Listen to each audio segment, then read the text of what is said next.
Chapter 1000. We're all human, so why is the difference so great? Li Yiqing was utterly speechless at Xia Li's whirlwind-like temperament, but he still followed her to find their leader. Li Yiqing's leader had likely been briefed and knew what Xia Li intended to do.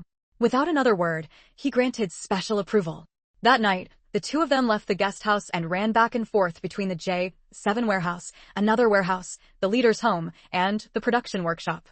By the time Xia Li reached the production workshop, it was already past 3 a.m. In just over an hour, people would start arriving early to open the factory.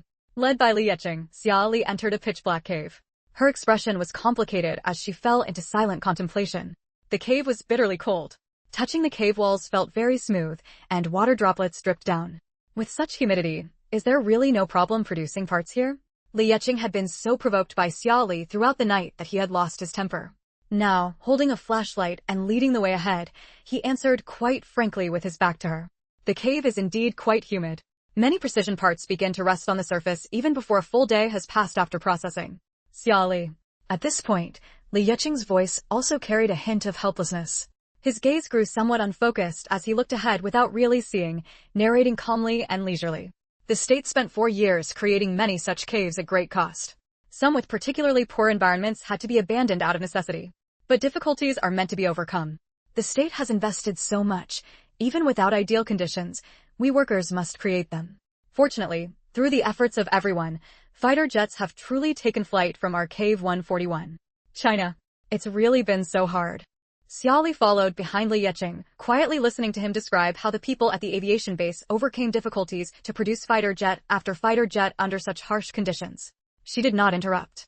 Back when she was conducting research on Nan Island, she too had suffered from China's backward productivity and inadequate material standards. However, because she possessed advanced scientific theories from the future, a rich foundation of knowledge, and the backing of a large group of top scholars from various fields, her research, though constrained, was not excessively difficult. But listening to Li Yiqing's account, Xia Li truly began to understand just how difficult scientific research in China was at present and how harsh the conditions were. For China to grow into the powerful nation it became before the apocalypse in another timeline was truly not easy, and enough to be marveled at as a miracle. These old revolutionaries, who steadfastly held to their convictions and built the nation even when the path ahead seemed bleak, are truly worthy of the reverence of 1.4 billion people of future generations. Xia Li toured the entire factory assembly line. Li Yiqing explained to her, right now, we have many precision parts that machines simply cannot produce. They rely entirely on skilled veteran workers crafting them by hand. If you really want to manufacture a fighter jet, you'll still need to discuss the parts carefully with the master craftsman. Xia Li nodded. Seeing the level of parts you've produced, I have a rough idea of China's current manufacturing capabilities. The rest I'll need to think over carefully after I go back. Li Yiqing nodded, glanced down at his wristwatch, and frowned slightly. It's already 5 o'clock. Let's head back first. People will come to open the workshop at 5:30. Xia Li, okay. After returning, Xia Li lay in bed. Chapter 1001. Xia Li. Well, this matter depends on how you think about it, don't you agree? When Li Yiqing learned that Xia Li would be departing the very next day, he felt utterly dejected. He escorted Xia Li to the vehicle, looking at her with regretful eyes, and said sorrowfully, I thought you'd be able to stay here a bit longer. I didn't expect you'd have to leave so soon. Although there weren't many people around them at the moment, Li Yiqing still didn't dare to speak too plainly. He could only say, I hope we'll have the chance to work together again in the future. After a pause, he added, not the kind involving dangerous missions. Xia Li almost laughed out loud at his rather timid remark. There will definitely be opportunities. Now that she had entered the field of fighter jets, collaborating again with top talent like Li Yiqing, who was also in fighter jet development, was just a matter of time.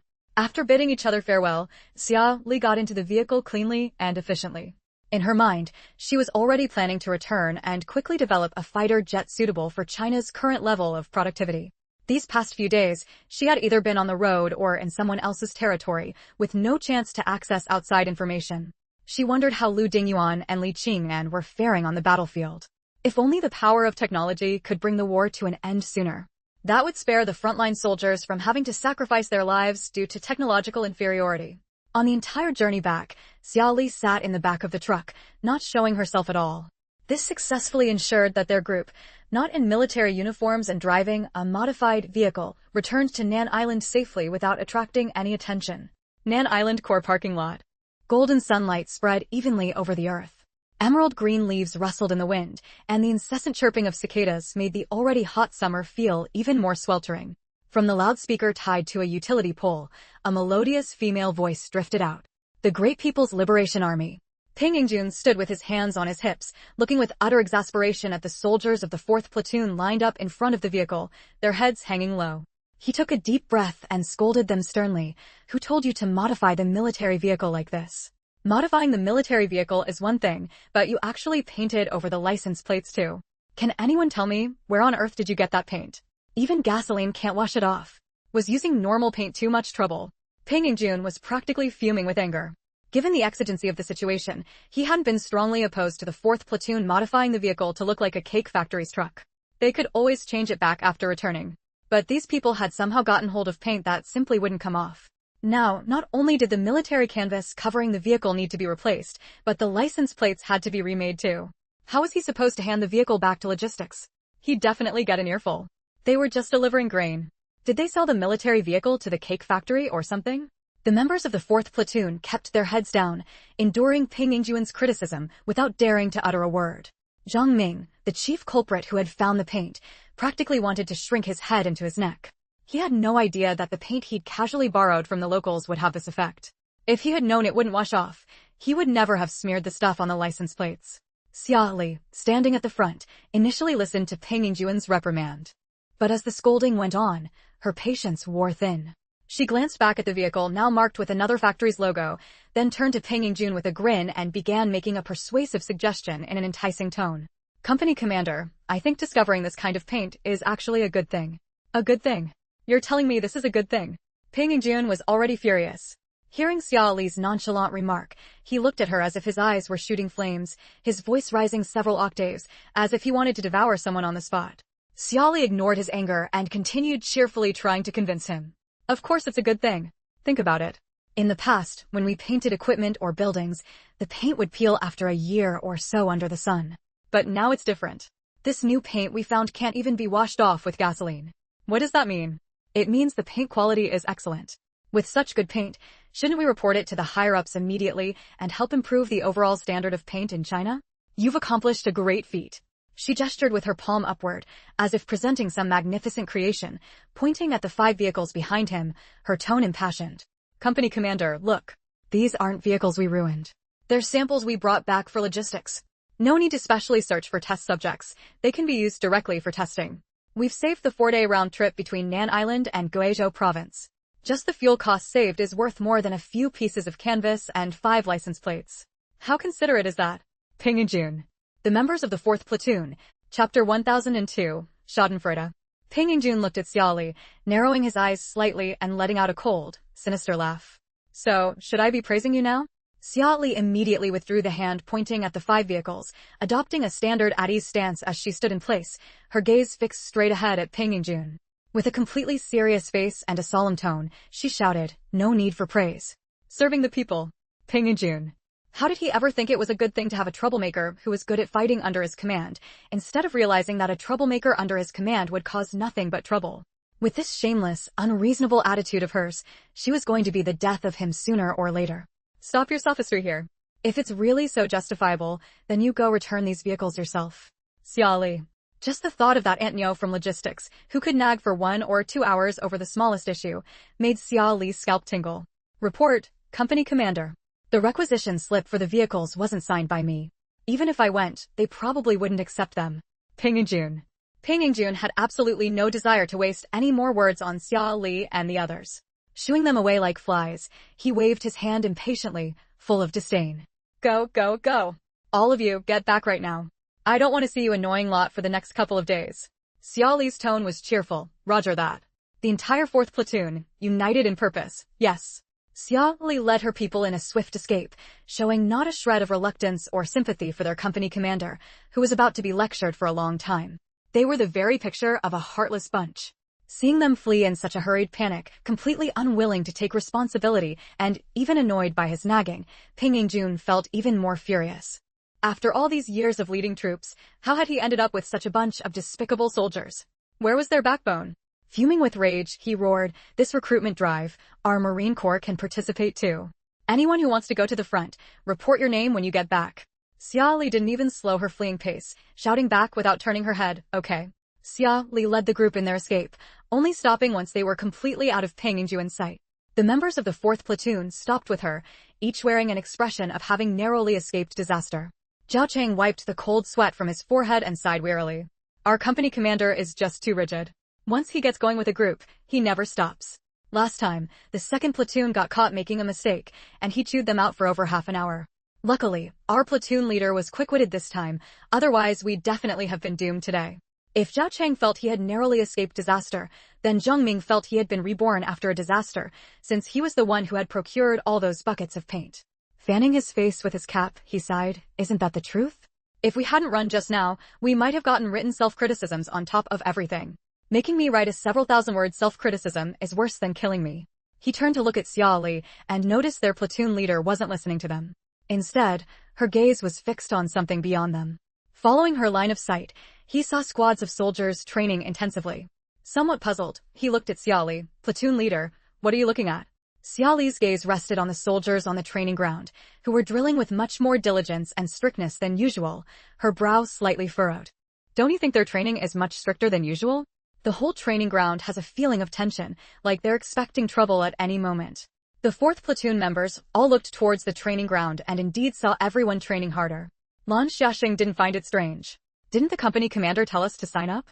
They're probably training harder because there's another recruitment for the front, so they can feel more confident when they get there. By the way, platoon leader, the company commander told us to sign up for the front. Are you going? Looking at the soldiers training so strictly, Xia Li didn't think Lin Xiaoxue's explanation was the reason. Their Nan Island had conducted recruitments before, but the atmosphere had never been this tense. But since another topic had been brought up, Xia Li didn't press the point. She replied straightforwardly no. Even if I signed up, with my identity as Lei Kong's disciple, they'd definitely reject me in the end. No point going through the trouble of writing that application. Zhang Ming looked at Xia Li and clicked his tongue. That's true. We haven't even left the country yet, and we've already been chased and intercepted so many times on the road. Battalion Commander Liu would never feel at ease letting you go to the front. Then a very simple, honest smile spread across his face. He threw an arm around Lin Xiaoxue's shoulders beside him and grinned at Xia Li. Platoon leader, you just wait at home peacefully. When we come back from the front, we might even be the same rank as you. Ha ha ha ha ha. The others in the 4th platoon thought about it and realized it really could happen. Immediately, the air. Chapter 1003, From Joy to Sorrow. Xia Li looked at Zhang Ming's honest smile, but the more she looked, the more she felt that this guy's honesty was just a facade. Beneath that seemingly sincere exterior was written nothing but cunning. She gave a forced, insincere smile, the corner of her mouth twitching. Looks like you all are eager to get to the battlefield. As your platoon leader, I don't have much to give you. So before you leave, I'll give you a few extra one-on-one training sessions as a celebration. That way, you won't miss out on my special Scorpion Tail brand of care when you come back and are my equals. The members of the 4th platoon. Platoon leader. We were wrong. Please no, platoon leader. Once a soldier under your command, always a soldier under your command. I never even thought about surpassing you. Platoon leader, our approvals haven't even come down yet. Please have mercy. The 4th platoon's wails of despair filled the air, but Xia Li's heart was as cold as a fishmonger who had been killing fish for decades, utterly devoid of emotion. She stated resolutely, now you know to beg for mercy? Too late. Everyone assemble here tomorrow morning at the start of duty. No one even thinks about running away. With that, Xia Li turned and walked away, leaving behind a chorus of miserable shrieks that would sadden any who heard them and bring tears to the eyes of any who saw. Upon returning from her mission, Xia Li was immediately greeted with warm concern from the uncles, aunties, and sisters-in-law in the family compound. Sister-in-law Bai looked at Xia Li, her mouth opening and closing, her expression hesitant. Xia Li looked at her curiously. Sister-in-law, is something the matter? Just as sister-in-law Bai opened her mouth, sister-in-law Wan, standing behind her, quietly tugged at her sleeve with a worried look. Sister-in-law Bai immediately swallowed her words. In the end, she just smiled and said, it's nothing major. It's just that our Nandao unit is sending people to the front again, right? Your brother Bai is also going to the front. I was originally thinking of going ashore with him to take a few photos, but I didn't expect you to come back so soon. How about you rest for a couple of days, and then we can schedule the photo session. Xia Li had naturally noticed sister-in-law Wang's subtle gesture. Her intuition told her that wasn't what sister-in-law Bai had initially intended to say. But since the other woman wasn't saying it, she saw no need to press. All right. This trip was just about delivering supplies, so I'm not really tired. Whenever everyone decides to take photos, just call me. Sister-in-law Bai nodded with a smile. Okay then. Once we've decided on a time, I'll come get you. The two parted ways, and sister-in-law Bai returned home with a worried expression. At that moment, Regimental Commander Bai was sitting on the sofa, maintaining his pistol. He looked up and saw sister-in-law Bai come in with a gloomy face, his own expression turning serious. Did you tell Xiaoli? Sister-in-law Bai found a stool and slowly sat down, shaking her head with a troubled look. Little Xia seemed quite happy today. I couldn't bring myself to tell her. How could such an unlucky thing happen? Why did it have to happen to little Lu and the others of all people? I originally thought that once little Lu came back from the front, things would work out between them. But now, sigh. Upon hearing this, Regimental Commander Bai's face darkened even further. The situation on the battlefield changes in the blink of an eye. No one can guarantee there'll be a perpetual victor. No one would take this kind of news well. I expect if you didn't tell Xiaoli, her parents will when she gets home. You should try to comfort her then, make sure she doesn't take it too hard. He paused, then muttered under his breath though, if anyone wouldn't take it too hard, it'd probably be that little girl. She'd better not cause any trouble over this. Sister-in-law Bai. The husband and wife each went about their own tasks. After a long while, they both sighed in unison. Asterisk sigh asterisk. Xia Li returned home. Xia Zhangwo and his wife immediately surrounded her. Li Xiaoli grabbed Xia Li's arm, inspecting her up, down, left, and right. Only after confirming there were no wounds did she let out a sigh of relief. We heard you were ambushed on the road. It scared me to death. Are you hurt anywhere? Xia Zhangwo was also staring intently at Xia Li, his eyes filled with unconcealed concern. Xia Li let Li Xiaoli continue her inspection, her tone casual. I'm not hurt. The first group was taken away by the People Division Commander Lu brought. The second group was small, and there were over 30 of us. How could they possibly hurt us? Mom, don't worry. Li Xiaoli heaved a huge sigh of relief and patted Xia Li's shoulder. It's good you're not hurt. It's good you're not hurt. Now that you're back, stay put in our unit. Don't go out anymore. It's too dangerous. Xia Li nodded. Okay. I probably won't be going out for a while anyway. And even if I do, I won't be the one getting hurt. She had encountered spies and counter-revolutionaries so many times. When had she ever been the one getting hurt? It was always the others, while she remained unscathed. Chapter 1004, More Bad Than Good. Li Xiaoli was somewhat speechless, but she didn't argue with her daughter. It's good that you came back safely. We'll have a nice meal tonight to welcome you home. As soon as she finished speaking, the couple exchanged another hesitant glance at Xia Li, as if they wanted to say something, but ultimately remained silent. They turned away in tacit agreement to prepare the meal. Xia Li. Why did she feel that not only had the atmosphere in the military base become stricter during her absence, but even the people in the compound had become oddly secretive? Forget about sister-in-law Bai and sister-in-law Wang, but she was their biological daughter. What couldn't they say directly to her? With everyone acting so hesitant and holding back, if her medical report hadn't already come back clear, she'd have thought she was terminally ill. Better to go ask Division Commander Lu tonight. Xia Li spent the evening at home as usual, sharing a welcome home meal with her parents and Xia Debao before Li Xiaoli shooed her off to rest. Night fell, dark clouds pressing down on the sky, making it pitch black. It looked like rain was imminent. The entire family compound was silent, all lights off as households slept. Xia Li got up, left the Xia house without a sound, and vaulted directly over the wall into Division Commander Lu's yard. Division Commander Lu had left a dim, yellowish lamp on in the living room, clearly waiting for the possible late-night visitor. Xia Li even suspected that if she hadn't come tonight, Division Commander Lu might have secretly cursed her. You're here. Division Commander Lu wasn't surprised to see Xia Li. He stood up and led her toward the study. Xia Li followed obediently behind him.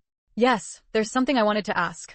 After they were seated in the study, Division Commander Lu pulled a small stack of letters from a desk drawer and slid them towards Xia Li. These are letters sent to you from the front line. You were away before, so I held on to them for you. Did you come to ask about those two groups of captured people? Xia Li. That really wasn't it. The people were already caught. She had completely forgotten about those two groups, not giving them a thought since returning. However, jumping straight to personal matters without asking about work at all would make her seem terribly unprofessional. So Xia Li asked, what was the deal with those two groups? How could Division Commander Lu not hear her lack of genuine interest? The corner of his mouth twitched involuntarily, but he didn't make an issue of it. The first group were Americans. Their plan was to latch onto your convoy, using the pretext of demanding medical compensation to cause interference, hoping to either take you away in the chaos or simply eliminate you. But their idea was too cliched. They hadn't even managed to stir up any trouble before you saw through them. It's a good thing you didn't come out then, otherwise they might have resorted to desperate measures. As for the second group, the ones you encountered at the guest house. His expression turned extremely odd when he mentioned them. They were likely Japanese, but their minds might not have been all there. Under interrogation, they confessed that their whole haunting act was meant to convince you that the person in the mirror was really you, that her words were either a message from your future self or a divine revelation. Coupled with those ambiguous statements like, bring your most trusted subordinates, the goal was to sow discord between you and your team, ideally making you go alone to the location they mentioned, where they would then move against you. The setup in the room next to the washroom was built as a mirror image of the washroom itself. What was in the hole in the wall wasn't a mirror, but a pane of glass. It wasn't until she finally fell that those Japanese operatives, using your blind spot, perfectly affixed a mirror over the glass, creating the illusion that the you who had given the warning had vanished, making you believe what the person in the mirror had said. Those Japanese really have the whole supernatural trickery thing down pat. Xia Li. Wasn't that the truth? No wonder their horror movies were so good. Their creativity and atmosphere building were unmatched. With skills like that, couldn't they put them to better use? Back at the washroom, when she noticed the mirror's thickness was off, she had already guessed their method. Hearing Division Commander Lu's explanation didn't come as a huge surprise. Did they get any other information out of them? Like their handlers, so we can round them all up. These spies and antisocial elements kept popping up here and there endlessly. It was getting really annoying. Division Commander Lu, interrogation is ongoing. No results yet. I'll notify you as soon as there are any. Xia Li nodded. Okay. Oh, there's one more thing I wanted to ask. Has something else happened in the concerning me? Why does everyone seem to be acting so strangely toward me? Division Commander Lu. Division Commander Lu fell silent. So, after such a major incident, and Xia Li having been home all afternoon, no one had told her? They were all just waiting for him to be the bearer of bad news? Seeing Division Commander Lu's and somewhat expression, Xia Li's brows furrowed tightly. Her tone turned very serious. Just tell me directly, whatever it is. I can handle it. Before coming here, I'd already considered the possibility that I might have a terminal illness. Nothing is bigger than life and death, right? Division Commander Lu. There was really no need to curse herself like that.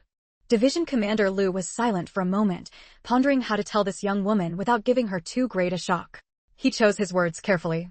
This matter isn't directly related to you personally. Actually, something happened on the battlefield. Xia Li frowned, her heart immediately leaping into her throat. She pressed, what happened? Could it be that Li Xiaoxue was killed in action? Otherwise, why would her parents be so hesitant and unwilling to tell her directly? But that shouldn't be. Tank regiments had those big machines, and with the improved air defense now, they should be the safest. Seeing Xia Li's agitation, Division Commander Lu. Chapter 1005. Such great news shouldn't leave you looking so downcast, right? Xia Li's voice was filled with disbelief. People aside, how could so many tanks lose contact? A dozen of those big machines together, even if you wanted to hide them, it wouldn't be easy. How on earth could they all just vanish into thin air? When Xia Li heard this news, her first instinct was indeed to worry about Li Xiaoxue and Lu Dinguan. But after calming down a bit, she realized the possibility of an entire regiment vanishing into thin air was minuscule. This wasn't some fantasy world. How could so many people and tanks just disappear without a trace? Seeing Xia Li's agitation, Division Commander Lu hurriedly tried to soothe her. Calm down first. The organization has also considered the point you raised. We sent people to search in all directions, radiating out from the last place they were contacted. But nothing was found. The tanks and the people together vanished as if into thin air, completely evaporated. Now, the prevailing theory is that the Americans, wary of the Xiaoqi, ambushed the 1st Tank Regiment and took the entire regiment, people and tanks away. At this point, Division Commander Lu sighed with a sorrowful expression. We still haven't received any news, nor have we seen any of them surface. For now, we can only hope they took those prisoners solely to study the Xiaoqi-type heavy tanks, and not with the intent of annihilating the tank regiment. Worrying now is useless. The organization will certainly do everything possible to rescue them. Go home first and wait for news peacefully. Xia Li.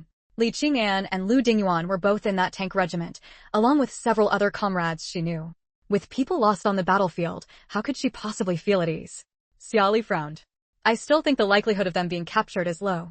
It's more likely they went into hiding themselves.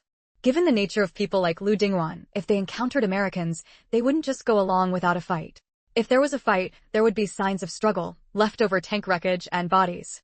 The U.S. military might collect tank wreckage, but they would absolutely not collect the bodies of our Chinese soldiers. Division Commander Lu sighed. The organization has already sent people to search as thoroughly as possible. Any news will definitely be relayed back immediately. You should go home and wait for now.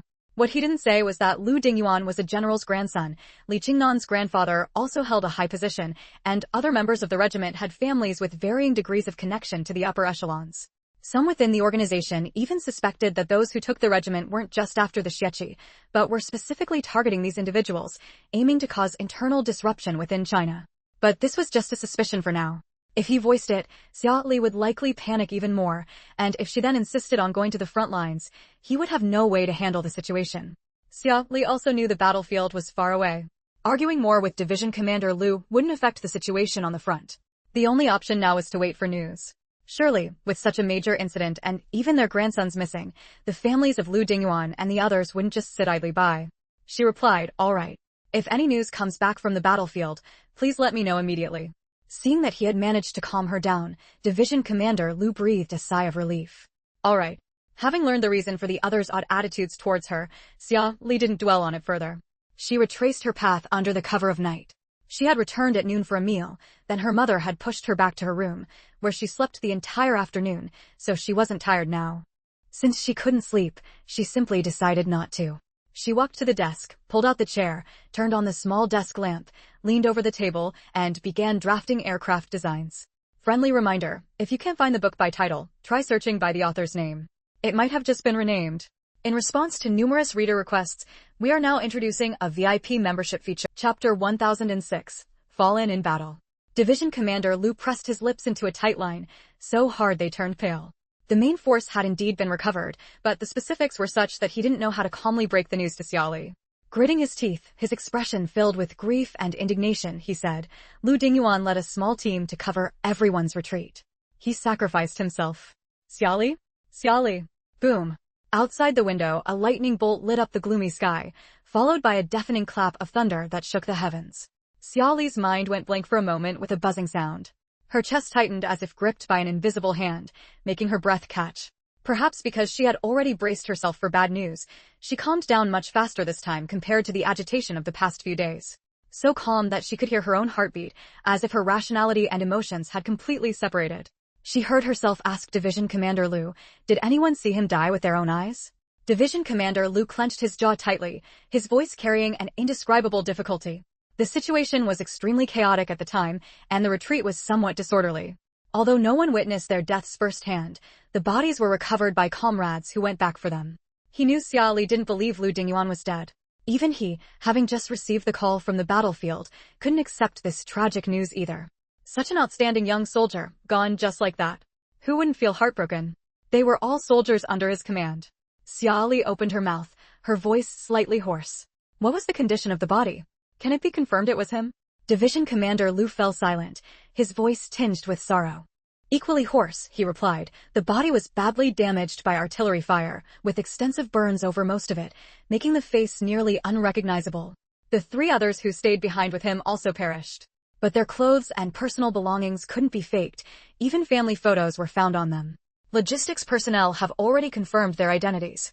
The ashes will be sent back to China in a few days. I know you don't want to believe this painful outcome, but this is what the tank regiment personnel witnessed with their own eyes. I still hope you can accept reality.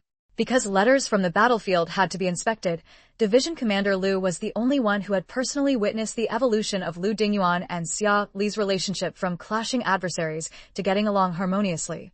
Like a bickering couple who frequently exchanged letters. That overly sweet love letter was still fresh in his memory. He didn't want to cruelly tell Xia Li that the young man who had just sent her a letter the day before had fallen in battle the very next day. He was afraid Xia Li couldn't bear such a blow. Xia Li's hand at her side clenched slightly. She grew even more silent. Hearing nearly unrecognizable, the gripping tension in her heart loosened inexplicably, as if clinging to a sliver of hope. Her face showed no extra expression. She just looked firmly at Division Commander Lu, her tone resolute and decisive. I need to see the person alive or the body dead. I don't believe he's gone. Unless someone can personally confirm that the body is Lu Dinguan's, and not just a pile of ashes burned beyond. Chapter 1007. Xia Li, get me an application form. Brigade Commander Lu watched Xia Li's back, which seemed even more upright than usual, disappear from his office and let out a long sigh. In times of war, human lives were expendable. One moment you were killing the enemy, the next, no one could guarantee you were still alive. No matter how outstanding he was, no matter how good his family background, it couldn't change this bleak reality. He just hoped this young girl could come to accept it sooner rather than later. By the time Xia Li left the office building, a heavy rain had started outside. The pitter-patter of the downpour and gusts of cold wind snapped Xia Li out of her tense state of mind. She raised her hand, which had been clenched all along, and opened it, only then realizing her palm had been pierced by her fingernails at some point. It hurt a little. Her chest felt hollow, a bit uncomfortable. Was it guilt? If she hadn't known that Lu Dinguan went to the battlefield because of his promise to her, would she feel better now? Forget it. No point dwelling on things that were already set in stone. She raised her hand and roughly pushed the bangs on her forehead back, licking her molars. They say the wicked live for 1,000 years. Someone with a temper as bad as Lu Dingyuan's, no matter how you looked at it, was a major troublemaker. No matter what, until she saw his body with her own eyes, she absolutely refused to believe that guy was dead. Xia Li took off her jacket and draped it over her head. Without hesitation, she charged into the pouring rain and sprinted towards the single soldier's dormitory where Peng Yingjun lived. Just thinking, chaotically, in her head was useless. Since she wasn't sure, then she'd go and find out for herself. Naturally, girls couldn't go up into the boys' dormitory. Peng Yingjun was called down by the dorm supervisor. When he saw Xia Li's bedraggled state, he was completely startled. Xia Li, wearing a military undershirt, stood in the dormitory lobby, her gaze sharper than ever. She was soaked from head to toe, her clothes almost completely plastered to her body. Her hair and clothes dripped water together, drip drip drop drop, like a water ghost. A small puddle had already formed at her feet. Her outer jacket, who knows how she took it off, wasn't worn properly now, just casually slung over her shoulder. She looked both wretched and untamed, yet with a strange kind of tenacity, giving the feeling that even if such a person were a hoodlum, she'd be a reliable one. Peng Yingjun frowned, his tone not very good as he scolded Xia Li angrily. It's pouring rain. You go out without even a raincoat or umbrella. How are you supposed to train if you get sick? Why don't you take better care of yourself? Wait here, I'll go get you a towel to dry off properly so you don't catch a cold. With that, he turned and ran upstairs. Watching him run up, Xia Li craned her neck and shouted at his retreating back. Company commander, while you're down, could you bring me a conscription application form? And bring a pen down too. Since she didn't believe Lu Dingyuan was dead, and didn't believe the body they found was his, then she'd go to the battlefield herself to look for him. Whether she found him or not, at least her conscience would be clear. Peng Yingjun, who had already reached the halfway point between the first and second floors in the blink of an eye, stopped abruptly upon hearing this. He frowned and slowly turned his head back, his expression solemn, thinking Xia Li's words were utterly absurd. Do you have any idea what you're saying? With your status, can you go to the battlefield? Do you think higher-ups would approve? 3 questions in a row, Peng Yingjun asked each one with great seriousness. He didn't go upstairs to get the towel anymore. Instead, he turned and took the stairs 2 at a time, striding down to stand about a step and a half away from Xia Li. His gaze fixed intently on Xia Li, as if looking at a disobedient troublemaker. Xia Li smiled calmly and naturally at Peng Yingjun, reached back to push the wet hair off her forehead, and grinned freely. Why can't I go?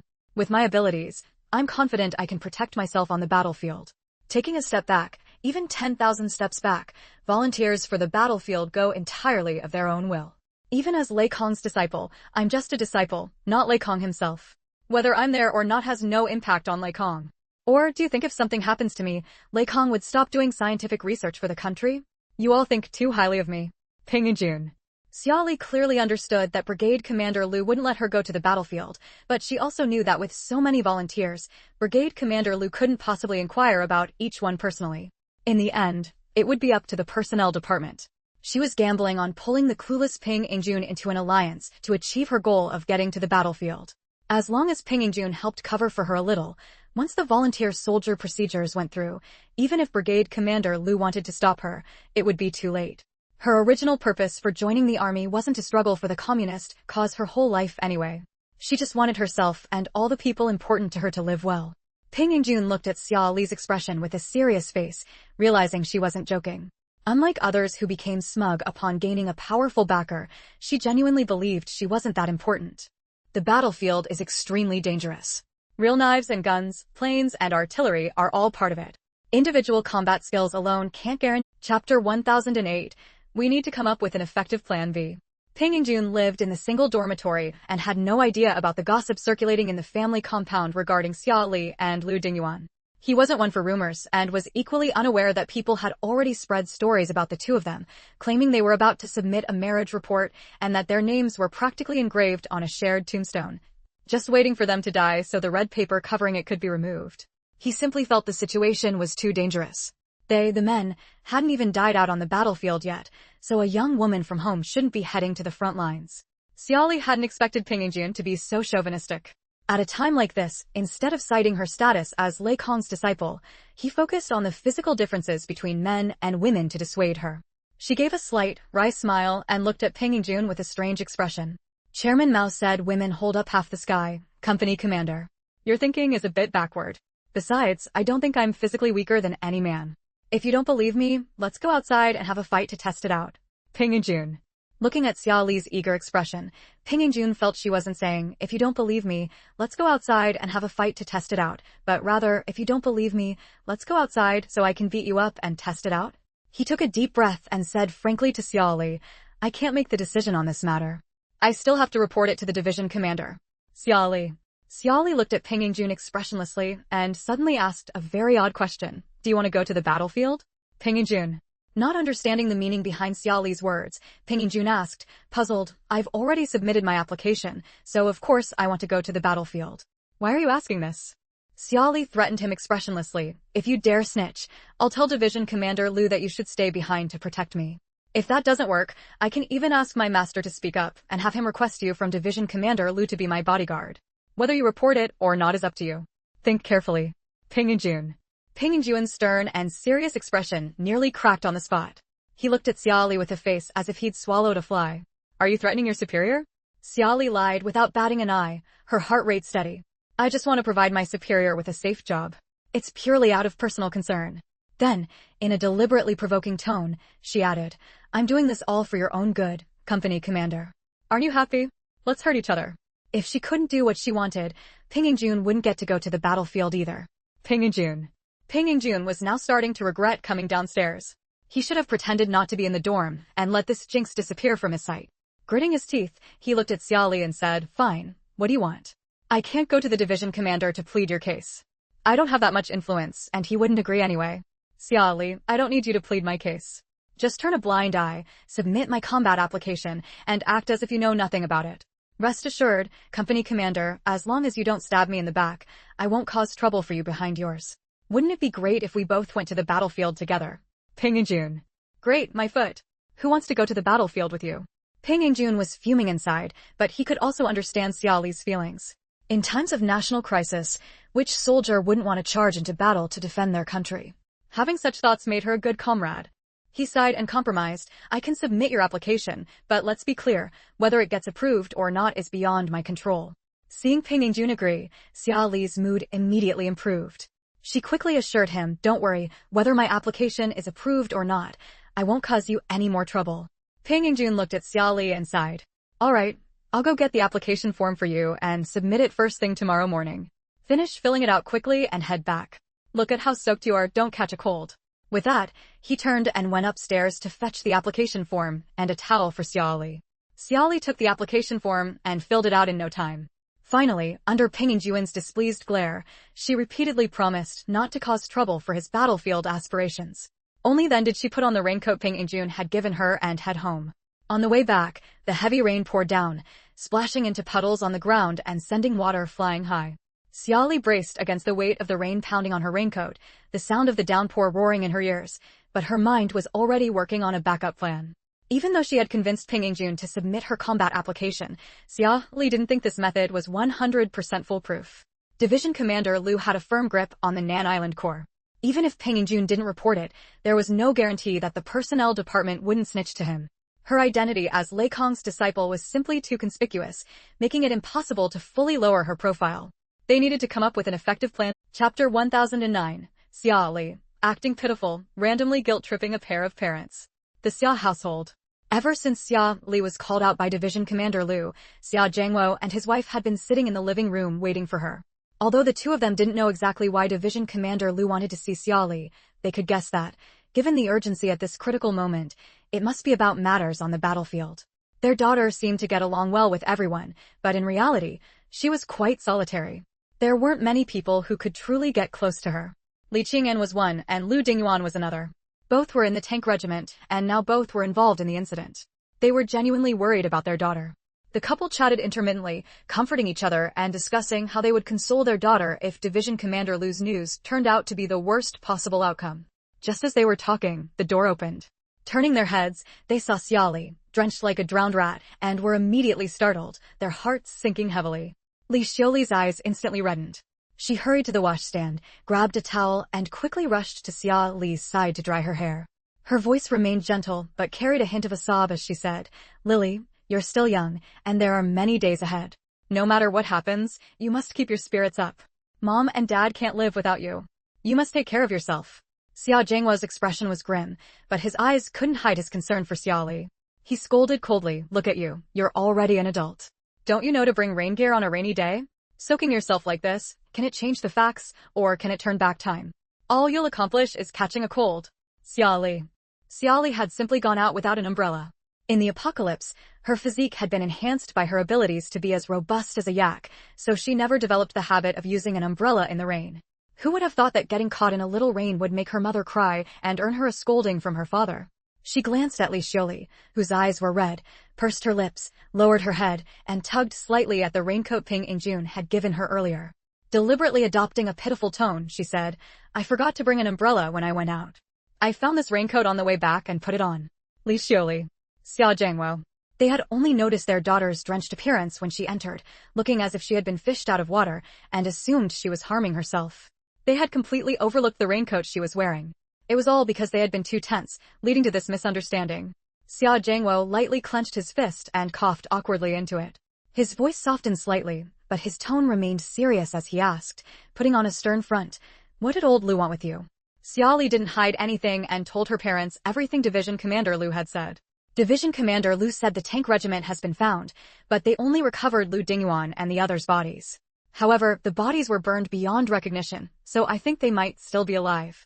As for the fact that she had already submitted her application to join the mission, she kept that to herself. She could let her parents mentally prepare for the possibility that something was amiss, but she wouldn't make them worry every day before her application was approved. Chapter 1010. Is this just refusing to believe it because they can't accept Lu Dingyuan dying on the battlefield? Is this just refusing to believe it because they can't accept Lu Dingyuan dying on the battlefield? But having experienced decades of war, they both knew that even if someone were the chosen one, on the battlefield, heaven itself couldn't guarantee a person's safety flawlessly.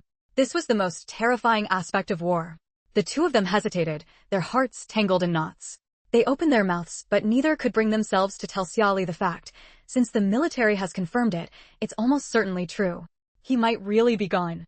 Li Xiaoli forced a smile, observing her daughter's emotions, and softly comforted her with a gentle tone. "I also think it's possible. Lili, don't be too sad just yet. There might still be a turn of events." Xia Zhenghuo didn't quite approve of Li Xiaoli's head-in-the-sand comforting method. Holding on to too much hope would only lead to greater disappointment and a deeper blow when things were finally settled. But he opened his mouth and ultimately couldn't bring himself to contradict Li Xiaoli. He sighed, his voice tinged with bitterness.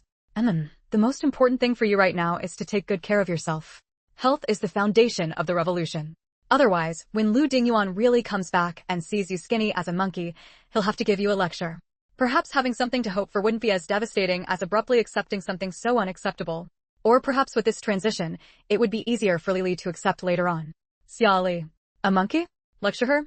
Just listening to this couple's words, she knew they didn't believe at all that Lu Dingyuan might still be alive. This wasn't really surprising either. Death on the battlefield was all too common. It was just that she simply didn't believe that someone like Lu Dingyuan would die. "I know. I need to draw some diagrams these next few days. If anyone comes looking for me, just say I don't have time." Everyone in the entire family compound thought there was something between her and Lu Dingyuan. Once the news of Lu Dingyuan's death came back, there would definitely be many people coming to comfort her. Right now, she needed to plan for how to get Division Commander Lu to approve her going to the battlefield, even if he found out, in case Ping Ingjuan's side slipped up. She really didn't have time to deal with those people. Xia Zhenghuo thought it might be good for his daughter to focus her attention on other matters as a distraction. He immediately agreed. "All right, if anyone comes looking for you, I'll send them away. You focus on your work. I'll bring your meals to your room." Xiaoli, okay. When Xiaoli said she was going into seclusion to work on design diagrams, she meant it. Every day she holed up in her room, hardly going out except for work. The application to go to the battlefield hadn't been approved yet. Even if she wanted to go to the battlefield now, or even just to Vietnam, it was impossible in this era. There was nothing to do but wait. One afternoon, Xia Li came home from work, ate a quick Chapter 10-11, Comrade, are you really trying to usurp power? Xia Li was straddling the utility pole, her left hand gripping it tightly while her right hand held a simple megaphone. She shouted in English at the tanks below, everyone, surrender immediately. Otherwise, we will escalate our military strike against you. Xia Li was still hanging from the utility pole, and the image wasn't exactly flattering. The Chinese soldiers who had stuck their necks out to watch the spectacle burst into laughter on the spot. The deputy battalion commander even leaned over to Ping Yun's ear and whispered with a chuckle, your subordinates are quite lively, huh? Ping Yun. Don't talk nonsense. Only Xia Li and Zhao Chang are his people. The two bodyguards assigned to Xia Li aren't. Losing face for two people at the same time was bad enough. He absolutely couldn't lose face for four. It's all thanks to our battalion's excellent training. Deputy battalion commander. If you don't know what to say, you don't have to force it. After Xia Li and the others finished their announcement, there was no response for a long time. She frowned slightly, feeling somewhat uncertain. Could everyone inside the tanks have been electrocuted? Otherwise, why hadn't anyone responded for so long? Even if the tanks were damaged, someone should have gotten impatient and come out to see what was happening. Could they really just stay inside like this? Xia Li's suspicion was actually unfair to the American soldiers inside the tanks. At that moment, the American soldiers inside the tanks were also panicking. The tank soldier with a high-nose bridge and deep-set eyes looked at the captain lying on the seat beside him, foaming at the mouth, completely unsure of how to handle the current situation. The captain had just stood up to open the tank hatch and see what was happening outside, why the machinery had suddenly malfunctioned. But then, for some unknown reason, he had collapsed on the spot and started foaming at the mouth.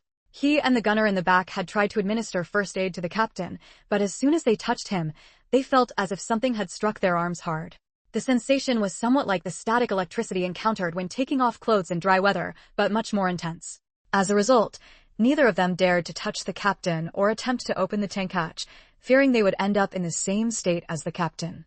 The tank soldier turned to the gunner and asked hesitantly, should we administer first aid to the captain? What should we do next? The gunner didn't know what to do either. His gaze fell on the captain, and he pursed his lips tightly. After a moment of hesitation, he replied, we can't touch the captain right now. Maybe we should wait a bit longer. Perhaps the captain will recover on his own. Tank soldier, all right. The captain, who was still twitching from the electric shock but faintly conscious. Xia Li and the other three waited on the utility pole for a long time. The members of the tank regiment had also emerged from their tanks, quietly observing the American tank in the small pond, which showed no intention of surrendering. Everyone was waiting for the American soldiers to give an answer. Were they going to surrender or not? They couldn't just wait here forever, could they? Zhao Chang felt his arms growing sore, but there was still no response from the tank. He cautiously made a pissed sound towards Xia Li. Successfully capturing Xia Li's attention, Zhao Chang stretched his neck toward her and whispered, platoon leader, could the American soldiers have all been electrocuted? Xia Li. To be honest, she had been thinking the same thing. Xia Li pondered for a moment, then gestured to Zhao Chang and the two bodyguards. The three immediately followed Xia Li's instructions and cut the other end of the cable that was trailing into the small pond. As the cable fell into the water, the high-voltage electricity charging the small pond immediately ceased. Xia Li glanced below, confirmed there was no electricity, and said, let's go down. The four of them slid down the utility pole and quickly landed on the ground. Seeing that Xia Li and the others had descended and were standing on the ground without being electrocuted, Ping Yun knew the electricity on the ground was gone. He immediately waved his hand and ordered the people behind him, detain these people first. Once again, the deputy battalion commander, whose authority had been overstepped. Comrade, are you really trying to stage a rebellion? Friendly reminder. The site messages function for logged-in users has been optimized. We can now receive and reply to your messages promptly. Given the relationship between Xia Li and Song Qinghe, she naturally refused to admit anything outright. But given the relationship between Lu Dinguan and Song Qinghe, Lu Dinguan had no intention of hiding anything from Song Qinghe at all. What did the doctor say? Song Qinghe, shattered femur, 281 soft tissue injuries all over the body, minor stomach bleeding. It'll take at least half a year to recover. I heard from the orthopedics department that the thigh bone was shattered pretty badly. Even after it heals, he'll be left with a limp. He hadn't forgotten that the final kick to Niu Yijuan's thigh bone was delivered by this lively, troublemaking partner of his good buddy here, right before making her escape. Song Qinghe felt that if he hadn't passed by that night, Niu Yijuan would have been beaten half to death. Xia Li nodded, slowly praising, guess he won't be running around jumping all over the streets anymore. Pfft. Xia Li's remark directly made Song Qinghe burst out laughing. Comrade Xia, you really are humorous. Her sharp tongue was no different from what Lu Dingyuan had told them about her past. By the way, everyone's back for the new year, and we're thinking of having a gathering. Why don't you come along with Dinguan, comrades? Xia? Everyone else is bringing their families too. It'll be a good chance for us all to get together and get to know each other. Xia Li glanced back at Lu Dingyuan. Going? If any of Lu Dingyuan's friends were particularly annoying, he could just have her refuse directly. She'd just fought a battle at the end of the year yesterday. She didn't want to start the new year with another conflict, making it a full circle. Fighting at both the beginning and end of the year, that kind of life would be unbearable. With just a slight glance at Xia Li, Lu Dingyuan knew exactly what was going through this little girl's mind. Let's go. Everyone's pretty easy to get along with. Song Qinghe clearly misunderstood the interaction between the two. He looked at them teasingly and patted Lu Dingyuan on the shoulder. Feigning admiration, he said, "Old Lu, not bad. Your future wife really values you. Even going for a meal, she has to ask for your opinion first." Given old Lu's previous relationship with this young comrade, he thought that once he caught her, everything would be decided by Comrade Xia. He hadn't expected Comrade Xia to actually ask for Lu Dingyuan's opinion. Seems like their relationship is pretty good. Xia Li. Lu Dingyuan. Even though Lu Dingyuan knew that wasn't what Xia Li meant, being teased by his childhood friend made his ears turn slightly red, despite his stern expression. Do you ever run out of nonsense to say? Uncle Song has already left, and you're still hanging around here. Song Qinghe turned around and indeed saw his father already walking far ahead. Probably seeing him talking to Lu Dingyuan, he hadn't even called out to him. Ignoring Lu Dingyuan, he immediately nodded apologetically to Xia Li. Well then, future sister-in-law, I'll be off now. I'll check with the others later to see when everyone's free, and we can all get together then. Xia Li nodded, okay. After a brief pause of 2 seconds, Xia Li suddenly added, "Thank you for the flower cakes you sent. They were delicious." After saying this, Xia Li fixed her gaze on Song Qinghe's face, observing his expression. Song Qinghe? Lu Dingyuan. Song Qinghe glanced at Lu Dingyuan out of the corner of his eye, quickly looked away, and immediately guessed what was going on. Seamlessly and smoothly taking the blame for his buddy, he replied to Xia Li, "Future sister-in-law, no need to be so polite. If you like them, I'll send you more next time." Xia Li smiled and said, "Okay." Friendly reminder. Logged-in users can permanently save their bookshelf data across. The tall Lu Chengyuan replied, "Just now, Nyo saw Yaya at the door and insisted on going to play with her. I let them go to Grandpa Chen's house first and we'll pick them up later. Grandpa, Uncle, aren't my dad and the others home? Aunt Lu, the second aunt, your grandpa is in the study. You should go see him first." As she spoke, she stepped forward and took her daughter-in-law's hand, pulling her toward the kitchen. Her voice was filled with the joy of having accomplished something remarkable. "Xiaoning, come with Mom. Mom has good news to tell you." While speaking, she had already dragged the woman into the kitchen, leaving behind a speechless Xia Li, along with the two Lu brothers who were long accustomed to their second aunt's whirlwind style. Lu Dingyuan introduced to Xia Li, "This is my cousin, Lu Chengyuan, from my second uncle's family. The one just called away by my second aunt is his wife, Wang Xiaoning." Lu Dingyuan then said to Lu Chengyuan, "This is your future sister-in-law Xia Li." Upon hearing this, that feeling of discomfort once again spread throughout Xia Li's body. Being introduced like this wasn't unpleasant, but it just felt awkward all over. Even if Lu Dingyuan had introduced her as Great King Xia, she probably wouldn't have felt as utterly wrong and with slightly warm ears as she did being introduced to his cousin as the future sister-in-law. Lu Chengyuan was naturally outgoing. After hearing Lu Dingyuan's formal introduction, he immediately gave Xia Li a big smile. "Hello, sister-in-law." "Xia Li, hello to you too." Lu Chengyuan grinned, then, "Sister-in-law, you chat with my brother for a while. I'll go check on the old master and come back down later to chat with you." As he spoke, he started pulling things out of his large bag. 2 large paper packages, which he directly stuffed into Xia Li's arms. "This is the braised meat my brother asked me to bring back for you. It's made in our army unit, really delicious. You take it and enjoy it slowly. I'm off." After saying that, he slung his bag over his shoulder and rushed upstairs 2 steps at a time. As if slowing down even a bit would mean old Master Lu from the study upstairs would come down and beat him with a rifle butt. Xia Li, watching Lu Chengyuan leave. After a long moment, Xia Li managed to squeeze out an evaluation to Lu Dingyuan. "This cousin of yours is nothing like you." Their personalities were worlds apart. If Lu Dingyuan was a German shepherd, then this cousin of his was completely like a big, friendly golden retriever with a great temperament, who saw everyone as family and thought everyone was good. They didn't seem like kids raised in the same family at all. Lu Dingyuan naturally understood what Xia Li meant. He said, "Chengyuan has been lively since he was little." Mentioning these 2 words, Xia Li, who had just been livelied, felt particularly qualified to comment. "In your book, just how many people are considered lively?" Lu Dingyuan. Others are lively. You are especially lively. It's different. One of a kind. Xia Li. To hell with your one of a kind. It definitely didn't sound like a compliment. She could do without that kind of uniqueness. Meanwhile, in the Lu family kitchen, Aunt Lu, the second aunt, excitedly pulled her daughter-in-law to a corner of the kitchen. Making sure no one was around, she pulled her daughter-in-law closer and lowered her voice, with a hint of seeking credit. Did you see your future sister-in-law? Wang Xiaoning frowned, feeling that her mother-in-law's excitable manner seemed a bit off. She hasn't married into the family yet. Aunt Lu pouted and rolled her eyes, reaching out to pat Wang Xiaoning, exasperated. Isn't it just a matter of time? The old master has already settled their matter. They'll go to her family to propose after the new year. They'll probably get married in another month or two. As she spoke, she patted Wang Xiaoning again, annoyed. Oh, child, don't interrupt me. That's not what I wanted to say. She lowered her voice even further. I'm telling you, you need to be good at coaxing your future sister-in-law, understand? Upon hearing this, Wang Xiaoning's face immediately darkened. Mother-in-law, each of us is an independent individual. The chairman advocates equality for all. Even if Big Brother is more successful than Cheng Yuan, our family doesn't need to bow and scrape to her. Seeing her daughter-in-law refute her without even waiting to hear the reason, and in a tone used to scold a son at that, Aunt Lu also became somewhat angry. What do you know, child? Your future sister-in-law is Lei Kong's disciple. She can help your husband. She can arrange tanks for their regiment. In the future, if there are new tanks, she can give them to your husband first. Only if Cheng Yuan lives well can you and Nyo live better, right? How important are advanced weapons? The more Wang Xiaoning listened, the darker her face became. She suppressed the anger in her heart and asked through grit. Chapter 10:14. Division Commander Lu, look at my frustration with unpolished steel. Gu Yuni felt that his sister, for some reason, had developed an obsession with killing Xia Li. Clearly, there wasn't any major grudge between them, right? Even if the higher-ups agree, without Xia Li, we are very likely to lose contact with Lei Kong. It's best not to do this.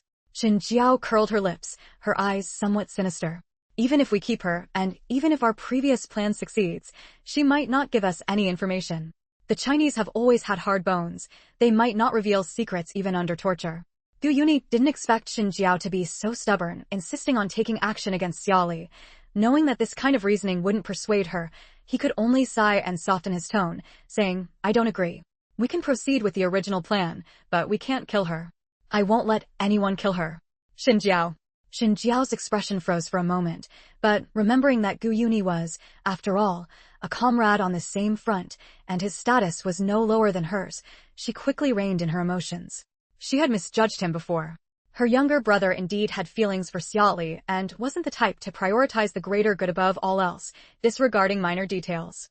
Fuming inside, but forced to maintain the gentle elder sister facade on the surface, she said helplessly, You're just too sentimental. Fine, we'll do as you say. Such womanly soft-heartedness, how could it achieve great things? It seemed her younger brother was hopeless. After leaving Xin Jiao's place, Gu Yuni avoided others and went to his house in the factory residential compound. He first called his father. The call was quickly answered. Since phones didn't have caller ID at that time, Gu Anbang on the other end spoke very steadily. Hello? Who is this? Gu Yuni, it's me. Gu Anbang on the other end didn't expect Gu Yuni to call him. Since their last unpleasant parting, they hadn't spoken to each other. Thinking this was Gu Yuni taking the initiative to back down, Gu Anbang felt somewhat happy inside, but his tone wasn't very good. What's the occasion? What wind blows that makes you call me? Don't you think I'm a traitor anymore? Gu Yuni. Gu Yuni held the phone expressionlessly, having no intention of wasting words with his father. He got straight to the point. I received news that Xia Li wants to go to the battlefield. She submitted an application, but Division Commander Lu rejected it. The outcome is still unknown, but I think we can use this opportunity to test the military's and Lei Kong's attitude towards Xia Li. Gu Anbang was overjoyed to receive such important news from his son. Coupled with his son's rare show of yielding, he didn't want to worsen their relationship. He immediately praised happily, You've done very well. This piece of information is extremely important. I will report it to the higher-ups and have this credited to you. Rest assured, the organization will arrange this matter properly. Just wait for news in Nandao. Gu Yuni, okay. Don't mess it up again. Gu Yuni hung up the phone, his fingers lightly tapping on the study desk. After a long while, he took out another piece of paper, tore it into small strips, wrote a message on one, stuffed it into a small bamboo tube, and finally got up and left the factory residential compound with the tube. Nandao Corps. As soon as Xia Li entered Division Commander Lu's office, she saw him standing by the window, looking down at the courtyard below. Hearing the noise at the door, Division Commander Lu turned around sharply, his expression instantly furious. He slammed the window frame hard, his face contorted as he roared at Xia Li. Xia Li, do you have any idea what you're doing? Is the battlefield a place for you to go? Tell me, what were you thinking when you submitted that application to join the war? If you don't believe he's dead, then wait properly in the army. If you go to the battlefield to look for him, and something really happens, what then? It's one thing for you to be willful usually, but on matters of life and death, matters concerning China's future, you're still this reckless. Have you considered the consequences at all? Division Commander Lu was extremely angry, his fury erupting. The intimidating aura of a veteran of many battles and a long-term high-ranking official surged towards Xia Li like a ferocious beast, as if he wished to spit fire and burn her to ashes on the spot. Even the well-experienced Xia Li felt somewhat unnerved seeing this battle-hardened veteran on the verge of a rage-fueled outburst. Fortunately, she had thick skin and could withstand storms. Knowing that citing the reason of looking for Lu Dinguan wouldn't convince Division Commander Lu, she simply brought up another matter. My going to the battlefield this time isn't just to look for him, it's also to completely separate the identities of Lei Kong and Lei Kong's disciple. As she spoke, she stepped forward, took out a neatly folded stack of papers from her pocket, and handed it to Division Commander Lu. You can take a look at this. Division Commander Lu frowned, forcibly suppressing his anger. Still too furious to hold back completely, he couldn't help but glare fiercely at Xia Li before taking the stack of papers. Spreading them out to look, Chapter 1015, Xia Li. As long as my skin is thick enough, others can't intimidate me. Brigade Commander Lu's voice rose several pitches, trembling slightly as he said, is this the blueprint for a new type of aircraft? Although he couldn't understand aircraft blueprints, Xia Li had annotated the design with the aircraft's performance specifications and the ideal combat effectiveness achievable if built according to this blueprint, just so he could grasp it. It was far superior to his two treasured J7s specially parked in the warehouse. No, not just superior, it was a complete, crushing superiority. Xia Li nodded very frankly, her tone equally calm. Right, this blueprint isn't finished yet. Once completed, even with China's current industrial level, it can be put directly into production. Once I go to the battlefield, I can completely fade from everyone's view.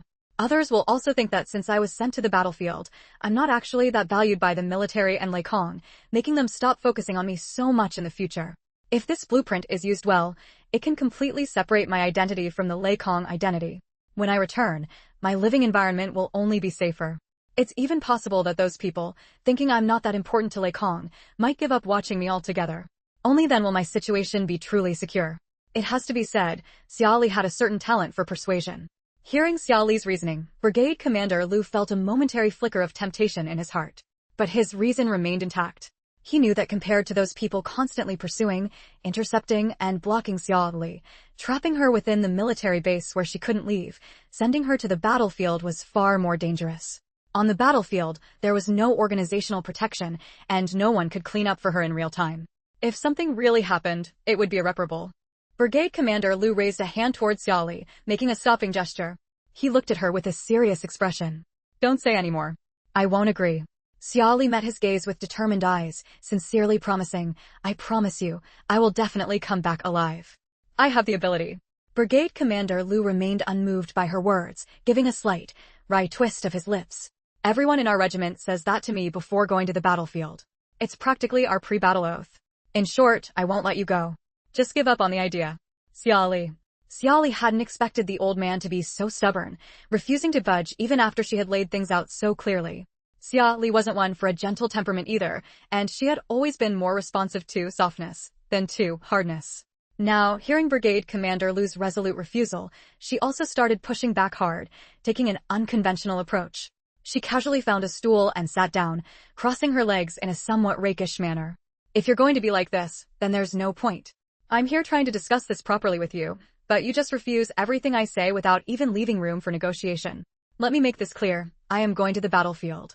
If you don't agree, I'll take leave and volunteer through the civilian recruitment channels. I haven't used my leave this year, I still have some from last year, and even some left from the year before that. Altogether, it should be nearly 2 months. That's enough for me to make a trip to Vietnam. Hearing Xia Li's utterly unreasonable words, Brigade Commander Lu's facial expression contorted. Previously, fearing Xia Li might need emergency leave and not have any, leaving her open to criticism, he had always granted her leave under the guise of sick leave or administrative suspension. Not only had this little girl not worked much this past year, but now she was actually using this specially reserved leave to pressure him. It was simply going too far. He slammed his hand hard against the window frame with a loud bang and pointed at Xia Li, roaring at her, "I'm telling you, Xia Li, don't you dare push your luck here. Your personnel file is with the Nandao Corps. As long as I don't agree, don't even think about going to the battlefield. And if a real fight breaks out, what are 2 months? Looking at the current situation, the war might not even end in 2 years. What good are your 2 months then? Or are you planning to desert halfway? Want to come back? You won't even be able to cross the border. Do you really think soldiers sent to the battlefield can just come back whenever they want if they're not wounded or dead? Is the battlefield your family's property? Those who return on their own without following orders are called deserters. In wartime, they face the firing squad. Stop wasting your breath here with me. I will absolutely not agree to you going to the battlefield. Give up on this idea early and get back now." Brigade Commander Lu was furious. Although usually a rough man, he had tried to be somewhat restrained around Xia Li, offering spring breeze-like care to a capable researcher. But now, anger had clouded his mind, and even curses had spilled out. Xia Li, however, paid no heed to whether he was cursing or how agitated he was. She was completely like a dead pig, unafraid of boiling water, utterly impervious. Friendly. Chapter 10:16. The white-haired sends off the black-haired. Xia Li, even if my leave is with you, it doesn't stop me from reporting on the spot if I don't have time to apply at the unit during my vacation. On the surface, you have no reason to withhold my application for the battlefield. With everyone's attention on me now, do you really think no one will add fuel to the fire? If I want to go to the battlefield, I'll always find a way. As for you saying 2 months isn't enough, once I'm on the battlefield, fighting for the country, even if my leave is cancelled, you have no reason to do anything to me. Could it be that you would stop your own soldiers from going to the battlefield? Do you dare say that out loud? As she spoke, she stood up, casually picked up the chair by its back and effortlessly placed it back in its original position. Her gaze fixed directly on Division Commander Lu as she flashed a very insincere, fake smile. Division Commander, I hope you will consider this carefully. It's almost impossible for one person to completely stop another from doing what they truly want to do. Unless the person who wants to do it isn't truly determined. I want to go to the battlefield. No matter what, I will go. I hope you can give me a result soon, otherwise, I'll find other ways. Having said that, Xia Li didn't stay any longer in Division Commander Lu's office and turned to leave. Division Commander Lu. Division Commander Lu was half dead with anger at Xia Li's stubbornness. He grabbed the tea mug beside him and hurled it at the door Xia Li had just closed, producing a loud bang. Sounds good. Which soldier wouldn't go to the battlefield? Soldiers are also supposed to follow discipline. Have you followed any? I've spoiled you. Day after day, no organization. No discipline.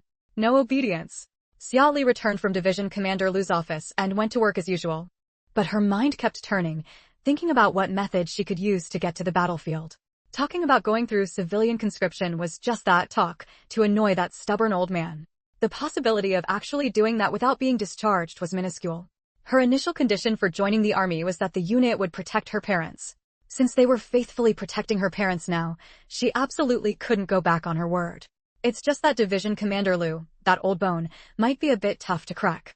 Xia Li went home after work in the evening. As soon as she pushed the door open, she saw the table laden with a full spread of dishes. Her parents and her big nephew were all waiting for her at the table. When she entered, they all turned their heads in unison, their gazes converging on her. Xia Li, what's with this feeling of a hangmen banquet? She acted as if nothing was wrong, walking to the washstand to wash her hands, and asked casually, why are there so many dishes today? Li Xiaoli, your dad heard from others that being overly sad can make one lose their appetite. He was afraid you might take it too hard.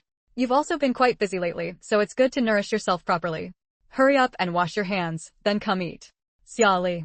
Xia Li would be a fool to believe such a flimsy reason. Her heart wavered slightly. After washing her hands, she sat down at the table with trepidation, eating her meal bite by bite, very obediently, feeling a bit indigestion. Her mind raced wildly. Could it be that she had done something recently that made her parents want to settle accounts with her? Could it be that old Lu had contacted her parents, and that's why they deliberately prepared this hangmen banquet for her? Throughout the entire meal, Xia Li spent it in a state of anxiety, trembling like a well-behaved quail, her mind frantically thinking about how to broach the subject of going to the battlefield with her parents. Others were easier to deal with, but family was truly difficult. Until Xia Li finished her meal and put down her bowl, no one brought up any related topics. Apart from having more dishes, this meal was no different from usual. Xia Li? Something's off. Did they really just make more food for me? Friendly reminder, if you can't find the book by searching the title, try searching the author's name. Maybe it's just been. Chapter 10:17. Drink up, here you go. Before the woman who had been addressed by Xia Li could even process Zhou Mimi's words and refuse the military canteen Xia Li was handing over, Xia Li jabbed the canteen like a rolling pin straight into the woman's mouth and forced the water down her throat. The woman, already severely weakened from climbing out from underground with multiple burns and prolonged smoke inhalation, was utterly powerless to resist as Xia Li shoved the canteen into her mouth. Glug, glug, glug. A large amount of water was poured down her throat. Exposed to the fire's high temperatures and chemicals, the woman's laryngeal and tracheal mucosa were extremely sensitive, congested, and swollen. The sudden influx of cold water violently stimulated her throat, triggering a reflexive spasm of the laryngeal muscles. Her glottis snapped shut, cutting off her air supply. An expression of extreme agony instantly twisted her face. Her hands flew to her neck, clutching it tightly, her features contorted in utter terror. Her mouth gaped wide as she desperately tried to breathe, but no air could enter. She couldn't speak, couldn't cough. Her face rapidly turned from red to a purplish blue. It didn't take long before her body began to thrash violently from acute oxygen deprivation.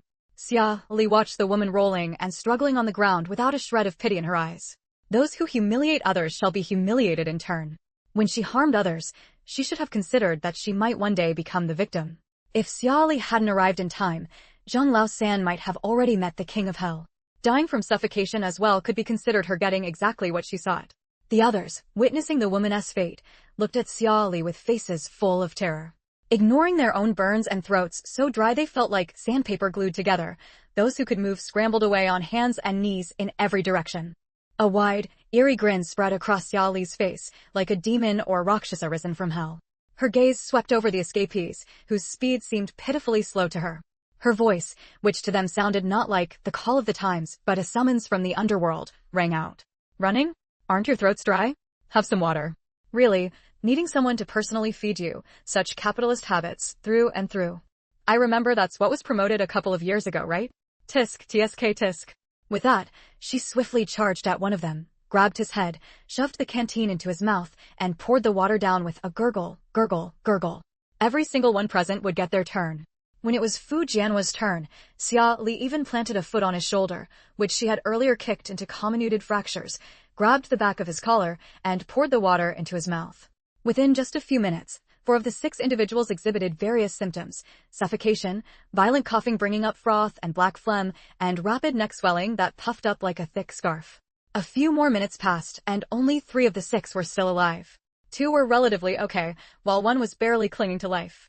Xia Li stood to the side, arms crossed, watching their frantic struggles and the venomous looks they shot her. Her tone held a note of light cheerfulness. What a pity the laws in this world are just too well developed. Otherwise, I'd definitely record your current miserable states and make it public. Probably no one would dare seek attention in front of me ever again. You all should be the ones most grateful that our motherland has laws. The 3 survivors, filled with hatred for Xia Li. Do you even hear what you're saying? Compared to us, you're the one who looks more like the major destabilizing villain. What kind of monster has the Chinese Academy of Sciences been raising? Hearing approaching footsteps, Xia Li felt a twinge of regret. Originally, after the water feeding, she had planned to carry out some other retaliatory actions right here. But now that people were coming, she had to move them first. The rest could come later. Oh well, they had been burning leaves here earlier. Even with snow on top helping to lower the temperature and direct the smoke downward, it was impossible for no smoke to rise at all. Someone was bound to come check, fearing a forest fire. The fire on the ground had long been extinguished by the continuously melting snow. Xia Li hastily pulled down the few Chapter 10:18. What did I just say? Xia Zhangguo made a move as if to take off his shoe. Xia Li turned and bolted. Xia Zhangguo took a deep breath, squeezing his eyes shut tightly. He roared at Xia Li, who was already darting away. Get back here. I haven't finished speaking. Why are you running? Xia Li stood far away from Xia Zhangguo, one arm held out defensively in front of her. If I go back, you can't hit me. If you hit me, I won't go back. Xia Zhangguo. Xia Zhangguo felt a vein throbbing on his forehead. All the sadness and sorrow vanished, replaced entirely by frustration and pent-up anger. Gritting his teeth, he said, I won't hit you. Get over here now. Xia Li, okay? With that, she scurried back with quick, tiny steps. Whoosh whoosh whoosh. Xia Zhangguo. Just look at this child's sneaky, provoking behavior. Could you blame him for always wanting to hit her? She was just asking for it.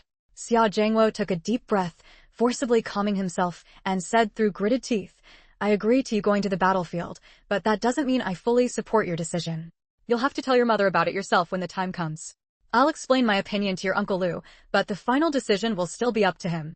However, you must promise me that if you really do go to the battlefield, you will do everything in your power to protect your own safety, whether you can find Lu Dinguan or not.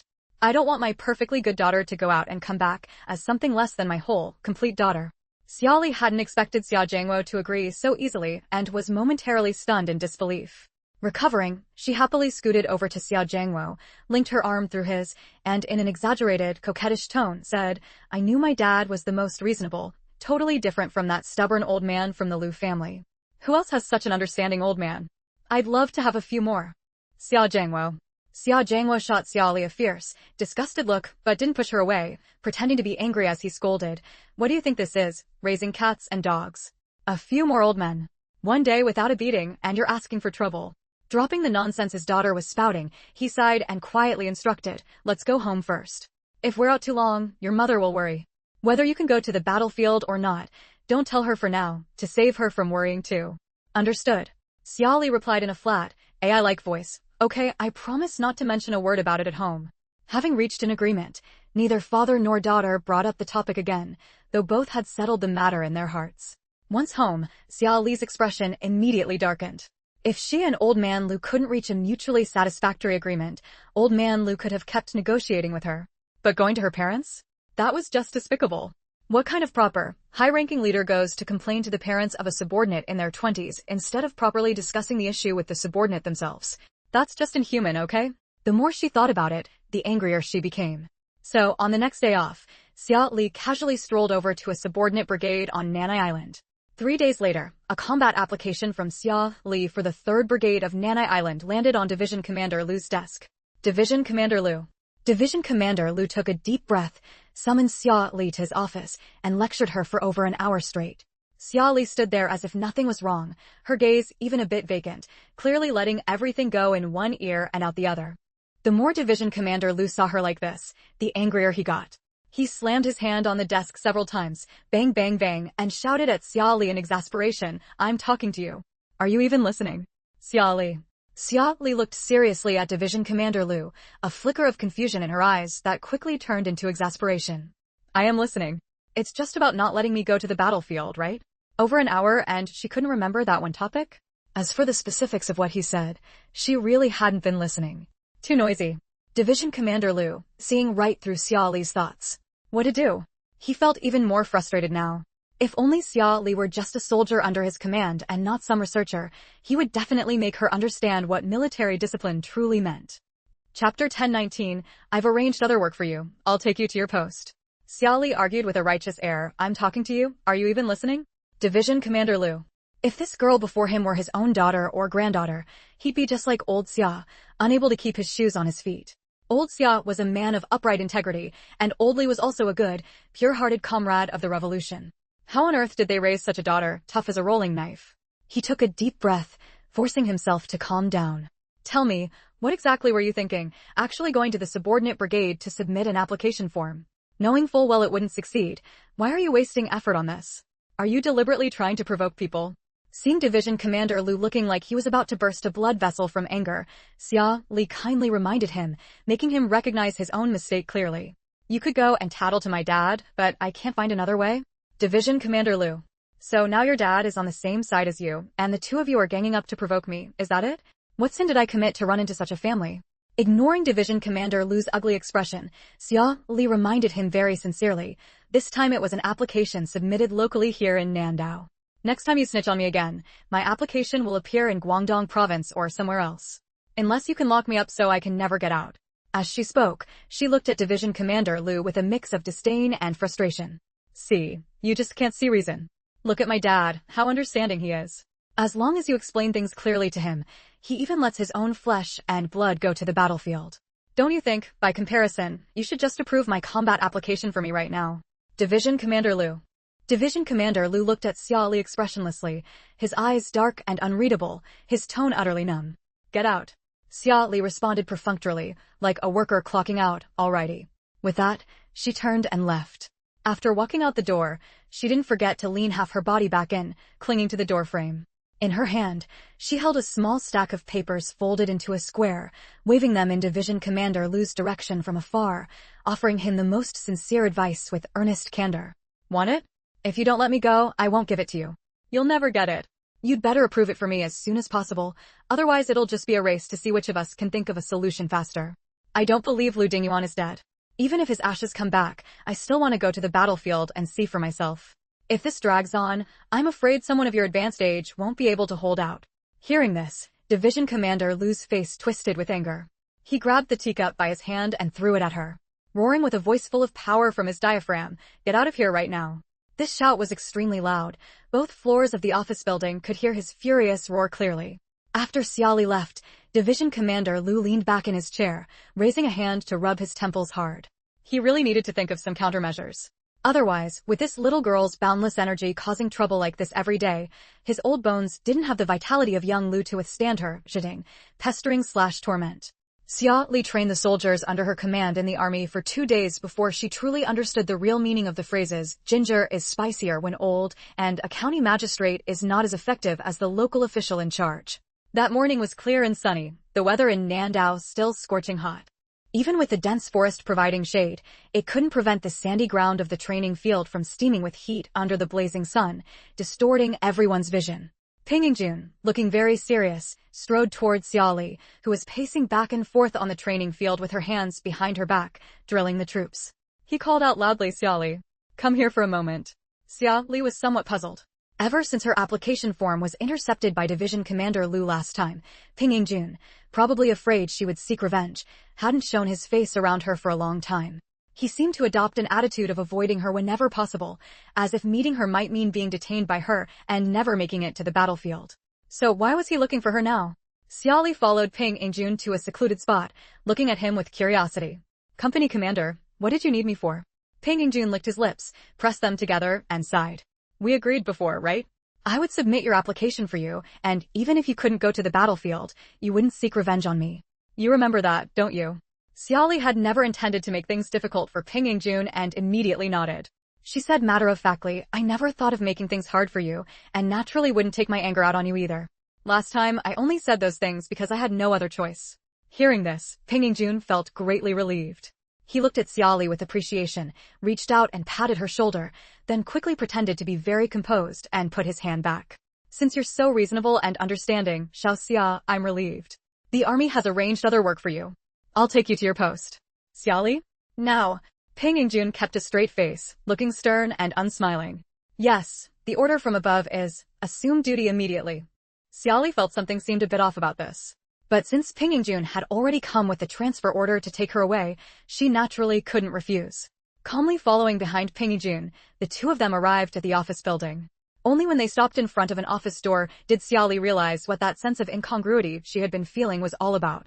Sure enough, Ping Yingjun's repeated confirmations were a trap. Ping Yingjun didn't notice the strange look on Xiaoli's face at all. He led her into the office and said to the old man sitting in the small reception area, "Uncle Meng, this is Comrade Xiaoli from our company. The higher-ups have assigned her a task. Starting today, she'll be taking over your shift." Uncle Meng was a veteran with completely white hair, wearing large, black, square-framed glasses. Hearing Ping Yingjun's words, he looked up, slightly lowering his glasses a bit, peering at Xiaoli over the top of the frames through the small gap, his brow slightly furrowed. "So young and she's coming to do this job?" His tone carried a hint of scrutiny and strong disapproval of what he saw as Xiaoli's lazy behavior. What decent young person, instead of striving in their own career to contribute to the nation's construction, would come to his retirement post job to idle away?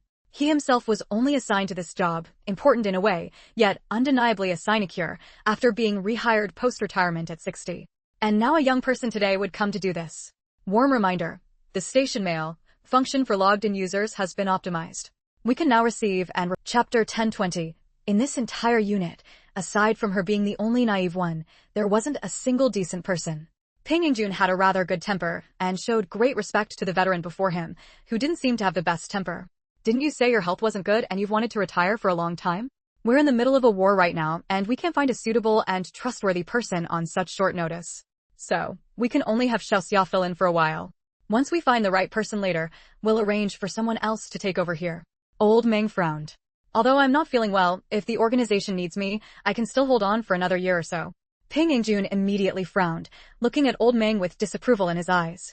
Uncle Meng, the doctor said you need surgery as soon as possible. You can't delay any longer. Although Xiaoxue is young, she is indeed a trustworthy person. You can rest assured about that. Moreover, Xiaoxue won't stay in this position forever.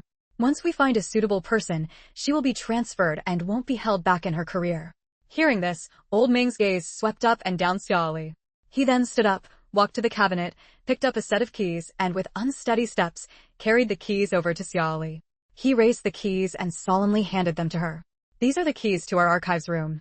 Don't think our archives room looks unremarkable and rarely gets visitors. It holds many important documents that absolutely must not be leaked. Today, I entrust these keys to you. You are now the custodian here. Remember to be cautious in your words and actions from now on. Without proper authorization, you must not allow anyone to inquire about any information in the archives room. Nor can you remove any documents from the archives room without approval. Xiaoli. Xiaoli looked down at the keys in old Meng's hand, her expression unusually grave, the weight of responsibility pressing heavily upon her. After listening to their conversation for so long, what was there left for her not to understand? This archives room was full of important materials. The person in charge of it would inevitably be under surveillance. To protect the military secrets, they would never be allowed to leave the Nan Island Corps. Xia Li almost laughed out of sheer frustration. Division Commander Liu had gone to such lengths and actually found her a task within the unit with an extremely high security clearance that could restrict her movements. This old man seemed so honest, yet he was so sneaky. Xia Li took a deep breath, her smile stiff. Can I refuse this assignment? Before old Meng, whose face suddenly turned grim, could speak, Ping Yingjun, standing beside Xia Li, answered no. The division commander said this is for your protection. Then he looked up and explained to old Meng, who was frowning and looking displeased, Uncle Meng, don't mind her. You might not be clear about Comrade Xia Li's identity. She is the disciple of Comrade Lei Kong. Because of her deep patriotism, she submitted an application to go to the front lines some time ago. However, the organization, aiming to protect both Lei Kong and her, rejected the application and assigned her this important task of yours. She is a very responsible comrade. You can rest assured and trusting the archives room to her. Ping Yingjuan's words almost explicitly stated that the reason the organization assigned Xia Li such a retirement job was entirely because she was too patriotic and kept wanting to rush to the battlefield. It was definitely not because Xia Li was some privileged connection or lacked ambition, ending up in a position with a dead-end career path visible from the start. Hearing this, old Meng immediately understood. His expression when looking at Xia Li was no longer one of exasperation, but held a touch of approval. He earnestly advised, young comrade, every position in our motherland needs people. We are like nails. We should be driven wherever we are useful. Don't think this archives work is dull, tedious, and has no future. This is just a test from the organization. Completing this task seriously is just like those comrades fighting on the front lines. Both are acts of defending the nation. As he spoke, he stuffed the set of keys into Xia Li's hand, turned without hesitation, walked to the coat rack, picked up his jacket, and headed out. Since our archives room now has a qualified successor, I officially retire starting today. With all of you here, I have great confidence in China's future. After saying that, the old man saluted Xia Li and the others, turned and left. His speed was nothing like his earlier unsteadiness, as if he was afraid Xia Li would shove the keys back at him. Xia Li, who had been forced into this. Division Commander Liu spent 2 days finding her such a sneaky job. Ping Yingjun, afraid she would retaliate against him, confirmed she wouldn't before giving her the assignment. Old Meng didn't listen to her explanation at all, convinced this was best for China, stuffed the keys at her and left without a moment's hesitation. Suddenly, she felt that in this entire unit, aside from her being the only naive one, there wasn't a single decent person. Ping Yingjun looked at Xia Li's expressionless face, pursed his lips, forcibly holding back laughter for fear she might fly into a rage. He reached out and patted Xia Li's shoulder, biting his lip hard, speaking earnestly, the archives room closes at 5 p.m. Even though it's a confidential department, it gets off earlier than others, right? You stay here. I'll head back to training now. After saying that, he left without any lingering attachment, his pace extremely fast. Xia Li, holding a large set of keys. Damn it. With no one else in the archives room, Xia Li didn't dare leave. What if some documents were really lost or important information leaked? For the entire morning, Xia Li, sitting behind the desk in the small hall, wore a numb expression. Probably this really was a retirement job. Someone as young as her had never done it before. Everyone who came to the archives room to look for documents looked at her with some curiosity. And, because of Xia Li's identity, Most people looked at her furtively. A glance, quickly looking away, another glance, quickly looking away, yet another glance, on and on. Xia Li, Chapter 1021, Calling for Reinforcements. When Regimental Commander Bai came to collect some documents and saw Xia Li stationed there in the records room, he was taken aback for a moment. After quickly figuring out the reason, he couldn't help but let out a low, muffled chuckle, clearly adopting the posture of someone enjoying the show. He deliberately lowered his voice and addressed Xia Li in an official manner. Comrade Xia, records clerk, I'd like the documents for the Liuhe campaign from August 1952, during the war to resist U.S. aggression and aid Korea. Even he, as the regimental commander, hadn't received Xia Li's transfer order. Division Commander Liu had directly assigned her here. It seemed this young woman had truly managed to provoke Division Commander Liu. Xia Li's face remained expressionless. She lifted her eyelids and shot a fierce glare at Regimental Commander Bai, who was clearly there for the spectacle.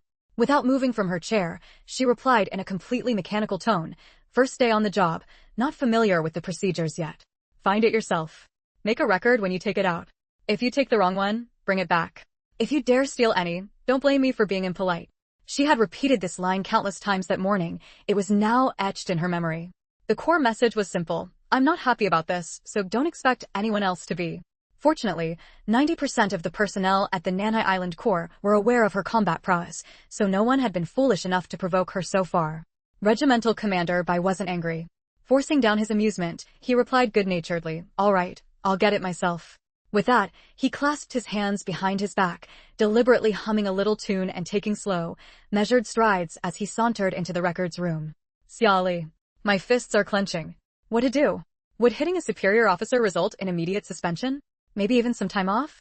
Xia Li endured the entire morning and finally made it to the noon break. Without a second thought, and with no intention of going home, she immediately broke into a jog, heading straight for the communications room. This was unbearable. She needed to make a phone call and call for reinforcements. These people were simply too infuriating.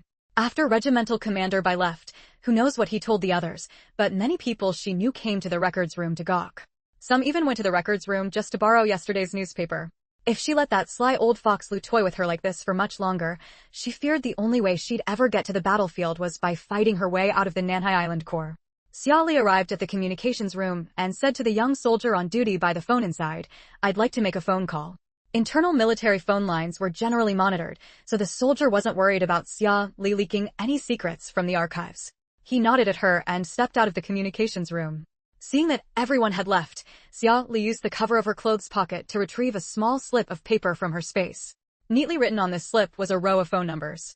Xia Li had never dialed this number since obtaining it. But given the pressing circumstances, Xia Li picked up the receiver and carefully dialed the number on the slip, turn by turn on the rotary dial. The call was answered quickly. "Hello, who is this?" It was a man's voice, one that sounded somewhat familiar to Xia Li. "Uncle Liu, it's Xia Li. Could you please ask Auntie Zhao to come to the phone?" Lu Qianghua, the Liu residence. Ever since receiving the news of Lu Dinguan's death, the atmosphere in the Liu household had been shrouded in gloom. Lu's father and mother sat on the living room sofa, sorting through their son's belongings.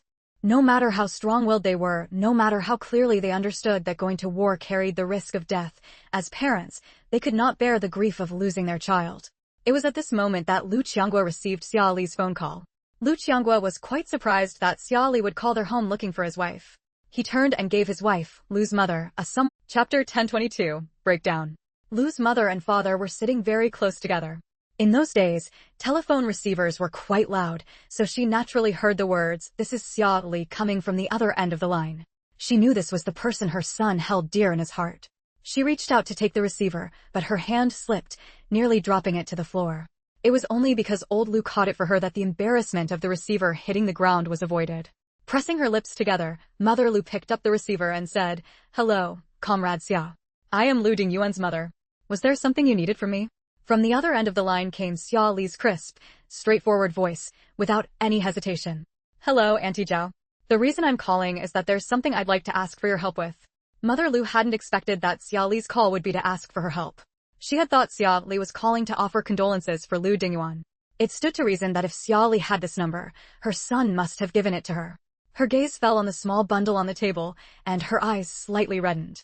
This was the person her son held dear in his heart. Her son hadn't been able to return, but if he were still here, he would undoubtedly want to help her. "Go ahead." As long as it's something I can do, I will certainly do my best to help you. Xiaoli breathed a sigh of relief and, without any preamble, said directly, Auntie, I want to go to the battlefield to see for myself what happened to Lu Dinguan, but the military won't allow it. I was hoping you could speak to my superiors and ask them to let me go to the front. Crash. Before Xiaoli could finish, a loud noise came from the other end, so loud that it made Xiaoli's eardrum ache from having the receiver pressed tightly to her ear, causing her to grimace in pain. It sounded like the telephone receiver had been dropped on the floor. As for the reason, Xiaoli could more or less guess. If she hadn't been truly unable to get to the battlefield, she wouldn't have gone to reopen the wound of Lu Dingyuan's mother. For a mother, she must also be clinging to that impossible hope, right? The phone on the other end was quickly picked up. Mother Lu's voice came through the line, tinged with a sob. Her hoarse voice traveled from the other end. Child, it's the thought that counts. There's no need to go to the battlefield. It's too dangerous. That boy was never one for romance and probably didn't leave you anything. Just forget about him. Xiaoli had thought Mother Lu would strongly support her going to the battlefield to search for him. What mother wouldn't grasp at that sliver of hope in the midst of despair? But she hadn't expected this response. It was clear without even thinking that the person on the other end of the line didn't want her to remain fixated on Lu Dingyuan. They wanted her to forget this person who could never return and move on with her life. For a mother to go to such lengths for a stranger could only mean that, just as Lu Dingyuan had described, she was truly a kind and gentle person at heart. But Lu Dingyuan had gone to the battlefield to deliver a tank for her and to protect Li Qingnan. Whatever the reason, she had to go to the battlefield. After a moment of silence, Xiaoli spoke into the phone, her tone steady. I want to go and see for myself. I won't be able to rest until I do. I don't believe someone like him could die so easily without even leaving a complete body behind. Before he left for the battlefield, he and I made a promise. He promised to return safely, and I promised to wait for him at the base. Now, I want him to keep that promise himself. If he breaks it, I need to go and confirm it with my own eyes. On the other end of the line, Mother Lu held the black telephone receiver in one hand while covering her mouth and nose tightly with the other, suppressing her sobs. She had always been a very composed person, maintaining the dignity of the lady of the house. Since receiving the news of her son's death, she hadn't shed a single tear. But today, receiving a call from the girl her son liked and hearing that the girl cared so deeply that she wanted to go to the battlefield to confirm his fate, her tears could no longer be held back, flooding out completely. Her son was a good person, an outstanding person. Even though he had died on the battlefield, there were still people who genuinely cared about him and couldn't let him go. His life had not been in vain. This was good. At least his spirit in heaven would know that the girl he liked cared for him so sincerely. He wouldn't be as lonely. Chapter 1023, Commander Lu, I'm about to be furious to death by you good subordinates. Lu's mother was crying so hard she could barely speak, her voice actually coming in broken gasps, unable to form a complete sentence. Yet she mustered all her strength, trying her best to make the words she blurted out coherent. All right, I'll find a way to send you to the battlefield. When the time comes, I hope you'll follow the arrangements and be careful in everything. Xiaoli, all right. Lu's mother put down the phone, grabbed the small bundle she had just packed on the table, and began to wail with all her might, as if expending every ounce of her strength. She was completely broken. Seeing this, Lu's father's eyes also reddened. He half-encircled her shoulders and patted her gently, as if wanting to comfort her. But a father who had lost his son in middle age had no idea how to comfort a mother who had also lost her son in middle age. He could only repeat over and over, all right, don't cry. Don't make Dingyuan worry. Lu's mother stared at the letter on the table, the one that had originally been placed with a small bundle, weeping bitterly, unable to snap out of it for a long time. Every soldier going to the battlefield would submit a last letter to the organization before departure. If he were to die gloriously on the battlefield, this letter would be delivered by the organization to the person he designated. The letter on the table was her son's last letter.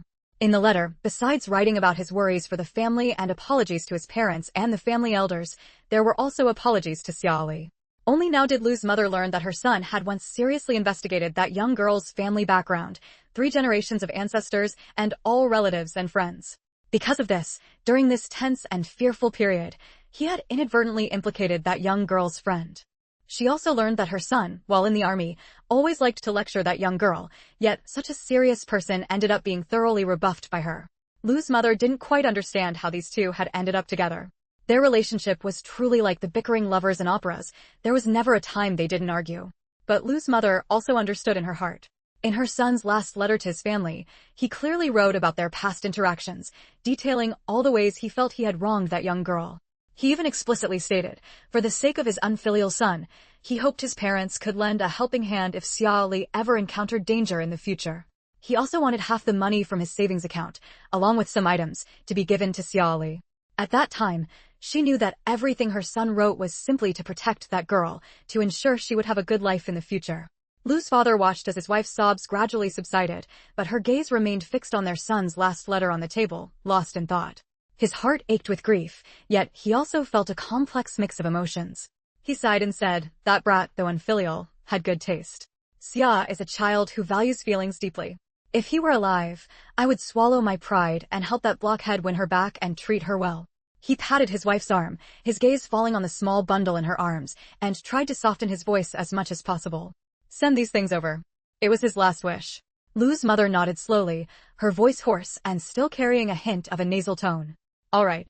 After a moment's thought, she slowly shook her head again, leaning against Lu's father as if all her strength had left her. She said softly, better not mail them. Think of a way to give her this money and these things as rewards or bonuses. Dinguan's intentions will have been conveyed. Don't let that child keep remembering him. She can find a good person to marry in the future. Our Dinguan is gone. We can't ruin another good girl's life. This phone call must have been given to her by Dinguan before he left for the battlefield. Friendly reminder. Logged-in users can permanently save their bookshelf data across devices.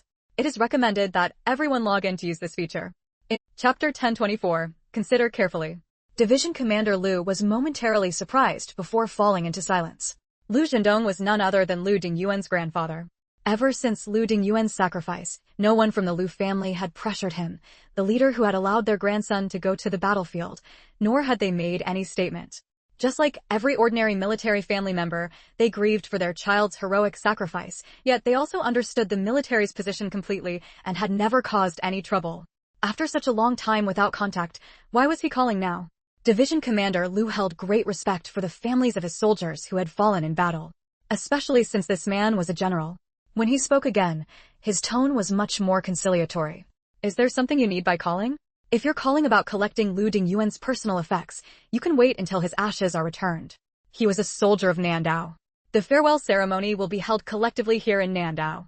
Hearing this, Grandpa Lu on the other end of the line was clearly silent for a brief moment. When he spoke again, he brought up a different topic. I'm calling today not about my grandson, but to discuss another matter with you. Division Commander Lu was somewhat puzzled. He had very little interaction with the Beijing military district, and he had never even met this General Lu. Apart from matters related to Lu Dingyuan, what could he possibly want with him? Please, go ahead. If it's within my power, I will definitely see it through. Grandpa Lu didn't beat around the bush either, getting straight to the point. I hope you can approve Comrade Xiao Li's application to go to the battlefield. Division Commander Lu. Division Commander Lu's facial expression instantly contorted, and even his breathing rhythm became heavier. He said somewhat through gritted teeth, impossible. Anything else is negotiable, but this is absolutely impossible. I won't let her take that risk on the battlefield. That damn girl must be crazy. Unable to persuade him herself, she actually went looking for external help, even reaching out to Lu Dingyuan's family. Was she trying to pressure him with authority to make him yield? Grandpa Lu clearly hadn't expected Division Commander Lu's reaction to be so intense. For an ordinary soldier, even if this soldier was the child of Division Commander Lu's life-and-death comrade, this reaction was somewhat abnormal. Division Commander Lu also clearly realized his tone had been too harsh. He quickly softened his tone to make amends. You should also know that Comrade Xiao Li is Lei Kong's disciple. Comrade Lei Kong only entrusted me with taking care of this one person. He explicitly stated that Xiao Li is like a son or nephew to him. If something were to happen to that little girl on the battlefield, I would have absolutely no way to explain it to Lei Kong.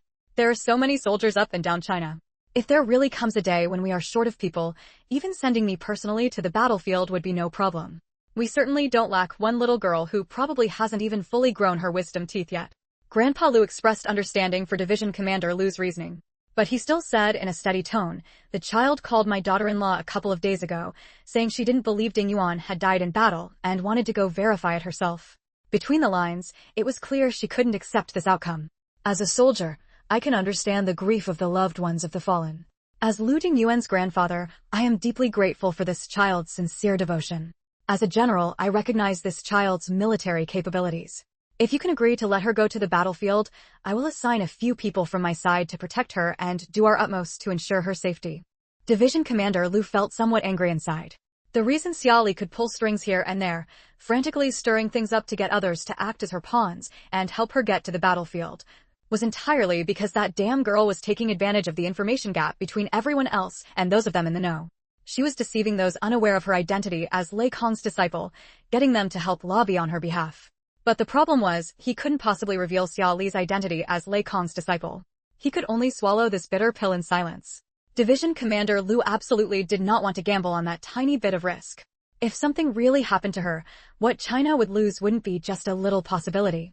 He immediately wanted to refuse. Grandpa Lu on the other end of the line seemed to know what he wanted to say.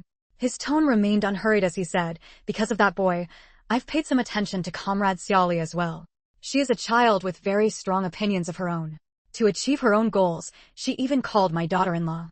Even if you disagree, she will definitely find other ways. Right now, various forces have their attention on her.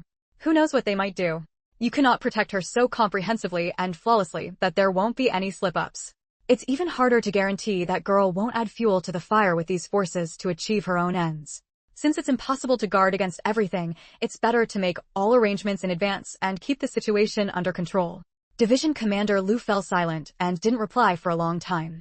He had to admit, although Lu Dinguan's grandfather wasn't in Nandao, from thousands of miles away in the capital, he had analyzed the situation here perfectly clearly.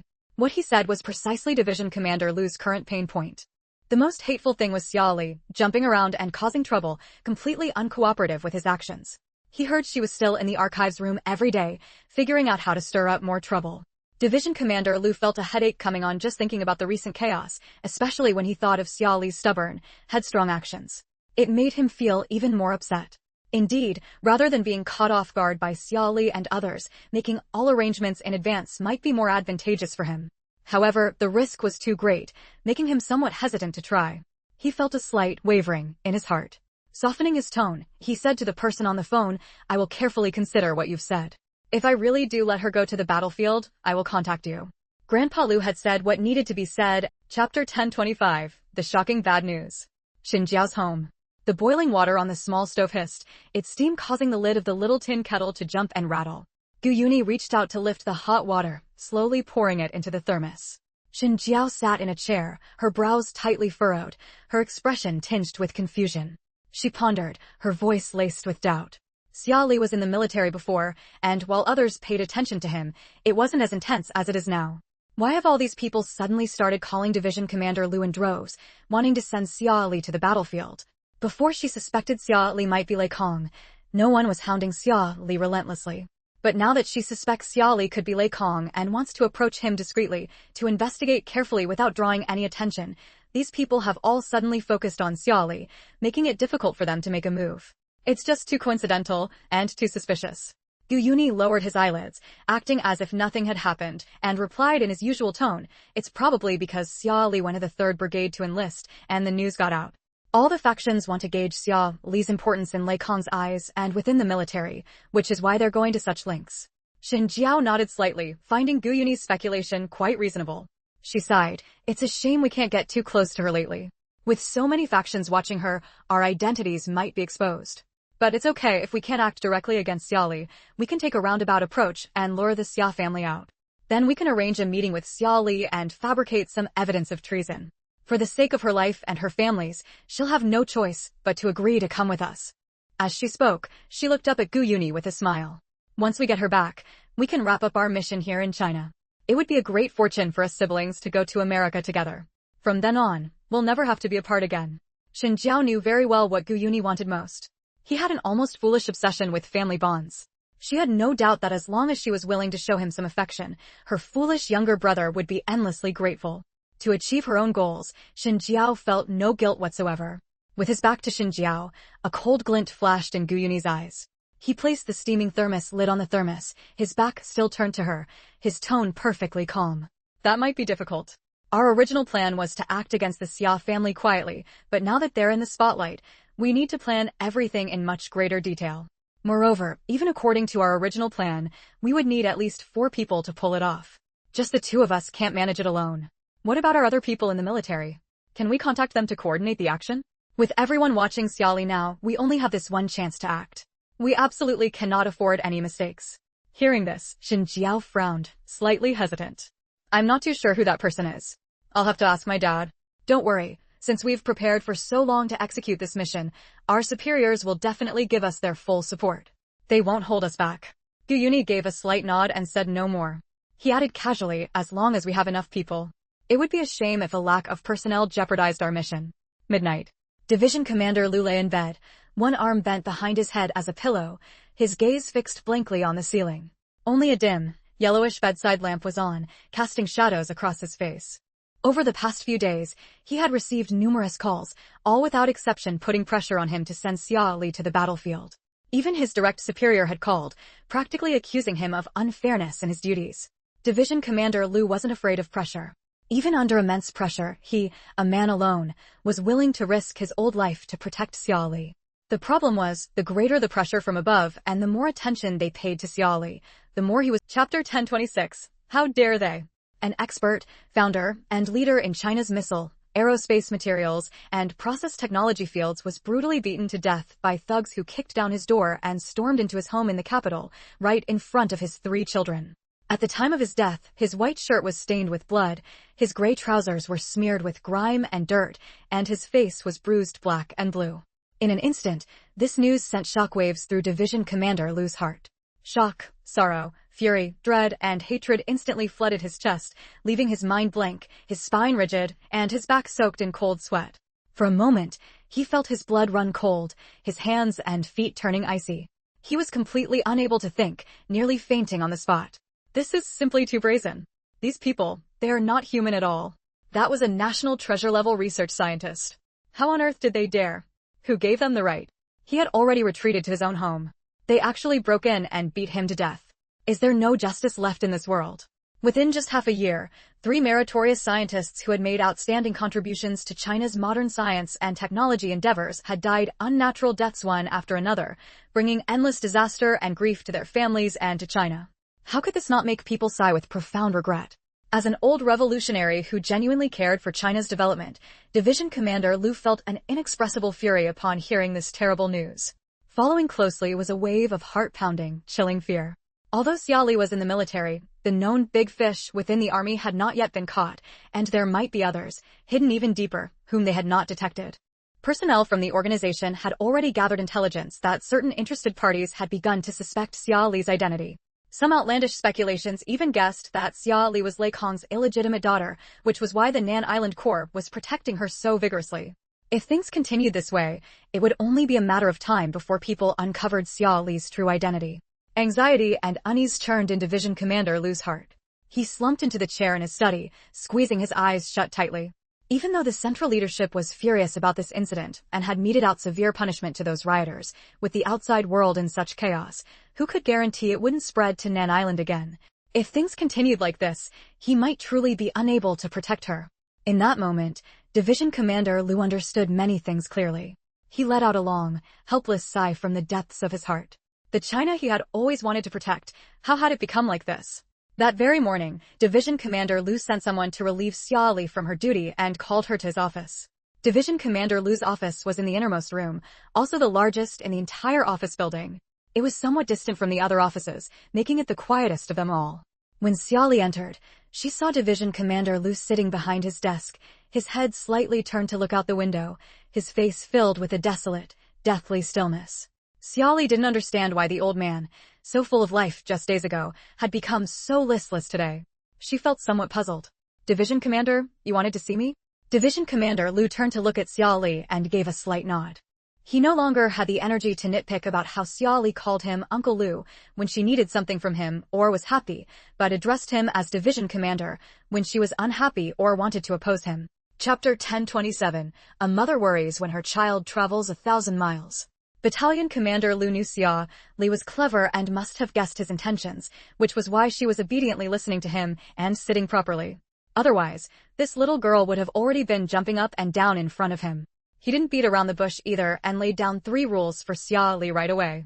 I can agree to let you go to the battlefield, but you must also promise to prioritize your safety, follow the organization's arrangements at all times, and absolutely must not deliberately shake off the people assigned to protect you, not even unintentionally. You must have at least 3 people with you whenever you go out, and you must report if you leave the group. You belong to the communications company, so stay with them the entire time. Don't go near the center of the battlefield. Can you agree to these conditions? Hearing Battalion Commander Lu agree, Xia Li felt a surge of joy, her eyes sparkling with excitement. She had already planned how to cause trouble next and stir things up until Battalion Commander Lu had no choice but to let her go to the battlefield. She never expected such a pleasant surprise. This old stubborn man had actually come around on his own.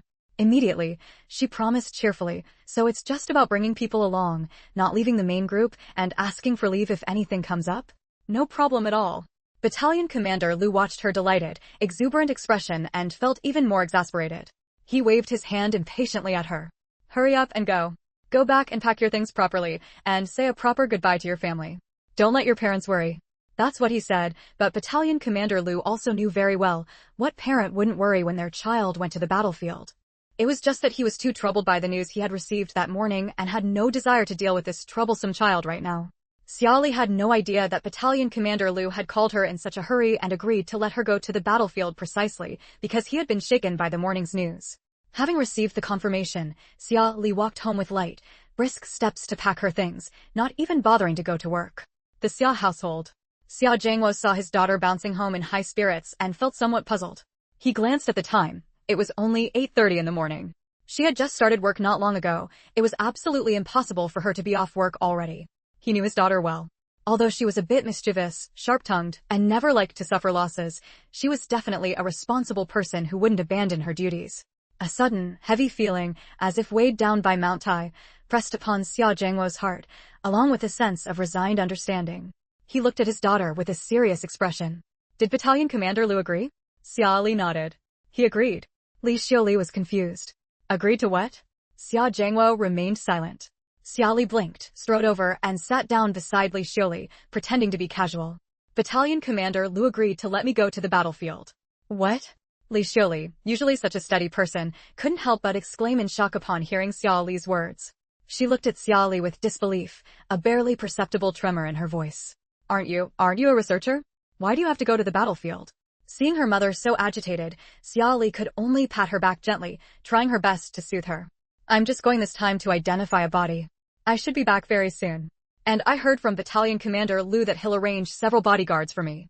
You don't need to worry. Once I come back, the identities of Lei Kong and Lei Kong's disciple will be separated. No one will have any reason to trouble me anymore. How could Li Xiaoli not worry after hearing this? She wasn't an ordinary person who had never been to the battlefield. Back in the day, she had been a military doctor, a soldier who followed the organization northward. There were so many variables on the battlefield. Even with many people accompanying her, who could guarantee nothing would go wrong? But she had always been gentle and respected her child's choices. She simply couldn't bring herself to forcefully tell Xia Li not to go. Then, about how long will it take to come back? Xia Li, Battalion Commander Lu told me to go with the communications company. How long it takes to come back probably depends on the organization's arrangements. But the communications company is a technical unit. Under normal circumstances, we don't need to charge into battle. It's very safe. Li Xiaoli only half believed Xia Li's words. There was no such thing as safety on the battlefield. Even the cooks fought. Who cared if you were from the communications company? If the enemy wiped out the entire communications company and then caused some signal problems, they could easily be completely annihilated. The enemy would probably be overjoyed. But since the decision had already been made, saying more would be useless and would only add pressure to her daughter. So she simply refrained from saying anything to stop her. That night, Xia Li bossily pushed Xia Zhengwo into a room and slept in the same bed with her mother. The two talked through the night. Early the next morning, as Chapter 1028, Xia Li, you're young and strong, yet you think about lying at home all day doing nothing. Have you no shame? The small boy stood straight, looking earnestly at Xia Li, who was bent over washing her face, and said with a serious tone, Auntie, I want to go to the battlefield like you in the future, to protect our home and defend our country. Xia Li wiped the water off her face, turned to him, and gave a slight nod. That's a good ideal, but I hope that by the time you join the army, China will no longer have wars, and you'll only need to defend the country. Oh, right, study hard. When you can take the college entrance exam, get into a military academy. When there are no more wars in the future, the requirements for promotion will definitely place a high emphasis on education. This was her reserve food supply. She had to raise him well. Xia Debao nodded very seriously to Xia Li. I will study hard. The news that Xia Li was going to the battlefield was not concealed by the military. On the contrary, Division Commander Lu thought that since Xia Li was destined for the battlefield, it was better to maximize the benefits of this situation and make the list of those going to the battlefield widely known. Everyone, both inside and outside the military, was shocked to hear that Xia Li was going to the battlefield. They couldn't believe Division Commander Lu would make such a decision. Hadn't Division Commander Lu always treasured Xia Li dearly, and hadn't Lei Kong also treasured her greatly? Weren't they extremely protective of her identity as Lei Kong's disciple, going to great lengths to safeguard her? Hadn't they dealt severely with those who wanted to harm Xia Li, this disciple of Lei Kong, with the entire Nandao Corps refusing to release her no matter who came asking? How could they so easily send such an important person to the battlefield? Rumors spread like wildfire, and everyone speculated about the meaning behind Division Commander Lu sending Xia Li to the battlefield this time. But no matter how they speculated, the fact that she could be sent to the battlefield was enough to prove that Xia Li was not as important in Nandao as everyone had previously imagined. Shin residence. Shin Jiao frowned as she squatted on the ground washing vegetables, her hands plucking the leaves one after another as if plucking at her tangled, unmanageable thoughts. As if asking Gu Yuni beside her, yet also as if murmuring to herself, she said, "Why do you think they agreed to let Xia Li go to the battlefield?" Gu Yuni's mood was somewhat complicated as he washed the already cleaned vegetables again. Who knows? But this can also prove that Xia Li is not Lei Kong. Division Commander Lu really is sending her to the battlefield. Shin Jiao nodded, somewhat regretfully saying, "What a pity. I thought she might be Lei Kong. They're leaving in 3 days. Our plan probably won't work." Gu Yuni pursed his lips. The news that Xia Li would go to the battlefield had truly caught him off guard.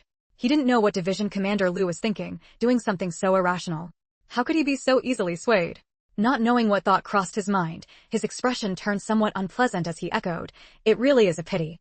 At the Xia residence at this moment, the room was packed with people. Xia Li had moved a small table and was sitting in the living room, writing hurriedly with her head down. A circle of wives surrounded her, talking one after another. "Xiaoxia, if you run into my man, please give him a message for me. Tell him everything at home is fine, and he shouldn't worry. Tell him to be very careful on the battlefield, not to be reckless, and to make sure he comes back alive. The kids and I are waiting for him at home." Another young girl in a floral dress with 2 braids added, "Sister Xia Li, if you see my dad on the battlefield, tell him I've already found a job at the textile mill, so he doesn't need to worry. He must come back safe and sound." An elderly woman with white hair, her face full of worry, said, "Xiaoxia, if you see my eldest son, tell him his mom is doing fine at home. His wife and kids treat me well, so he shouldn't worry. The whole family is waiting for him to come back." Chapter 1029. Is it love? Guilt? Or responsibility? All for a clear conscience. Xia Zhengguo was utterly astounded by the sheer shamelessness of his own daughter. Before, when this little girl told him that she would support him now, and after he was reinstated to his official position, he would have to use his salary to support her, and do so lavishly, he didn't think much of it. But the problem was, she wasn't just planning for her nephew to support her in her old age, she even had her eyes on the salary of her underage nephew. Just how thick-skinned could she be? There was only a few years' age difference between them. Xia Li remained unmoved by Xia Zhengguo's disdain and answered with complete confidence.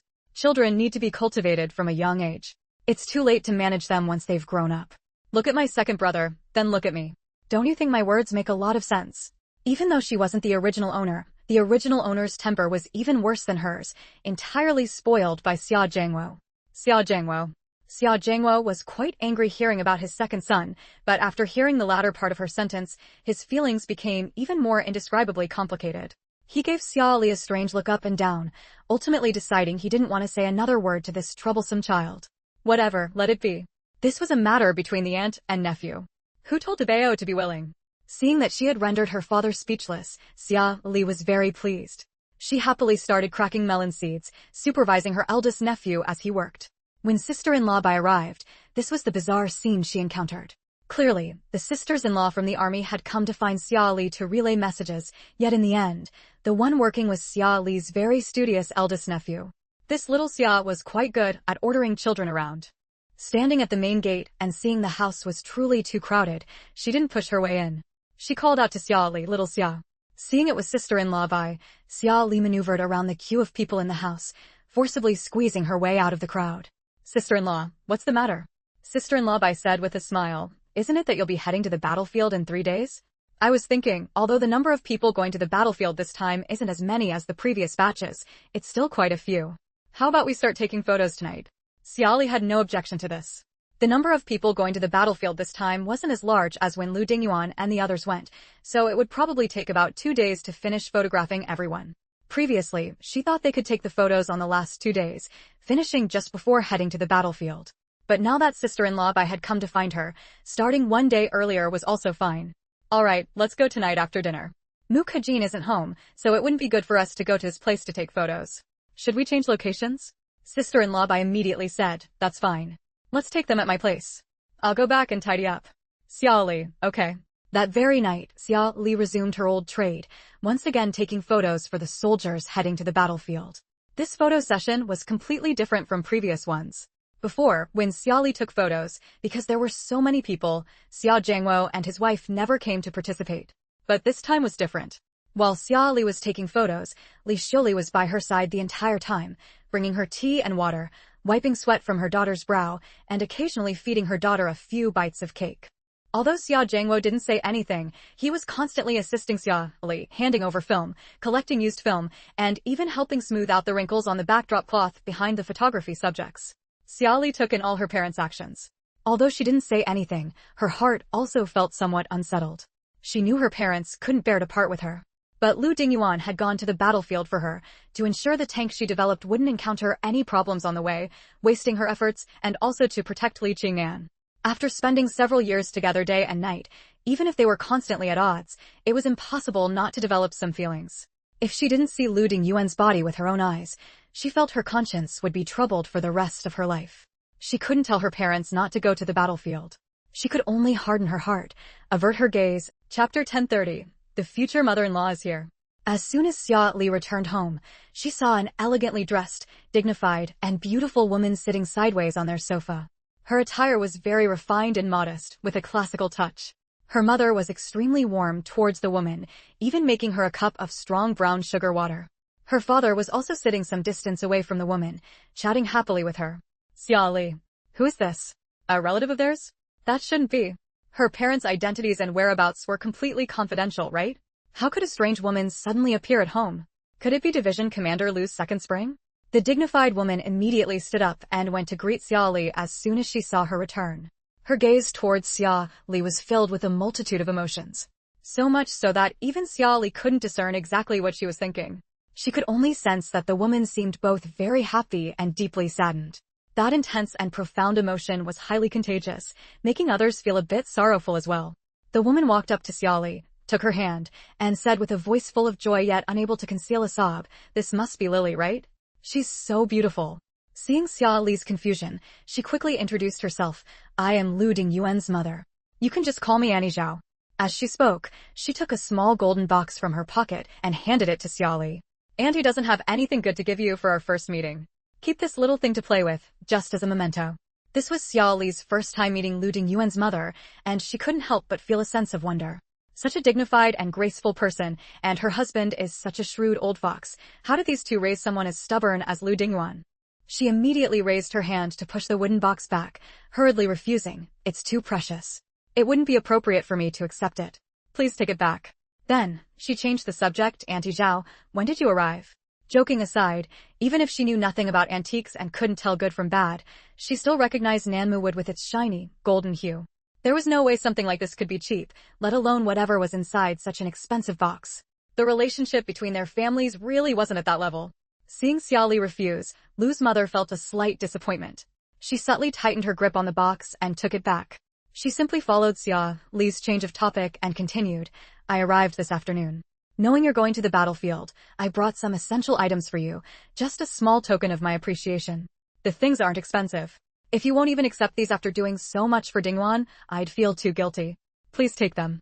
Xia Li glanced at the items on the table, small things useful for marching and fighting, like clothes, shoe inserts, a compass, and the like. They really weren't expensive. "All right, thank you, Auntie Zhao." Thinking it was almost dinner time, Xia Li suggested, "Auntie Zhao, did you come alone? If you don't have any plans, why not stay for dinner?"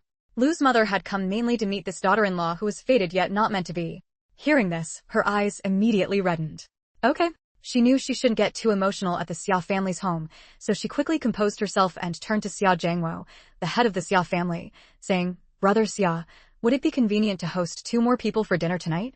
My father-in-law, knowing Lily is going to the battlefield, specifically assigned 2 of his guards to accompany and protect her along the way.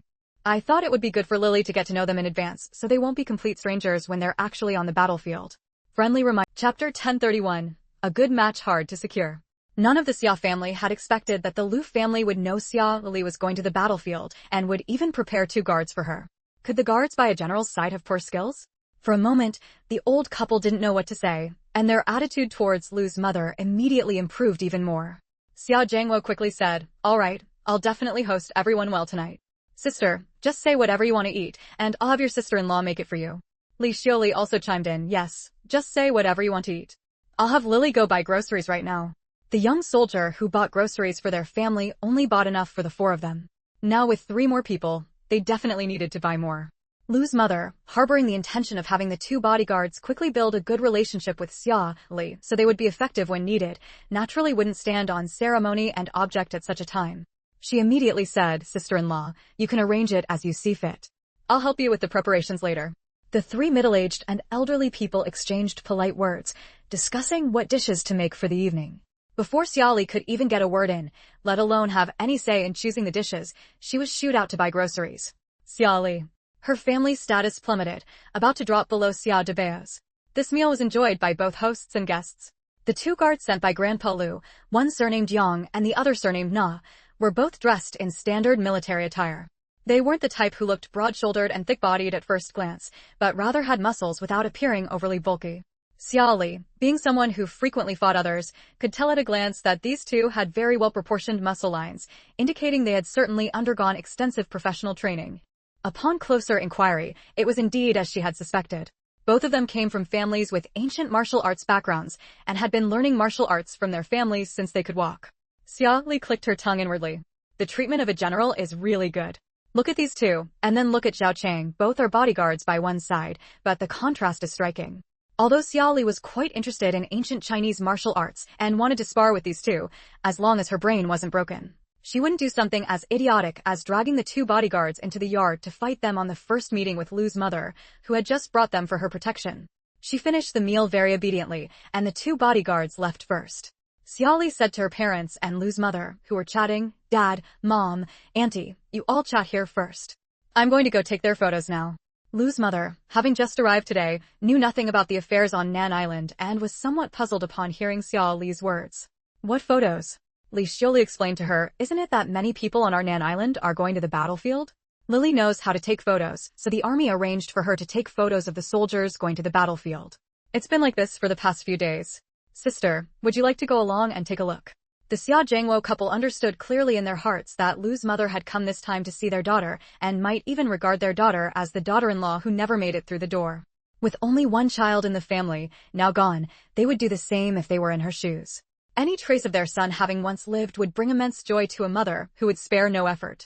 From the time Lu's mother arrived at their home until now, she hadn't wailed over their daughter, hadn't pulled their daughter aside to talk extensively about Lu Dinguan, and hadn't said a single word about how long their daughter should mourn for Lu Dinguan. She had been very restrained and tactful.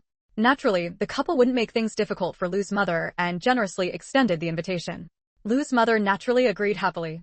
Her loving eyes shone brightly as she looked at Xia Li, praising, "Lily is truly amazing, capable of everything." Dinguan also knew how to take photos and took them very well, but there would be no more opportunities for that now. Xia Li had no objections to this and took the people to Battalion Commander Bai's house to take photos for the others. The activity of taking photos before going to the battlefield had already become a distinctive feature of the Nan Island Corps' pre-conscription activities. By now, the area around Battalion Commander Bai's house was crowded with people, some wanting to take photos with relatives, some wanting solo photos, and some just watching the excitement. Regardless of their intentions, upon seeing Xia Li arrive, they immediately made way for her. An old lady cheerfully said to Xia Li, "Comrade Xia is here?" Xia Li nodded to them, "I'm here, Auntie. Didn't bring your grandson out today?" The old lady immediately replied with a smile, "That naughty monkey went to play in the back mountains today, and hasn't come home yet. I reckon it'll be good enough if he's back before bedtime." Someone nearby immediately teased, "Weren't you saying just the other day that you'd break both his legs if he dared go up the mountain again? Changed your mind about breaking his legs this time?" A wave of good-natured laughter immediately spread around. The old lady said with feigned annoyance, "I just can't catch up with him. If he goes up the mountain himself, there's nothing I can do. Just wait until he gets back." Seeing her bluster, all bark and no bite, everyone burst into another round of hearty laughter. Xia Li entered battalion commander Bai's house chatting and laughing all the way. Lu's mother quietly followed behind Xia Li, watching this lively girl whose personality was Chapter 1032, Assemble. There were quite a few people coming to have their photos taken. From the moment Xia Li started taking pictures, she no longer had time to pay attention to Lu's mother and the others, diligently pressing the shutter. This time, the Marine Corps would also be going to the front lines to fight. Whether they had agreed to take photos on the last day or not, almost everyone Xia Li photographed today were people she knew. The others were fine, but when it came to the members of the 4th platoon, these brats had a lot of demands, and they were particularly lousy ones. Lin Xiaoxue sat slightly sideways, showing off his very firm jawline and his most satisfactory, high-nose bridge. He sat rigidly upright, his face stern, his eyes constantly darting glances at Xia Li, his mouth chattering away non-stop. Platoon leader, what do you think? Is this pose okay for the photo? I heard that taking a photo slightly sideways makes a person look more handsome. Does this make me look more beautiful, more handsome, more majestic? If it turns out well, I'll take a couple more. Later, I'll mail them to my mom so she can use them to find me a wife.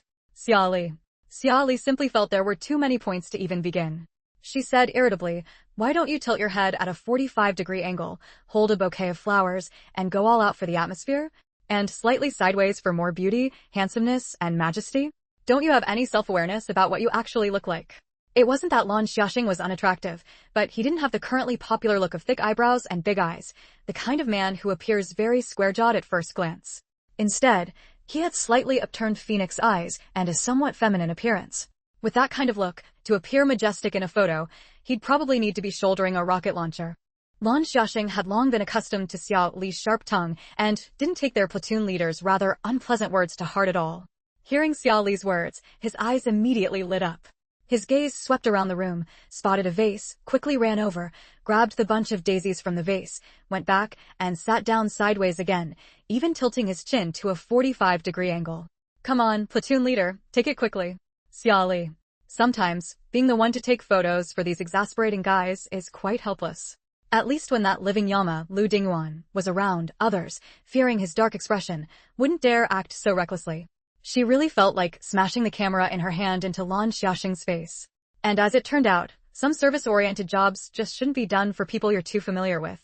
Not only was Lin Xiaoxue like this, but the others in the 4th platoon were also all being cheeky, making all sorts of unreasonable demands. Even those who had their photos taken after Lin Xiaoxue, one after another, like a relay, took the flowers from Lin Xiaoxue's hands for their own 45-degree angle, flower-holding, melancholic upward gaze. If Xia Li hadn't finally lost her temper, who knows what else these guys might have come up with. For the first time, Xia Li felt mentally exhausted from taking photos for others. Even the heavy heart she felt knowing all the people she knew in the army were going to the battlefield was mostly scattered by their antics. Each and every one of them was a troublemaker. Lu's mother watched the entire scene from a corner of the room, her gaze following Xia Li with hope, tears in her eyes, but a smile always on her lips. After everyone had finished taking photos and the people in the room had mostly dispersed, leaving only those cleaning up the area, she walked softly over to Xia Li, who was fiddling with the camera, and took the camera from her hands. They're all done. Let me take a few photos of you too. My photography skills are pretty good. Dinguan learned from me when he was little. Xia Li had originally wanted to take a couple of photos as mementos too. It wasn't that she thought something might happen to her on the battlefield, but before the apocalypse, she used to go take a few photos every year on her birthday, along with a family portrait, to keep as memories for when she got old. It's just that after the apocalypse broke out, those photo albums had long since disappeared. Now that she had the chance, she naturally still wanted to leave some mementos for her older self, at least to prove she had also been young and beautiful once. Then thank you, Auntie Zhao. As she said this, she waved to the Xia couple. Mom. Chapter 1033, you're already taller than me. Honestly, as your aunt, I don't really feel like hugging you. The weather was somewhat overcast today. A slightly damp, chilly wind swept across the drill ground, causing the uniforms of the soldiers standing in formation to flutter slightly, producing a rustling sound. Xia Li stood in the middle of the ranks, her gaze fixed on Division Commander Lu on the platform, listening to him deliver one inspiring sentence after another. His voice, with its rises and falls, was highly persuasive. During the previous time seeing others off to the battlefield, Xia Li hadn't felt that the pre-battle mobilization rally was any different from regular formation training. But now, being part of it herself, she realized it was an entirely different experience. Beside her were comrades with resolute expressions, an aura of solemnity about them, standing tall and straight. In her ears was Division Commander Lu's passionate, resonant, and awe-inspiring voice of encouragement. Within her line of sight were family members, their eyes full of concern and earnest hope for their safe return. At this moment, Xia Li truly felt the reality that she herself was going to the battlefield. She could also sense the immense determination China had invested to win this war and the sacrifices made by the families of the soldiers. After Division Commander Lu's mobilization, everyone boarded the trucks and headed for Nandao Pier. Due to their status, Xia Zhangwo and his wife, fearing encounters with ill-intentioned individuals, couldn't accompany Xia Li to the pier like the other families. The couple stood at the entrance of the military compound, braving the strong wind, watching the departing military trucks for a long time without leaving. This wasn't the first time they had sent a child off to war, but it was the first time they felt so uneasy. It wasn't due to favoritism, but because, unlike their steady eldest son, their daughter, doted on since childhood, had a far too impulsive personality, making it impossible for them to feel at ease. Xia Zhangwo supported his wife, whose eyes were red and swollen, and said in a firm voice, "Let's go back. May everyone be safe and sound." Safe and sound, waiting for Lily to return. Li Xiaoli's tears fell again. "All right," she said hoarsely. Although Xia Zhangwo and his wife didn't see Xia Li off, Xia Debao and Lu's mother accompanied her to the pier. Just as Xia Li had tied a big red flower on Lu Dinguan before he went to the battlefield, Lu's mother now took on that role for Xia Li. Gently, she tied the big red flower on Xia Li, offering soft words of advice. "Once you're on the battlefield, be extra careful in everything, take good care of yourself. Eat properly, sleep well. If you encounter any difficulties, send a message to Auntie. I'll do my best to help you resolve them. Don't separate from your guards during movements, and don't stray too far from the main force. We are all waiting for your return. Remember to stay safe and sound." Listening to Lu's mother's earnest advice, Xia Li felt a bittersweet ache in her heart. Throughout her words, phrases like "be careful, safe and sound," "waiting for your return," and "protect yourself" were repeated over and over. Perhaps these were the words she had wanted to say to Lu Dingyuan before he went to the battlefield? Or perhaps they were words she regretted not having said to him before he left. Xia Li didn't say anything. She opened her arms and gave Lu's mother a big hug. "I will definitely return safely. If he is still alive, I will bring him back too. We will all be fine." Lu's mother secretly wiped away a tear and said to Xia Li with a smile, "All right, I'll wait for you both to return." After Lu's mother stepped back, Xia Debao walked up to Xia Li. He clasped his hands in front of his clothes, constantly twisting his fingers, his lips pressed tightly together as he looked directly at Xia Li, not speaking for a long time. For Xia Debao, who had suffered so much hardship at such a young age, compared to his grandparents and parents, his aunt was the one who most resembled a mountain in his heart, supporting the entire Xia family. Now his most respected aunt was going to the battlefield. He felt momentarily lost, yet proud, and even a little fearful. Amidst this mix of emotions, as the moment for his aunt to actually depart for the battlefield arrived, he found himself unable to say a word. Seeing Xia Debao's somewhat withdrawn demeanor again, Xia Li gently curved her lips and opened her arms to him. "Want a hug? You're already taller than me. Honestly, as your aunt, I don't really feel like hugging you. Friendly reminder, if you can't find it by searching the book title, try searching the author's name. Maybe the title was just changed." In response to readers' requests, we are now introducing a VIP Chapter 1034, The Pillar of the Family. Pfft. Xia Debao couldn't hold back and was instantly amused by his aunt's strange way of saving face. He stepped forward and wrapped Xia Li in a bear hug, squeezing her waist tightly and burying his head in the crook of her neck. His voice was muffled as he said, "Auntie, you must be careful and come back safely. I'll be waiting for you at home." Xia Li felt a warm dampness on her shoulder and, for a fleeting moment, felt a twinge of disgust at her nephew's unhygienic habit of wiping his tears on others. But considering this big lump was her future long-term meal ticket, Xia Li still patted Debao's back. In a voice only the two of them could hear, she whispered by his ear, "Although I'll be careful on the battlefield, the dangers there are unpredictable. Even the strongest person can't withstand an atomic bomb. Now that I'm leaving, you're the pillar of the family. The elders at home are relying on you. You need to stand strong. Don't argue with them, and don't let anyone bully our family." Holding the now sobbing Debao in her arms, Xia Li didn't stop what she needed to say. "Your second uncle's family can't be relied upon. Your parents are still in the countryside, and your grandparents are getting old. If one day I really don't come back, you must hold up this family. The Xia family will depend entirely on you. Do you understand?"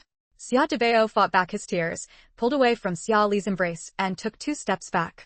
He stood at attention, straightened up, his face wet with tears, and gave Xia Li a crisp, standard military salute. In a voice loud and clear, solemn as a vow, he answered, "Yes, I will complete the mission." Mother Lu, who had watched the entire scene from the side, had tears in her eyes. She covered her mouth and turned her head away, unable to bear the sight of a soldier heading to the battlefield parting from loved ones with the resolve of a possible final farewell. Seeing everyone starting to board the ship, Xia Li had to leave. Only then did Mother Lu pull her aside. She said quietly, because of political stance and status reasons, the Lu family currently doesn't have the ability to help clear your family's name. But during your time on the battlefield, Auntie Zhao promises you that she will do everything in her power to protect the safety of your Xia family members. Don't worry about home. Just focus on protecting yourself. Xia Li felt that Lu Dinguan's mother was truly beyond reproach. Her main worry upon leaving was someone targeting the Xia family. With this assurance, a large part of Xia Li's anxiety immediately eased. "Thank you, Auntie Zhao." Woo-woo. The ship's whistle blew. Xia Li glanced back, then turned to Mother Lu and Xia Debao. "Time's up. I have to go. You take care too. If anything happens, write to me." Xia Debao nodded obediently. Mother Lu understood. The ship is about to depart. Hurry and board. Xia Li gave a slight nod, picked up her luggage, turned, and strode towards the large ship leaving Nan Island, merging with the boarding crowd. Settled in her seat, she rubbed the piece jade her mother had given her before leaving, which hung around her neck, and sank into thought. The next few days would be spent entirely on the journey. She needed to plan carefully. If it was confirmed that the body wasn't Lu Dingyuan's, she would have to figure out a route to search for him. In a small courtyard within the 2nd Battalion of the Nan Island Corps, Shen Jiao reunited with her adoptive father once more. The two sat in the room. Shen Jiao's adoptive father frowned as he looked at the ruined half of Shen Jiao's face, his brow furrowing deeper and deeper. Every month, a wave of wounded soldiers returns from the front line. In your current state, I'm not sure if Mukajin will treat you differently when he comes back. We can't afford to lose your identity right now. Shen Jiao pressed her lips together, quickly covering her face with her hand and turning her head slightly as if to hide her appearance. She lowered her voice and said, "Mukajin isn't that kind of person. Even if he knows my face is ruined, he would never throw me out. Otherwise, he wouldn't have saved me when I fell into the water all those years ago." Shen Jiao's adoptive father nodded slightly. "Let's hope so." He paused, his frown deepening. "What about your previous suspicion that Xia Li is Lei Kong? Have you found any clues?" Shen Jiao quickly shook her head. "I was mistaken before. Xia Li absolutely cannot be Lei Kong. Even if Commander Lu and the others weren't the sharpest, they would never send a top research scientist to the battlefield unless they were truly insane." Shen Jiao's adoptive father hadn't expected her suspicions to come to nothing, yielding no useful information. He didn't understand. During her training, Shen Jiao's performance had always been excellent.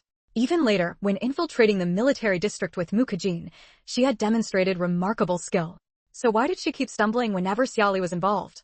These repeated setbacks were directly interfering with their operational direction. A few more incidents like this, and even their superiors in China might not be able to handle it. "All right. I hope you can bring back some useful—" When Xia Li was about to leave, Lu Dingyuan noticed he wanted to slip into the crowd. He initially intended to stop him, but seeing that Zhao Cheng and the others were following, he didn't intervene. However, they still needed to find out what had happened and figure out a way to handle the situation. Song Qinghe, who was relatively skilled at communication and had a gentle appearance, took on this important task. He went to ask some nurses and patients about the situation at the time. But just as the young nurse had said earlier, the argument had taken place on the 2nd floor outdoor balcony. By the time anyone noticed, the two were already fighting and the pregnant woman was sitting on the ground with blood pooling beneath her. While everyone rushed the pregnant woman to the delivery room, someone reported the incident to the police, who took both parties away. No one really knew what had actually happened. Song Qinghe made his rounds, but returned empty-handed. Guo Hongli and Lu Dingyuan could tell from his expression that there hadn't been much progress. Guo Hongli furrowed his brows slightly. "Didn't find out anything?" Song Qinghe nodded. They were alone when the fight broke out. To get a clear picture, we'd probably need to hear from the people involved. But now, one of the involved parties was at the police station, and another was in the delivery room. They simply couldn't figure out the details. Peng Lixiang's family situation was quite complicated. What if that guy stubbornly refused to talk and ended up suffering at the hands of his stepmother again? His stepmother wasn't someone easy to deal with. Meanwhile, on the other side, Xia Li, who had quietly slipped away from the crowd, asked the nurse at the station where the argument had occurred and learned it was on the 2nd floor. She then strolled leisurely up to the 2nd floor. Although times were slightly better than in the early 60s, many people still struggled with food and clothing. Moreover, not yet hardened by the various scams of later eras, ordinary people weren't overly cautious and were mostly warm and simple. A handful of sunflower seeds could be the perfect conversation starter. Xia Li had just such a handful of seeds in her pocket. At one point, she leaned against the wall and chatted with an elderly woman. "Your daughter-in-law is giving birth?" Looking at how pointed her belly is, "It must be a boy." The mother-in-law was instantly delighted. Xia Li continued the conversation. "Did your son come?" He's busy with work. He usually comes after work in the evening or waits until the day she gives birth." "Do you know what happened with those two who fought earlier?" Pleased by the flattery and seeing Xia Li in a military uniform, looking pretty, clearly a cultural troop soldier, the elderly woman immediately shared everything she knew. When she met a mother of a woman in labor, Xia Li would offer her a handful of sunflower seeds and continue chatting cheerfully. "Is this your daughter?"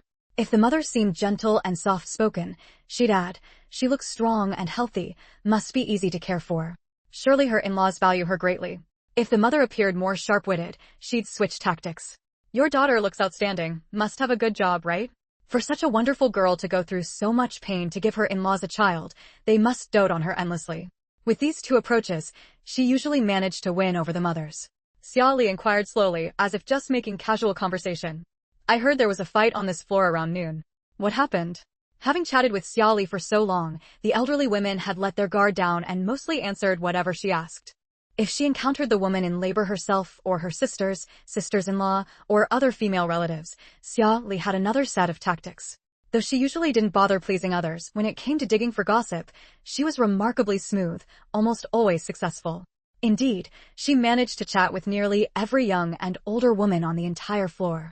Whether her demeanor and looks appealed to men was debatable, but they certainly worked on women. By the end of her rounds, she had actually uncovered something suspicious. An elderly woman visiting her niece-in-law in labor When Xia Li returned to the third floor, several people were still waiting outside the delivery room, and their expressions were all rather grim. The vigorous, cursing shouts from inside the delivery room had already died down, making the corridor exceptionally quiet. Xia Li moved closer to Lu Dinguan and asked softly, "What's the situation now?" Lu Dinguan leaned down slightly, bringing his mouth close to Xia Li's ear, and whispered, "The situation isn't good. The doctor said they might need a C-section to take the baby out." They had all heard the doctor shout fetal heartbeat stopped inside the delivery room earlier. The baby was definitely gone, but the mother still had to survive. Now, from the earlier vigorous shouting, the sounds had gradually weakened to the point where there was almost no noise, which inevitably made them anxious. "Xia Li, what about Ping Lixiang's situation? Did Yang Haining manage to get him out?" At the mention of this, Lu Dingyuan's frown deepened. "There's still a bit of a problem over there. After Ping Lixiang and that man were taken to the Public Security Bureau, they've refused to say anything so far. Yang Haijun can find a way to get Peng Lixiang out first, but the other man is refusing to let it go, insisting that since they assaulted someone, they can't be released. Right now, because neither of them is willing to reveal the inside story, things are at a stalemate." As he spoke, he looked at Xia Li. "And you? Did you find out anything?" Lu Dingyuan didn't need to ask much to know that Xia Li must have gone to inquire about today's incident. Compared to Song Qinghe's official-style inquiries, Lu Dingyuan had more faith in Xia Li's ability to dig up gossip. Passion is the best teacher for mastering a skill. Xia Li didn't hide anything from Lu Dingyuan either. Lowering her voice, she summarized all the information she had gathered from various aunts, uncles, and other people's children along the way and told Lu Dingyuan everything. "I just found out from others that Peng Lixiang came to the hospital with his wife for a checkup. The doctor told Ping Lixiang that the baby's heartbeat was irregular and further examination was needed, so he asked Ping Lixiang to go pay. Ping Lixiang told his wife to wait where she was while he went to pay. Ping Lixiang's wife ran into a man she knew. The man looked pleasantly surprised, while Ping Lixiang's wife looked flustered. Ping Lixiang's wife, acting somewhat furtively, told the man not to say anything yet, and then they went one after the other to the second-floor outer balcony. Once on the balcony, Peng Lixiang's wife asked the man, "What are you doing here?"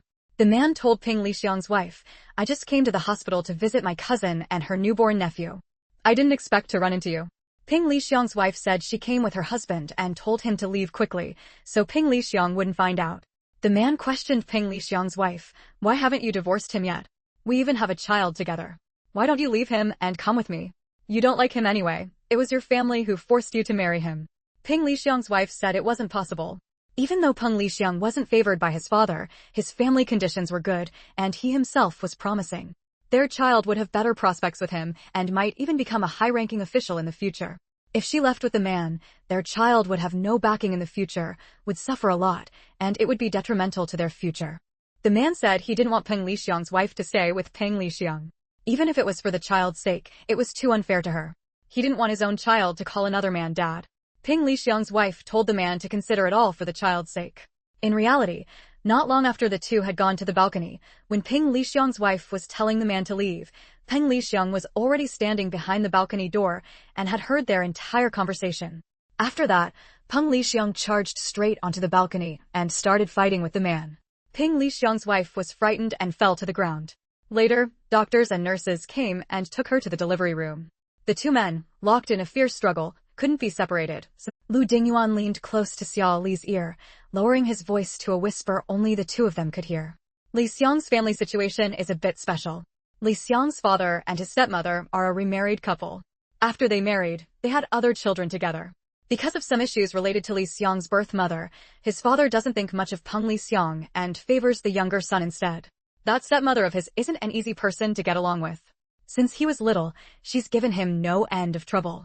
Even Li Xiang's marriage was schemed into existence by his stepmother. At the time, Li Xiang was seeing another child of a military family from the compound. It was his stepmother and his current wife who, using some underhanded methods, forcibly broke them apart. Because of this, although Li Xiang hasn't mistreated his wife over the years, he's never really thought much of her either. It wasn't until a few months ago when she became pregnant that the ice between them began to thaw. Who would have thought all this would happen now? If his stepmother finds out about his wife's situation, she'll definitely spread it far and wide before he gets out. Li Xiang is in politics. Whether it's the assault or the complicated situation regarding male-female relationships, it would greatly impact his future. Xiao Li, who had read thousands of books, grasped the gist of what Lu Dinguan was saying almost immediately. What a massive dog-blood drama. She originally thought such things only existed in novels, that real life wasn't that absurd. It seems now that art truly does imitate life.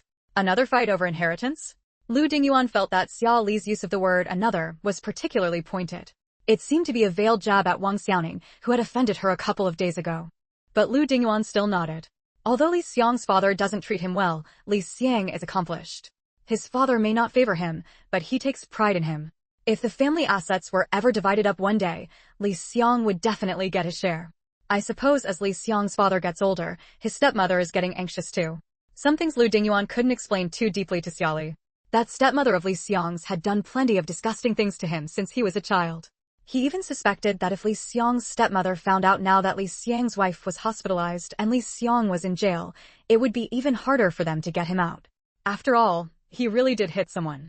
If they quietly got him out, that's one thing. But if they did it openly, it would instantly become a handle against them. Although things have been calmer these past couple of years compared to before, no one would dare to openly give them special treatment knowing full well someone might report it.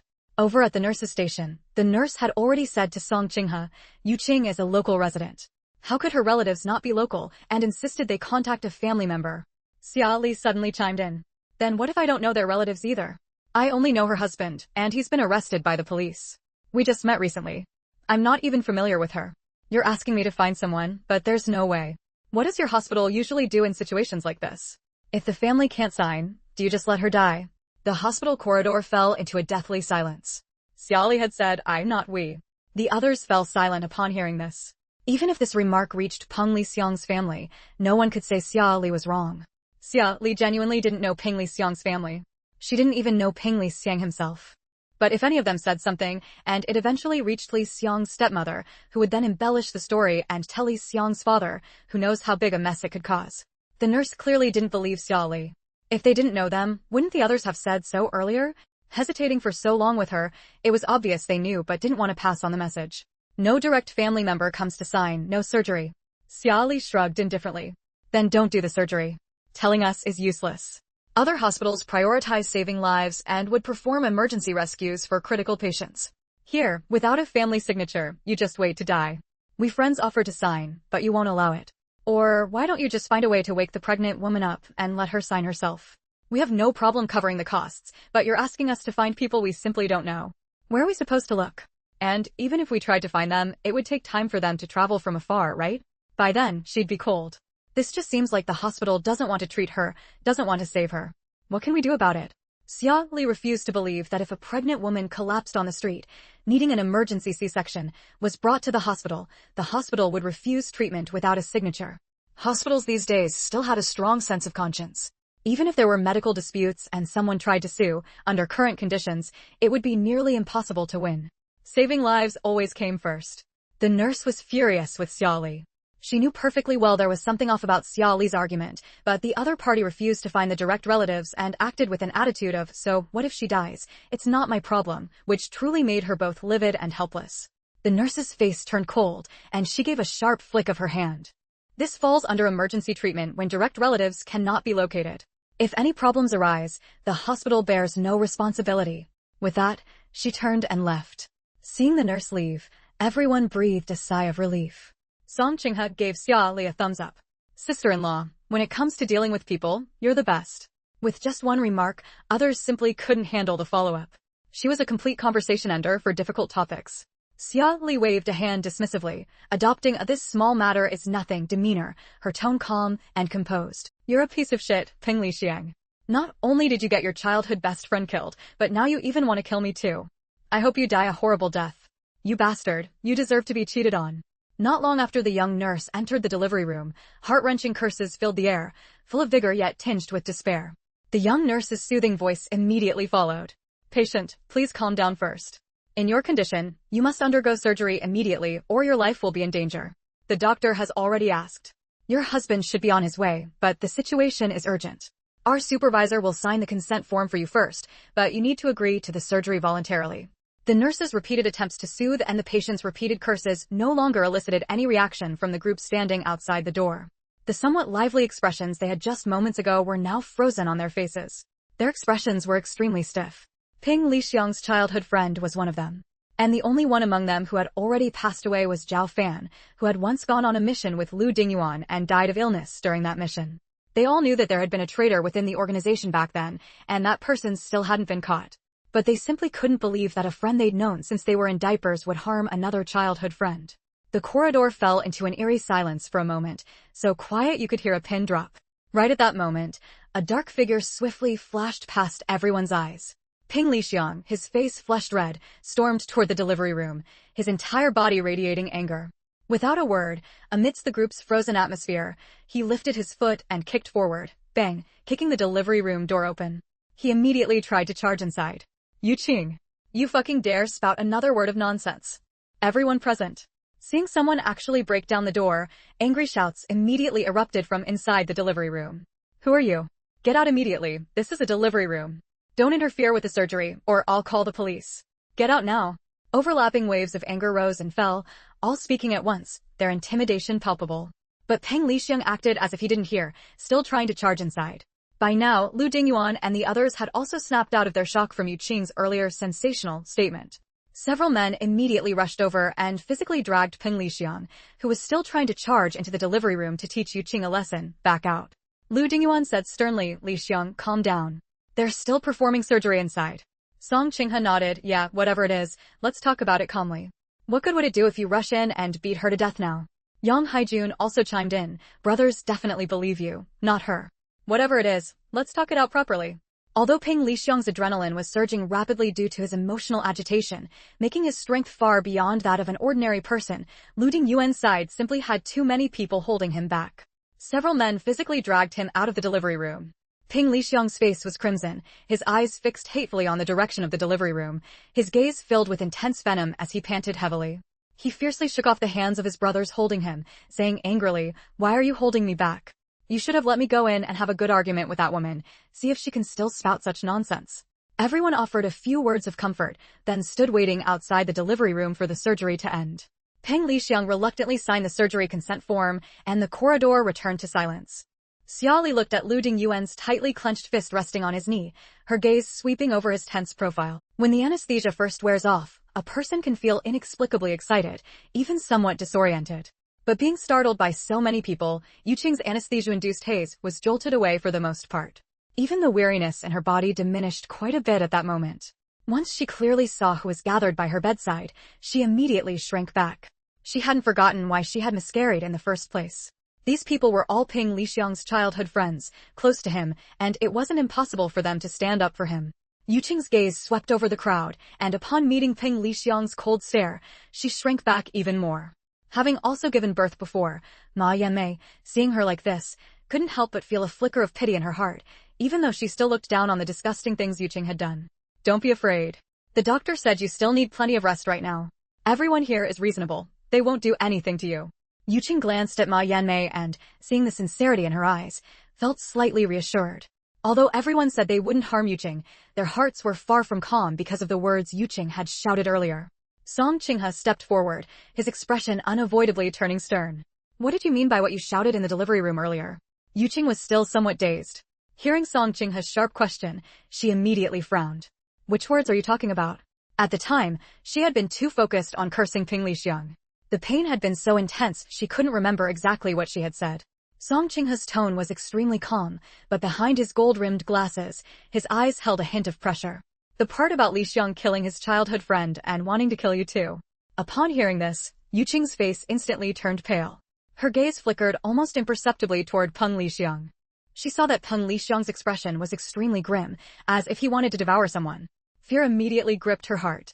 She wanted to sit up, but the anesthesia hadn't fully worn off, leaving her with little strength. Even so, she vehemently raised her voice in denial. That's not true at all. I made all of that up. I was just so angry at the time that I said whatever came to mind. Everyone frowned upon hearing this. The words themselves sounded plausible, but her stammering and hurried speech inevitably aroused suspicion. Lu Dingyuan's face was cold, his gaze like a sharp nail fixed on Yuqing's face. I hope you can take responsibility for your words. The truth will come to light sooner or later. If you reveal it beforehand, you might still get out unscathed. But if you stubbornly refuse to admit it when the truth is finally exposed, you will surely go to prison for the crime of harboring a criminal. By then, it will be too late for regrets. Yuqing's face grew even paler. She looked utterly drained, as if she might faint at any moment. Xiaoli glanced at the few people who were threatening and pressuring her, practically wishing they could finish Yuqing off on the spot, and couldn't help but twitch the corner of her mouth. If they kept this up, they might just scare Yuqing into fainting. Whether it was real or fake, she certainly seemed on the verge of it. Xiaoli pointed at Lu Dingyuan and said slowly, "Tell everything you know right now. If you weren't involved, this guy can guarantee your safety. If you were involved, he can spare your life. He's the grandson of a general. His power is immense." Lu Dingyuan, who had basically never asked his grandfather for help except regarding Xiaoli's matters. However, Lu Dingyuan was quite sharp in this moment and absolutely wouldn't undermine Xiaoli. He immediately assured Yuqing, "I promise you, even if you were involved, I will." Lu Dingyuan fell silent for a moment. It's hard for me to believe Peng Lixiang is that kind of person. Xiaoli, you don't actually believe him, do you? Lu Dingyuan, the reason I'm going to the southwest is to investigate this matter. If he's involved, we'll definitely find some clues. And now that we have this lead, the Navy will continue their investigation in the capital as well. Hearing Lu Dingyuan's words, Xia Li knew he still harbored some suspicion toward Peng Lixiang. Her tone was surprised as she said, "So you're just leaving it at that? And if that Yuqing really knows something, isn't she in danger with Peng Lixiang watching her?" Lu Dingyuan's response this time was quite detached. Whether Peng Lixiang has wronged Zhao Fan or not, he will protect Yuqing, the witness. If he really has a problem, he should know very well in his heart that if anything happens to Yuqing, we will confirm he is the problem. If he doesn't have a problem, then to uncover the truth behind Zhao Fan's death back then, and the mastermind behind it, he will absolutely protect Yuqing. At least in the short term, Yuqing won't have any safety issues. His face was serious, his tone flat as he continued his analysis. Now, to see if Lixiang has a problem, we'll know in the short term by whether he gets a divorce or not. If he divorces, that's one thing. If he doesn't. Lu Dingyuan didn't continue, but Xiaoli had already grasped the implication of his words. If he doesn't divorce, it's because Yuqing has leverage over him, making it impossible for him to divorce her. This was also why Lu Dingyuan had previously reminded Peng Lixiang to cut ties with his father. As long as he stopped competing with his stepmother for resources, his stepmother would naturally have no reason to interfere in his marriage. Otherwise, if Peng Lixiang was pushed too far, he might just go back home and fight for the inheritance. Xiaoli sighed and reached out to pat Lu Dingyuan's shoulder. The cart will find its way around the hill when it gets there. If all else fails, we can always remove the wheels. Since you're going to the southwest to investigate the truth anyway, whether things here are real or fake isn't something worth worrying too much about. We'll round them all up in the end. If Lu Dingyuan really went to the southwest to investigate this matter this time, a whole nest of drug dealers would probably implicate a lot of people. Lu Dingyuan found Xia Li's strange way of comforting him somewhat amusing, but it still felt warm. He nodded.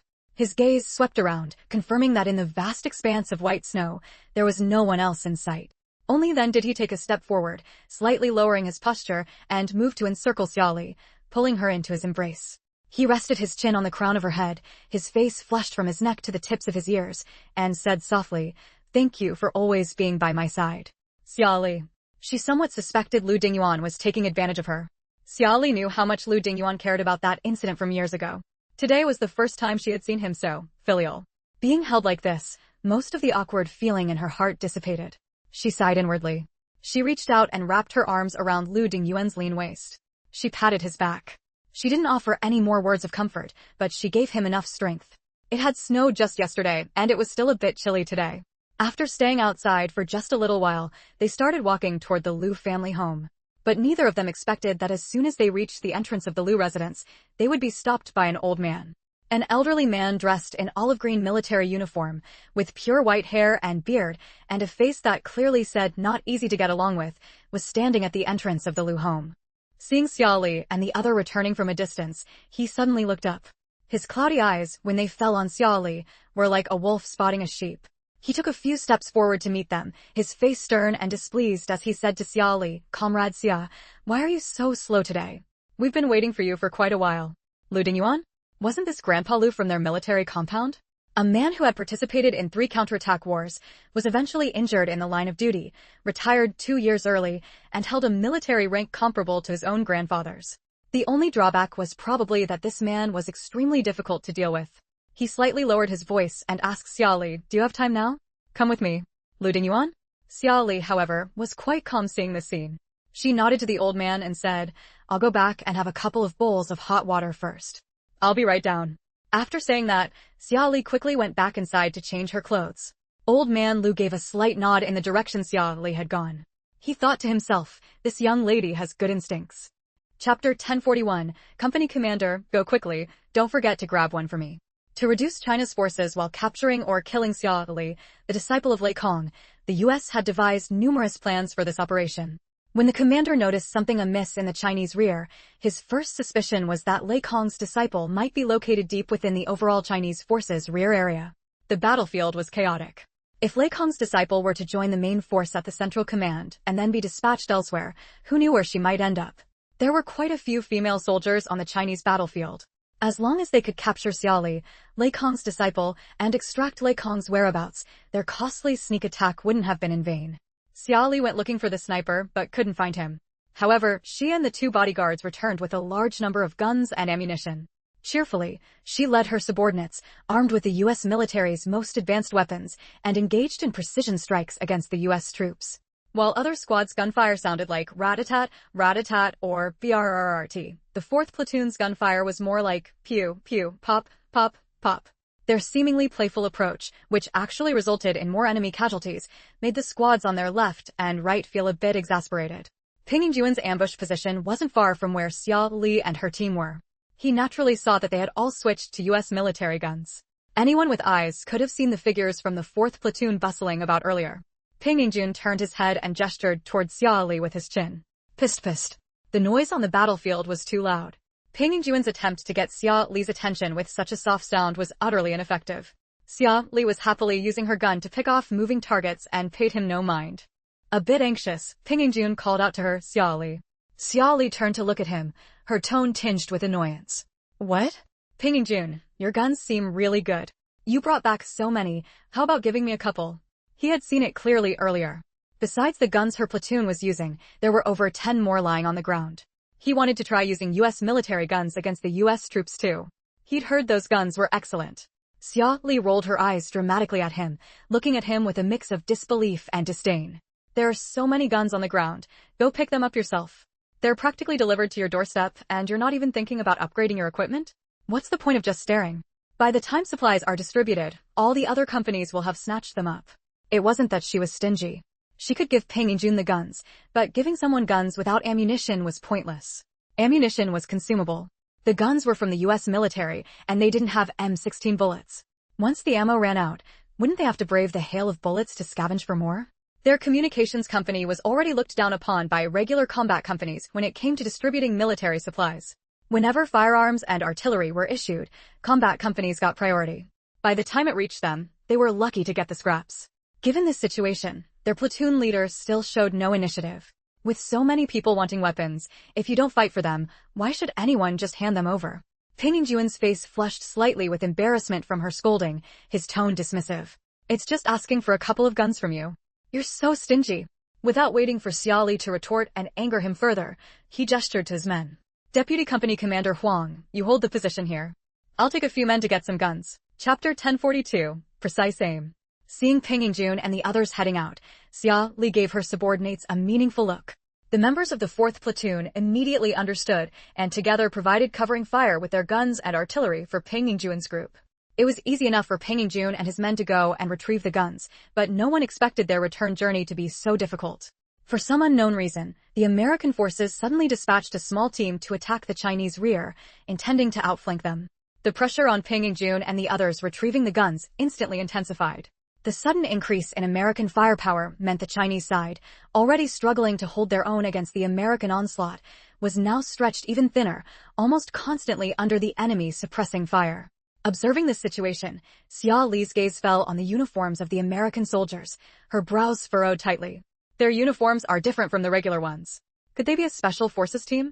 The bodyguard surnamed Na stretched his neck for a look. His rifle, used to fight the enemy, didn't slow down in the slightest, but his tone was very calm. It's the uniform of the U.S. Marine Corps. Their firepower is a bit stronger than that of the regular U.S. Army.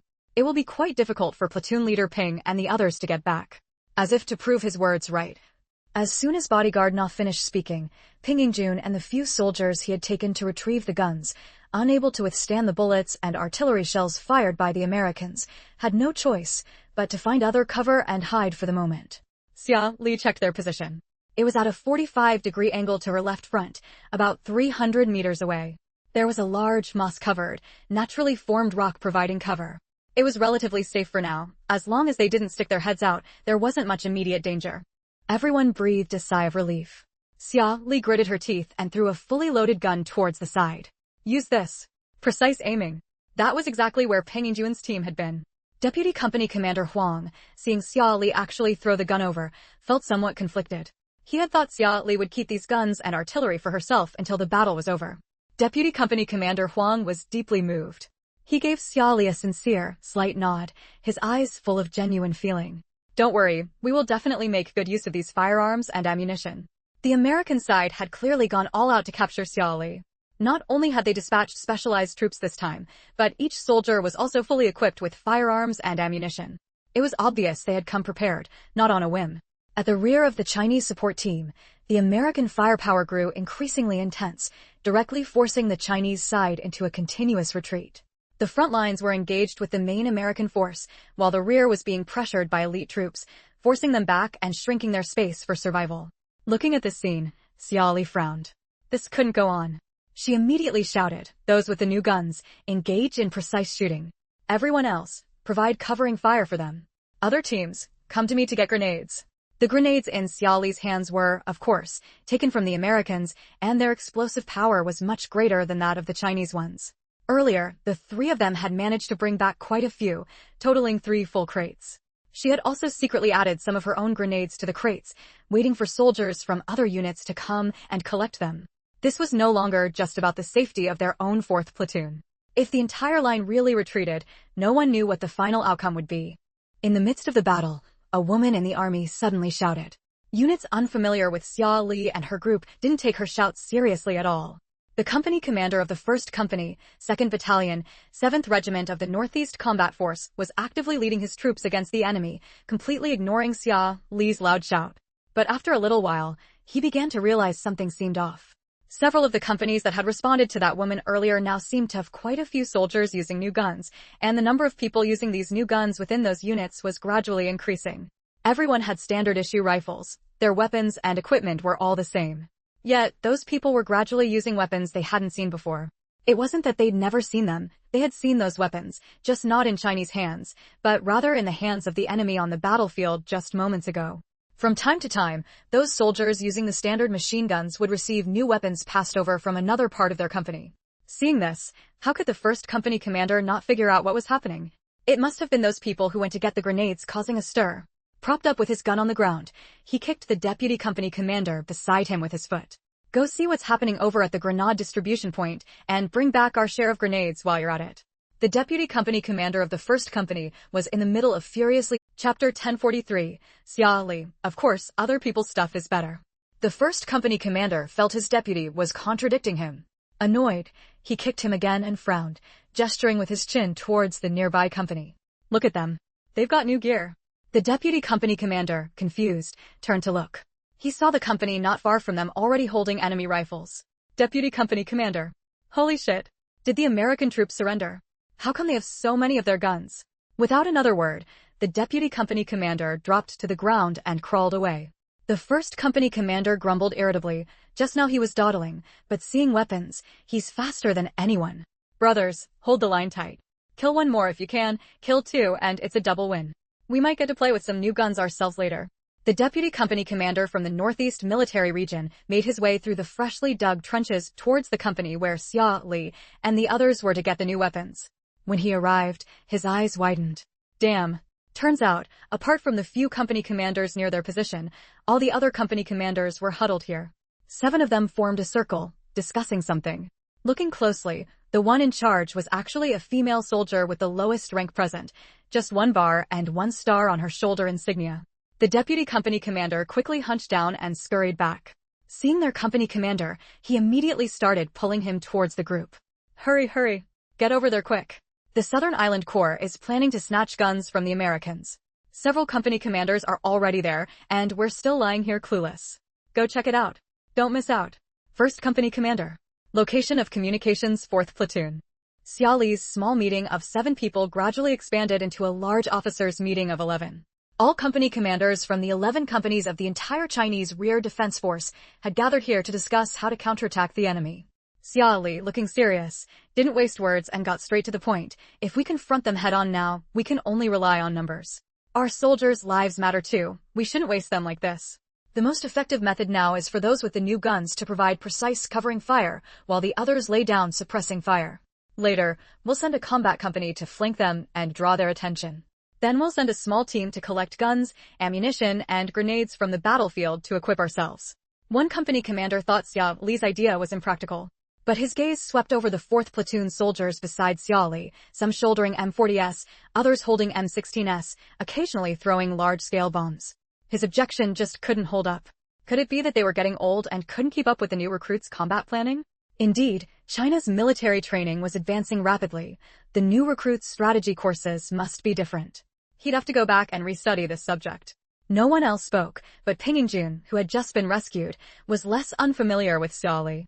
He stroked his chin. All right, our communications company will clear the flank and destroy their communication equipment to stop them from calling reinforcements. That would make things more troublesome later. Another company commander nodded. We're the reconnaissance company. Leave searching for weapons nearby to us. We guarantee to bring back all their weapons. Putting aside other things, the difference between accurate shooting at 600 meters and 400 meters is that at 400 meters, they can blow your head off with one shot. No matter how good your aim is, your bullet might not even reach them. We absolutely must get those weapons to use. The Northeast 1st Company commander, who had just arrived and knew he was late, worried they might not get a share when distributing weapons, quickly said, "We're a combat company. We'll handle drawing their fire from the flank." China had been embroiled in war for nearly the past 100 years. Apart from Xia Li, the newcomer, all the other officers present had commanded numerous battles. They assigned tasks in an orderly manner. Xia Li only needed to propose an idea, and they could flesh it out completely for practical application. Xia Li was happy to take it easy. She simply leaned to the side, kept quiet, and listened to them plan the follow-up, not even bothering to offer additional opinions. If others wanted to take on the work, she wasn't going to seek out that kind of self-torture. After the discussion, everyone immediately took action. Regimental Commander Bai fought bravely at the front. Only after noticing the American troops had begun to retreat did he have a moment to check on the rear. Anxious, he finally found time to look for Xia Li. What he saw was that most of their rear personnel had already switched to American M16s. A smaller number had M14s, wore American leather combat pouches on their waists, and even had the Americans' fine helmets. Regimental Commander Bai. Did they go shopping in America? To be honest, if he saw people dressed like that on the battlefield, he'd mistake them for American troops and attack them directly. What kind of mismatched way of dressing is this? Regimental Commander Bai's expression was indescribable. His gaze finally landed on Xiaoli, who was surrounded by others and being flattered by the other company commanders. This girl was holding a heavy machine gun, had several belts of ammunition slung across her, and a circle of grenades around her waist, looking like a walking armory. No need to ask, this little troublemaker was definitely behind it. Now they were making a spectacle of themselves in front of other units. With so many people around, Regimental Commander Bai couldn't talk to Xiaoli privately. He announced, "The enemy has retreated. Board the vehicles and let's move out." Hearing this, Xiaoli waved to her subordinates. "Load up." As soon as she spoke, the 4th platoon members cheerfully carried box after box of ammunition and weapons onto their large truck. By the time everyone was on board, the truck tires looked somewhat deflated under the weight. Regimental Commander Bai. "Let the girl be happy for now. Better not tell her that captured enemy weapons have to be handed over, or she..." Chapter 1044, TSK. What's with rummaging through other people's belongings in the middle of the night? Regimental Commander Bai returned to the front lines, and all the other regimental commanders looked at him with strange expressions. Regimental Commander Lu walked up to Regimental Commander Bai, stretched out his arm to pat him on the shoulder, and said with deep feeling, "I heard the communications company under your command really stole the show this time. They captured so much of the enemy's new equipment. We're fighting tooth and nail on the front lines, while you guys in the rear are swapping out your gear. That's not quite right, is it?" The others all chimed in agreement. The firepower they faced on the front lines was much heavier than in the rear. Even if they wanted to loot enemy equipment like the rear units did, they simply didn't have the time to pick it up. After a wave of bombs and artillery shells, many of the firearms would be damaged. It was nothing like the abundance enjoyed by the rear units. Hearing this, Regimental Commander Bai's mouth twitched. It wasn't just our regiment's people who captured the American firearms. The people from your regiment in the rear did plenty of that too. I just saw your 3rd company commander, grinning from ear to ear with his big white teeth, happily having people load crates onto a truck. Regimental Commander Lu. All right then. He'd go to the rear later and get some from the 3rd company commander. Keep a portion and hand over the rest. The group set off and the support troops soon arrived at the pre-designated base point. Xiaoli had just finished dinner when she received shocking, terrible news. The confiscated weapons had to be handed over to be later distributed uniformly by the organization. Xiaoli. Inside the small thatched hut, Pingingjun looked at the utterly devastated expressions on the faces of the platoon leaders under his command and felt quite helpless himself. Xiaoli's face was numb as she directly raised her voice in refusal. "I disagree. We risked our lives to get those guns. Why should we just hand them over like that?" Pingingjun looked at Xiaoli, who was about to explode, and explained, "It's the organization's regulation. It was the same way during the war before. We hand over the captured guns. Being able to secretly keep 2 or 3 is already pretty good." Xiaoli thought for a moment, then sidled up to Pingingjun, throwing an arm over his shoulder in a buddy-buddy manner. Her voice, coaxing and carrying a hint of instigation, said, "Since they only want the guns, how about we keep the M16S and hand over the Type 63 assault rifles instead?" Pingingjun? 1st platoon leader. 2nd platoon leader. 3rd platoon leader. Seeing their stunned expressions, Xiaoli continued to egg them on. "Look, the M16S are definitely better than our guns. Never mind anything else, at least this gun doesn't spray stuff in your face when you fire it. That thing sprays all over your face, and who knows, it might even blow up one day. What's the use of keeping it? Anyway, when the organization collects the guns, it's to give them to other units, to expand China's military equipment. It's not like they'll collect the M16S just to store them all in a warehouse, right? If others can use them, why can't we, the ones who risked our lives to seize these guns, use these good guns?" Xiaoli's mind was rapidly calculating the law doesn't punish the multitude angle, urging the entire company to join her in this mischief. They had captured so many guns this time, half of which were picked up by their company. Even if they kept them as a reward, others might feel uncomfortable, but they couldn't really say much. The other 4 initially thought Xiaoli's idea was outrageous, but after hearing her explanation, they were more or less swayed. Who wouldn't want to use a good gun? Pingingjun thought carefully but still shook his head. His face contorted with heartache as he said to Xiaoli, "You can't do this. It's against discipline." He wasn't as thick-skinned as Xiaoli, able to disregard the organization's orders so nonchalantly, but his heart truly ached. Xiaoli glared fiercely at the useless company commander and looked at the other platoon leaders. "What about you guys?" The others thought for a moment and also shook their heads. 2nd platoon leader, "We don't dare either. If we really did this, wouldn't the regimental commander be furious?" Seeing their cowardly demeanor, Xia Li curled her lip in disdain. She decisively let go of the arm she had around Ping Yingjuan's shoulder and took a step back, as if to draw a clear line between them. I don't care. Anyway, our platoon isn't handing over the guns. Besides one per person, we can hand over the rest, but we're not giving them the ammunition. We need to keep it for ourselves. Seeing Xia Li like this, the other four couldn't help but feel tempted.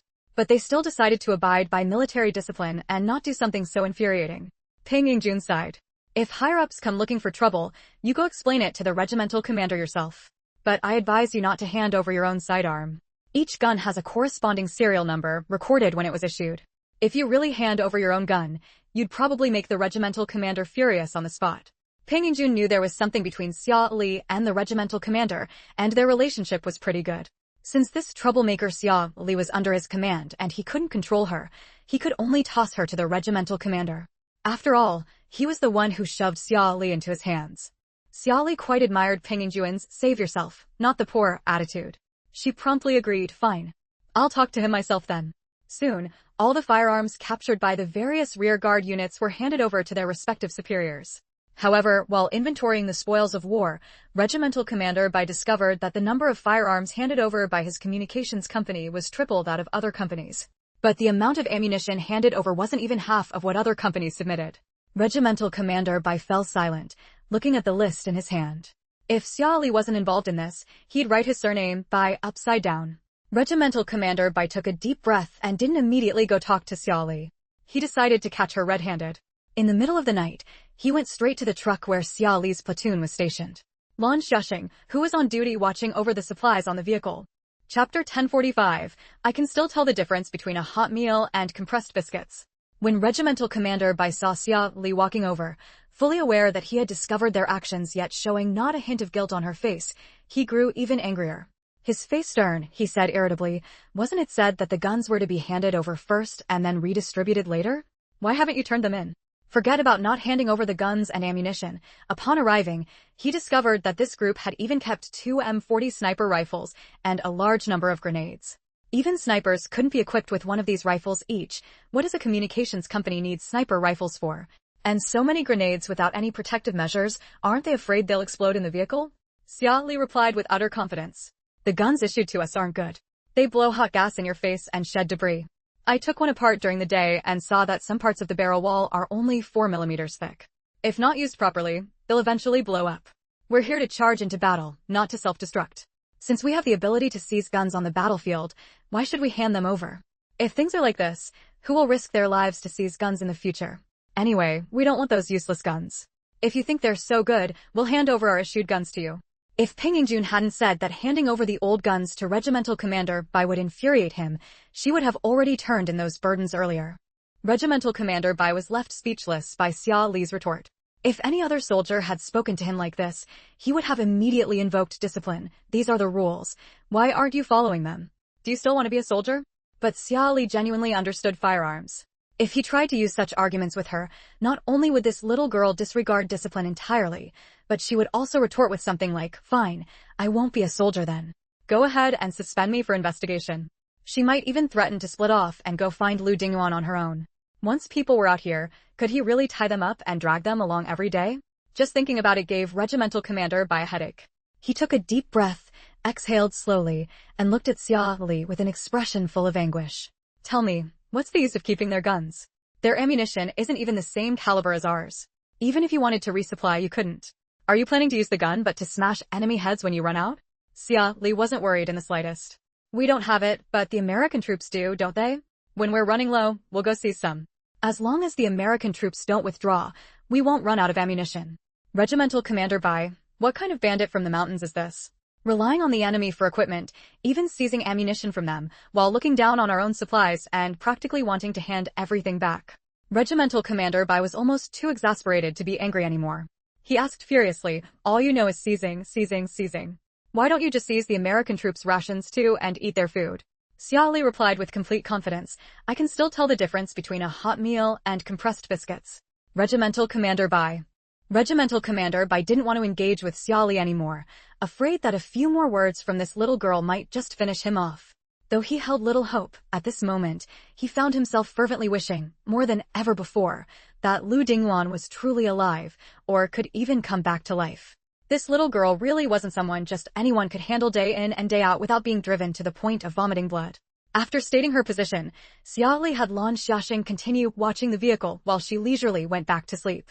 Somehow, Regimental Commander Bai managed to communicate with the others, and in the end, the organization agreed to let Xia Li and her team each keep an M16. The ammunition wasn't confiscated either. Some people from other regiments were indeed dissatisfied, but this communications platoon, leading others, Chapter 1046, Rotten to Nothing. Early the next morning, everyone was eating in the cafeteria. Ping Yingjun sat opposite Xia Li, his gaze fixed intently on her, his eyes even reddening. If only he had known, he would have acted shamelessly too. Their entire company had participated in the battle. If they could really trade their bird guns for cannons, what a fantastic thing that would be. Seeing his expression of jealousy bordering on madness, Xia Li looked at him leisurely, a slight smirk curling at the corner of her mouth, her smile utterly wicked. Serves you right. I told you to keep them, but you wouldn't. Now you realize the loss, don't you? Back then, she had wanted to try the law doesn't punish the multitude approach, to see if in the end their whole company could avoid handing over the guns. Getting scolded was getting scolded, how could face be more important than guns? But these people were all too timid, not daring to keep the guns at all, though each platoon basically kept 5. Xia Li just thought these people were being unreasonable. If you're going to keep them, what difference does it make how many you keep? It's essentially the same. Look at them now, left with nothing but jealousy for her, right? Ping Yingjun didn't want to deal with Xia Li, especially not wanting to see her smug, greasy look of a petty person succeeding. He lowered his head and shoveled several mouthfuls of rice in a row, finishing the food in his bowl. His tone was formal yet tinged with annoyance as he said, "Hurry up and eat. After eating, get the team ready. We're leaving." Xia Li, you're just jealous. Ping Yingjun. Everyone boarded the trucks and soon arrived at the General Command. Though called the General Command Center, it was actually just a temporary headquarters set up with tents in a mountainous area, very rudimentary. The large truck carrying Xia Li and the others stopped on the parade ground of the General Command.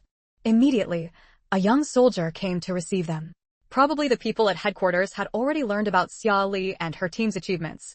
The Chinese Marine Corps versus the American Marine Corps, even with a numerical advantage, it didn't change the fact that they had disarmed most of the members of the legendary U.S. Marine Corps.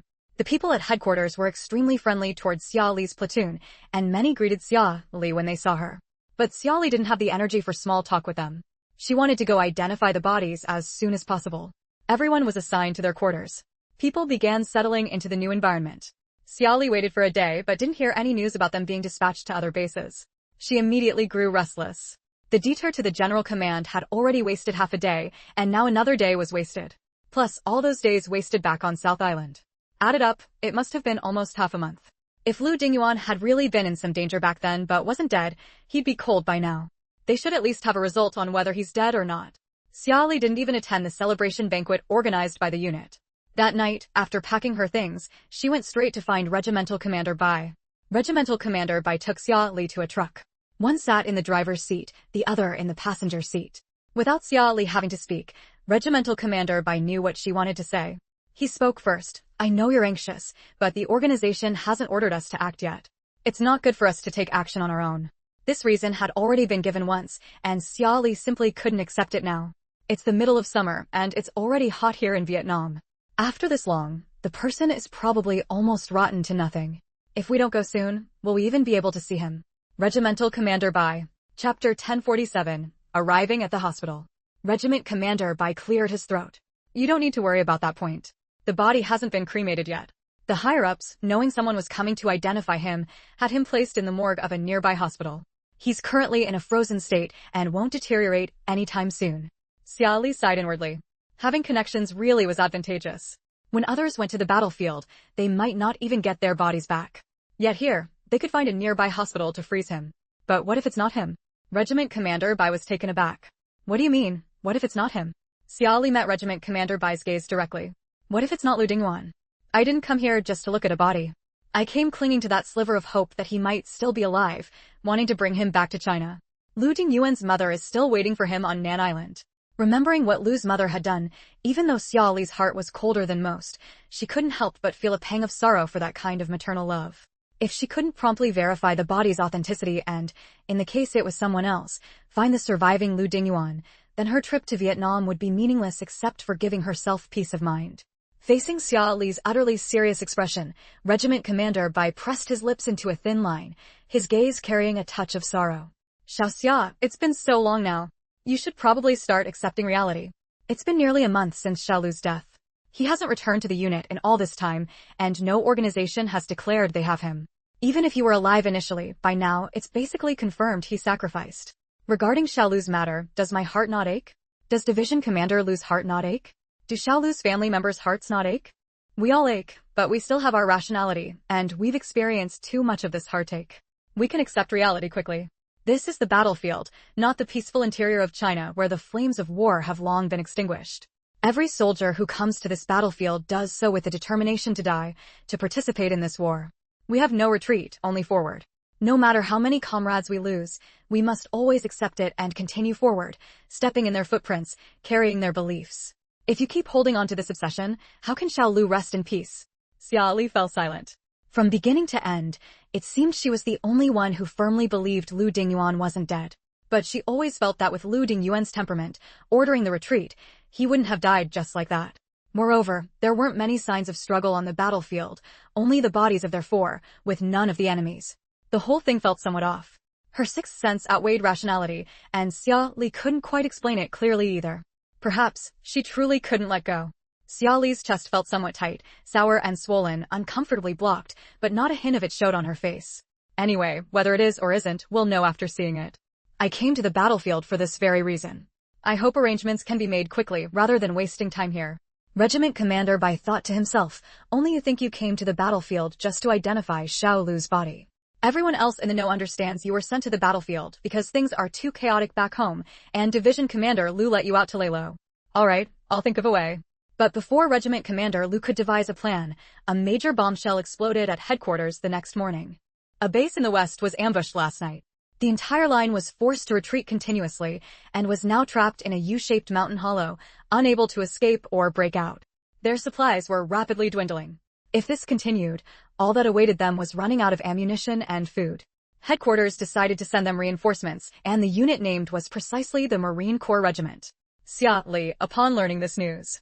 Xia Li, carrying her large backpack and accompanied by two similarly equipped bodyguards, found Regiment Commander Bai with an expressionless face. Report, Regiment Commander. You all go ahead. I'm heading east. Regiment Commander Bai, seeing Xia Li's gear. Regiment Commander Bai's expression was utterly conflicted. But he knew in his heart that further conflict was useless. The two bases were over 100 li apart. At this point, Xia Li simply wouldn't listen to reason. He compromised, forget it. Let the communications company leave one platoon to come with us. The others will go with you to pay respects to Xiao Lu. After paying respects, return to the main force immediately, understood. He said the last sentence very sternly, his voice even carrying a bit of the intimidating force from long-term troop training, wanting to make Xia Li take it seriously. Xia Li nodded. If there's no issue with the body, we'll return immediately. Regiment Commander Bai sighed and waved them off. Go on. Leave early and return early. We need to prepare to move out too. Xia Li, safe journey. Regiment Commander Bai, take care as well. Having obtained Regiment Commander Bai's permission, Xia Li went to find Ping Jun, gathered the people, and left directly. But unexpectedly, after getting in the vehicle, they had an extra person in their car. Xia Li? Xia Li looked somewhat puzzled at Gu Yuni. Why are you here? Gu Yuni smiled at Xia Li, because I'm the translator assigned to your company by the higher-ups. To confirm Comrade Lu's body at the local hospital, you can't do without someone familiar with the local language. Xia Li. Could she say she knew the languages of all these surrounding small countries? Forget it. The vehicle had already started, there was no reason to kick him out now. Even if she didn't need him, others might. The drive took only half a day before this small group arrived at the hospital near the outpost. With the documentation provided by the higher-ups, Xia Li and the others quickly reached the hospital where Lu Dingyuan's body was kept. The morgue was a low-temperature work area. Usually, outsiders weren't allowed in. To maintain the morgue's temperature, even family members weren't permitted to enter in large numbers. Moreover, such a small morgue couldn't realistically accommodate over 100 people. From Xiao, Chapter 1048 Xia Li, go back. What are you thinking? It was simply because the corpse was too gruesome. The area above the neck was blown to a bloody pulp. Forget the original appearance, you couldn't even see a single piece of intact flesh. The body had multiple stab wounds, one arm was missing, and there was a bloody, gaping hole in the abdomen. Xiaoli thought that if the body hadn't been tidied up beforehand, the pale intestines would probably have spilled out. The hospital director walked over, looking at them with full sympathy, and asked in the local language, "Is this the person you are looking for?" Gu Yuni, who had stayed by the door and not entered, translated faithfully. This single sentence plunged all 7 people beside the corpse into silence. The corpse's horrifying state made it impossible to tell if it was Lu Dinguan. Ping Yingjuan's eyes were red, his voice somewhat hoarse. Judging by the build, it should be him. The exposed skin tone is also similar, so it should be him. As he spoke, he lifted his gaze to look at Xiaoli. Xiaoli didn't make a sound. She reached out and carefully straightened the corpse's color, her gaze falling on the intact skin beneath it. Then she fell into another long silence. She raised her hand to tightly cover her mouth, her brows furrowed, her expression one of disbelief as she took several steps back. Her voice trembling, she asked, "After I confirm, will the body be sent back to the country?" Xia Li used the local language, addressing the hospital director. Although the others were somewhat surprised that Xia Li could speak Vietnamese, thinking of her having a teacher like Lei Kong, their surprise lessened considerably. However, the rumors in the military were indeed true. Their battalion commander and Xia Li had a very good relationship. Look how heartbroken the young girl was. The director, seeing Xia Li's on the verge of tears, seemingly grief-stricken to the point of near-hysteria appearance, nodded slightly. "What your military unit told us was that after your identification, the body would be cremated and sent back to your homeland." Xia Li nodded, her expression numb as if from excessive grief, uttering only 3 words, "Cremate it." These 3 words seemed to finalize the identity of the corpse lying in the morgue, instantly plunging everyone's mood into deep gloom. The 2 bodyguards fell into a prolonged silence. Although the old master hadn't said anything, they understood in their hearts that as Lu Dingyuan's grandfather, he still held a sliver of hope that Lu Dingyuan might be alive. But now all hope was gone. The 2nd platoon leader couldn't hold back and burst into tears. A man over 180 centimeters tall, built like a bear, covered his face with his arm and wailed. "Battalion commander, you're still so young, how could you leave like this?" The others also began to cry around the corpse. From outside the morgue door came the sound of muffled sobs and uncontrollable weeping. Xia Li just stood there quietly, looking at the bloody, mangled corpse before her, her expression twisted as she took a protective talisman from around her neck and placed it on the body. She looked up at the director, who had been watching them cry, her tone calm but carrying a hint of hidden sorrow. "In our Huaxia tradition, the deceased should have jade placed in their mouth. This piece of jade was given to me by the deceased's mother before I left. Can he be cremated with it, and then can it be placed on the urn and sent back to Huaxia together?" Seeing their profound grief, the director immediately agreed. "No problem. You can also come to accompany him during the cremation. Afterwards, you can collect the bones yourselves. How to place it, how to have your Huaxia compatriots take it back, that will be entirely up to you." Xia Li nodded and said no more. Wordless sorrow in the morgue surged like a tidal wave. In the end, even Xia Li covered her face and wailed loudly, her mourning cries nearly strong enough to lift the roof. The 2 bodyguards couldn't console her, and in the end, Xia Li had to be supported to the restroom. Once everyone had left, Xia Li removed her hands from her face, where she had been pretending to sob, rubbed her hoarse throat, her expression pained. On her face, which had just been crying as if heartbroken, there wasn't a single trace of tears. She could pretend other things, but pretending to cry was something she truly couldn't do. Looking at that fake corpse, she simply couldn't cry. She took out a bottle of mineral water from her space. Chapter 1049. Xia Li, I'm going for revenge. Ping Yingjun and the leader of the 2nd platoon walked over together and overheard the conversation between the 3. He frowned slightly, somewhat puzzled, and said, "Once you go back, you can't come again, right? It seemed pretty difficult for you to get out last time." The 2 bodyguards who were trying to persuade Xia Li to return. Ping Yingjun genuinely believed that Xia Li had come to the battlefield to serve the country and achieve glory. Completely unaware of the bodyguard's internal exasperation, he thought for a moment and then very seriously analyzed the situation for Xia Li. "But if you really want to stay on the battlefield, you can't just wander around. It's best we reunite with the main force as soon as possible. Places with more people are always safer." They belonged to the Special Operations Regiment. Given their regiment's capabilities, they were among the best in all of China. Compared to other units, staying with the Marine Corps was undoubtedly the safest choice. Xia Li's tent was located closer to the center of the camp. In the encampment area, many people who had finished their meals were strolling around, and scattered individuals were walking nearby. She couldn't reveal the news that Lu Dinguan might still be alive right now, but she had to be certain of one thing. She absolutely had to go to the place where Lu Dinguan had disappeared first. She gave a slight, twisted smile, looking utterly determined, and began fabricating a story on the spot. I'm not going back. I want to go pay my respects at the place where Lu Dinguan passed away first, and then stay to avenge him. Pinging Jun. The two bodyguards. The second platoon leader. The expressions on their faces looked as if they had swallowed flies. Pinging Jun was especially furious. He glared fiercely at the seemingly love-struck Xia Li and angrily rebuked, "Didn't you promise the regiment commander before we left that you'd go back after paying your respects? How can you keep changing your mind like this? I'm telling you, this is a battlefield. I absolutely won't allow you to act recklessly. Even if I have to escort you by force, I'll send you back." Bodyguard Yang's expression wasn't looking good either at this moment, and he joined Pinging Jun in trying to persuade her. "Comrade Xia, I know your skills are excellent and your combat ability is very strong. But obeying orders is a soldier's duty. We had a clear agreement before we came. You can't just go back on your word halfway." Since the person was still alive, Xia Li couldn't really be considered going back on her word, but she couldn't explain the specific reason. With the second platoon leader standing right there, Gu Yuni in the camp, who was loyal to China but whose exact faction was unknown, and so many people in the company, she couldn't just blurt out the matter concerning Lu Dingyuan. If she really went back with them, there was no way she'd be able to come out again. Xia Li, being criticized from all sides yet unable to explain, felt unhappy and simply chose to be obstinate. "Anyway, I'm going for revenge. You all go ahead and reunite with the regiment commander normally. I can write you a guarantee letter stating that I am fully responsible for my own safety." If there were no others, she could act more conveniently on her own. After all, when others were present, she couldn't use her special abilities or display physical limits too far beyond human norms. Xia Li believed that in the post-apocalyptic era, splitting up to act separately wasn't unusual at all. She had undertaken countless solo missions. She knew her own true capabilities, but the others didn't. Upon hearing Xia Li's utterly unreasonable words, Pinging Jun immediately exploded like a lit powder keg. His face contorted, his eyes filled with rage as he stared fixedly at Xia Li, raising his voice sharply.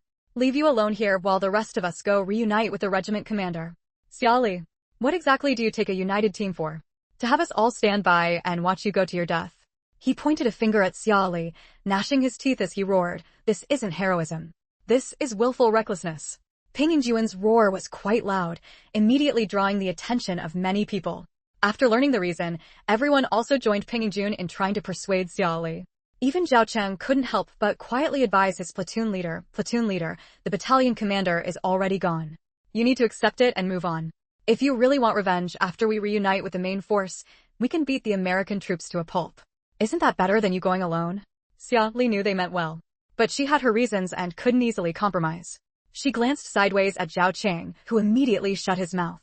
Xia Li looked at Pinging Jun, who seemed on the verge of a stroke from anger, thinking that it did seem a bit excessive to insist on going for revenge without giving a single reason. But right now, she didn't know if there were any hostile elements within their company. Eventually, she would have to go find someone anyway. Trying to Pinging Jun would be useless. Later, when she found the right time to explain the reason to Pinging Jun and the others, if they suddenly agreed to go for revenge, it would instead arouse others' suspicion. She couldn't do things like feigning death or suddenly disappearing. Chapter 1050, That Kid Lu Isn't Dead. Xia Li made up her mind and deliberately fixed Pinging Jun with his stubborn gaze. A general in the field is not bound by orders from the court. I must go. If you're really worried, let the soldiers under my command go with me. I promise you, unless absolutely necessary, I won't engage the American troops. But this vengeance I must have.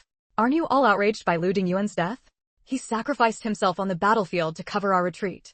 After all these years of living side by side, do we have to deliberate over and over again just to avenge a brother? I can't swallow this anger." After speaking, she looked at the two bodyguards, her tone very serious. "If you two find it troublesome, you can go back now. But since you've already come to the battlefield, it's best to come with me. After all, he is your old leader's grandson." Xia Li could only hint this much. If they really didn't want to, then they should just go back. As long as they didn't get in her way. Pinging Jun, who had been furious, was struck by Xia Li's words on a sore point and was momentarily speechless. Was it that he didn't want to avenge his comrade? He had served under their battalion commander for far longer than Xia Li had. He had been under his command since he first joined the company, before he even became a platoon leader. Now he was already a company commander. The overall situation is paramount. The overall situation is paramount. To hell with the overall situation being paramount. Ping Yingjun, who usually placed extreme importance on discipline, for the first time did not immediately refute Xia Li. His face was taut, his resolute gaze fixed on Xia Li. Once he made up his mind, he no longer hesitated. All right, I'll go with you to seek revenge. The others can decide for themselves. Those who don't want to go can rendezvous with their regimental commander. Those who want to go, come with us. After speaking, he stared intently at Xia Li. But only this once. If we go to the place where they sacrifice themselves and find no clues, and don't know which unit did it, then you must promise me to return immediately and never bring this up again. Xia Li. She thought it would take more persuasion, but she didn't expect their company commander to actually fall for the emotional blackmail tactic. If this were in later times, even if their company commander had 20 kidneys, they wouldn't be enough to prevent him from being scammed. Bodyguard Na turned to look at Xia Li, his eyes holding an unfathomable, deep emotion. His tone was serious. Comrade Xia, you might have misunderstood something. The leader sent us here not to accompany you in confirming Comrade Xiaolu's death, but to ensure your safe return. If you don't return, naturally, we won't return either. That's an order. Xia Li. One group talks to her about discipline, the other about orders. It's as if she's the only unruly ruffian, without rules or discipline, who only knows how to throw a tantrum. She would have to find a private moment to brief both the bodyguards and Ping Yingjun. Carrying such a heavy burden was painful. She didn't want to bear it every day. Xia Li nodded at the two of them and looked at Ping Yingjun. Then, company commander, please take a tally. Tomorrow, after we send off the ashes, we'll set out immediately. Ping Yingjun, all right. Ping Yingjun took the roster to conduct the tally. To Xia Li's surprise, within the entire company, including the newly inserted Gu Yuni, everyone unanimously voted to go avenge Lu Dinguan. Not a single person wanted to go back. Xia Li didn't say another word. At noon the next day, after handing over the ashes, the letter, and the peace jade to the team escorting the remains back to the country, everyone set off for the place where Lu Dinguan had disappeared. Nandao. Under overcast skies, the rain threatening to fall but not yet doing so, not a single ray of sunlight could break through. The national flag at the front of the parade ground was at half-mast. Many military family members waited on the field, eyes red, eagerly looking ahead. Today was the day the soldiers' remains were being brought back from the battlefield. One by one, the urns, draped with bright red national flags, were solemnly carried back to Nandao by soldiers in military uniform, held against their chests, and brought into the assembly hall. A pall of gloom hung over the entire Nandao Corps. The sound of heart-wrenching cries could be heard everywhere. Even the soldiers training on the parade ground that day were unusually silent. The training ground was eerily quiet. Mother Lu stood dumbfounded before an urn draped with a red flag, upon which rested a jade pendant. She reached out to touch the urn, her eyes red, but having cried so much recently, she could no longer shed tears. Father Lu stood silently behind her, his eyes also red, his heart filled with such grief that he wished he could immediately charge onto the battlefield to avenge his son. Yet, none of this showed on his face. He was a commander. He knew he couldn't act so impulsively. This was his son, who would never return. Compared to the other family members who broke down wailing, the reactions of these two were frighteningly quiet. Mother Lu crouched down slightly, gently embracing the urn before her. She reached out to touch the jade pendant, slightly blackened by fire, and whispered, "Lili gave this to you. You'll be comforted taking this with you, right? She's a good girl. Mom likes her very much. If there's a next life, let Mom be your mother again and help you win Lili over, okay? Not to criticize you, son, but your methods of pursuing someone really aren't that great." Mother Lu carefully held the urn as if cradling a fragile child, murmuring many things. Father Lu turned his head slightly away, unable to bear watching the scene. A man of stature, tears fell silently. Family quarters. Xia Zhengwo walked towards the dining table, opening the letter Xia Li had sent, his spirits not very high. Li Xiaoli, sitting at the dining table, wore a sorrowful expression and let out a long sigh. Now that it's confirmed Xiao Lu is gone, who knows how long it will take his mother to recover. The deceased are gone. It's the living who suffer the most. From how she looked before, I'm afraid she hoped even more than Lili that they would find Xiao Lu alive on the battlefield. She composed herself slightly and looked at Xia Zhengwo, who was reading the letter, urging, "Hurry up and see what Lili wrote. Is she all right on the battlefield?" Xia Zhengwo carefully read the letter in his hand and couldn't help but sigh along with her. Parents always hope for that sliver of a miracle. Even seeing their child die before their own eyes, they might not be willing to believe the child is truly dead, let alone with Chapter 1051. Thank you. Xia Zhengwo shot up from his seat with a sudden whoosh. The movement was so abrupt that the stool he had been sitting on was knocked over, hitting the ground with a loud, sharp bang. But he paid no mind to that.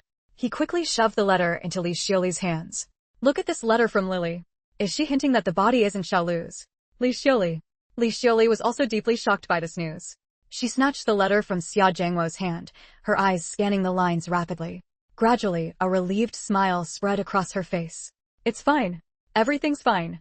She said she cremated the jade that Xiaolu's mother gave her along with the body, but that jade was clearly the one we gave her. She must be trying to get our attention. That jade is a peace jade, symbolizing safety. The ashes definitely aren't Xiaolu's. A huge wave of relief washed over Li Xiaoli, and she hurriedly urged Xia Zhangwo. Go quickly. Xiao Zhao should be at the auditorium right now. Go get her and bring her here. We need to tell her this good news.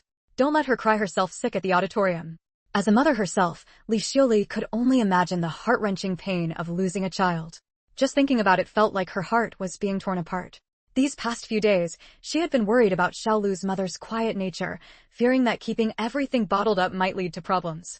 Who would have thought there would actually be a turn of events? Xia Zhangwo wasted no time. I'll go right now. You keep this letter safe and don't let anyone else see it. We'll talk more after I bring her back. In no time, Xia Zhangwo and Lu's father returned to the Xia household, helping Lu's mother, who was so grief-stricken she felt dizzy, back with them in a flurry. Seeing the three enter, Li Xiaoli immediately handed the letter to Lu's father and mother. Many details in Lily's letter don't match reality. That piece jade was something I gave her before she went to the battlefield. We suspect she's trying to convey a message of safety. Both Xia Zhangwo and his wife, as well as Lu's father and mother, had lived through that era of constant vigilance and numerous underground operatives. Upon reading Xia Li's letter, they immediately grasped the situation. First, the body was not Lu Dinguan's. Second, it seemed someone might want to harm Lu Dinguan, or his identity currently made it inconvenient to reveal himself. Third, she was safe and intended to stay in Vietnam to search for him. Lu's mother's hands trembled as she clutched the letter tightly, her eyes fixed intently on its contents. Wah! The emotions she had been holding back completely overwhelmed her. Her legs gave way, and she collapsed to the floor, breaking down into loud, heart-wrenching sobs. She cried until she started laughing, and laughed until she started crying again. Her son wasn't dead. That body wasn't her son's. Her son might really be alive.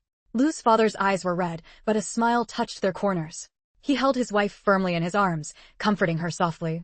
It's all right, it's all right. The child might really be fine. I'll send people to search secretly. We'll find him as soon as possible and ensure his safety. Seeing Lu's father and mother like this, the Xia couple also felt a pang of sorrow. Love often flows downward. For parents to bury their child has always been, since ancient times, the most difficult thing to bear. Li Xiaoli stepped forward, reaching out to help Lu's mother, who was half collapsed on the floor, to her feet. She comforted her gently, as long as there's still hope, it's good. Xiao Zhao, don't get too worked up right now. Not finding a body is ultimately good news. Lu's mother looked up slightly, her hand gripping Li Xiaoli's tightly. Her gaze towards Li Xiaoli was filled with gratitude. From her half-seated position, she directly knelt before Xia Zhangwo and his wife. Thank you. Hey. Xiao Zhao, what are you doing?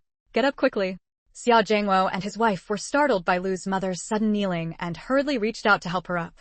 Chapter 1052, Lu Dinguan might not be dead yet. Mother Lu's eyes were red, her voice choked with sobs. If it weren't for Lily, I might have truly believed that Dinguan died on the battlefield. I don't even dare to imagine how utterly despairing it would be for that child if he were in danger right now, waiting for rescue, only to never receive it. Lily has saved our entire family. Xia Zhangwo, after all, was a man and had greater strength. Grabbing Mother Lu's arm, he practically lifted her up from the ground. Xiao Zhao, whatever you have to say it properly. We're in New China now, we don't do this sort of thing. Lily is a deeply sentimental child and a bit stubborn. She hasn't experienced the battlefield, so she can't accept reality as quickly as we can. Now, knowing that the body isn't Xiaolu's is a tremendous piece of good news. There's really no need for kneeling or bowing. Your family helped ours plenty with our troubles before. Right now, you should focus on how to find Dinguan quietly. Since Lily didn't explicitly write in the letter right away that the body wasn't Xiaolu's, she must have discovered some other uncontrollable situation. Only by finding the child first can we truly set our minds at ease. Feelings are mutual. Since they had taken care of his family naturally remembered this kindness. The Lu couple nodded hurriedly. Father Lu said, in that case, we mustn't let others notice anything amiss. I'll send the letter out later to have people search for him. But this news must not leak for now. We still have to proceed as if Dinguan is gone. Brother Xia, sister-in-law, on your end, you must still act as if the one brought back is Dinguan. Don't let anyone suspect. These past few days, they had seen the attitude of the Xia couple toward the news of their son's death. If people who had been sighing along with them suddenly started grinning from ear to ear, others would definitely become suspicious. Xia Jiangwo nodded. We understand. Don't worry. Hurry back and think of a way to find him as soon as possible. Father and Mother Lu readily agreed and left in a frantic hurry. Gratitude need not be spoken with many thanks. No matter how much is said, it is seeing it in future actions. Whether it was the Xia family's kindness or Xia Li's help to their family, the Lu family would remember it in their hearts. The next day, the burial took place at the martyrs' cemetery. Mother Lu held Lu Dingyuan's ashes, crying her heart out, even fainting 3 times in succession. Father Lu was utterly devastated. His blood pressure spiked, and he was directly sent to the military hospital for emergency treatment. At the martyrs' cemetery, everyone felt sympathy for this elderly couple who had lost their son. Tragic, truly too tragic. Grieving like that, who knew if they could pull through? Vietnam, near a small hill in Song County. By the time Xia Li and the others arrived here, it was already dark. Ping Yingjun had people set up camp nearby. He walked over to Xia Li, glanced around, and said, "It's a bit late tonight to look for clues. How about we take some food and go up the mountain to pay our respects to Battalion Commander Lu?" Conditions on the battlefield there certainly weren't things like paper money or wine for offerings. But going to pay respects could still represent their sentiments. Xia Li nodded. Too many people going might clues. Let's just have the 2 of us, plus the 2 Lu family bodyguards go. It's the thought that counts. Ping Yingjuan's brow furrowed slightly, feeling that even if they didn't want everyone to go, having only 4 people was still a bit meager. However, he didn't object. All right. Xia Li turned and waved to Zhao Cheng. Zhao Chong, bring some food and come with me. Ping Yingjun. Weren't we agreed on just the 4 of us? How come you called for another one right away? The 5 of them took advantage of the moonlight and made their way overnight to the place where Lu Dingyuan had disappeared. Before Xia Li could even speak, the other 4, with solemn expressions, placed the food they had brought on the ground, their faces filled with seriousness. They even lit 2 white candles and stuck 3 cigarettes beside the laid-out offerings, preparing to begin the memorial. Xia Li, you all really meant it when you said you were coming to pay respects. Prepared everything so thoroughly, all decisive people. Xia Li leaned against a tree trunk, arms crossed, quietly watching them place all the food on the ground. Just as the 4 were about to kneel facing north, Xia Li finally spoke leisurely. Before you start paying respects, there's actually something I wanted to tell you. How about you wait until I finish before deciding whether to kneel or not? Ping Yingjun, Zhao Cheng, bodyguard Na, bodyguard Yang. The 2 bodyguards hadn't been around Xia Li long and weren't very familiar with her temperament. But Ping Yingjun and Zhao Cheng, who were basically in daily contact with Xia Li, knew her habits all too well. Hearing her words, they immediately knew there must be something else regarding this memorial. She was just here watching the show. Ping Yingjun, halfway through kneeling, pushed off the ground with force, straightening his half-kneeling posture, and looked at Xia Li with a stern face. What is it? Explain it clearly. His voice held a hint of anger, as if he knew whatever she was about to say wouldn't be good news for him, and he wanted to hit her first. Xia Li should have let you kneel first. She was completely immune to Ping Yingjuan's threat. Leaning against the tree, she said leisurely, "Actually, the reason I brought you all the way here is because there's something I wanted to tell you. Lu Dingyuan might not be dead yet." Ping Yingjun, Chapter 1053, the wheels are about to roll over her face. Ping Yingjun, Zhao Cheng, the bodyguard surnamed Na, and the bodyguard surnamed Yang were all greatly shocked by Xia Li's words. The bodyguard surnamed Yang was the first to react, looking at Xia Li with a serious expression. "Comrade Xia, is Comrade Lu really not dead yet? What evidence do you have?" Unlike the bodyguard surnamed Na, who usually enjoyed interacting with Xia Li, the bodyguard surnamed Yang was not very talkative. But upon hearing Xia Li's news that Lu Dingyuan was still alive, he couldn't hold back. As personal guards of General Lu, they naturally knew how heartbroken the old general was to lose his son. How could they not be excited upon hearing this news? Xia Li could understand their shock. Someone thought to be dead suddenly coming back to life was no different from learning that Sun Wukong had suddenly burst out of a stone. I examined the characteristics of the body and confirmed it wasn't Lu Dingyuan's corpse. Characteristics. Ping Yingjun frowned slightly. Can you be sure? We also saw the body. The height and skin color were roughly the same. This matter is extremely serious, involving military records and the search for missing personnel. You'd better be certain. Moreover, their battalion commander was General Lu's own grandson. If it were confirmed that he was only missing, not killed in action, the number of people dispatched to search for him would undoubtedly be significant. They couldn't undertake such a costly and labor-intensive effort based on an uncertainty, only to have no good explanation for anyone in the end. And what about the misidentified body? The other 3 watched Xia Li quietly, waiting for her to give a definitive answer.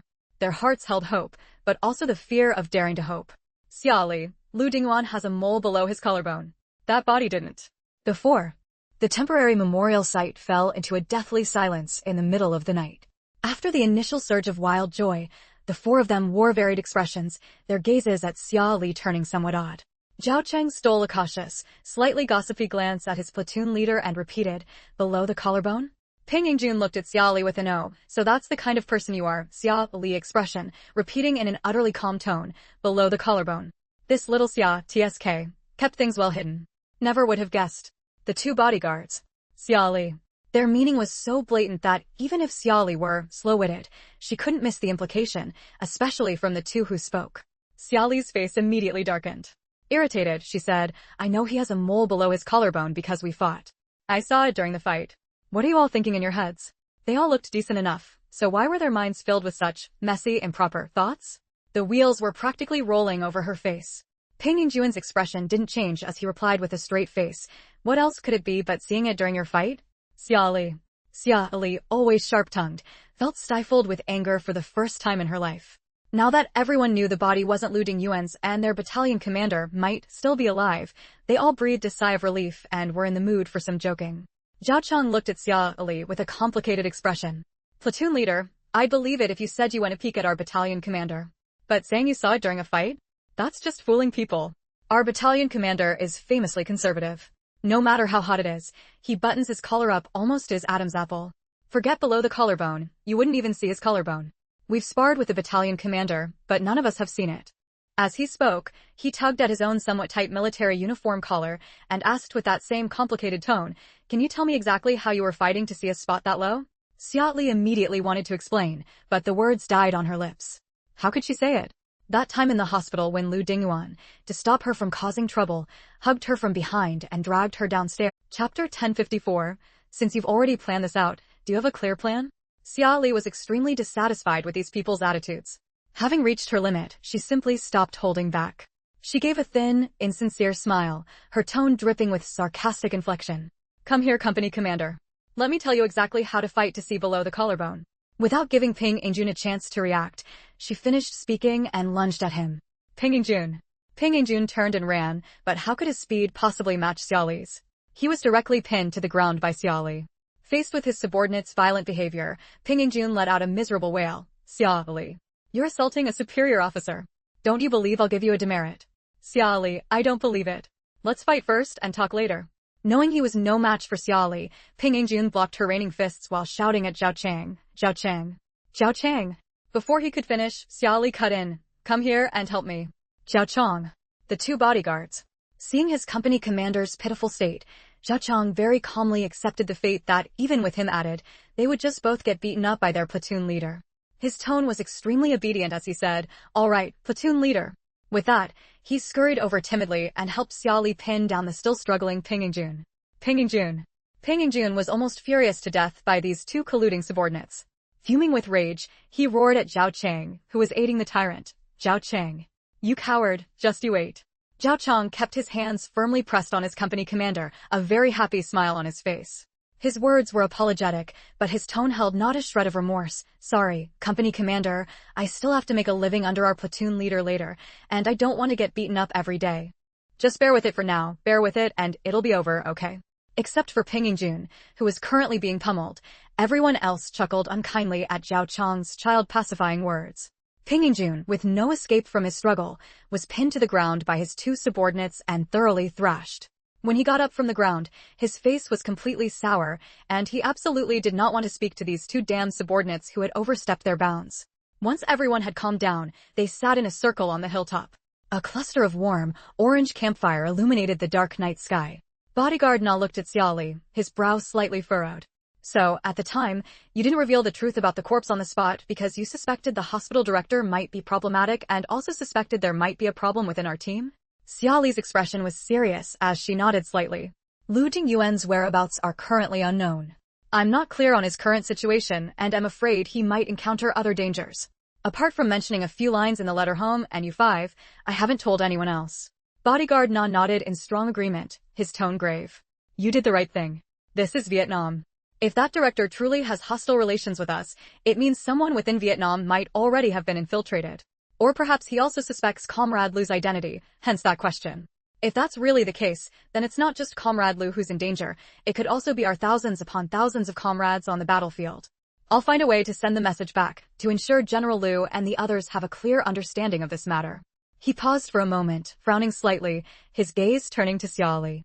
If it's truly as you say, things will become very complicated. I still suggest you return to the country first to avoid getting entangled in unnecessary trouble. Although bodyguard Na didn't know Xiaoli's identity, he had clearly received the order from General Lu, protect Xiaoli's safety at all costs. Although he had ostensibly agreed to Xiaoli coming to avenge Lu Dinguan, in reality, he still harbored the intention of forcibly taking her back after paying respects. But now that things have reached this point, this matter might not be so easy to handle. Xiaoli waved a hand at him. No need to talk about going back. I came here to find someone, and I definitely won't return without finding him. As I said before, I must see the person if he's alive, and the body if he's dead. The two bodyguards exchanged a glance. Neither spoke. Though they didn't agree, they tacitly acquiesced. Chapter 1055, might as well pretend to be mute. Xiaoli nodded. I do have some ideas. I've been corresponding with Lu Dinguan. The last location he mentioned was Chong County near here. That place is rather special. It's a very insular religious county. If Lu Dinguan and the others were switched out on the battlefield, or if they ran away themselves and were rescued by someone, Chong County is so close that someone there must have seen something. Why don't we first infiltrate their community and ask around? The bodyguard surnamed Na frowned and shook his head slightly. That won't be easy. Places with less open customs tend to be insular and highly suspicious of outsiders. In such places, almost every household knows each other. The moment an outsider arrives, the entire county knows within 10 minutes. Getting information from them will probably be very difficult. The others nodded in agreement. Zhao Chong wore a bitter expression. My hometown is like that. Once, some outsiders came to steal children. Before the police even arrived, the people were already beaten to death. When someone came to investigate, a few elderly gentlemen stepped forward. At their advanced age, there was nothing the investigators could do. The entire village maintains a united front. If something were to happen to us inside, people outside probably wouldn't even know. They only had one company, just over 100 men. They did have guns and artillery. But a county like that has at least several thousand people, and the cohesion of their clans should not be underestimated. If a real fight broke out, the outcome would be hard to predict. Xiaoli wasn't as concerned about their worries. She curled her lips into a rather mischievous smile. Special cases require special measures. Unusual places call for unusual methods. Many of those lousy ideas she had once given Lu Dinguan could now finally be put to use. The gazes of the group instantly focused on Xiaoli, filled with curiosity. They discussed back and forth for most of the night, and by the time they returned, dawn was almost breaking. Everyone in the unit thought their deep respect for the battalion commander had turned the memorial into an all-night vigil. Guyuni sensed something was definitely off, but didn't expose it, maintaining the demeanor of an outsider who had joined the ranks, going with the flow the entire time. Ping Yingjun quickly dispatched his men to thoroughly investigate the situation around Chong County. That night, the group gathered again in Ping Yingjuan's tent for a small meeting. They sat around a table as Zhao Chang poured hot water into everyone's canteens. Ping Yingjuan's expression was rather grim. He said gravely, our men checked around Chong County. The entire county is very closed off, with little information leaking out. Nothing particularly unusual was found, except that many people in the county are suffering from a strange illness. They suddenly experience dizziness while walking or even faint. Xiaoli lowered her head slightly, resting her hands on the table, using her right index finger knuckle to rub her forehead up and down. Do we know any specific symptoms? Ping Yingjun shook his head. Not clear. Our people don't speak their language. We only learned about this because one of our young soldiers rescued a young woman by the river. From her and her family's reactions, we barely managed to get this information. And besides that, there's another very bad piece of news. Everyone's eyes turned to Ping Yingjun, waiting for him to continue with inquisitive looks. Ping Yingjuan's expression was grave as his gaze swept over the faces of those around him. The U.S. military has stationed a company about 500 meters northwest of Chong County. A deathly silence fell over the room. Zhao Chang's brows were tightly furrowed, his voice tinged with anger. This Chong County definitely has problems. Our troops and the U.S. forces were locked in a stalemate here before. Now that our people have withdrawn, the U.S. military still has troops stationed here. Chong County's people have probably long been leaning towards the U.S., deliberately opposing us. With a grave expression, he looked at Xiaoli, his tone carrying a hint of indignant speculation. Platoon leader, do you think it's possible they were the ones who took our battalion commander? Hearing this news, Xiaoli's frown didn't ease either. She shook her head slightly. Not very likely. If they were really captured and had other uses, the US military would have already taken them away. If they had no other use, Zhang County is a religious county and they don't follow some cult. They probably wouldn't keep Lu Dinguan around doing nothing. The bodyguard surnamed Yang said, regardless of whether Comrade Lu is in Chong County, with US troops stationed nearby now, it will be very difficult for us to infiltrate. We'll probably have to wait and call for more people, then plan carefully. If necessary, we can discuss with the Vietnamese officials about helping them clear out a rebellious local county. It's not impossible. After all, they China, we're here to help fight a war, not to repay some debt of gratitude to Vietnam. If they wanted them to fight tooth and nail to help, then Vietnam needed to show the appropriate attitude. Never mind that the increased US military pressure on them was largely because China had produced Lei Kong. They might usually chatter endlessly, but they knew perfectly well what was truly good for Vietnam. If they had the nerve, they should openly tell China they didn't need their reinforcements. Then see if the Vietnamese government would be afraid of China withdrawing troops at this critical juncture, causing them to completely lose power. Xia Li rested one hand on the table, her index finger tapping the surface lightly and intermittently. A mischievous smile appeared on her face as she said softly, "How about we fight poison with poison?" The other four present? Xia Li had always been someone who acted on her ideas. She immediately explained her lousy plan to the group. Under their speechless expressions, she proposed, "Tomorrow, Zhao Cheng and the 2 guards come with me. Since you don't speak Vietnamese, you might as well pretend to be mute. Gu Yuni speaks Vietnamese and is quick-witted. Bring him along too. Company commander, you're responsible for guerrilla tactics. Try to stall the US forces for 2 days. During that time, don't let anyone have a chance to leak news of us being in the county. If you're..." Chapter 1056, The Gaudy, Colorful Flower of Mortal Wealth. Early the next morning, just as dawn was breaking, Gu Yuni received a message from Peng Yingjun instructing him to cooperate with Xia Li's operation. Although Gu Yuni's official rank was higher than that of Peng Yingjun and his entire company combined, when under someone else's roof, one has to bow their head. The overall commander of their communications company was Peng Yingjun, and he was the one in charge. When Gu Yuni received the news, he found it somewhat amusing for a moment. They were about to carry out a mission, and yet they only informed him 10 minutes in advance. Just how wary of him were they? Seeing his somewhat helpless expression, the others could more or less guess what he was thinking and felt somewhat awkward. To prevent him from harboring resentment during the mission and giving them only superficial compliance, Xia Li kindly reminded him, "We finalized the plan around 2:30 in the early morning. We were afraid of disturbing your sleep, so we didn't notify you.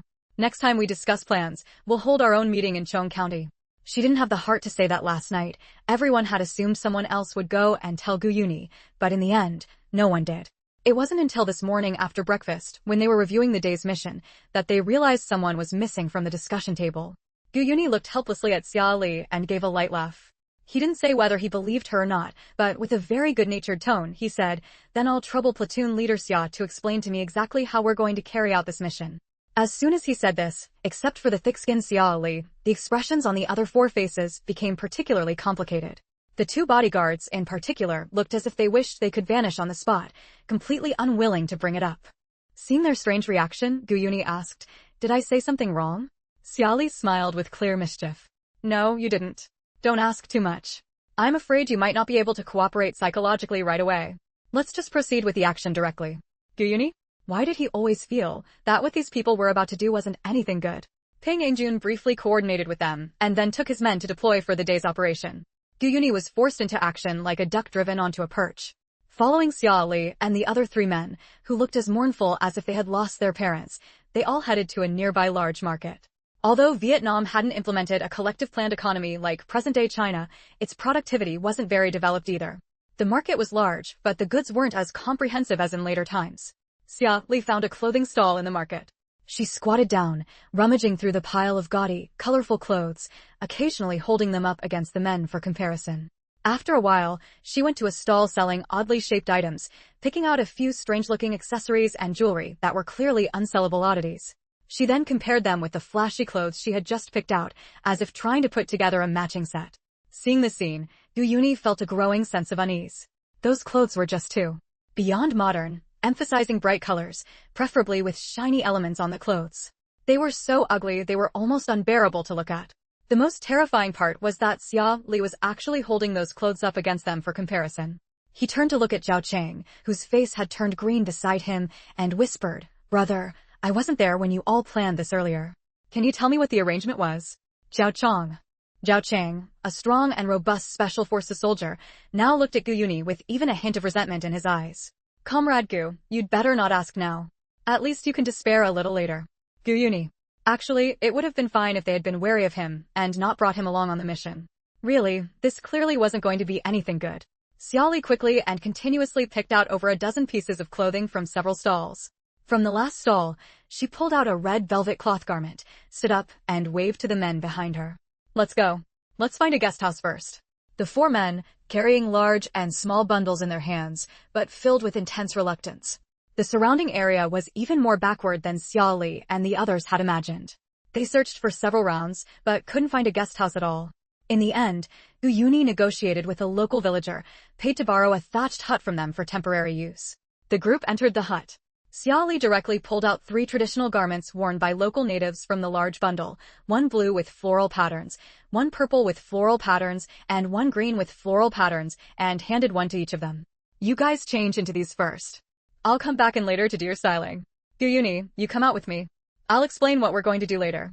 The 3 who were handed clothes. The 3 plainly dressed Chinese soldiers reached out to take the eye-piercingly vibrant floral garments from Xiaoli. Though they were 3 tough men, their 6 hands were trembling.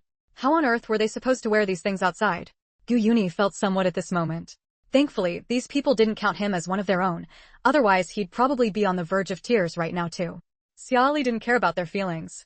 After giving them the clothes, she went outside. A slight smile tugged at Gu Yuni's lips. He gave them a rather gleeful look and followed Xiaoli out. Once outside the house, Xiaoli stood in front of Gu Yuni, lowered her voice, and briefly explained their plan to him. After hearing it, Gu Yuni's expression became very strange. Are you sure this method will work? Xiaoli's tone was certain. 80% feasible. The stronger the religious beliefs in a place, the more they believe in these things. As long as we don't make any mistakes, this method shouldn't be a problem. After you complete your task, you'll be responsible for relaying messages to us and platoon leader Ping and assist me when necessary. As she spoke, she took out a somewhat worn local garment and handed it to Gu Yuni. Change into this later. Gu Yuni, his mood very complex, took the robe. All right. When the 3 men came out, each was wearing floral clothes, their expressions as unwilling. Chapter 1057. This young girl, so young, how could she already be blind? Whether she was a flower of worldly riches or not, Zhao Chang and the others didn't know. They only felt that dressed like this, they looked exactly like street beggars who had suddenly struck it rich, whose aesthetic taste hadn't caught up yet, always thinking that flashy clothes were the most beautiful, the epitome of the nouveau riche. Xiaoli ignored the utterly dejected expressions on their faces and beckoned to them. Come with me, I'll decorate you a bit more. Once they were inside, Xiaoli started rummaging through that huge pile of clothes. She specifically picked out the most brightly colored garments, wrapping them around the 3 men. Some were even torn into strips on the spot to be used as accessories.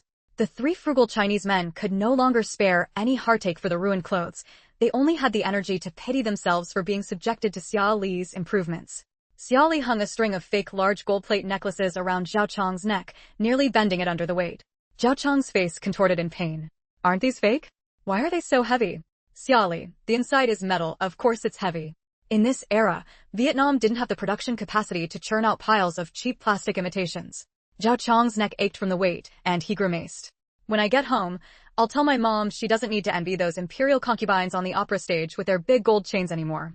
These things are definitely not meant for humans to wear. It's worse than our weighted runs. Even though both involved carrying weight with the neck, was this fragile neck under the head the same as those sturdy ankles under the legs that could take a beating? The corner of Xiaoli's mouth twitched. She didn't respond to his mom would hit him comment. Didn't he realize his mom thought big gold chains were good not because they were chains, but because they were gold? She opened a box of red ink pad and drew a vertical red dot on each of their foreheads. She also tucked a few small, portable remote-controlled light bulbs she had modified last night into their wigs. Casually handing them the corresponding remotes, she said, "Hold on to these remotes. Green turns the lights on, red turns them off. Don't mix them up later." The 3 men? The bodyguard surnamed Na, who had never been involved in such deceptive work before, took a deep breath, full of questions as he held the remote. What's the point of having lights on the back of our heads? Xiaoli didn't even lift her eyelids, continuing to adjust their outfits. Maybe you should look at some ancient paintings related to theology? The bodyguard surnamed Na, who had indeed seen such paintings and suddenly realized what was going on. Honestly, remote-controlled things were so novel. Even in China, only in military missile technology could you find such an advanced level. With her great ability, instead of focusing on proper research, Why was she using it for deception? For a moment, the two bodyguards didn't know whether to marvel at how Xia Li truly lived up to being Lei Kong's student. Her research skills were so strong she could casually create such amazing things, or to lament that with such great ability. It was a pity she didn't use it for proper purposes. In no time, the four of them, draped in gold and adorned with gems, with a style so saturated in color it was jarring to look at, took on the distinct aura of ancient Vietnamese nouveau riche landlords. Especially that red dot on their foreheads, it was particularly evocative. They looked exactly like they came from wealthy families, exuding an air of being both tacky and rich, with a heaven-ordained superiority complex typical of the suddenly wealthy. Xia Li took a few steps back, looking at their outfits and nodding slightly. Without a trace of sympathy, she said, "Not bad." The three men. Chapter 1058 Brothers. Let's charge one more time. Zhao Cheng wore a bitter expression, tugged at his purple floral-patterned, green-ribboned garment, and looked at his platoon leader with a face full of unspoken words. Platoon leader, don't you think we look more like nouveau riche landlords than Vadra warriors in these clothes? Xia Li raised an eyebrow slightly, her expression unchanged as she spouted nonsense without batting an eye. At least it proves my shaping of you is successful. You all look very wealthy at a glance. In such a poor place, this intangible aura of wealth is enough to instill a psychological fear in them. All right, enough chatter. Get out quickly. I need to change. The three men. Gu Yuni, who had been watching the spectacle from the side, couldn't bear to look directly and turned his head away, stifling a laugh as he left with the three others. The three men, feeling even more depressed internally. Xia Li spent a little over 10 minutes getting ready inside, much faster than the time spent arming those three. She pushed open the door and stepped out of the dilapidated thatched hut, a pale blue veil half covering her face. She wore a pure white traditional Vietnamese AO dye with a light gauze overlay, several long strands of lustrous white pearls the size of longan fruits slung diagonally across her body. Combined with her naturally stronger-than-average aura, she exuded a transcendent, aloof quality that seemed to overpower all mortals. The thin white gauze draped over her was gently lifted by the mild breeze, swirling slowly in the air. From a distance, she looked ethereal and otherworldly. This was in stark contrast to Zhao Cheng and the two bodyguards, those three gaudily dressed nouveau riche landlords holding various oddly shaped objects, resembling wealthy, mentally unstable thugs. Zhao Cheng and the two bodyguards. They had always thought Xia Li dressed them up like this because her aesthetic sense was off. Now she made herself look so ethereal while deliberately making them ugly. What exactly was her intention? What deity would dare bring out guardians as ugly as them? Gu Yuni, who had escaped this fate, felt a momentary daze upon seeing Xia Li's attire. A flush gradually spread from his ears. He lifted the corner of his mouth slightly, the hand behind his back slowly curling into a fist, while the other hand reached up to adjust his glasses in a gesture. He cleared his throat lightly and said, "Comrade Xia looks very suitable in white. Very beautiful." Xia Li tilted her head slightly, her gaze falling on his face, her voice cool and merciless. "Take off your glasses later." What poor child could afford such nice metal-framed glasses? One after another, it seems she's the only one seriously committed to the role. Gu Yuni, feeling like the little deer in his heart had just been fatally struck. The other three immediately snickered. What goes around comes around. Serves him right for laughing at them earlier. Xia Li gave them a slight nod. All right, let's go. Proceed according to plan. Meanwhile, Ping Yingjun sent Lin Xiaoxue to a nearby chemical plant to purchase the items Xia Li needed. He himself led the team to lure the American troops stationed near Chang County, diverting their attention away from the area. Since the American troops were peacefully stationed near Chang County, the only way to draw them out was to provoke them. Ping Yingjun and his men decisively approached the American camp and began taking potshots. With the M40 in action, two bang, bang, shots took out two American soldiers right where they stood. The soldiers in the American camp were minding their own business. Who could have anticipated such a disaster striking their own headquarters? They were being attacked right at home.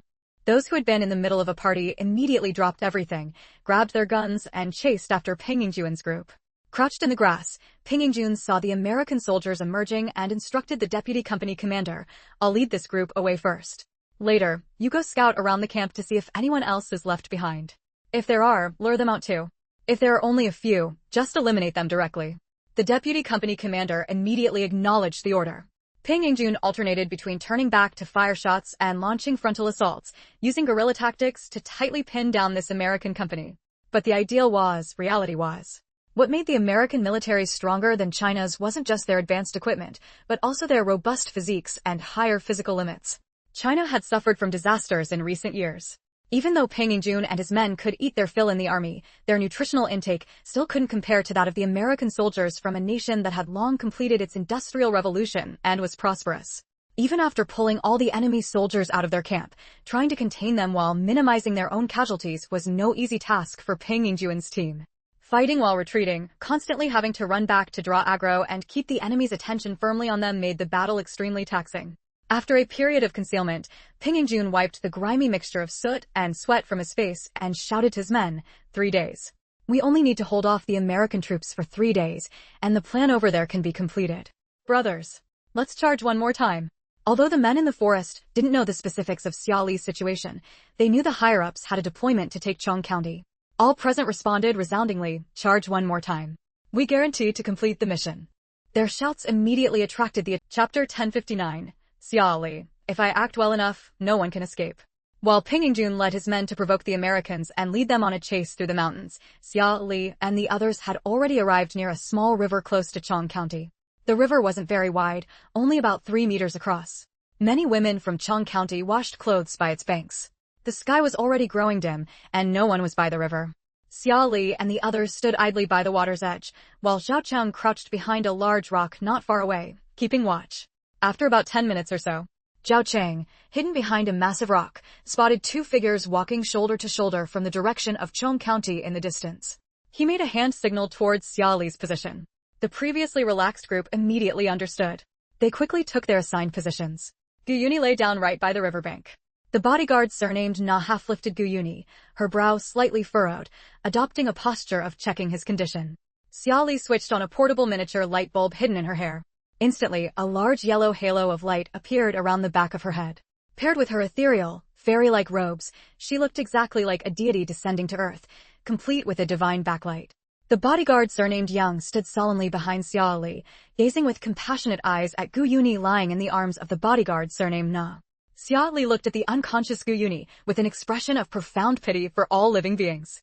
Deliberately adopting a mature, elegant tone, she asked in Vietnamese, "How's his condition?"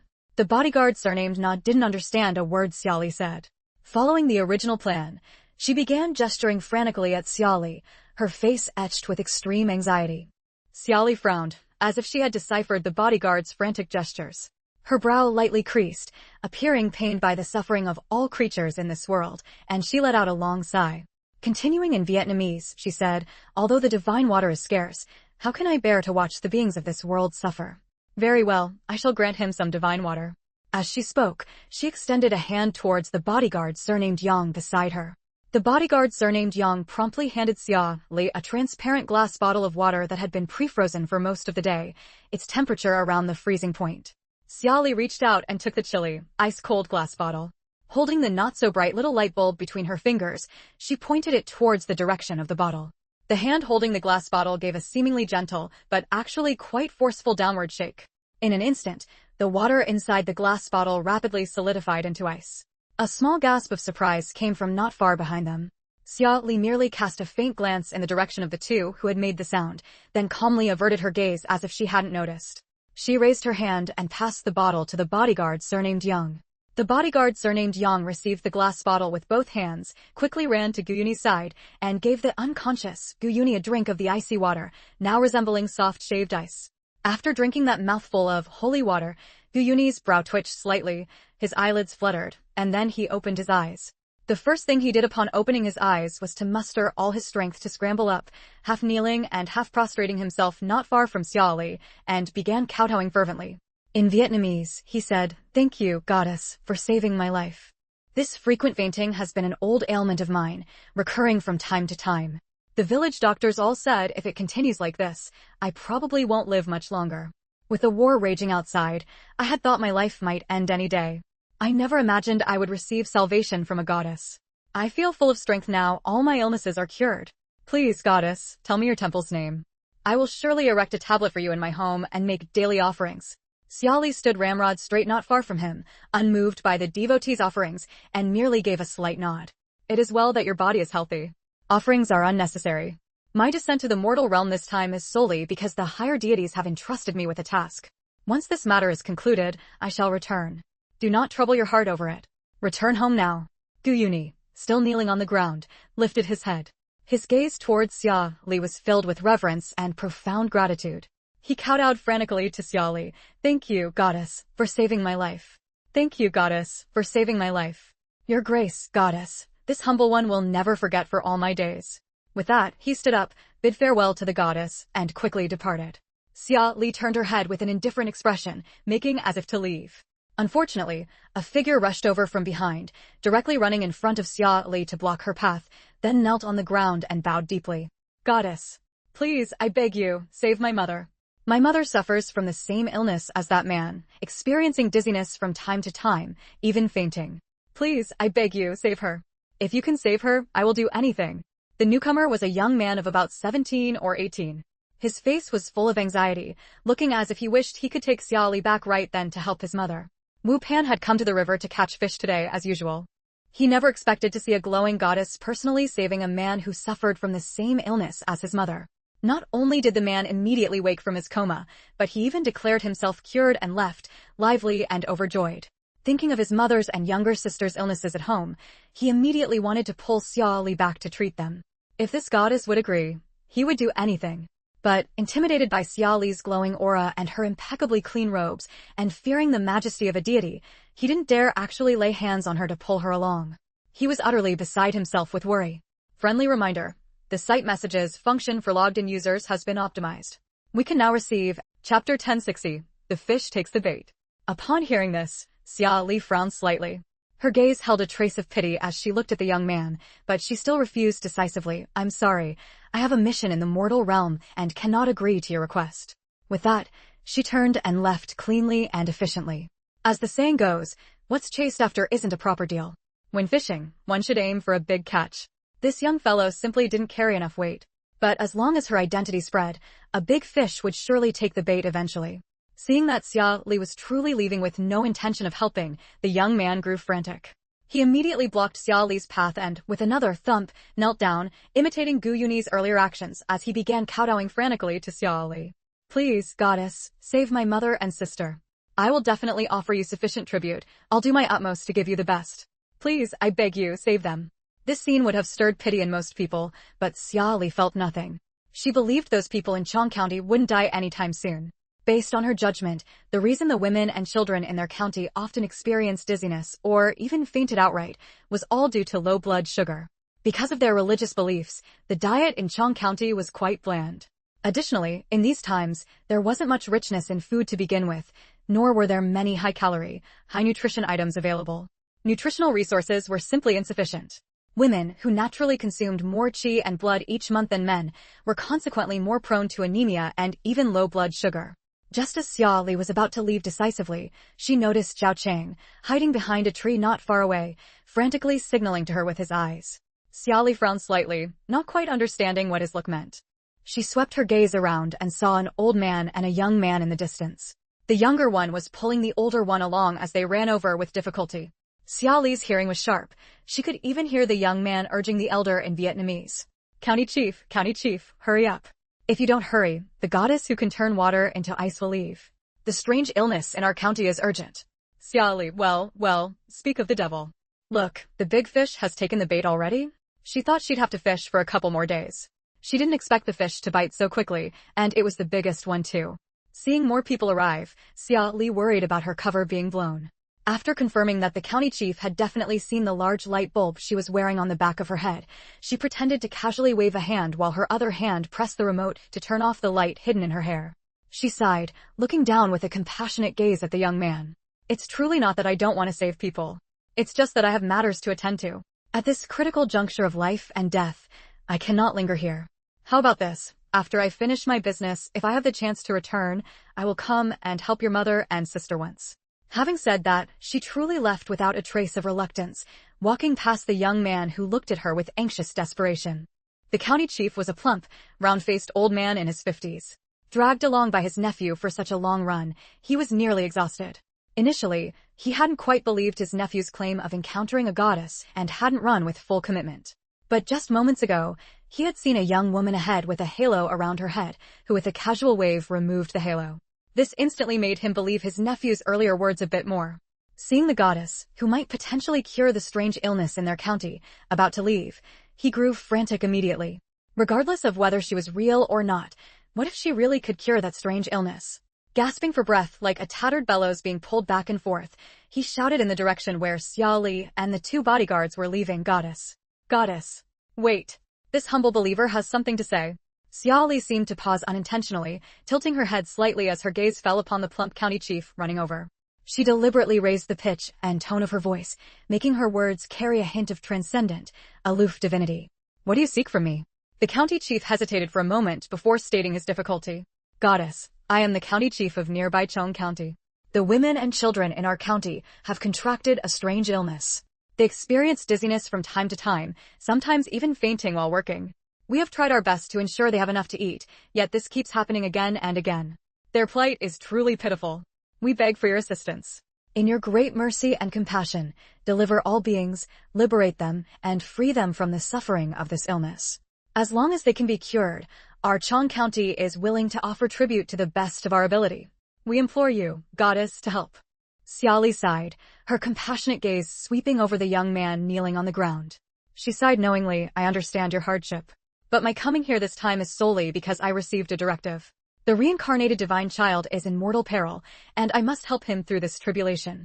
Currently, the divine child's whereabouts are unknown. I must find him as soon as possible. The county chief was taken aback. Why doesn't the goddess use divination to locate him? If Xiao Li, this false goddess, only had a superficial understanding of religion, then the county chief, a devout believer for over 50 years practically marinated in theology, possessed a far deeper knowledge of religious matters than Xiao Li. This question hit the nail on the head. Most deities would simply calculate with a flick of their fingers. What kind of deity walks the mortal realm searching for someone on foot? Xiao Li was momentarily stumped by the old man's question, but she reacted quickly. Immediately adopting an awkward expression, she said, I am merely a minor deity serving the supreme deity. When I performed divination in the heavens, I only knew he was in this vicinity. But upon descending to the mortal realm, my powers are restricted. I can only search carefully within this area. Hearing Xiao Li's words, the county chief understood. Catching his breath, he immediately offered a devout smile, speaking with great reverence, since both methods rely on manpower to search. How about this, goddess? You return to our county with us. Our county isn't large, but we have over 2,000 able-bodied men.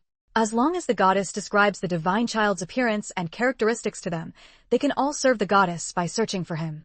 Xiao Li had originally only intended to enter Chong County to investigate whether anyone had seen Lu Dinguan. She hadn't expected the county chief to directly propose having all the able-bodied men in the county help search. Over 2,000 people was no small number. This would be much more convenient than searching themselves. After all, even those who didn't get along with Lu Dinguan might guess they were missing because they came looking for him, but they would never imagine that these soldiers would pretend to be deities, fool the local natives, and get them to help search. Xiao Li pretended to be deeply hesitant and conflicted, the only visible part of her face, her brows, knitted tightly together. See, Chapter 1061 Casting a Spell? The county chief's voice was urgent. Around Chong County, whether it's the forests or the mountains, we kids who grew up here are familiar with every inch of this land. It's like our own backyard. If the goddess trusts us, I'll send people out to search today. Hearing his words, Xiao Li seemed to finally make up her mind. She let out a long sigh and conceded, then let's see the patient first. The county chief immediately breathed a sigh of relief. He promptly bowed and scraped, leading the way for Xiao Li. Goddess, please come this way. Xiao Li, with her two bodyguards, followed beside the county chief, the two young men close behind. After walking some distance, Zhao Chong also caught up with their group. Zhao Chong's outfit was so identical to that of the two Dharma protectors, besides Xiao Li, that even though he joined the group later, no one doubted his identity. If not for being an otherworldly immortal, indifferent to others' gazes, what normal person would go out dressed like this? They had just walked about 300 meters from Chong County when they saw a woman in local white attire running towards them from afar, her face full of anxiety. She was about to speak upon seeing the county chief, but then she noticed the strange woman standing next to him, wearing similar clothes and a white veil. Her attention was completely captured by this woman. She kept trying to run at her previous speed, but her head kept turning towards Xiao Li, frowning and looking at her in surprise. If the county chief hadn't dodged quickly, she would have run right into him. The county chief grabbed the woman, displeased. What are you doing so flustered? Snapped back to reality, the woman's eyes immediately welled up with tears. County chief, you have to come quickly. Peiju has fainted again. The shamaness said that after drinking the holy water, whether Peiju wakes up again is up to fate. You have to think of something fast, she's still so young. Hearing this, the county chief's face immediately turned grim. He turned at once, looking at Xia Li with great anxiety. Goddess, is it possible? Could you save Peiju? She's only 8 this year, always been incredibly kind-hearted, never tainted by any sin. She shouldn't leave this world so soon. Hearing the words, goddess, the woman who had come to find the county chief opened her mouth slightly, her gaze towards Xia Li filled with utter astonishment. Gee, goddess. Could it be true that a goddess would personally descend to the mortal world to save people? The county chief had no time to explain to her now. He just said, I'll explain this to everyone later. Right now, saving the child is urgent. He then looked at Xia Li with hopeful expectation. Xia Li had previously only guessed that the people fainting in the county were suffering from long-term malnutrition, leading to low blood sugar. But that was just her guess. She needed to see the person first. If she really couldn't handle it, she'd say she needed to retreat for treatment and have the 2 bodyguards secretly take the child out at night to a hospital for a checkup. Having decided, Xia Li gave a slight nod. Lead the way. Although over 5,000 people lived in this county, their dwellings were still wooden and thatch huts. The arrival of Xia Li and her 3 unfamiliar companions immediately attracted the attention of many county residents. Xia Li was soon brought to the front of an earthen house. Many people gathered around, whispering among themselves, their faces clouded with worry. Xia Li faintly overheard snippets of their hushed discussions, such a young child, already suffering divine punishment, sigh, must not have done good deeds in a past life, or the parents lacked virtue, and similar gossip. Pretending not to hear anything, she continued following the county chief forward. The county chief, head bowed respectfully, said to Xia Li, Goddess, Peiju is inside. Do you wish to begin the spellcasting now, or do we need to prepare some offerings first? The other county folk also heard the county chief address Xia Li as Goddess. Immediately, a wave of suppressed gasps rippled through the crowd. Xia Li instantly felt numerous intense gazes land on her. Ignoring the stares and the murmuring, Xia Li maintained an air of serene authority and spoke nonsense with conviction. I will first examine the child's condition, then decide which spell to use. The county chief hastily accompanied Xia Li inside personally to diagnose the child. Left behind were a group of county residents. Chapter 1062, To Avoid Divine Punishment. How did this so-called divine maiden suddenly appear out of nowhere? He felt a bit anxious inside. The county chief uncle had already agreed to consider cooperating with the Americans. With such a person suddenly appearing, could there be some unforeseen change? He sidled up to Wu Pan, who had returned with Xia Li and the others, and casually asked in a low voice, Xiao Pan, what's the background of that woman? She's not from the government or the Chinese side, is she? Divine maiden? Could she be here to stir up trouble? Upon hearing the young man's words, Wu Pan's expression immediately turned stern as he sharply interrupted. Uncle Yuan 3, you must not blaspheme the gods. The divine maiden can turn water into ice, and use holy water to save people who have fallen into comas from illness. You must not offend her like this. The young man called Uncle Yuan 3 felt a momentary fear upon hearing this, but it quickly turned into disdain. He had experienced the new technological education from the Americans. There were simply no gods in this world. I don't see any divine aura about her. Could it be some little trick she's playing, fooling all of you? Uncle Yuan 3 was the county chief's own nephew. Though young, he held a high status in the county and was of a senior generation. With him speaking like this, many people around also began to doubt Xia Li. Although they believed in gods, in their hearts, gods were beings of ethereal divinity, capable of shaking heaven and earth with a wave of their hand. That young girl from earlier, aside from having a good temperament, wearing clean clothes, and possessing a large pearl, really wasn't much different from an ordinary person. Hearing Uncle Yuan 3's words, Wu Pan immediately became furious. Uncle Yuan 3, don't spout nonsense here, to avoid divine punishment. The divine maiden only appears as an ordinary person to avoid frightening people. When I first saw her, there was divine light shining behind her head. If you don't believe me, you can ask Xiao Qi. We both saw it together. The people around, hearing Wu Pan's words, immediately stirred into commotion. Really? There was actually divine light. Heavens, then this must be a true divine maiden. Our county's illness can be saved. Heaven is merciful. An elderly woman with white hair cried out these words, clasped her hands together, tears in her eyes as she looked up at the sky, her face full of sorrow as she knelt on the ground and began kowtowing to heaven. Seeing her like this, everyone else also knelt to heaven, thanking the heavens for bestowing upon them a divine maiden to save their county from this strange illness. A kind-hearted old man pulled Uncle Yuan 3 aside, a hint of reproach in his eyes. Little 3, go apologize to the divine maiden later, lest she inflict divine punishment upon you. We ordinary people only seek to accumulate virtue and do good deeds in this life to be reborn into a good fate in the next. We must not commit such verbal transgressions. Uncle Yuan III had only reasonably raised a couple of questions, yet not only was he lectured by the county's elders, but everyone else had also started worshipping, completely disregarding his words. He felt even more furious inside. Anyway, I don't believe she's any divine maiden unless she can truly display some divine magic right before my eyes. With that, he turned and left.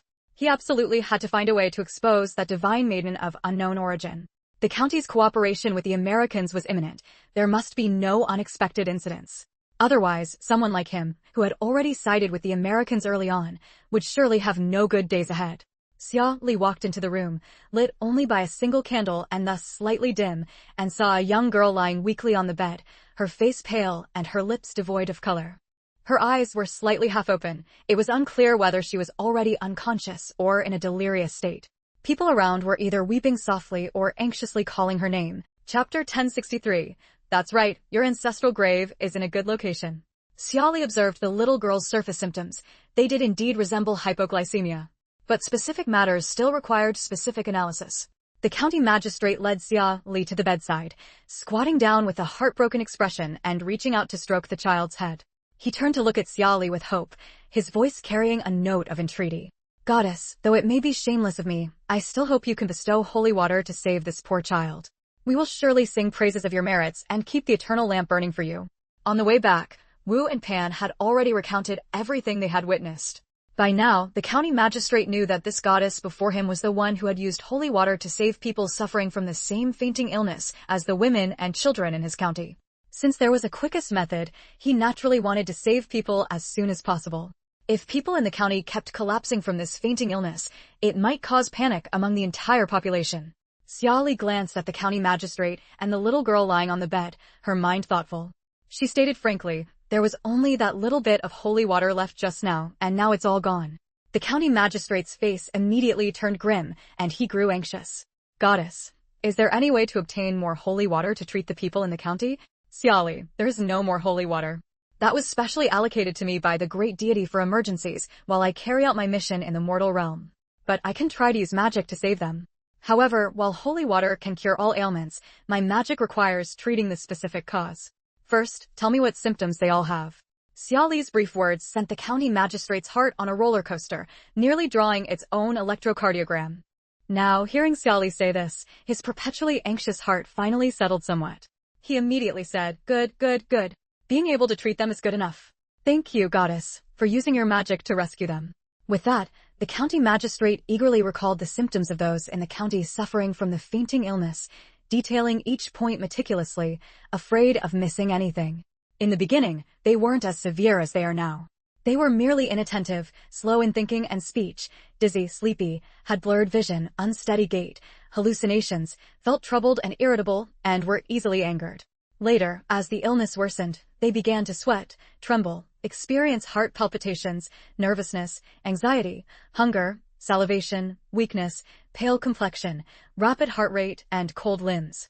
Some would be walking just fine when suddenly they'd feel dizzy and lightheaded. They wouldn't even have time to reach for the nearest wall before instantly becoming weak in all four limbs and collapsing, needing a long time to recover. The county magistrate tightly held the little girl's hand on the bed, his face full of worry, his voice genuinely concerned. Goddess, can they still be saved? Can they return to a normal life? Or is it truly, as the elders in the county say, that they are being divinely punished for their sins? After listening to the county magistrate's account, Xia Li was almost certain that the little girl and all the women and children in the county suffering from the so-called fainting illness had hypoglycemia. And it was a particularly severe type of hypoglycemia. She didn't immediately agree with the county magistrate, but instead lowered her head slightly in thought, putting on a somewhat troubled expression. She almost blurted out that it was because they had colluded with the American military that heaven had sent down this divine punishment. She believed that, given her skill at charlatanry, if she said this, most people in the county would believe this reason. Her only fear was that if the people in the county truly started viewing hypoglycemia as some divine punishment or curse, they might shun the sick children, even abuse or abandon them. Her remaining shred of conscience prevented Xia Li from heartlessly agreeing with the county magistrate's words. Nor did she want to appear too eager and arouse the county magistrate's suspicion. She merely shook her head slightly, her face full of profound mystery. It is not divine punishment. If the deities were truly angry, they would not merely cause dizziness. Making calculations with her fingers, Xiaoli asked with a serious expression, "Is your county's ancestral grave located northwest of this house?" The county magistrate was visibly taken aback. The woman who had been weeping by the bedside, upon hearing Xiaoli's words, quickly nodded. Eagerly, she said, "Yes, yes, yes. Our county's ancestral grave is to the northwest." "Goddess, how did you know? How incredible. She could even divine that." Xiaoli thought to herself, of course she knew. They had investigated everything about your county before coming, almost to the point of digging up your ancestors from their graves to perform blood tests before their descendants.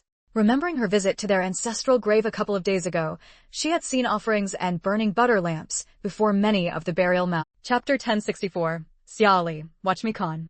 The county magistrate was fully prepared for this goddess before him to say that their ancestral graves were inauspicious, which was why the people in their county were falling ill one after another. How did she suddenly come out with, "Your ancestral graves are good"? Whose good ancestral graves result in families throughout the county getting sick one after another? Xiaoli seemed to sense his confusion and offered an explanation. "Your county has always been filial to your ancestors, so the ancestors, sensing a great calamity approaching, gave you an early warning." Who doesn't love hearing good words? Compared to the old-fashioned fortune-telling spiel about your ancestral graves being inauspicious, your descendants being unfilial, and your ancestors punishing you, a truth that pokes at sore spots and easily irritates people, it's clearly more acceptable to hear that your ancestral graves are well-placed, your children are all filial, and your ancestors are watching over you. It's just that you haven't understood their intentions and need someone to enlighten you. This makes people more willing to accept the message and express a desire to know what the ancestors intend. The county magistrate was instantly astonished. So it was the ancestors manifesting their power? He slapped his thigh emphatically, deeply convinced. Our county is indeed famous for its filial piety. Every year on birth anniversaries, death anniversaries, and major festivals, we go up the mountain to pay respects to our ancestors. His face grew anxious as he urgently asked, "What are the ancestors trying to warn us about? If they don't say anything and just make the women and children in the village sick, how are we supposed to know what they want?" Xiaoli tapped her fingers lightly a few times, adopting the posture of an experienced fortune-teller, her brows tightly furrowed. "Coming to the mortal realm, my divine power has also been suppressed. The specifics are unclear. I can only infer this. Seeking benefits from a tiger, how can there be gain? Have you been collaborating with someone recently? That might be why you've provoked such frequent reminders from the ancestors." The county magistrate immediately became thoughtful but did not directly answer Xiaoli's question. "Our county has always had good relations with several nearby counties, and there are many collaborative projects. It's hard to pinpoint which one it might be in such a short time. I'll need to investigate properly." Xiaoli cursed him inwardly as an old fox, but did not press him or try to guide him in any particular direction. She merely nodded slightly. "This is your own affair. You investigate it yourself. First, I will treat this child. Fetch me a cup of water." The county magistrate immediately perked up and instructed the woman by the bed, "Quick, quick, go fetch water for the goddess." Then he turned back to Xiaoli, his face full of reverence, and asked, "What kind of water does the goddess require? Is well water acceptable, or must it be mountain spring water or rootless water rainwater?" Xiaoli replied, "The spell is the main thing. The water isn't a major issue.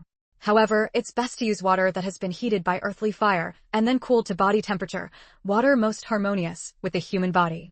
In plain terms, she meant boiled water that had been cooled to lukewarm. She didn't want to temporarily treat the little girl's low blood sugar only for the girl to get diarrhea from drinking unclean water later. That would really be impossible to explain then. The woman promptly nodded. "I'll go fetch it right away." "But what is this earthly fire?"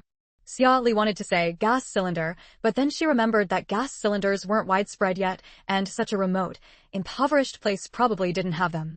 Her mind raced, and she immediately said, "Stone is the essence of the earth, the bones of the soil, the soul of the mountain. Its nature is heavy and sinking, breaking through the earth to emerge. When two stones strike each other, they ignite all things. This is earthly fire." Both the county magistrate and the woman looked rather bewildered, completely unsure what Xiaoli meant. Xiaoli didn't elaborate further.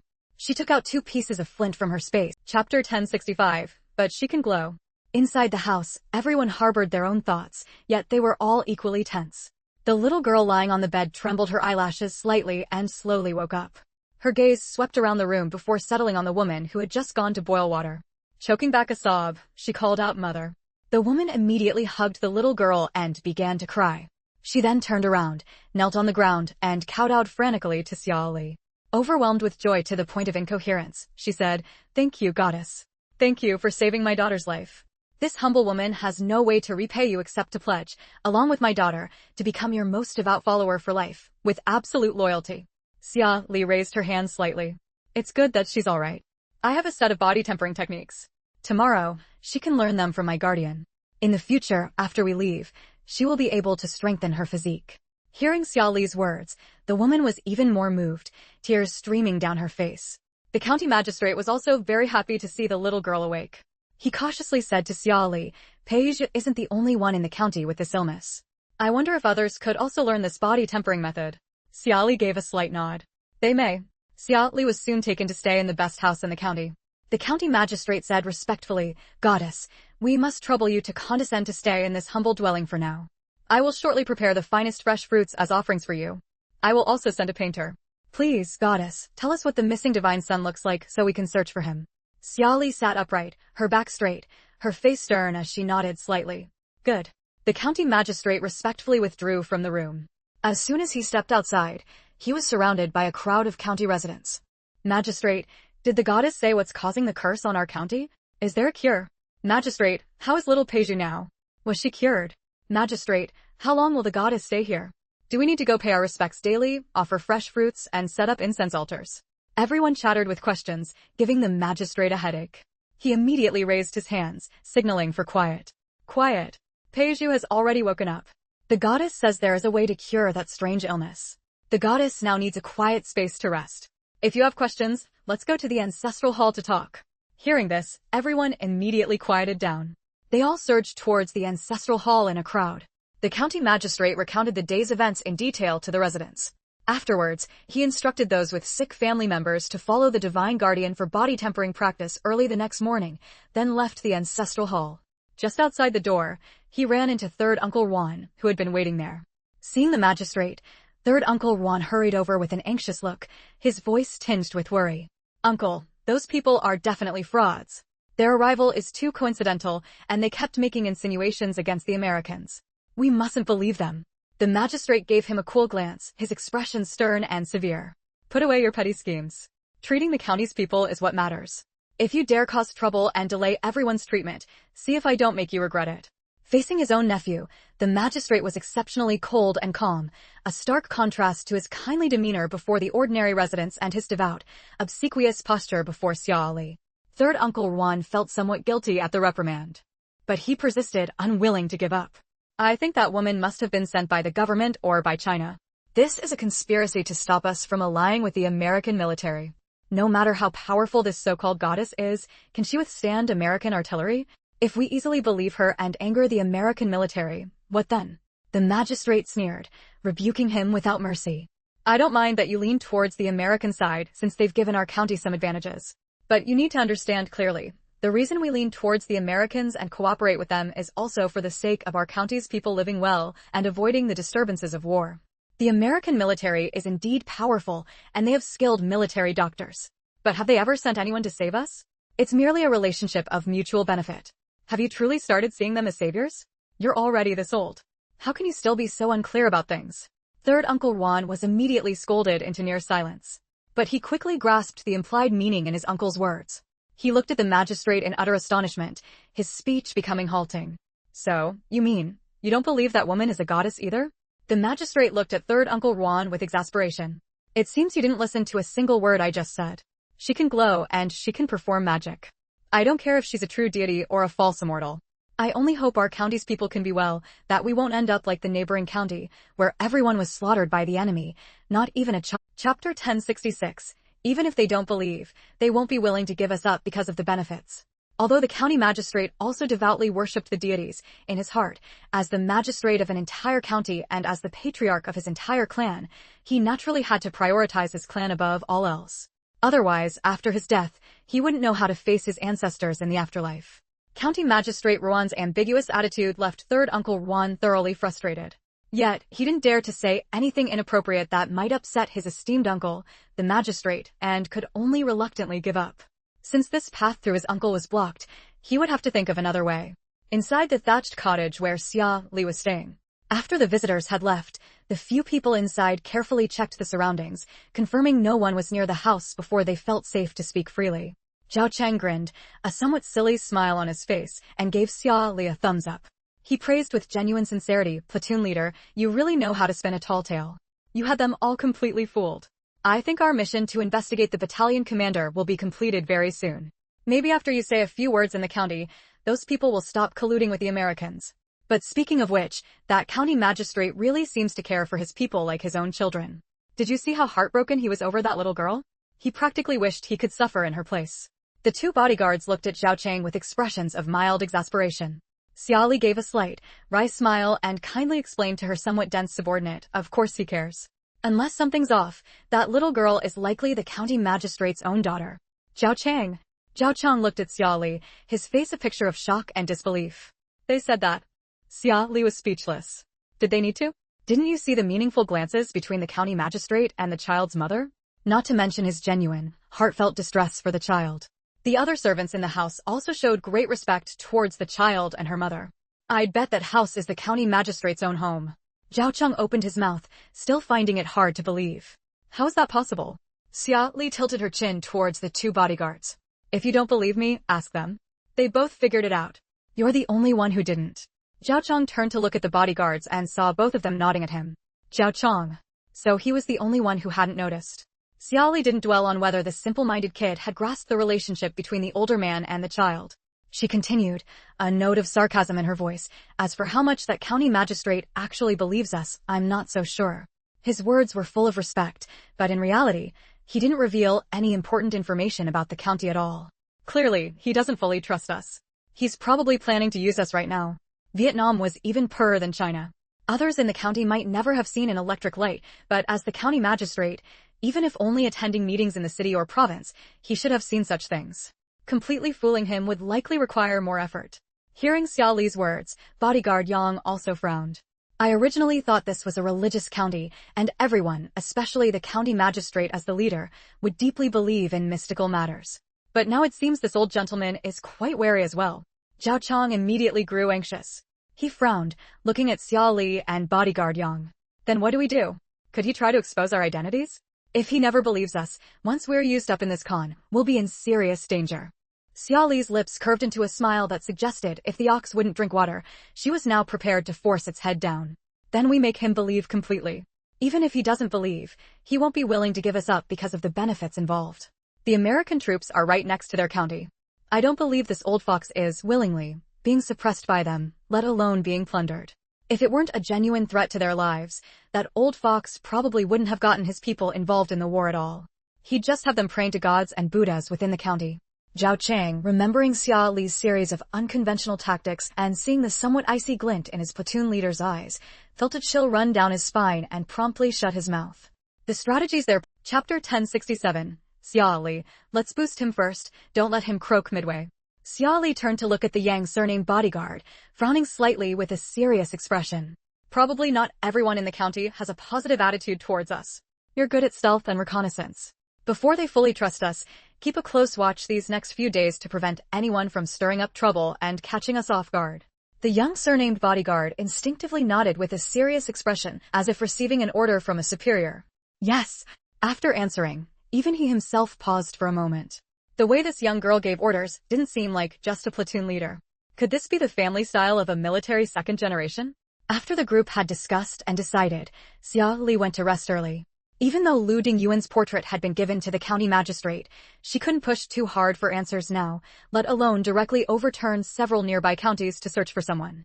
This matter would be easier to handle only after the county people fully trusted them. Early the next morning, many people came seeking treatment from the goddess. Regardless of age or gender, anyone who felt their health wasn't great or wanted to strengthen their physique came to Xia Li, hoping the goddess would teach them body-refining techniques. They all stood respectfully and nervously outside Xia Li's courtyard gate, eagerly looking forward with tense expressions. Xia Li wasn't a real doctor, but in the post-apocalyptic era where food and clothing were scarce, many people suffered from hypoglycemia. The treatment methods were limited, usually paying attention to a balanced diet, supplementing sugar intake regularly, and exercising more to boost immunity. Initially, Xia Li came to Chong County just to gather information. Now that she had infiltrated their inner circle, her thoughts had shifted somewhat. Many hands make light work. Having so many locals help her find someone would definitely be easier than searching themselves. With a company of stationed American soldiers nearby, it would naturally be better if the people of Chong County had some self-defense capability. After much thought, Xia Li wanted the Na-surnamed bodyguard to teach them combat skills. So, she simply had the Na-surnamed bodyguard teach them the military boxing most familiar to Chinese soldiers. This wasn't some secret family technique. Even university students in later generations learned military boxing during military training. They didn't need to execute it with the fierce power of real soldiers. They could just slowly break down and practice each movement one by one.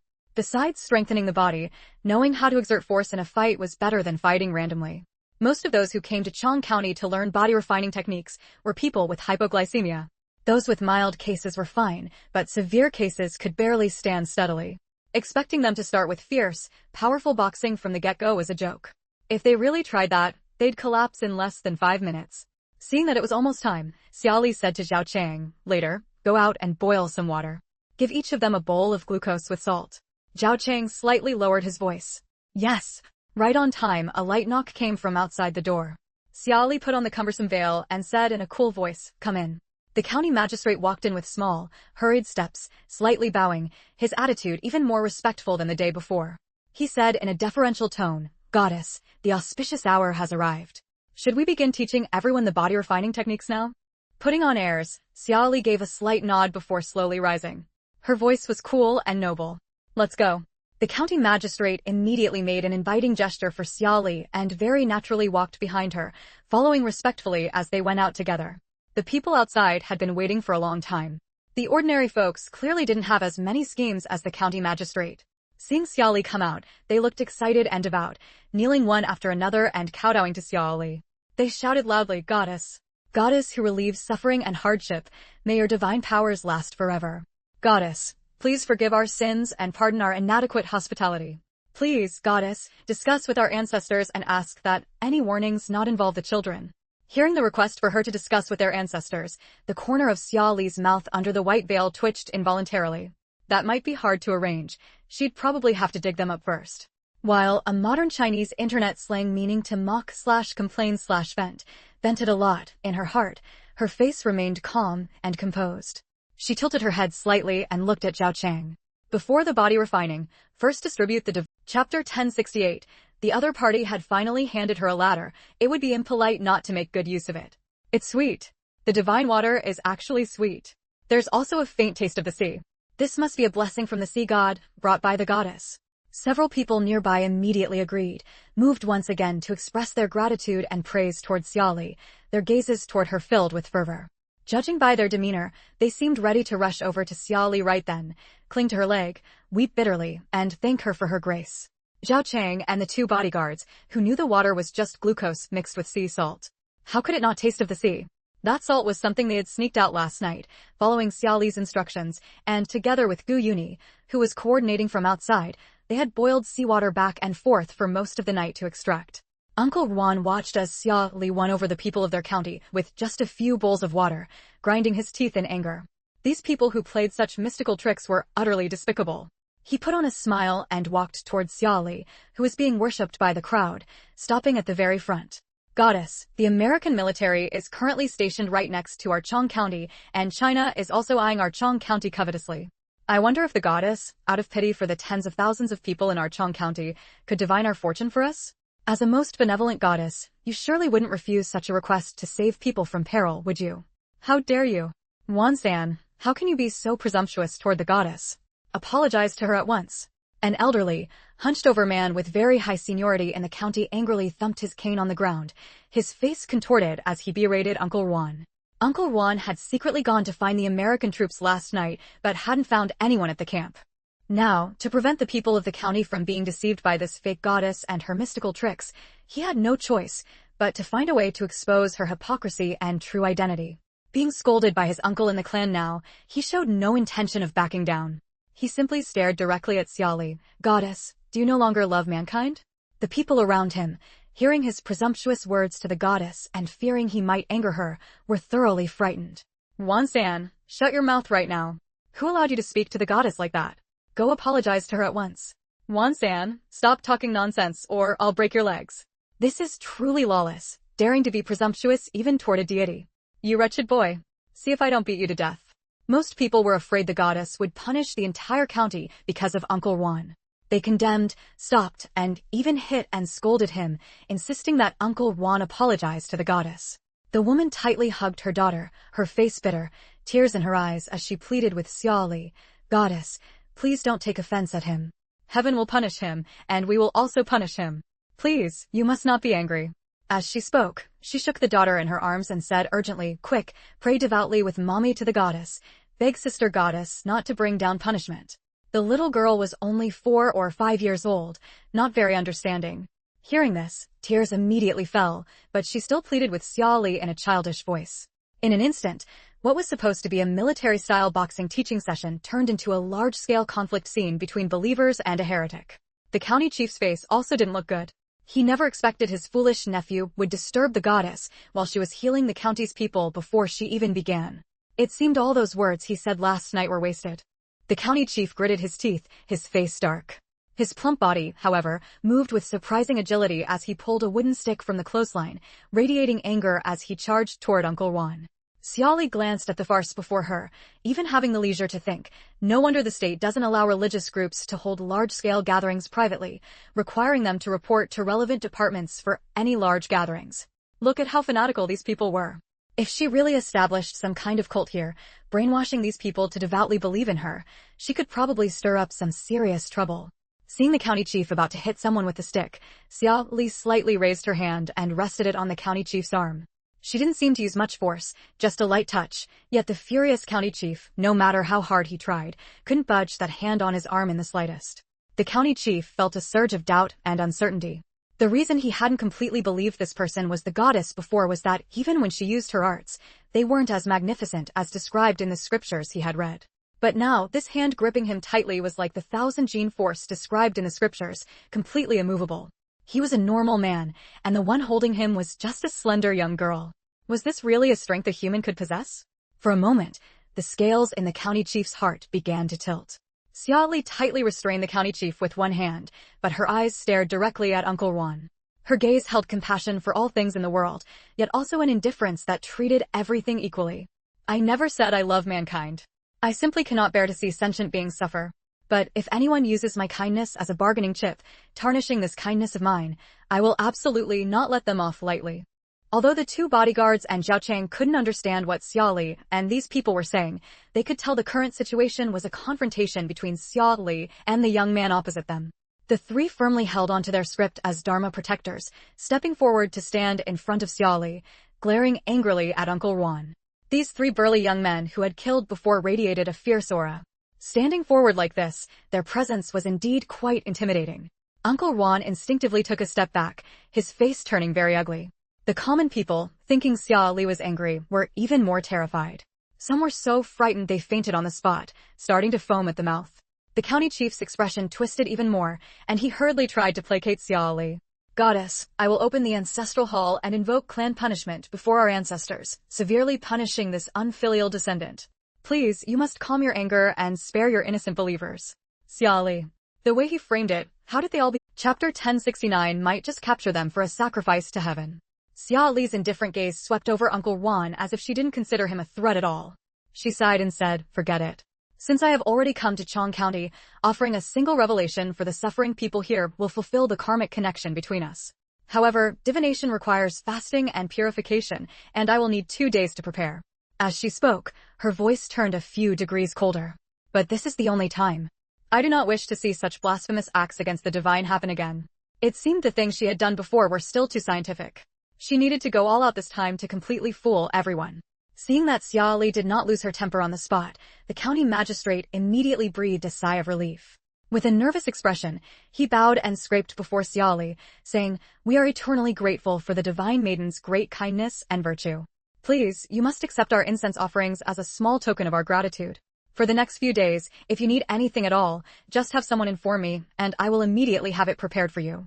Xiaoli wasn't sure if it was her imagination, but the county magistrate's respectful attitude toward her seemed a tiny bit more sincere than before. Apart from getting a little angry earlier, she hadn't really done anything, had she? Her mind was racing with calculations, but on the surface, she maintained an aloof demeanor and softly acknowledged, "All right." After Xiaoli left, everyone at the door collectively sighed in relief. The county magistrate wanted to ask Xia Li's people to continue teaching them physical training, but given what had just happened, how could he possibly approach them? Even if he did ask, wouldn't they think they were pushing their luck? They might not only refuse, but also stop helping altogether in the future. After much deliberation, the county magistrate decided it was best not to add to the divine maiden's irritation while she was still angry. He glared fiercely at Uncle Yuan, his face dark and stormy.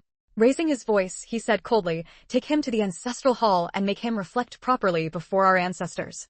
If this weren't his own nephew, he would have had the man beaten to death right in front of their forefathers. Uncle Yuan gritted his teeth. In the end, he didn't dare oppose his uncle, the county magistrate. He hung his head, allowed his hands to be bound behind his back, and was led away obediently. Xia Li returned to the room, casually found a place to sit down, picked up the cooled boiled water Zhao Chang had prepared in the morning, lazily took a sip, and recounted what had just happened to them. The three people in the room were extremely anxious after hearing this. Unable to sit still, they paced back and forth in the room, walking anxiously. The bodyguard surnamed Na frowned, finding Xia Li's leisurely demeanor hard to watch. He took a deep breath and said urgently, "Comrade Xia, do you already have some idea? We don't know how to tell fortunes at all. That young man clearly has ill intentions toward us. What if we get exposed? What kind of time is this? If they can't come up with a plan in 2 days, it will be difficult even to escape." Xia Li showed no sign of urgency at all. She continued to hold her cup, sipping water with a soft slurping sound, then lifted her eyelids to glance at him. Do you think all those spirit mediums and fortune tellers throughout history, from ancient times to the present, really knew how to tell fortunes? Promoting feudal superstitions is not good. We must believe in science. Then, under the gaze of everyone who looked as if they had swallowed a fly, she added, "Scientific fortune-telling." The three. Seeing Xia Li's demeanor, the three knew she probably already had a plan in mind, which eased their worry somewhat. Xia Li beckoned them over. "Come, let's discuss. We'll need to meet up with Gu Yuni in advance later, so he can find Lin Xiaoxue and bring the stuff to us." Xia Li's terrible ideas poured out relentlessly. The three people in flowery clothes passively received them, their expressions shifting between pale and flushed, eventually twisting into something unbearable to look at. The bodyguard surnamed Na took a deep breath and confirmed with Xia Li, "Will this really work? Is there any chance of failure with the things you're planning? We're in their stronghold right now. If anything goes wrong and our identities are exposed, we might lose our lives." He wasn't exaggerating to scare them. The U.S. military was stationed right outside. Chapter 1070, Xia Li, blinded, huh? Xia Li said with full confidence, "As long as you all follow my instructions, this matter will definitely succeed." Seeing Xia Li so confident, the others didn't say anything more. With only 2 days left, they had to hurry and arrange everything properly. There was simply no time to dwell on uncertainties here. That night, Xia Li sent the female bodyguard out to deliver a message to Gu Yuni, who had been hiding nearby. She also had Zhao Chang and the male bodyguard dig pits and bury electrical wires, while she herself began assembling a generator using small parts the male bodyguard had secretly brought back from outside.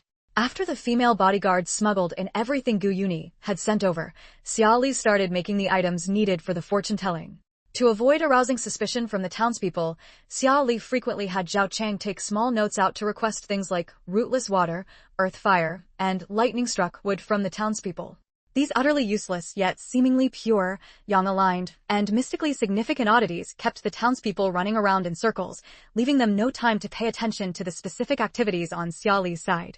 On the night before the divination, deep into the night, third Uncle Yuan, though convinced that the so-called goddess and her protectors were a bunch of frauds, still felt uneasy. Fearful that Xia Li might come up with some new trick to deceive the townspeople again, he took advantage of the darkness to lead a group of his equally skeptical young followers to quietly approach the small courtyard where Xia Li was staying.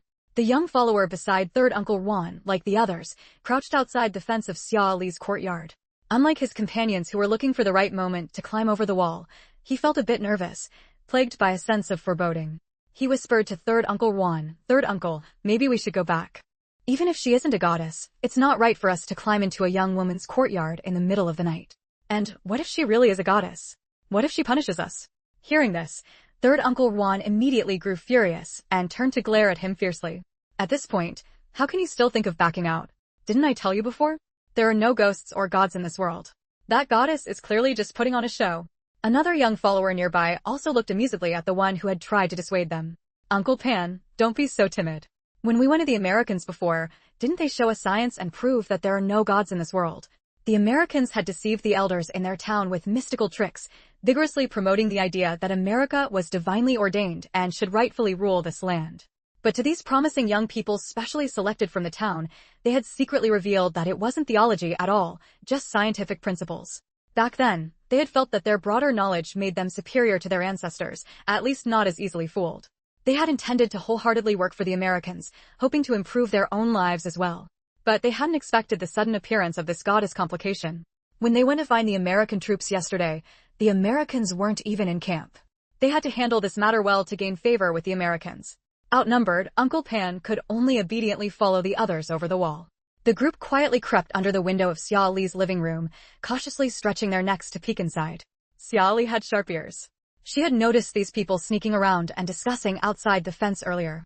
Now, seeing these bold individuals daring to spy on her in the middle of the night, she curled the corners of her mouth slightly and glanced lightly toward the guest room. Zhao Chang, receiving Xia Li's signal, immediately began frantically cranking the small generator. Electricity flowed through the wires buried underground, reaching the small wooden table in front of Xia Li and into a row of red, green, and yellow light bulbs arranged side by side beneath it. The 3 light bulbs instantly lit up. Sitting directly in front of the 3 bulbs, Xia Li was illuminated. Chapter 1071. Could this be some evil deity she worships? Several people stared in horror at the multicolored shadow cast on the white wall behind Xia Li, their hearts turning ice cold. How could a normal person's shadow not be black? This woman was definitely not human. Uncle Pan's face turned deathly pale. His legs gave way, and he plopped down onto the ground. In a trembling, terrified whisper, he mumbled, "We've offended the gods." Shaking with fear, he scrambled up from his spot, knelt in Xia Li's direction, and began kowtowing frantically. He babbled incessantly, begging for the deity's forgiveness. Apart from Uncle Yuan, who was filled with suspicion but stubbornly putting on a brave face, the other 3 were scared half to death. They knelt on the ground, kowtowing wildly in Xia Li's direction. After kowtowing, they scrambled to their feet, turned, and ran. Expose the Holy Maiden's true identity? A person who could cast a shadow of several colors might not be a deity, but she was certainly not human either. If they really exposed her to her face, what if she came to claim their lives in the middle of the night? They wouldn't even have a place to seek justice. In the blink of an eye, only the rigid Uncle Yuan remained beneath the window. He gritted his teeth, turned, and also wanted to leave. But he hadn't expected that upon turning around, he would see the 3 tall, burly guardians who always followed the Holy Maiden.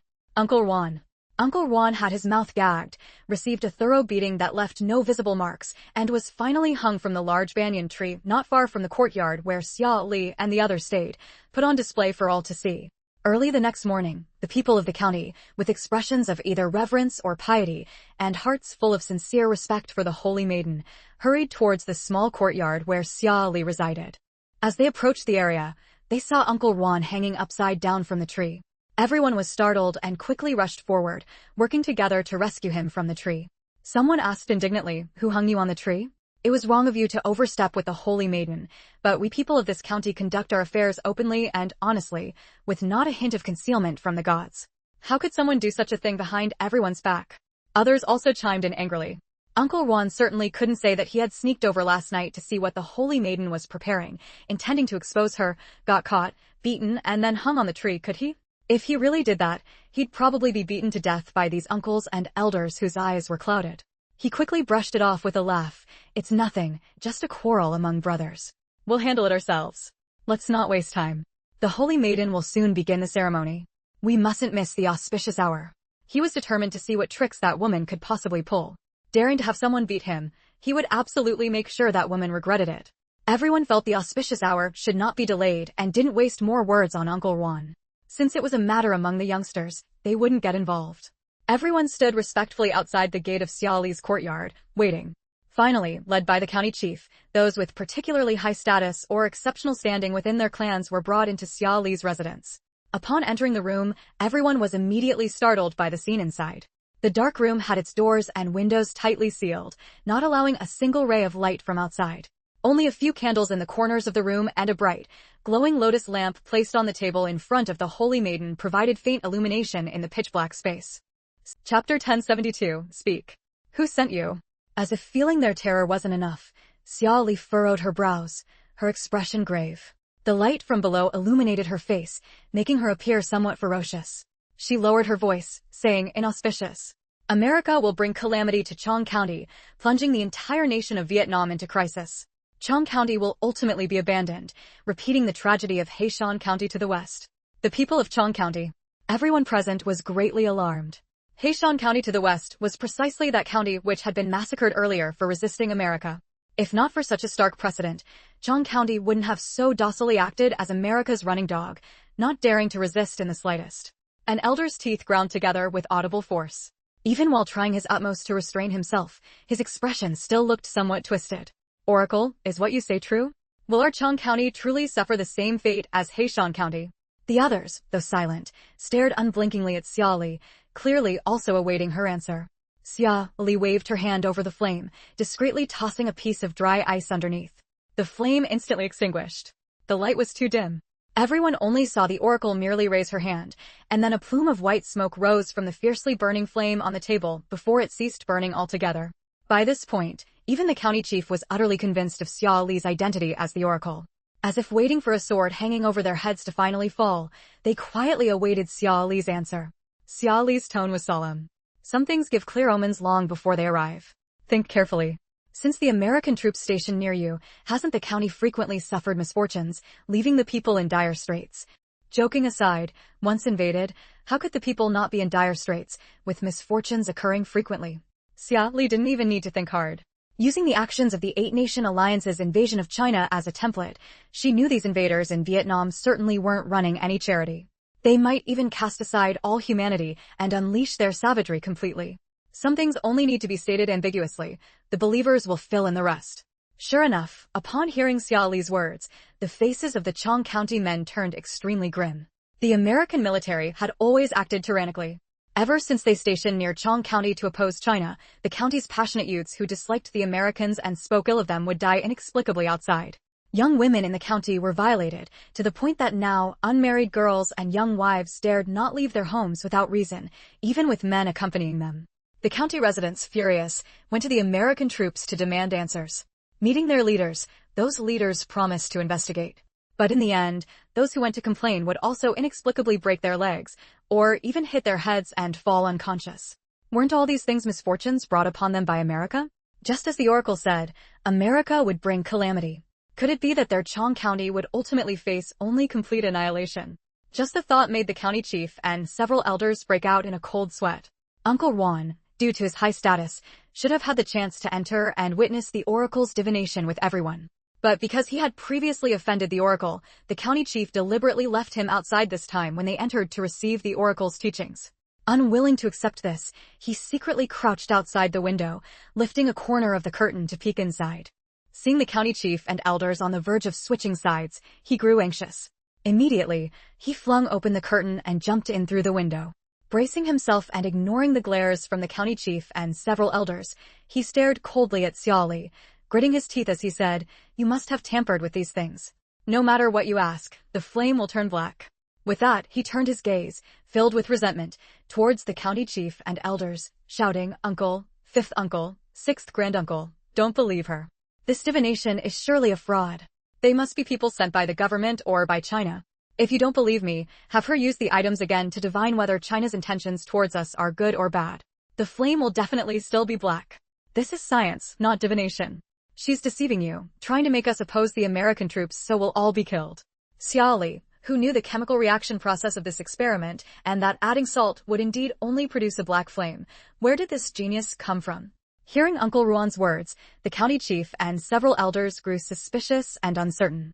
Although they were completely convinced of the oracle in their hearts, what Yuan San said wasn't without reason. If it truly was a fraud, it would mean the death sentence for over 5,000 people in their entire county.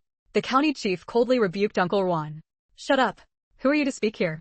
Then he turned his gaze to Xia Li, bowing humbly as he apologized, "Oracle, I beg you not to hold it against him.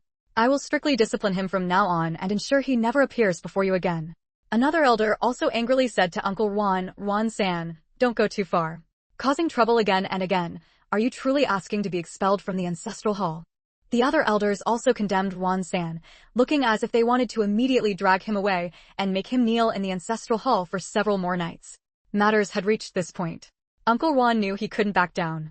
Whether he continued opposing the oracle or not, he wouldn't come to a good end. He didn't dare yield an inch. His gaze fixed directly on Xiaoli, as if interrogating her, he said, Chapter 1073, Deliberately Deceiving Them. Xiaoli and the others had already agreed on what passcodes to use and what gestures to make before coming to Chong County. Now Xiaoli gave no instructions, and the two bodyguards merely stood stiffly behind her with stern faces, as still as door gods, their entire bodies tense. After a moment of silence, seeing that the county magistrate and the clan elders did not immediately speak up to stop her, Xiaoli knew they also wanted to test whether she was a fraud.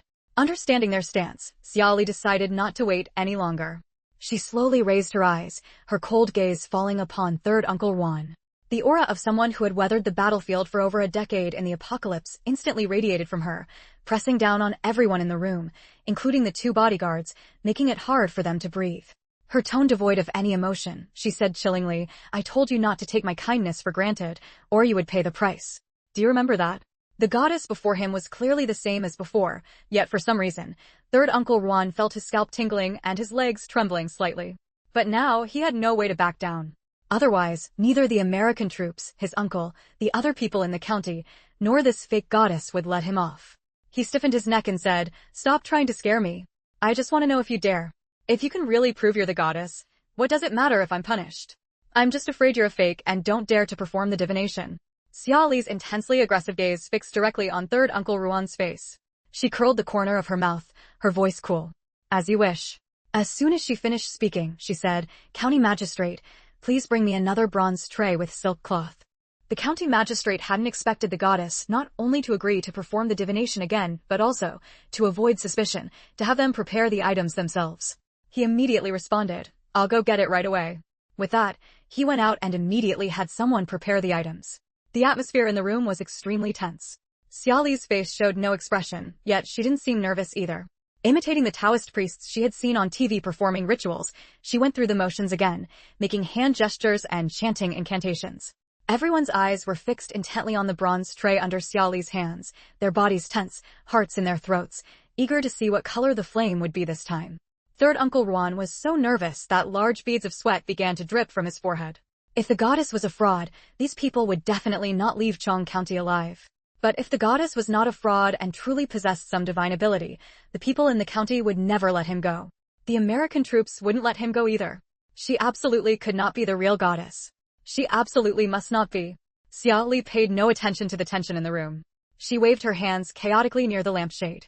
Once again, as her hand passed over the top of the lampshade, directly above the bronze tray, she simultaneously dropped the white phosphorus and the potassium powder she had prepared just in case. God of fire. Tell me, what of China and Vietnam? At the same moment, the combustible material in the bronze tray instantly ignited. Whoosh! A purple flame shot up about a foot high, flickering like a fiery tongue within the glass enclosure, its natural ferocity both and awe-inspiring. Purple. It's not black, it's purple. One of the clan elders, witnessing this shocking scene, cried out in alarm, his voice trembling slightly. She was the real goddess, not a fraud. Xiaoli slightly lifted her chin, her gaze toward the others cold and detached. Purple signifies nobility. Purple chi comes from the east, an omen of rising fortune, a great auspicious sign. Her gaze swept lightly over third Uncle Yuan. Are you convinced? The county magistrate and the clan elders felt that although the goddess was questioning third Uncle Yuan, she was actually questioning all of them present. They were instantly terrified, trembling with fear, filled with shame, and didn't dare to raise their heads. Third Uncle Yuan stared dumbfounded at the fiercely burning purple flame on the table. That bronze tray had been prepared by his uncle. When it passed by him, he had seen that the tray contained only a small piece of silk cloth. If it burned, the flame would likely rise at most to the height of a finger, certainly not a foot. Moreover, his uncle absolutely could not have tampered with the bronze tray. The goddess hadn't even had a chance to prepare, so she couldn't possibly have cheated. Could it be that what the American troops said was all lies? Just because they had never seen a real deity, they assumed there were none in this world. Chapter 1074, So much effort, all for just this one time. What a pity. The more Uncle Yuan thought about it, the more terrified he became. He kept muttering, impossible, how can this be? This is absolutely impossible. Xiaoli's face was cold. She completely disregarded whatever reason he might have for his denial. Making a gesture towards the side room, she coldly shouted, stubborn and unyielding. Zhao Cheng in the side room saw the gesture Xiaoli made. After confirming Uncle Yuan's position, he found one button among a row in front of him and pressed it hard. At the same time, Xia Li also activated her ability, following the lines already buried in the ground to deliver the finishing blow. Uncle Yuan, standing in place, suddenly looked as if struck by lightning. His body instantly stiffened, with blue-white electric light flashing over it. His eyes rolled back, his hair was singed into frizzy curls, and he fell straight to the ground. The county magistrate and several clan elders, seeing Uncle Yuan lying on the ground, charred black and of unknown fate, felt their scalps go numb and their bodies become utterly rigid. When they reacted, they turned anxiously towards Xia Li's direction and with a thump, knelt down in unison, their voices trembling. "We beg the goddess to forgive our crime of doubt. We will never dare again. Please spare us, goddess. Goddess, we harbor no disloyalty from now on. We beg the goddess to be lenient and not hold it against us. We hope the goddess will calm her anger and not hold it against us. We are mere mortals with dull minds. I was shallow and ignorant. I beg the goddess to calm her anger and not harm her health with rage." A bunch of old men knelt on the ground, kowtowing frantically, snot and tears flowing, a scene truly hard on the eyes. Seeing this scene, Xia Li momentarily felt as if she had transmigrated into some ancient cult gathering, and she was the evil deity who, at the slightest displeasure, would pronounce punishment, feared by all. Her gaze swept indifferently over Uncle Yuan lying on the ground, and she mentally went tch. It seemed Zhao Chang's targeting was accurate. If she had known earlier, she wouldn't have needed to add her lightning ability just now. This Uncle Yuan was continuously emitting white smoke, looking almost cooked. Good thing no one here had a deep understanding of electrical circuits, otherwise they'd realize the generator she built absolutely couldn't output this much power. Seeing the intimidation was about sufficient, Xia Li then leisurely sighed with sorrow. "Forget it. You are unwilling to believe, and I do not insist. Once we complete our transaction early, I will take the divine child and leave. Whether you believe or not is of no consequence." After speaking, as if disappointed, she stood up, clasped her hands behind her back, and turned to enter the room at the back. The county magistrate and the others, seeing Xia Li's dismissive attitude, felt exceptionally fearful. They looked at each other. One of the clan elders said, "The goddess. Couldn't she really be angry? What if she punishes us?" The county magistrate shook his head with a push, his gaze falling on Uncle Yuan still lying on the ground and smoking. He let out a long sigh. "Alas, let's help the goddess find the person as quickly as possible. In the meantime, let's do our utmost to serve the goddess.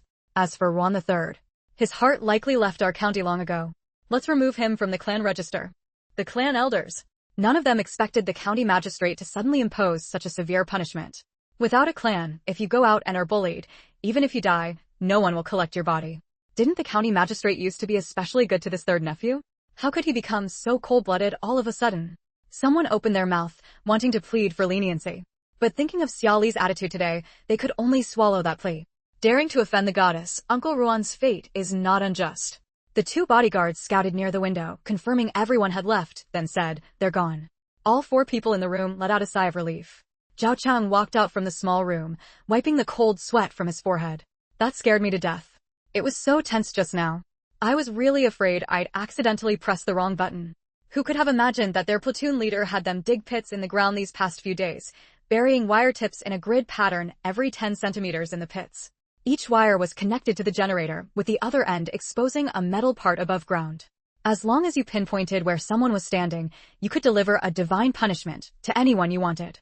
This divine punishment couldn't be more scientific. Xia Li also felt relieved inside, lazily leaning back against the chair back.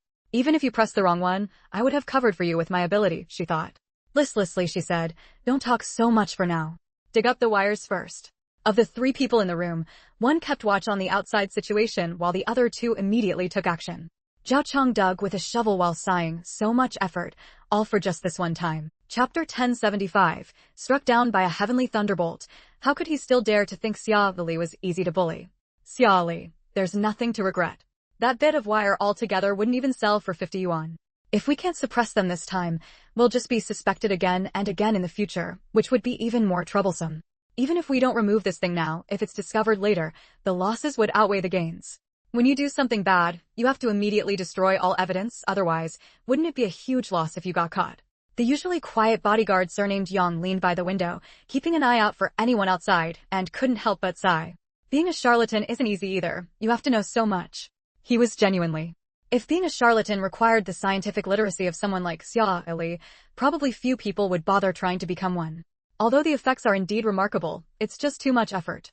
None of them could hold back, and they all laughed out loud. The bodyguard surnamed Na couldn't help but shake her head with an amused smile, also sighing, other charlatans don't need to be this comprehensive, people would still believe them. It's just that our platoon leader Xiao's level is too high. Anyway, I won't believe in this stuff anymore from now on. Those people dabbling in the supernatural aren't as mystifying as our platoon leader Xiao. Master all subjects of science, and you can go anywhere under heaven. Her daughter had previously said she wanted to drop out of school, that it was too chaotic outside, and she didn't want to continue high school. He had been considering it for a while. Now it seems that education does have a certain necessity. She still has to continue her studies. Whether out of fear or genuine admiration for Xia Li, the county magistrate handled matters with unprecedented speed this time. That very night, he brought a young man around 25 or 26 years old to their door. Xia Li continued putting on airs, adopting a lofty posture as she sat behind the table, listening with downcast eyes to the county magistrate kneeling on the floor. Perhaps the county magistrate was truly frightened by the scene of third Uncle Juan actually being struck by lightning, as his attitude towards Xia Li was now unprecedentedly respectful. Goddess, there is news regarding the reincarnated divine child you seek. This humble one has come specially to report. Hearing this news she had long wanted to know, Xia Li almost jumped up from her spot in excitement. At times like this, she felt a bit envious of Zhao Cheng and the others who couldn't understand Vietnamese. Look at how straight they were standing, as if nothing was happening. Remembering her identity as the goddess, Xia Li forcefully suppressed her excitement and asked in a serene tone, "Speak." The county magistrate kept his head bowed and didn't see Xia Li's almost imperceptible movement. He continued explaining, "Someone in our county has seen the person in your portrait. However, that person had his face wrapped up and was acting furtively. The people from our county were afraid they were bad people, so they didn't want trouble." Xia Li frowned, feeling the old man's words were somewhat inconsistent. With his face wrapped, how could they see clearly that he was the divine child? Sensing the change in the aura emanating from Xia Li, the county magistrate immediately felt his skin tighten and hurriedly explained. "The person from our county saw the divine child near a well outside Huangshan County in the vicinity. At that time, the divine child was drinking water. He left immediately upon seeing people, which is why the person from our county thought he was acting furtively." Xia Li's frown deepened as she continued questioning, "Which day was it?" The county magistrate kept his head bowed, holding nothing back. It was the second day after the Chinese people driving the tanks drove the American troops away. Hearing this, Xia Li felt a wave of relief in her heart, but her frown tightened even more. Previously, when the tank regiment encountered the American troops, Lu Dinguan stayed behind to cover their retreat. That very day, the news of Lu Dingyuan's death in action had been confirmed. In Chapter 937, 2 more laugh lines appeared on his face. The solution Xia Li came up with was to build a centrifugal mixer. Unlike ordinary mixers that simply fold and stir, centrifugal mixers use centrifugal force to separate substances of different densities and impurity sizes within a mixture, achieving deep separation and mixing. In the chemical industry, it can be used to mix various chemical raw materials and promote chemical reactions. In the food industry, it can be used to prepare mixtures of various food ingredients, such as cakes and chocolate. In the pharmaceutical industry, it can be used for processes like mixing medicinal liquids and granulation. Overall, the centrifugal mixer is a machine known for its efficient and reliable performance, widely used across various fields, providing strong support for the mixing stages of production processes. Once decided, she got straight to work. Xia Li found a piece of paper and began sketching a design. She tried to use parts already available in their physics lab, and even broken buckets, bowls, and cups appeared in this design. Huang Mingho knew that Xia Li had just been to his wife's lab. He had also heard from the young people in the chemistry lab who had sneakily come to see Xia Li that she was going to build a mixer for them. Now, seeing this young comrade return and immediately start hunched over a desk drawing a sketch, he was curious and stood behind her to see what exactly she was designing. But the more he looked, the more he craned his neck, leaning his head back slightly with a bewildered expression reminiscent of an old man on the subway looking at a phone. Was this really meant to design a mixer, and not some kind of scrap assembly department? Why were even the bamboo tubes they used for bamboo rice a couple of days ago drawn on it?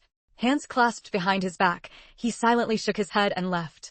They, the old-timers, really had fallen behind after not keeping up with the latest physics materials for too long. The things designed by young people who had absorbed new knowledge were indeed wild enough. He couldn't understand it at all. Xia Li worked extremely fast and had the mixer built by that very evening. Although the thing, with its cardboard exterior that looked somewhat neat, was really cheap-looking, like scrap salvaged from a recycling station, Xia Li felt no shame whatsoever. Things don't need to be pretty, they just need to work well. Carrying 2 centrifugal mixers to the neighboring chemistry research lab, Xia Li received a warm welcome. The old director of the chemistry research lab secretly glanced a couple of times at the thing Xia Li was holding. Although he thought it was genuinely ugly, he didn't offer any negative comments. At his age, he had long stopped judging things by their appearance. Ginger water and expensive cold medicine can both treat a cold. Ordinary folks are poor. If they catch a cold, drinking ginger water is actually more practical. He smiled and nodded at Xia Li, pointing to a vacant workbench nearby.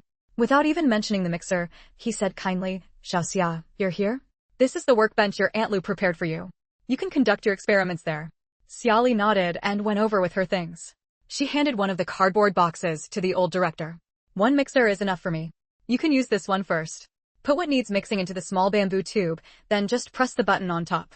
The old director took the cardboard box and saw the single inconspicuous little protruding button on the outer wall of the cough-suppressant box-like container, secretly marveling in his heart.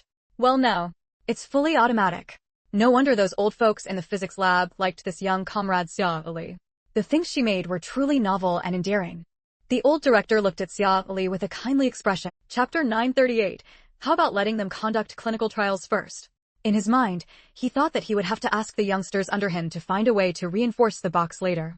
He didn't even dare to move while holding this cardboard box. But on the surface, he maintained a friendly demeanor and said, "All right, Xiaoxia, if you need anything, just tell Auntie Lu directly. If we don't have it, I'll report it to the higher-ups for you." After saying this, he cheerfully walked away with the centrifuge mixer. Xia Li asked researcher Lu for the materials, then took the chemical reagents to the table assigned to her to begin the experiment. Folic acid is a type of vitamin B, and it isn't too difficult to produce.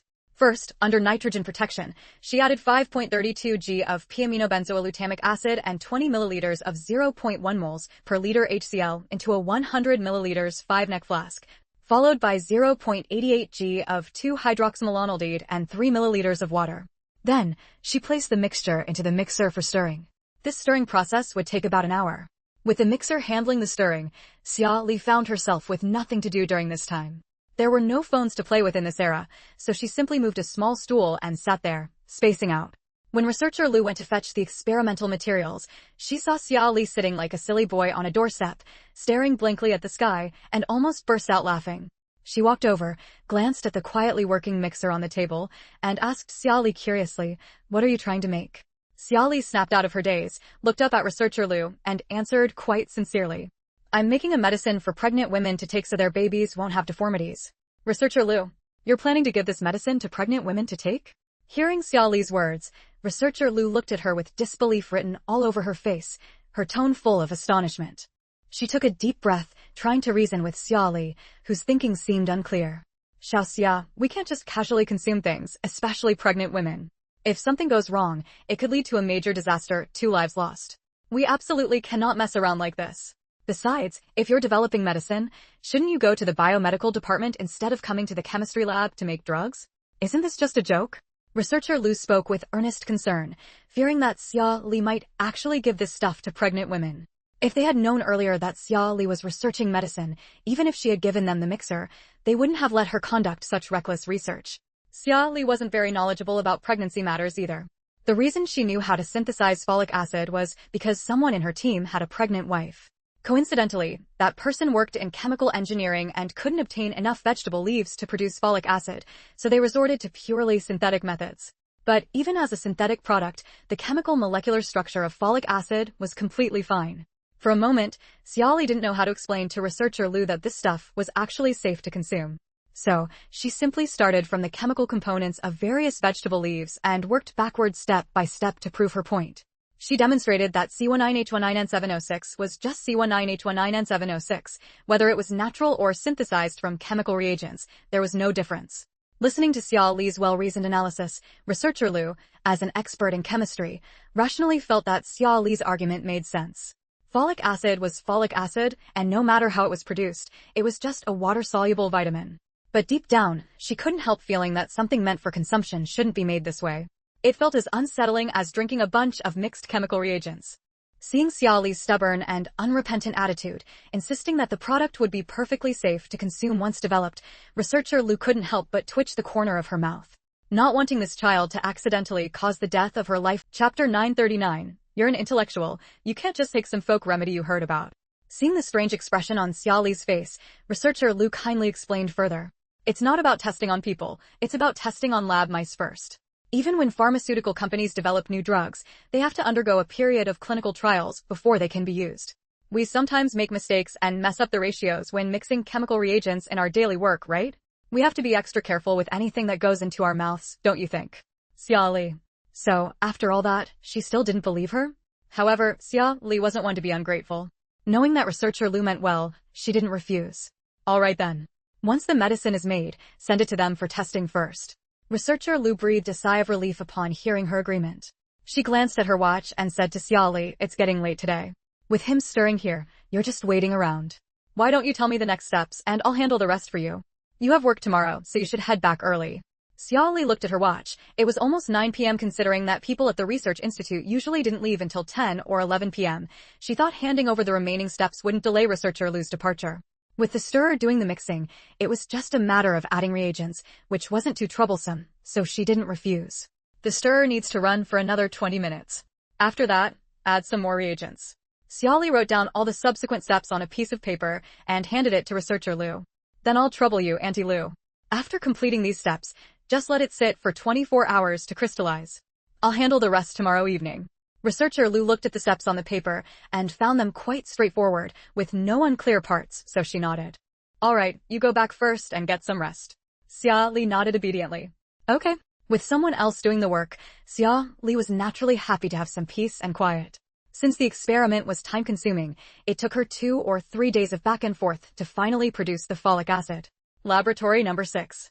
Researcher Lu watched as Xia Li prepared a small bowl of pale yellow powder and couldn't help but swallow hard. She saw Xia Li about to pour the powder into small medicine bottles, clearly intending to give it to someone to take. Driven by a strong sense of conscience, she immediately interrupted Xia Li's actions. Xia, this kind of powder probably isn't very pleasant to take. Why don't you tell me the dosage per serving in grams, and I'll go ask the pharmaceutical engineering department to press it into tablets for you. We can also have them tested on lab mice for a clinical trial. After all, Xia Li had provided 2 stirrers to their chemistry lab just to make this folic acid. In the past couple of days, even people from other labs had come to borrow them after hearing the news. Since Xia Li had done them such a big favor, she couldn't just stand by and watch Xia Li potentially harm her childhood friend with this concocted medicine. That would weigh too heavily on her conscience. Xia Li realized that her Auntie Lu truly didn't trust the folic acid she had made. After 2 or 3 days, she had thought Auntie Lu had forgotten about sending it to the medical department for clinical trials, allowing her to simply mail the medicine to Fang Jingwei. But it turned out Auntie Lu was quite persistent, hadn't forgotten at all, and was subtly reminding her. Xia Li was certain that if this medicine didn't go through a round of testing in lab mice, it probably wouldn't leave the sugar factory. She immediately handed the prepared small medicine bottles to researcher Lu and conceded, "All right, then I'll trouble you, Auntie Lu." After a moment's thought, she added, to clear her name, "I've taken it before. It's really fine. This stuff not only prevents birth defects, but also prevents anemia. People who aren't pregnant can take it too." Researcher Lu looked at Xia Li with an even more peculiar expression. Without hesitation, she took the small bottles from Xia Li's hand, determined to have the medical department thoroughly examine this substance. Xia Li was really too bold. Did she usually take a couple of sips of pesticide like DDVP when she saw it at home? Researcher Lu didn't deceive Xia Li at all. After Xia Li left, she took the small bottles to the pharmaceutical engineering research lab, worried that the medicine might have significant side effects or simply be unsafe to consume. She didn't mention that Xia Li had made it. Instead, she omitted all details and got straight to the point. "Old Zhao, could you take a look at this medicine and see if it has any side effects? Can it prevent anemia in pregnant women and birth defects in their babies?" The man called Old Zhao, a slightly balding older fellow in a white lab coat, adjusted his slipping glasses on the bridge of his nose, squinted at Chapter 940, Our 2 labs are in-laws. Researcher Lu thought to herself, as if I don't know you can't just take medicine randomly, it can easily kill someone? If I really didn't know, I wouldn't have come for testing. This is for you to test. Hurry up and take a look. She had made up her mind to help Xia Li get this medicine tested by the medical department, to have them study it properly. If it really wasn't any good, she would just replace it all with vitamin C. After all, the color was quite similar, and it would be good for a pregnant woman's body. Seeing her insistence, Old Zhao became somewhat interested. Researcher Lu was a steady character. She wouldn't insist on him testing it if she wasn't somewhat confident. He thought for a moment, then nodded slightly and gestured with his chin towards his assistant student beside him. "Xiao Lu, run a test on this for her." Xiao Lu was old Zhao's student and assistant, just over 30 years old this year. He had naturally heard their conversation just now. He cheerfully took the items from researcher Lu's hands to run the tests. With a smile, he lightened the mood, saying, "This is great timing. My wife is also pregnant. If researcher Lu's medicine can really prevent infant deformities and anemia in pregnant women, I'll have to ask you where you bought it so I can get some for my wife too." Researcher Lu. To tell you the truth, you might not believe it, but this medicine was concocted by Little Xia from the physics research lab, using chemical reagents in our chemistry lab. I'm afraid to even say it out loud, lest you dare not give it to your wife. The folic acid Xia Li had produced was taken away for research. Although medical instruments weren't advanced back then, many tests could still be conducted, and the results came out quickly. Old Zhao held the newly printed stack of data, lost in thought. When researcher Lu came to collect the items, Xiao Lu immediately approached her, his face beaming with an ingratiating smile. "Auntie Lu, you see, my wife is about to give birth. Where did you get that medicine? Could you get some for me too? However much it costs, I'll pay you." Researcher Lu? Hearing his words, researcher Lu understood immediately. Her eyes widened in surprise. She looked at him with great astonishment. "You're saying this medicine actually has that effect? A pure chemical concoction, without any pharmaceutical extraction, can actually be used as medicine." "Xiao Lu." Old Zhao walked over holding the small stack of test reports and handed them to researcher Lu. He sighed and said, "Although the time was short and the effects on the lab mice aren't that pronounced yet. But in just these few days, there have been some changes observed in the pregnant mice, which proves this stuff really does have an effect. Based on our research, this substance can prevent anemia, promote brain development, nourish brain nerves, prevent digestive system diseases, and boost metabolism. It really can be used as a supplement for pregnant women. Especially in these times of insufficient nutrition, supplementing with some for pregnant women would only be beneficial, with no harm." Researcher Lu was somewhat stunned. The medicinal effects were far more than what Little Xia had mentioned. Could it be that Little Xia not only understood physics, but also truly understood pharmaceuticals? Her mind was a jumble of thoughts. Researcher Lu reached out her hand to old Zhao and said, "If there's no problem, then I can rest assured letting Little Xia give it to her friend." She held her hand out for a long time, but the two men opposite her didn't return the medicine. Instead, they stared at her solemnly, constantly giving her meaningful looks. Researcher Lu immediately felt her scalp prickle under their gazes. She frowned. She looked at the two of them with a complicated expression. "Why are you two looking at me like that?" Old Zhao stood with his hands behind his back, his expression stern, his tone carrying a hint of frustration. "We're looking at you like this, and you still don't know what we want?" Researcher Lu. How would she know what they want? She wasn't a mind reader. "How would I know what you want to do? If you have something to say it quickly. Don't waste time. If there's nothing, hurry up and give me the medicine." Chapter 941. So popular for the first time in my life. The expression on Xiao Li's face was truly indescribable. She had heard of people trying to claim connections, but never like this. They didn't start by saying who was related to whom. Instead, they claimed that one laboratory was related to another. This was stretching the definition of connection to its absolute limit. She twitched the corner of her mouth, crossed her arms, leaned against the wall, and asked somewhat helplessly, "Just tell me directly what you need. We're all in the same research institute. If I can help, I definitely will." Although she hadn't had much contact with the biology research department before, these senior researchers from biology were just like the senior researchers from her own physics department. In fact, all the researchers within the sugar factory were the same, hiding their identities, dedicating themselves solely to public service. For that reason alone, Xiao Li felt that helping out, as long as it didn't harm her own interests, was acceptable. Hearing Xiao Li's words, the head of the biology research department immediately smiled. Not only he smiled, but all the people who had come with him to corner her also broke into smiles. A dozen or so little old men and women had her surrounded in a corner, all wearing identical, beaming smiles. Frankly, it was a bit creepy. At the very least, Xiao Li felt her scalp tingling from their collective grin. Seeing a slight change in Xiao Li's expression, the head of the biology lab, fearing the young woman might change her mind, didn't dare to drag out the small talk any longer. He hurriedly stated his request. "That thing in the chemistry lab, that's like a mixer. Could you make 2 more for our biology lab? We won't let you do it for free. We'll apply for a bonus for you from above." "Xiao Li? So, a dozen of you corner me here late at night, just to ask me to make you mixers?" Little Lu came out as usual today to intercept someone, but just as he reached the entrance of the secret research institute, he saw a group of people had already cornered Xiao Li. They were even insisting that comrades Xiao go with them to the biology research department.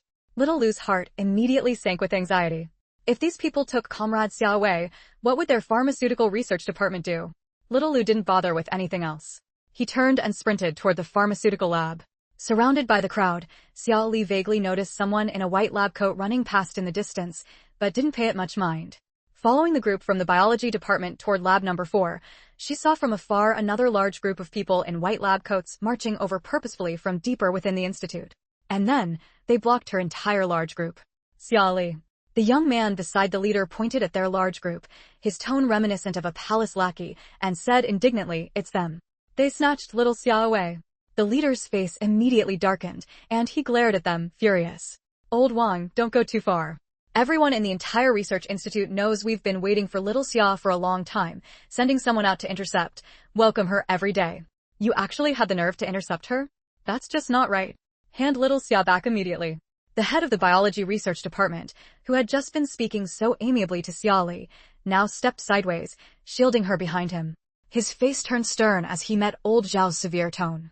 With a powerful voice, he declared, "This concerns the future research progress of our biology lab, even a new pinnacle for biology research across all of China. For the advancement of biological research, I will not yield an inch. There has to be an order to things. We invited little Xia first, so you'll just have to wait." Chapter 942, A Sudden Change in Attitude. Seeing that the two groups were about to come to blows, and both sides consisted of elderly veterans, Xiao Li quickly stepped in to mediate. She stood between the two parties, holding back the leading old man from each side with her hands, feeling utterly exhausted. "Can someone tell me what's really going on? The biology lab wants to make a blender, but what about you?" Xiao Li looked at the people from the pharmaceutical research lab. If she had to say, her interactions with the biology lab had been few and far between. She had only once eaten some ribs sent over by the biology in-laws lab. As for the people from the pharmaceutical research lab, she had absolutely no connection with them at all. Forget about eating anything from them, due to the considerable distance between the two labs and the fact that the researchers were all quite reclusive. It seemed they hadn't even met face to face. If there was any connection at all, the only one might be the few bottles of freshly extracted folic acid that Auntie Lu had sent over earlier. Sure enough, the pharmaceutical research lab's issue was precisely about that. Old Zhao looked at Xiao Li with a grave expression. "Comrade Xia, we came to you mainly because of that pale yellow medicinal powder you extracted earlier. We discovered that it is a type of vitamin B, which has excellent effects on the brain and skeletal development of newborns. If this medicine could be popularized, it would undoubtedly make an outstanding contribution to preventing neonatal deformities. China is relatively poor right now and might not be able to afford such expensive medicine, but we could use it to earn foreign currency. With more money, our people could have better lives, and perhaps in the future, pregnant women in China could take medicines like folic acid whenever they wanted. So, I hope we can write a report in your name, produce the medicine, submit an application to the higher-ups, and begin formal production. This is absolutely a good thing for the country and the people." Before he could finish speaking, the director of the biology lab, an old man with thick bottle-bottom glasses, shot him a look of utter disdain, his tone filled with exasperation. "You old man are so unethical. Why should a medicine developed by Comrade Xia bring glory to your lab? We're different. We're willing to apply for a special national subsidy for Comrade Xia. As long as she's willing to make a centrifuge for us." "A centrifuge?" Old Zhao, who had been ready to argue with the biology lab director, widened his eyes at the mention of the word. He suddenly turned to look at Xiao Li, his voice trembling slightly. "Xia, you actually know how to make a centrifuge. What materials do you need? We can apply for everything. Could you make two for us as well?" Afraid that Xiao Li might misunderstand the divisive words old Cheng had just spoken, he added with great sincerity, "The application report will bear your name alone. Even if we submit the application from our pharmaceutical side, no one will dare to steal credit for your contribution. You also don't need to worry about any follow-up issues. We'll handle everything for you. This was our decision from the start. We never intended to take credit for your work. You have no idea how important centrifuges are to the medical industry. Centrifuges for molecular separation have only recently been developed. Those large ones are generally used in medicine and military applications, and they are not only exorbitantly priced, but also subject to export restrictions.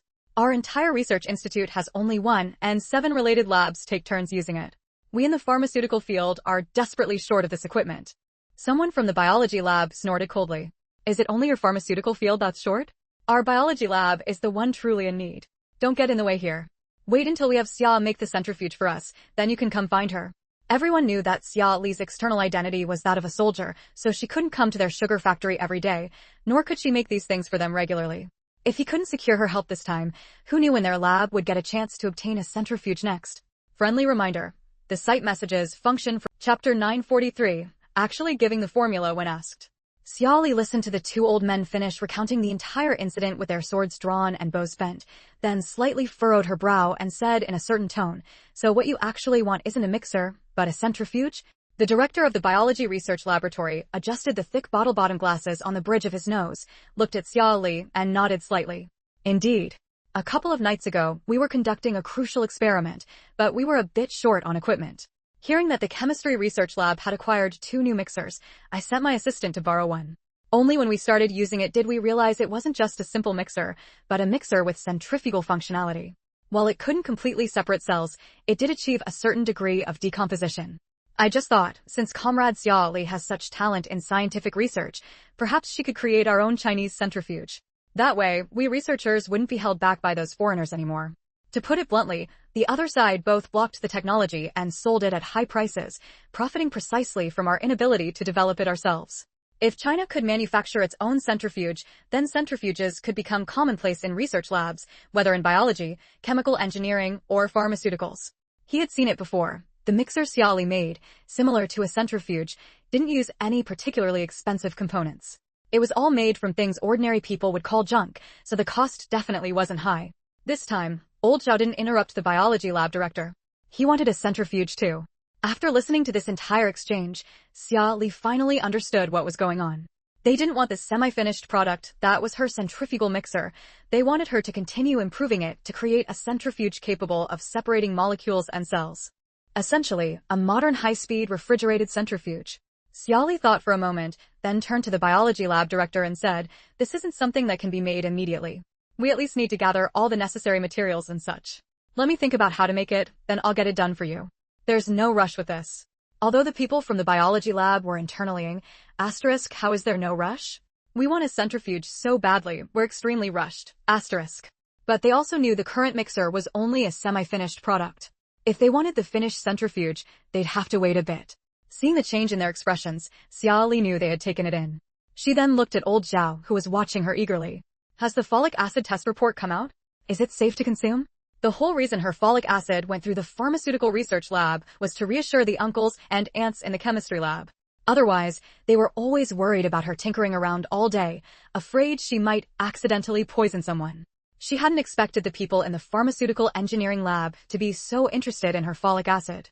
Hearing Xiao Li's tone, old Zhao understood she wanted to prioritize the folic acid matter for their lab. He immediately nodded in agreement. Yes, not only is it proven safe for human consumption, but it's also highly beneficial for pregnant women and children. If it can be mass-produced as medicine, it would undoubtedly be a significant advancement for science in obstetrics and gynecology, and even for many other diseases. Xiao Li nodded.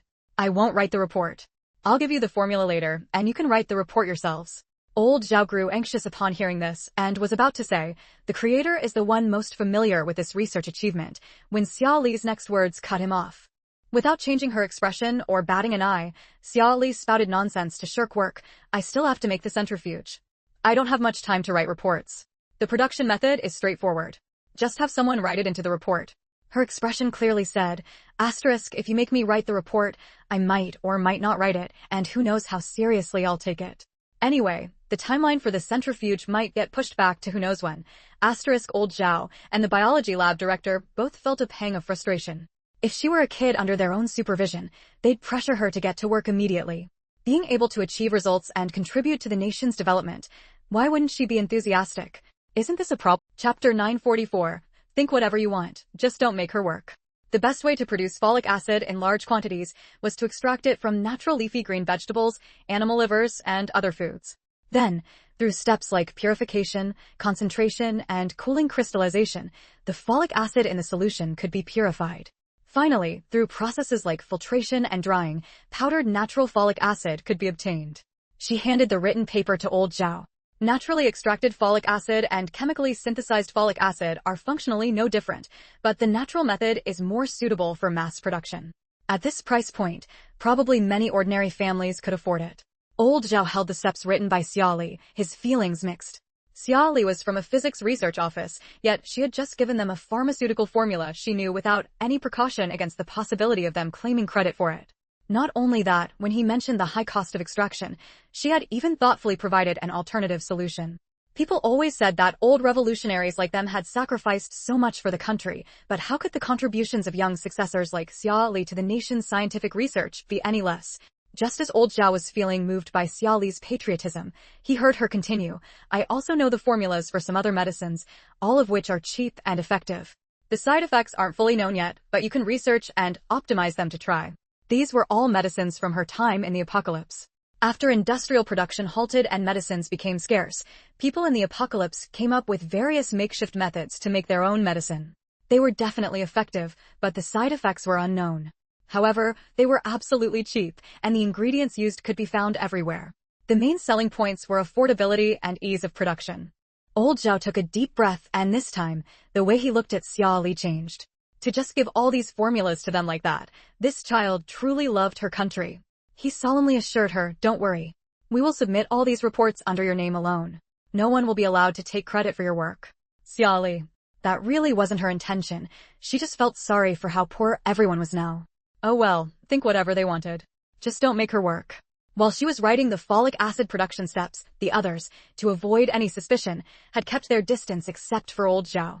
But upon hearing Xia Li say she had other medicine production methods to write down, driven by curiosity, they began inching closer step by step.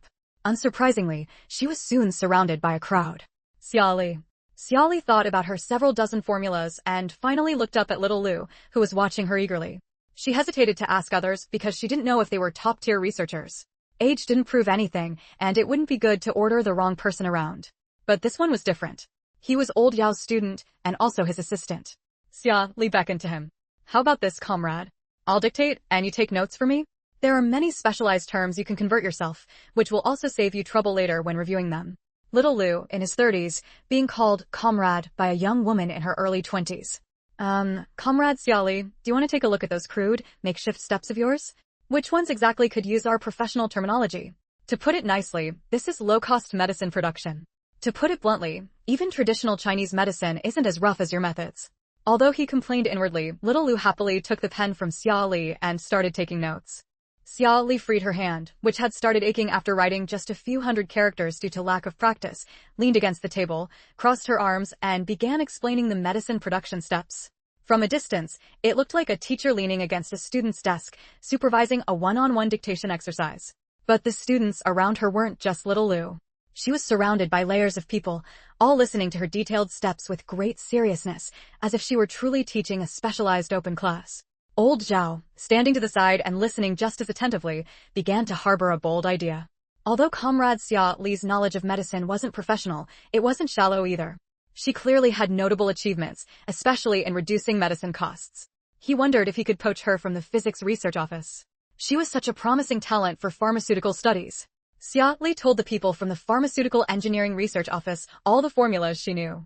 As for whether they could develop medicines without side effects and further reduce costs, that had nothing to do with her. After doing all this, Chapter 945, was Shuangkuan, you, day in and day out, just mindlessly believe in her. As soon as Xia Li entered the room, she saw everyone in Research Office number 2 laughing heartily at her. Although there was no malice in their laughter, it looked very much like mockery no matter how she saw it. Xia Li was immediately a bit overwhelmed by their laughter and looked at these people with a very strange expression. Lin Xiaoxue stepped forward, pursing her lips, and pulled Xia Li inside, her tone somewhat teasing. Xiaoxia has really brought honor to our physics office. I've been researching physics for so long, and I never knew that people from our physics research office were so popular. Si Qiuyu also looked at Xia Li with a smile in his eyes, holding back laughter. Isn't that right? I heard you just arrived at the research institute and were blocked at the main gate by people from 2 research offices, almost causing old Zhao and that other old fellow to come to blows. He then nodded at Xia Li with a very approving look. Really adds glory to our physics research office. The rest of the people in research office number 2 burst into laughter upon hearing this. Wen Xiu also couldn't help but smile and say, yeah, people from the other research offices are now jokingly saying that our physics research office is almost becoming the major logistics support for the other offices. The pharmaceutical office can't manage a single day without Xiaoxia. The fact that little Lu from the pharmaceutical office went to block the entrance every day was known to everyone in the entire research institute, and people almost came to watch the spectacle daily. Before Xia Li came to their research office, although they were also conducting research, they hadn't produced any specialized inventions. Even when they achieved new research results, they were never publicly announced. They were always secretly submitted. Their research office number 2 had always kept a very low profile. But ever since Xia Li arrived, not only did their research in military industry bring great fame to their office, but now they were also involved in medical and biological fields. After today's incident, several groups of people had already come to tip them off, saying that their office's Xiaoxia had been hijacked by people from other research offices, and she might even bring them some extra work in the future. How could they not find this hilarious? Xia Li knew what they were laughing about and felt somewhat helpless. She really hadn't intended to provide logistical support for others, but they had blocked her and asked her to make a centrifuge, even making themselves sound so pitiful. How could she just pretend not to hear? If she couldn't make it, that would be one thing, but it was something she could do easily. Why let them keep pestering her with requests? It would just waste everyone's time. Xia Li, somewhat speechless, ran a hand through her hair and simply decided to playfully act out of line on purpose. Alright then, I'll go tell them later that the grandpas, grandmas, uncles, and aunties of research office number 2 won't let me make things for them. If they want me to make something, they need to get your permission first. No. Huang Mingho was the first to anxiously speak up. The chemistry lab is also waiting for your centrifuge. If my wife hears about this, I'll be the first one to suffer. Ha ha ha ha ha. Huang Mingho's well-known fear of his wife immediately caused everyone in the room to burst into laughter. Xia Li laughed along with them. She knew everyone was just joking without any malice, so she didn't dwell on the matter further. After everyone joked around for a while, Xia Li efficiently started drawing the blueprints for the centrifuge. The structure of a refrigerated high-speed centrifuge was much more complex than the centrifugal mixer she had made before. Making it with scrap materials definitely wouldn't work. The components needed to be custom-made at the shipyard.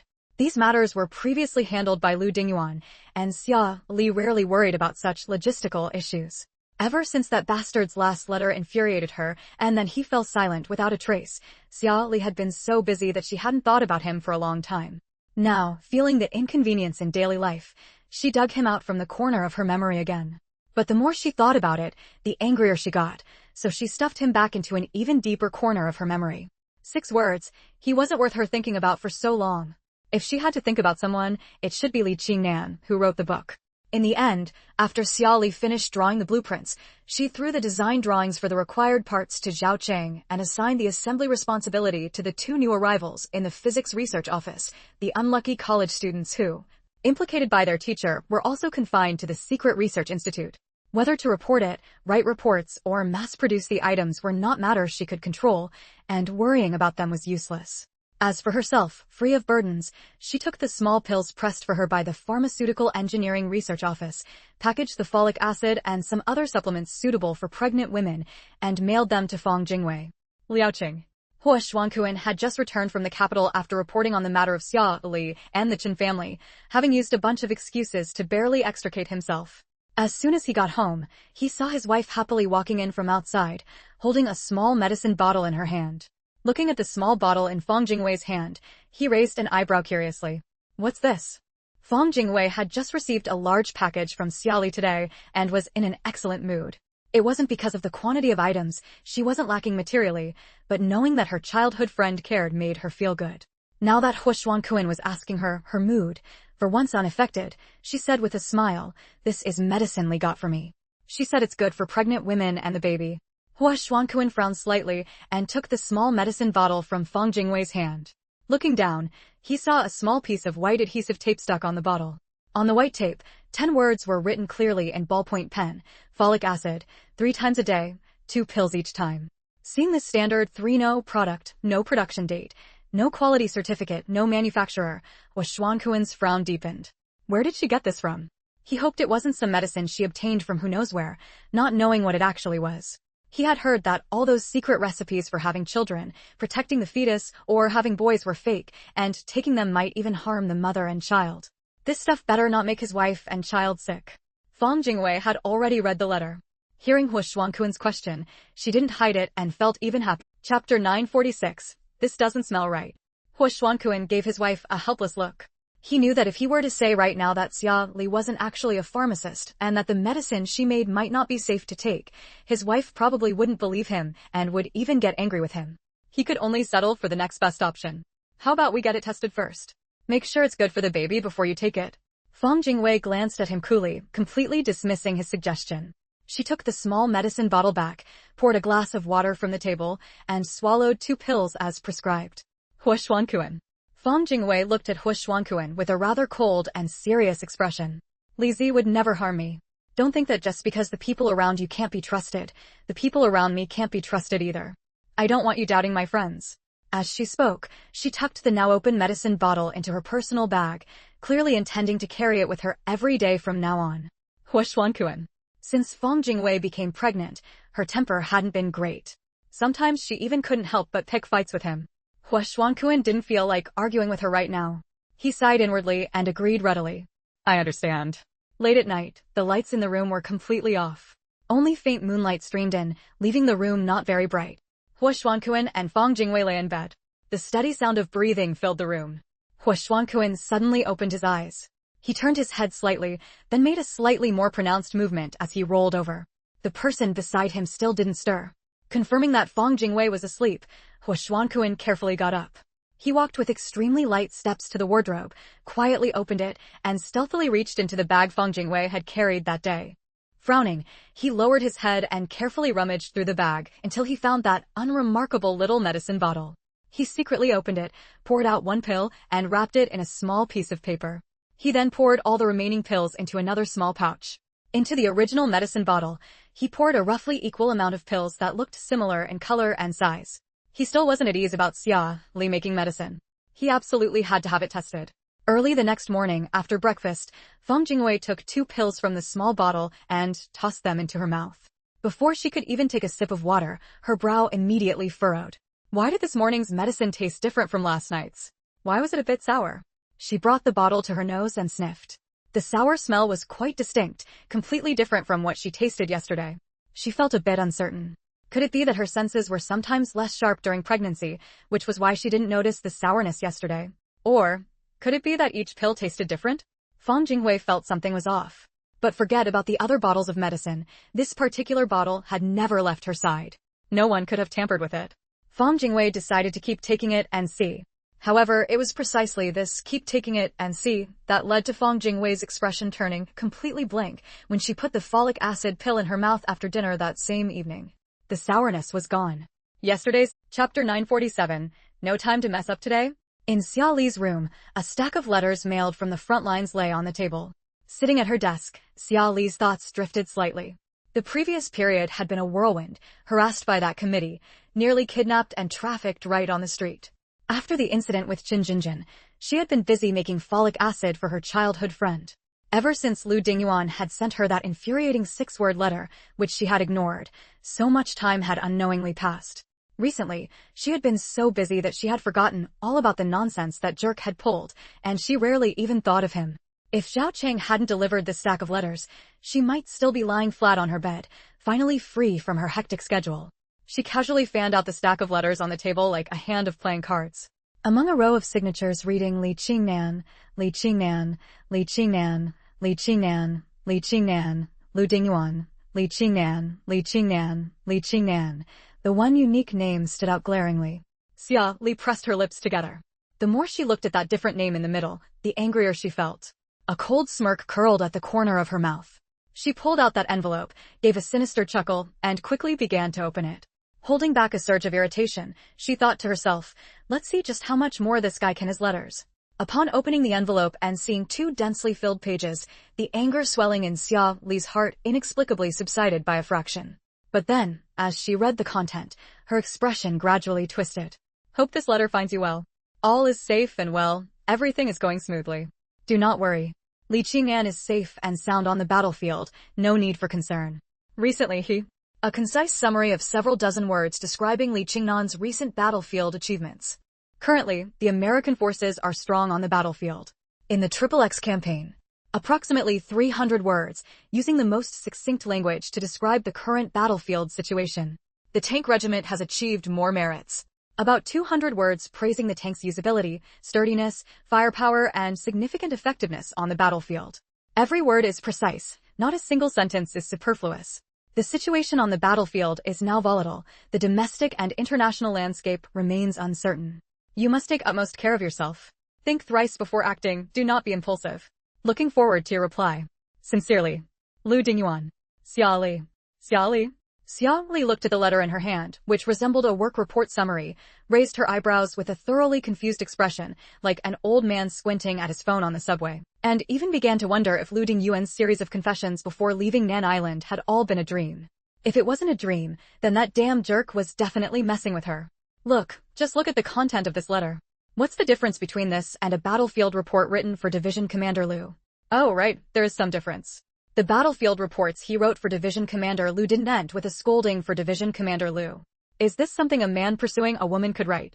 A man like this deserves to be alone forever. The expression on Xia Li's face gradually turned nuclear-level benevolent. She slammed the 2 sheets of paper onto the table with a loud bang.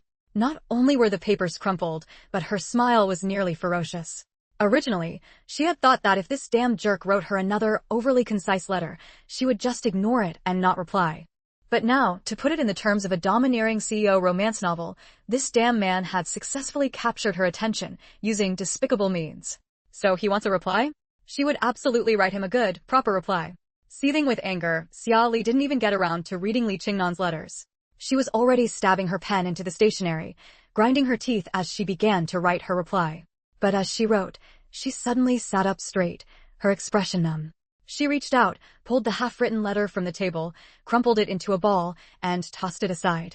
Wouldn't not writing back at all make him angrier than writing a letter to scold him? Or was that scolding line at the end of his letter deliberately written because he was afraid she wouldn't reply? Damn it, she almost fell for his trick. Near a small hillside in Song County, Vietnam, Tank Regiment 1 had just endured a fierce battle. After a narrow victory, they advanced and set up camp near a small town about 10 li away. The supply delivery personnel had just left. Lu Dingyuan, empty-handed, watched as Li Qing happily walked away clutching a stack of letters and fell into silence. Once again, he hadn't received a letter from Xia Li. This wasn't right. After not getting a reply to that previous letter, he had thought about it for a long time. He figured it might be because Li Qing received so many letters while he wrote so few, making Xia Li think he was being cold, hence no reply. But for the last letter, he had clearly written a full 2 pages. Why was there still no reply? Beneath his expressionless, stern face, Lu Dingyuan felt the chill from his quasi-girlfriend. His mood was terrible. After pondering it all day, after dinner, Lu Dingyuan decided to go ask the person who did get replies how he should write to her. When Lu Dingyuan arrived, Li Qing'an was sitting on a large rock, grinning from ear to ear, eagerly reading his replies. He wrote many letters, so naturally, he received many in return. Moreover, he was a playboy, and those he associated with were generally of similar temperament. The letters he wrote were full of cheerful self-praise and relentless mockery of those who couldn't make it to the battlefield. The replies he received were also mostly filled with nonsensical remarks and sarcastic banter. Li Qing'an was happily reading his letters when he heard footsteps approaching. Looking up, he saw Lu Dingyuan's stern, Yama-like face. Li Qing'an. In that instant, a series of thoughts flashed through Li Qingnan's mind at lightning speed. The basic training assigned to him this morning was completed. He didn't run around recklessly on the battlefield today affecting others. All his actions during combat followed commands and strictly executed orders. He finished every meal properly without wasting food, frantically searching for any mistakes he might have made. He didn't seem to have messed up today. So why was this living Yama walking toward— Chapter 948 Lu Dingyuan, I trust you. Don't you dare screw me over. Lu Dingyuan walked over to Li Qing'an with a serious expression, found a spot to sit down, and rested his hands on his knees, his fingers curling slightly. He had always been an independent person, an outstanding one at that, capable of handling almost any problem on his own and rarely asking others for help. To be honest, he felt a bit too proud to ask someone else about such a personal matter. Now that neither of his 2 letters had received a reply, and Xia Li hadn't shown any obvious anger toward him before he left, the problem must lie with the letters. Li Qing'an trembled with fear, even forgetting the letter in his hand. He leaned back slightly, shrinking his neck as he said, "Battalion Commander, is there something you need from me? I haven't had the chance to cause any trouble today." Lu Dingyuan. Seeing the drop in Lu Dingyuan's aura, Li Qingnan's brain seemed to short-circuit. Without thinking, he handed the letter in his hand to Lu Dingyuan with both hands. "Battalion Commander, this is a letter Lizzie sent me. Do you want to take a look?" Lu Dingyuan. So she did reply to him. Li Qing'an, who felt the aura around the battalion commander drop several more degrees after his words. QQ. He really hadn't done anything. Why was battalion commander Lu even angrier? If you don't want to read the letter, can't you just say so? Lu Dingyuan had mustered a great deal of courage to come and ask Li Qing and such an embarrassing question. Seeing his foolish demeanor now only made Lu Dingyuan feel even more powerless. His thin lips pressed into a tight line. He sighed inwardly, but still forced the question out. How is Xia Li doing now?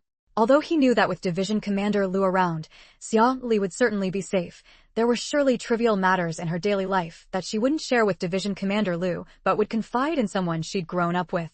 Since Li Qingnan had received a reply, he must know something. Li Qingnan. Li Qingnan's mind was filled with question marks, and his gaze toward Lu Dinguan gradually turned peculiar. If you want to know how Li Zi is doing, why don't you write to her yourself? Even a homeroom teacher in school only cared about students at school, not at home. And here he was, asking an outside classmate for information. A superior going to such lengths was downright suffocating. Li Qingnan subtly puffed out his chest. Even though he had come to respect and fear this living king of hell after fighting side by side with him, even seeing him as a sort of idol, principles were principles. He would never betray Li Zi. Lu Dinguan didn't have as much of a wandering mind as Li Qingnan. His question was simply out of genuine curiosity. His lips pressed tightly together. After a long silence, he finally spoke in an extremely serious tone to mask his stiffness. I wrote to her, but she didn't reply. Li Qingnan. Li Qingnan's first reaction was to blurt out, impossible. Li Zi isn't that kind of person. If you wrote, she'd definitely reply. Didn't you see she replied to me? Maybe your letter didn't get delivered. As he spoke, he waved the letter Xia Li had written to him in front of Lu Dinguan. Lu Dinguan, who didn't want to look, but kept seeing Xia Li's letter in his peripheral vision. Lu Dinguan clenched his jaw, the tendons in his cheeks bulging. Suppressing his embarrassment, he asked in a rigid tone, she only replied to you. How should I write so that she'll reply to me? Li Qingnan? Li Qingnan's mind was now a whirlpool of question marks, utterly confused by Lu Dingyuan's chaotic actions. And the more this unfolded, the more something felt off.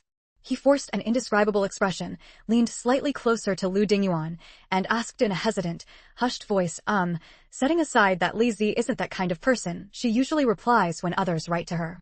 Could it be that your relationship isn't that close? Or did you upset her before you left? This time, Lu Dingyuan answered with absolute certainty, no, she was fine when she saw me off.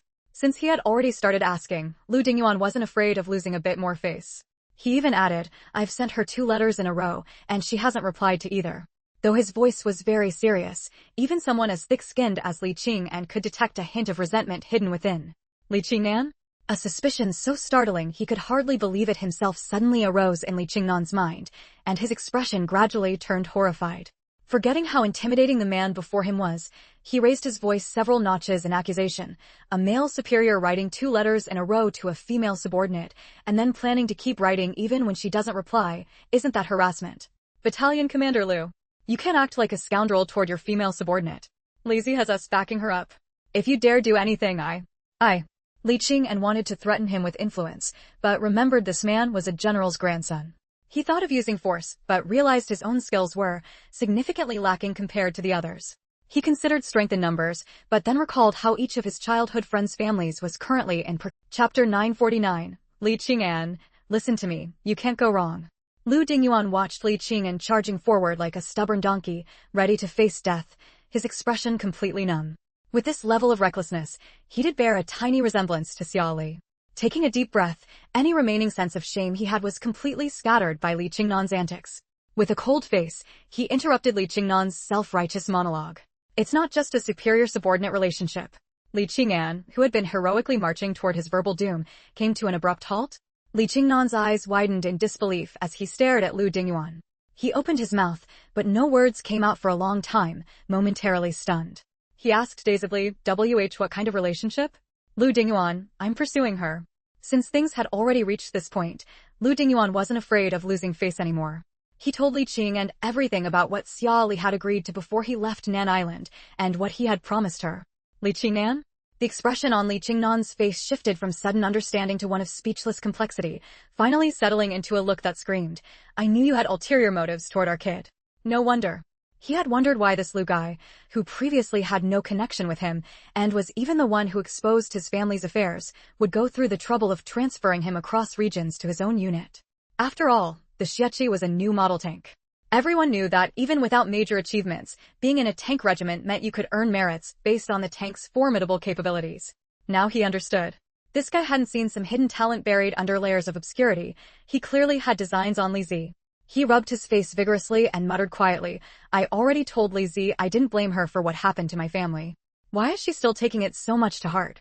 Then he looked up at Lu Dinguan, his gaze now completely different from before, a mix of scrutiny and disdain, looking utterly unfriendly. Lu Dinguan, feeling numb under that weird stare. This kid, his individual combat skills aren't great. Seems he still needs more training.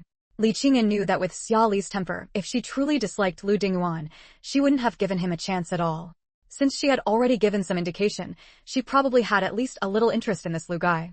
Rubbing his face again, for the sake of his buddy's future happiness, he decided he should sacrifice a bit and help salvage this man who didn't even know how to woo a girl. How did you write to her before? Lu Dingyuan had come seeking help, so he naturally didn't lie. He told Li Qing and the contents of both letters he had written. Li Qingnan. Li Qingnan's look at Lu Dingyuan grew even more bizarre. He was a bit curious. How did such an utterly unromantic man manage to pursue their notoriously difficult childhood friend? His tone dripping with disdain, he said, writing like that, it's no wonder she didn't reply. Just listen to what you wrote. From start to finish, there's not a single line expressing any affection. Even if you don't have something like, a day apart feels like 3 years, you should at least have long time no see. I miss you terribly, right? What girl would want to be pen pals with a man who writes like he's submitting a work report? Although he'd never had a pen pal either, he hadn't eaten pork, but he'd seen pigs run, right? In those foreign romantic classics, the letter-writing scenes between the male and female leads were never written like this. Hearing this, Lu Dingyuan's brows knitted into a tight frown. He said disapprovingly, letters entering the military are inspected. Writing such things would create a bad impression. Li Qingyan adopted the wise, experienced air of an old hand, giving a faint, mocking smile. Well, you've avoided a bad impression all right by not getting a reply. If we were involved, even I'd be angry reading a letter like that. Li Zi has a worse temper than I do. It's a wonder she didn't write back just to scold you. Besides, everyone in the unit will find out about you pursuing Li Zi. Chapter 950. She will definitely be overjoyed after receiving the letter, and will write back to you immediately. This was the first time in Li Qingnan's life that he had been consulted by a top student, and his heart immediately swelled with pride. Even though he was only theorizing without practical experience, he believed that reading extensively meant he could write with godly skill after reading 10,000 books. So he sighed with the tone of someone who had been through it all. You're quite far off the mark. All right then, I'll dictate, and you write based on my meaning. Lu Dingyuan. He had a feeling this method of writing letters wasn't quite right, but Li Qingyan clearly seemed experienced, especially since he had received several reply letters from Xia Li. It wouldn't hurt to trust him this once. Lu Dingyuan nodded in agreement. All right, thank you for your trouble. The two of them went to Lu Dingyuan's tent together. Lu Dingyuan held the pen while Li Qingyan dictated. As they discussed how to write, they meticulously weighed every single word, striving to make this letter absolutely perfect so that Xia Li would reply to Lu Dingyuan sooner. After finishing the reply letter, Lu Dingyuan put down his pen, picked up the letter paper from the table, and carefully examined it page by page. His brows were tightly furrowed, and his entire face was flushed red. He said with some uncertainty, "Are we really writing it like this? The person inspecting the letters in the army will see the contents of this letter. Are you sure she won't get angry?" Based on his understanding of Xia Li, after reading this letter, she would probably want to hit someone. Moreover, if the content was discovered by others in the army, that little girl would likely fly into a rage. Li Qingyan was completely unfazed by his question, patting his chest and confidently assuring him, "Don't worry, Li Zi will definitely be very happy with it written this way." What girl doesn't like receiving love letters? Especially since the two of you are already in an established boyfriend-girlfriend relationship. She will definitely be overjoyed after receiving the letter and will write back to you immediately. Lu Dingyuan still felt that writing the letter this way was rather inappropriate. But compared to his own intuition and rational analysis, he decided to trust the over 20 years of friendship between Li Qingnan and Xia Li since childhood. All right. Battalion Commander Lu. Something terrible has happened. Instigated by the American forces, the county has once again launched a surprise attack against us. An urgent voice came from outside the tent. Lu Dingyuan immediately set the letter aside, frowned, stood up abruptly, and strode out.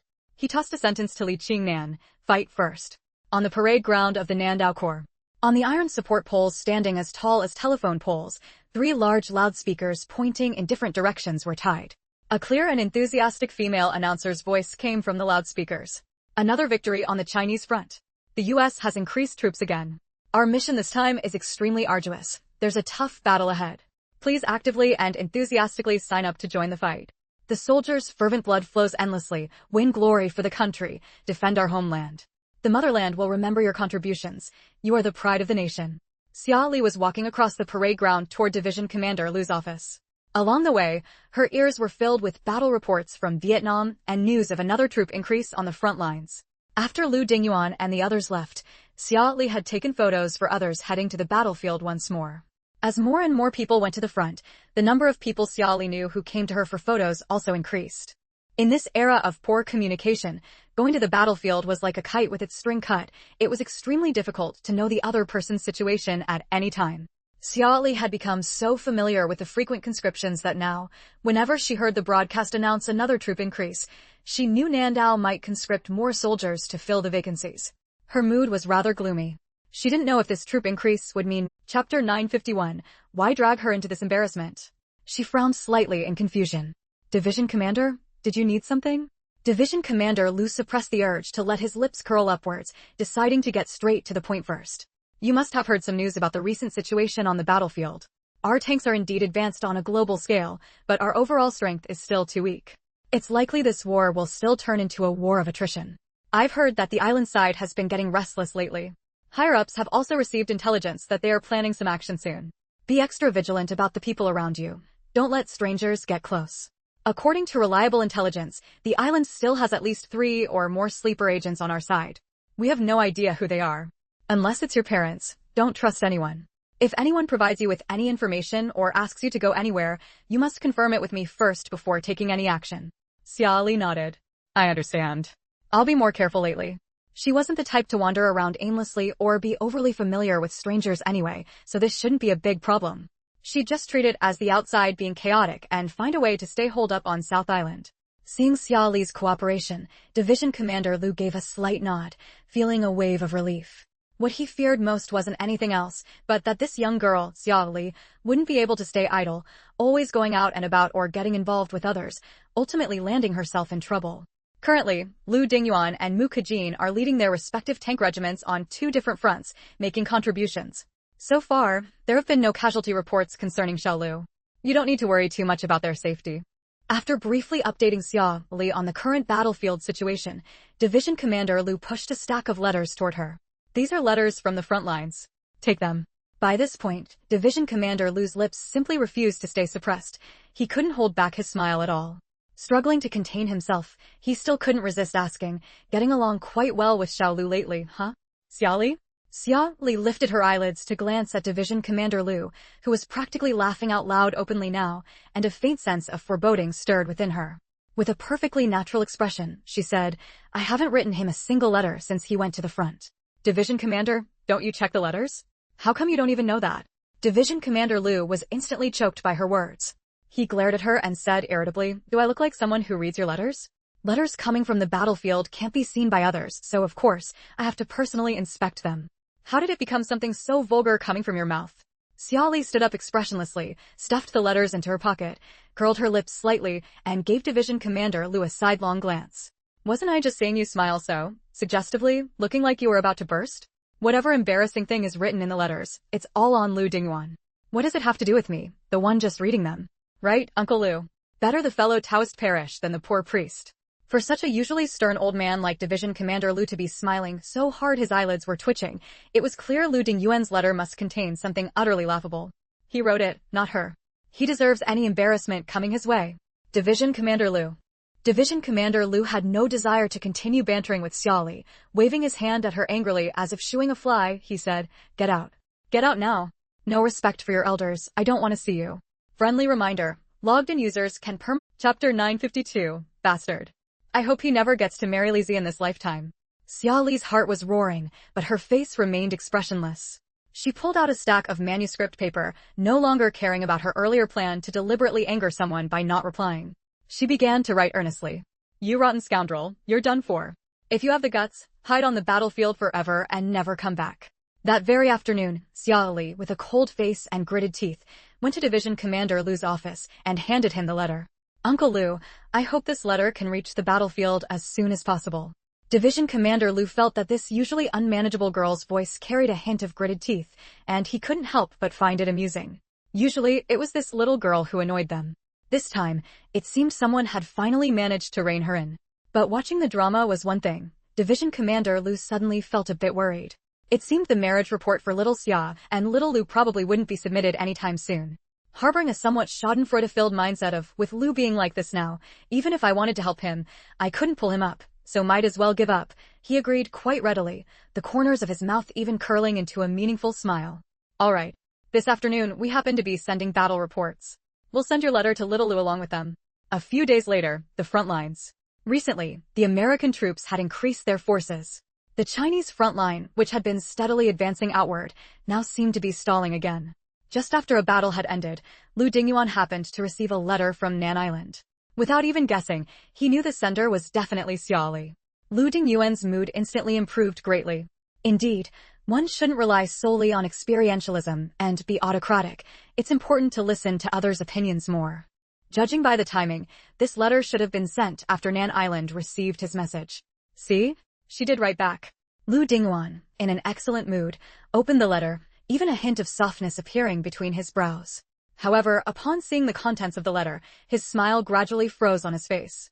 A full 4 pages, yet the content was extremely simple, a torrent of scathing criticism, without a single swear word. From criticizing the first letter to the third, it was enough to see how furious Xiaoli was.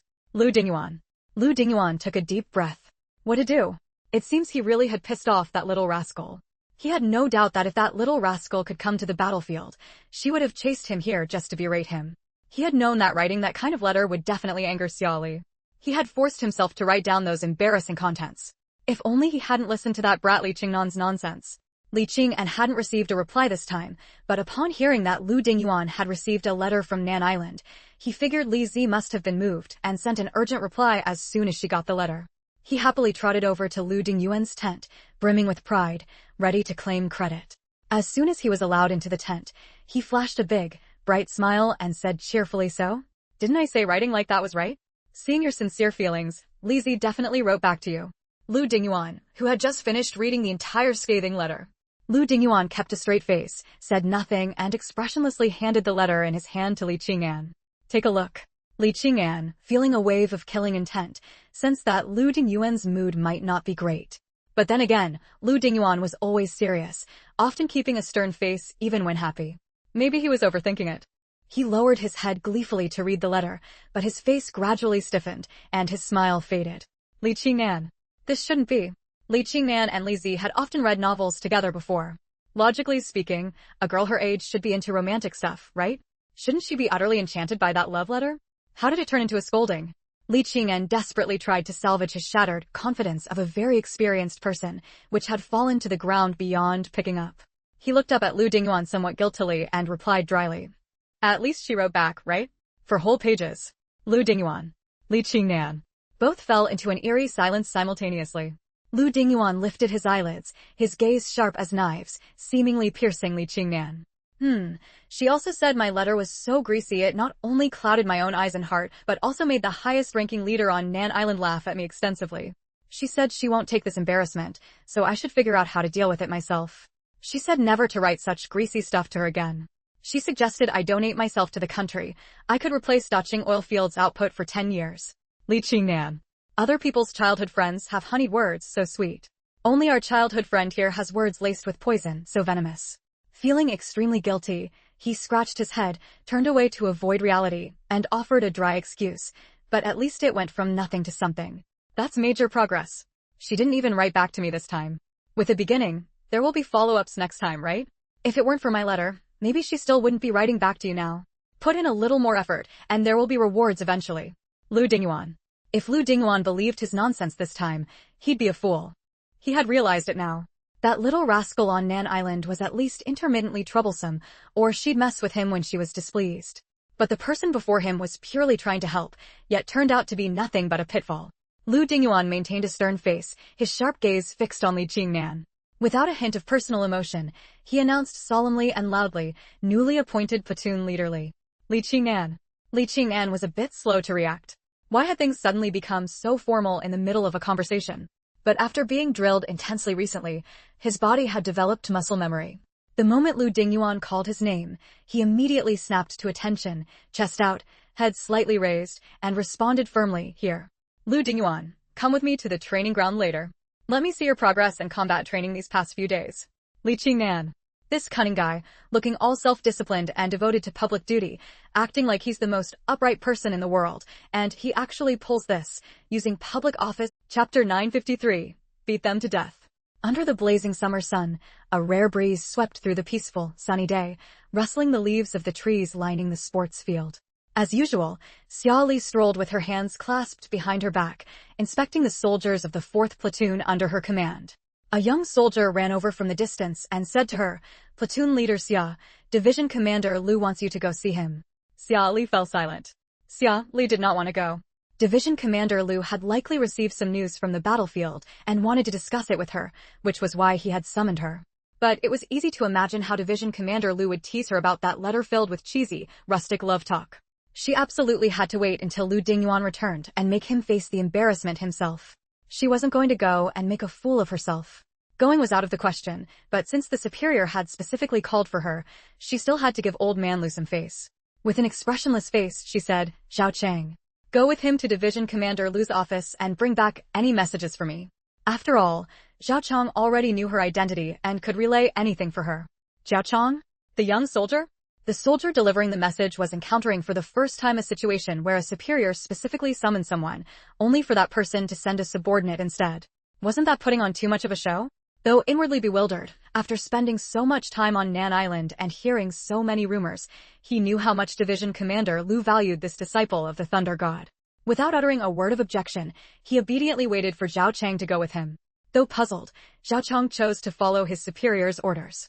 He jogged alongside the young soldier to Division Commander Lu's office. Inside Division Commander Lu's office, Division Commander Lu sat in his chair reviewing documents. Hearing a knock on the door, he looked up and saw that the person who had arrived was not Xia Li but Zhao Chang. Zhao Chang saluted Division Commander Lu, standing at attention with a straight posture, and announced loudly, reporting, "Division Commander. Our platoon leader asked me to fetch something and deliver a message for her."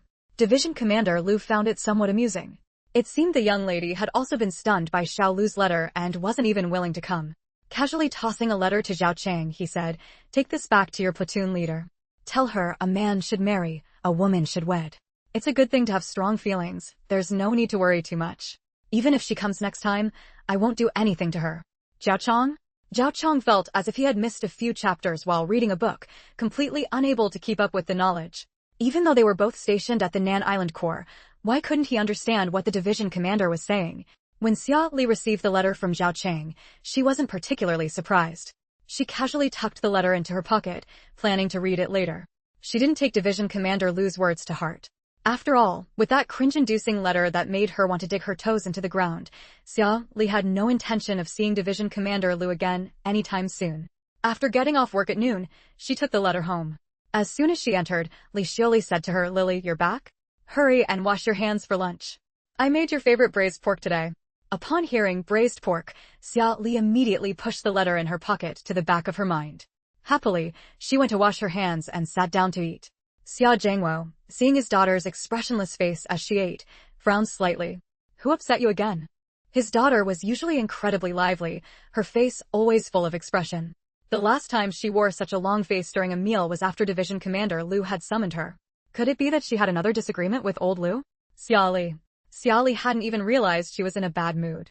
It was just that halfway through the meal, hearing the broadcast about the situation in Vietnam suddenly reminded her of that dog Lu Dinguan, which indirectly brought to mind the letter in her pocket. She was afraid that this letter from Lu Dinguan might follow the style of the previous one, ruining her appetite for meat. "Nothing. It's just that the troops are planning a training exercise, and I'm thinking about how to train the soldiers under my command." Hearing this, Xia Zhangwo's Chapter 954, Your Dad is Still Your Dad. Xia Zhangwo, a seasoned veteran who had led troops for years, offered no direct praise or criticism regarding his daughter's training methods. He only offered a reminder, you can't just focus on individual combat skills now. You should also practice coordinated team battles. On the real battlefield, no matter how strong one or two soldiers are, their impact on the overall situation is limited. You still need numbers to push forward. Cooperation is crucial. Xia Li nodded with an expression of having received instruction, but her thoughts had long since drifted to the letter in her pocket. After the meal, Xia Li sat at the dining table reading the letter. The letter Lu Dingyuan sent this time was very sincere, explaining throughout why he had written such a shameless letter. He deeply expressed that his previous attitude in pursuing Xia Li had been improper, so he had sought advice from others on writing letters to their significant others. Those bold and presumptuous words were not his true intent. After a sincere apology, he hoped Xia Li could forgive him. He also stated that he had never been in a relationship before, didn't know how to interact with girls, and hoped she could give him room to improve, starting with exchanging letters. The letter densely covered 4 pages. Xia Li strongly suspected that Lu Dinguan, having received her 4-page letter, was afraid that if he wrote less in reply, she would find fault with him. However, thinking about him seeking advice, Xia Li suddenly remembered Li Xiaoxue, who was often by Lu Dingyuan's side. There weren't many people who could come up with such unreliable stuff, and Li Xiaoxue, the one who had applied red hair wax to a big black dog, was a standout among them. But now, thinking about it again, it seemed impossible. Lu Dingyuan said he had sought advice from others on writing letters to their significant others. But Li Xiaoxue had clearly been single his whole life. Where would he have a significant other? There must be other unreliable people around Lu Dingyuan who could give such bizarre advice. Reading the contents of the letter, Xia Li's lips unconsciously curled into a slight smile. She inwardly mocked, *ha, so now he doesn't think it's a waste of public resources anymore? Starting with exchanging letters, *. I never saw him being so articulate before. After her internal, Xia Li still picked up a pen and started writing a letter to Lu Dingyuan. The that had been between her brows during the meal had dissipated considerably. Xia Zhangguo, seeing his daughter's fluctuating mental state, changing as quickly as flipping a book, wore an expression of a father's indescribable emotion. Somewhat, he said, in a good mood again now. Who wrote you the letter? Xia Li. Xia Li hadn't yet informed her parents about Lu Dingyuan and really didn't know how to explain. With a normal expression, she said, a letter from the battlefield. She thought this would make her father instinctively assume it was from Li Xiaoxue, and he wouldn't ask further. But who knew Xia Zhangguo's next sentence would be Li Xiaoxue or Lu Dingyuan? Xia Li. Xia Li. Xia Li turned to look at Xia Zhangguo in disbelief. Li Xiaoxue is right there on the battlefield. Why would you think of Lu Dingyuan? Xia Zhangguo. That kid Li Xiaoxue is long-winded. If he were writing to you, how could it be just one letter? Besides, he knew the daughter he raised. If she were reading a letter from Li Xiaoxue, she would have been grinning widely, giggling long ago, not smiling so subtly. Just looking at her eyes, faintly sparkling with, it was clear she wasn't reading any letter. Xia Li. Xia Li didn't want to discuss with her father who had written the letter. She got up and walked towards her room. Chapter 955, Aren't you tired? Xia Zhangguo turned to look at Li Xiaoxue, his finger pointing vaguely at Xia Li's already closed door, his eyes filled with disdain and awkwardness. Look, look. Burying one's head in the sand like an ostrich. Before the new year, she told me I must live to be 1,000 years old to take care of her in her old age, but after the new year, she changed her mind. And she says she doesn't plan to get married. A grown daughter is like spilled water, she won't stay long. Li Xiaoxue listened to her husband's sour, grumbling words, but didn't respond, just shook her head with some amusement. It was already July now. From before the new year to now was over half a year, and he could still bring it up to settle accounts. When their daughter didn't want to marry, he was the worried one. Now that their daughter might marry, he's the unhappy one. Every single day. The tone of the correspondence between Lu Dingyuan and Xia Li gradually returned to normal. The frontline. After reading the letter he had just received from Xia Li, the corners of Lu Dingyuan's mouth lifted imperceptibly, his eyes holding a barely concealed smile, and the tips of his ears turned slightly red. When Political Commissar Wang walked in, what he saw was Lu Dingyuan holding a letter, looking utterly lovesick. He immediately felt goosebumps all over. He deliberately pretended to be startled and shivered exaggeratedly, his tone dramatic and full of unspoken meaning. Battalion commander, don't be like that. It's kinda creepy. Lu Dingyuan. Lu Dingyuan expressionlessly put the letter away, looking solemnly at Political Commissar Wang, his voice as serious as could be. Something the matter? Political Commissar Wang walked over with a chuckle, bumping Lu Dingyuan's shoulder with his own, gossiping so. What did little Xia write to you? Looking so happy, has the wedding date been set? Can you get married as soon as you return? Lu Dingyuan. They've barely put pen to paper on the first stroke of the character, beginning, how could it be that fast? He frowned slightly and pushed the man away. Cut the nonsense. If you have something to say it quickly. Political Commissar Wang wasn't angry after being scolded and didn't tease him further, instead adopting a serious attitude to discuss business. The scouts have returned. Advancing further will be somewhat difficult for us. Lu Dingyuan's brow furrowed tightly. Weren't the people of Song County already negotiated with before? Political Commissar Wang sighed. They were indeed negotiated with before, but now they've gone back on it. The people in that county are particularly superstitious. the most devout believers in this religious country. The American forces somehow produced something that made those people believe the American soldiers were heavenly troops, treating them as honored guests. Our people sent to investigate earlier almost didn't make it back. Thinking of this, political commissar Wang felt angry. Domestically, there was a strict crackdown. People simply didn't believe in ghosts and gods. But Vietnam was different. They revered religion. Those Americans clearly didn't believe in ghosts and gods either, yet they deliberately used mysticism to make the ordinary masses believe, deceiving the masses into opposing us. A county of 5,000 people, if it really came to a direct confrontation, it was simply not something their small tank regiment could handle. Besides, they couldn't easily take action against ordinary, deceived civilians either. This whole situation was truly vexing. Naturally, Lu Dinguan had also considered everything political commissar Wang mentioned. Bringing up mysticism, he suddenly felt a bit nostalgic for that little troublemaker who stuffed ugly dolls everywhere. If she were here, perhaps they would have another solution.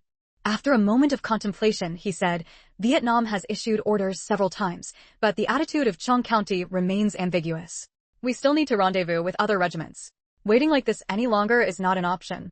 We must find the decision-makers to negotiate and expose America's scheme. Political Commissar Wang nodded with a Chapter 956. I have a childhood friend who's now a junior leader at our local meatpacking plant. I can introduce you. Li Xiaoxue sighed, reaching out to tuck the stray hairs at her daughter's temple behind her ear. Life in the compound is like this. It's impossible to have no contact with others at all, especially when they come to your door. Otherwise, people will definitely gossip. When I chat with her, it's partly because, as someone who's been through it, I want to share some experience with a young military wife. Being a military wife is too hard, especially in these times of war. This isn't about me not wanting to interact with her. If there's no problem, that's best. If there is a problem, by interacting with her, we can also take precautions in advance. Given our family's current situation, the best strategy is to offend no one, but also not get too close to anyone.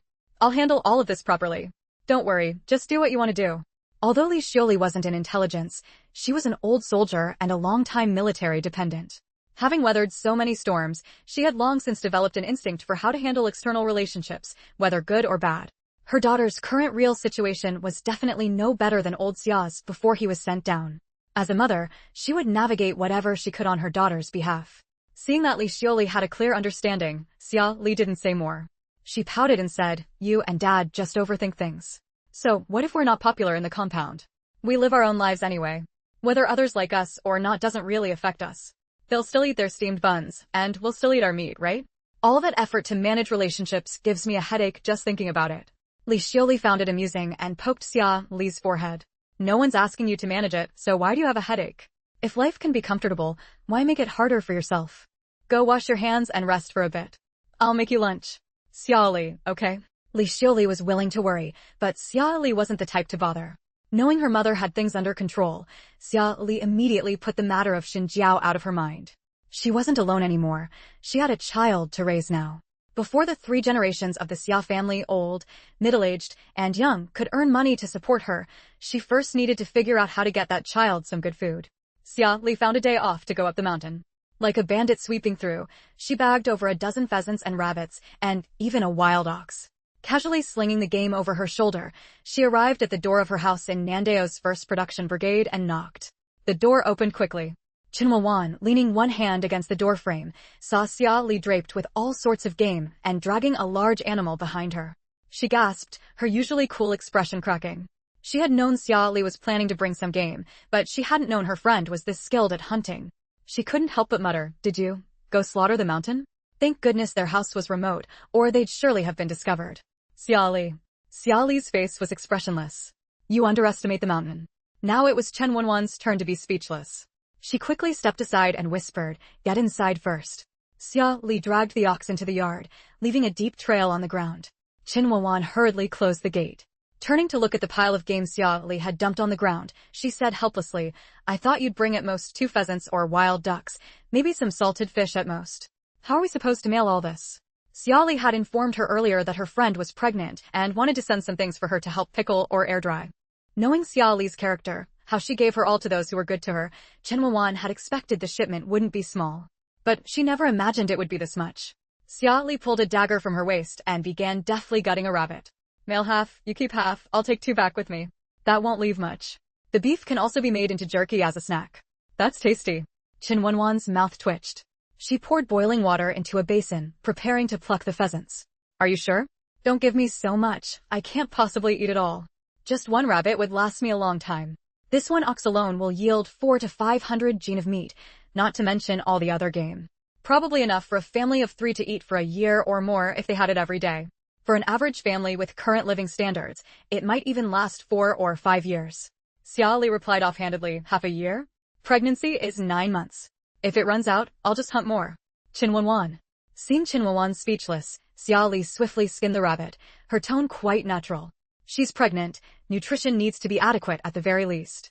Choosing not to eat something is completely different from having nothing to eat. If she can't finish it, she can give it away. Qin Wenwan.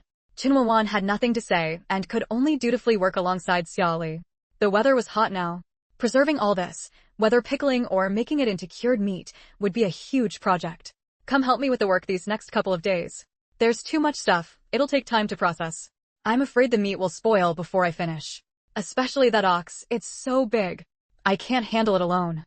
Xia Li set the prepared rabbit aside, stood up and walked toward the small mountain that was the wild ox, answering straightforwardly, no problem. With that, she raised her knife and brought it down.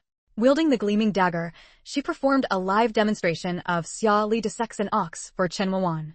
The speed of her hands, the sheer violence, the fierce, sweeping motions reminiscent of a midnight ghoul dissecting a corpse, it made Qin Wenwan almost want to disown this friend. Fortunately, Xia Li was fast. Dismantling an ox took her only about 10 minutes. In no time, a whole ox was dismembered by Xia Li into neatly categorized piles of meat, hide, and bones, ready to be sold as premium cuts. Qin Wenwan silently looked at the neatly stacked, sorted ox remains and suddenly remarked, "Sis, ever thought about working at a meatpacking plant after you retire from the army?" Chapter 957, Executing the Plan. Xia Li flatly and sternly rejected Qin Wenwan's kind offer. She stated, "The day I retire from the military will definitely be the day my dad gets his official position back. When that time comes, with my dad supporting me, who would still go out to work for others?" Qin Wenwan. For a moment, Qin Wenwan didn't know whether to envy Xia Li for having a dad willing to support her, or to feel sorry for Uncle Xia, who at his age still had his military allowance coveted by his daughter. Giving Xia Li a thumbs up, Qin Wenwan said in a cool, detached yet extremely earnest tone, "Having you is truly Uncle Xia's blessing." Pfft. Xia Li was amused by her and shamelessly accepted the praise. "Of course. My dad now spends his days chasing after me for exercise." Qin Wenwan, who remembered how Xia Jiangwo was often infuriated by this friend of his daughter. Have some mercy. There was too much to process. Qin Wenwan had originally wanted to ask Xia Li for help, but despite Xia Li's dislike for manual labor, she was genuinely skilled and efficient when she did work. In one night, Xia Li single-handedly butchered all the game. She even later helped Qin Wenwan salt the skinned animals. By the time Xia Li left around midnight, the game was mostly processed. Looking at the various meats hanging on the simple racks Xia Li had set up, Qin Wenwan sighed. Such a capable worker, why does she dislike labor so much? Xia Li shot her a sidelong glance. Do you love it? Back in the Nan Island 1st Brigade, the two of them were famously alike in their aversion to hard work. In just over a year, this girl had actually started enjoying labor. Environment really does influence people. Seeing the look of pity on Xia Li's face, Qin Wenwan knew her friend had misunderstood. She gave Xia Li an insincere, customer service-style smile and stated firmly, "I don't love it." Xia Li. Then why are you criticizing me? I thought you'd become some kind of work enthusiast. Qin Wenwan, most of this is done. I'll handle the rest. Come pick it up in a week. Xia Li didn't stand on ceremony and agreed readily. She reminded her again, then make more beef jerky. Qin Wenwan gave Xia Li a speechless look. All right, got it. You've reminded me 800 times tonight. I might forget other things, but I won't forget your beef jerky. Hearing this, Xia Li stopped the chatter, obediently returned to the barracks, and went to collect the meat when the time came, planning to mail Fang Jingwei's portion directly. Meanwhile, in a certain factory residential compound, Guiyuni sat in his study, routinely reporting to his father on the recent situation in Nan Island and regarding Xia Li. The person on the other end of the phone was very satisfied with Gu Yuni's recent performance, especially upon hearing that he had helped Xia Li thwart the German kidnapping attempt. Father Gu rarely offered praise. You did very well. Keep it up. After a moment's thought, as if suddenly remembering something, he added, oh right. Our people in Nan Island have an operation today. If you don't want to get involved, stay away from that area. Gu Yuni. Unaware of Gu Yuni's shock, the voice on the phone continued, however, I still think you could go and assist. After all, success would mean a major accomplishment. You've been in Nan Island for so long precisely for Lei Kong. It would be a pity if someone else reaped the rewards in the end, and it wouldn't be good for your future career. Father Gu didn't know that as he spoke, Gu Yuni's expression on the other end had turned extremely grim. They were actually making a move against Xiaoli today. Gu Yuni's face was stern, his hand clenched tightly at his side. He desperately wanted to interrupt, to quickly ask where the operation was happening so he could go help Xiaoli. But he knew in his heart he couldn't show excessive urgency. That would backfire, and he might end up getting no information at all. He steadied his emotions and asked with displeasure in his voice, "Why so sudden?" Father Gu's steady voice came through the phone. The arrangements were made earlier. It's just that Xiaoli hasn't left. Chapter 958. Unravelable Emotions. Although Gu Yuni tried his best to keep his emotions steady, his slightly faster than usual breathing still betrayed his feelings. The person on the other end of the phone was silent for a moment before suddenly asking, "Gu Yuni, you're not really falling for Xiaoli, are you?" Gu Yuni's heart tightened, but he quickly regained his composure. "I am very clear about my mission here on Nan Island. There's no need for you to test me like this. The reason I'm anxious is that I'm afraid something like the bombing of the scrap collection station will happen again. Although Xiaoli may not have the same talent for military engineering as her mentor, she is still someone capable of improving China's military vehicles. China's development requires not only high-end talents, but also foundational pillars. Moreover, if something else happens to Xiaoli, the lead on Lei Kong will truly be lost." Gu Yuni's father on the other end of the call neither affirmed nor denied his son's reasons, but he knew of his son's loyalty to China. If he said he didn't want anything to happen to Xiaoli, this foundational pillar, it was probably true. It's best that you know what you should do. Remember your identity. You and Xiaoli stand on different sides. You are destined not to reach the end together. It's fine to make the other submit to you, but it's foolish to get yourself entangled.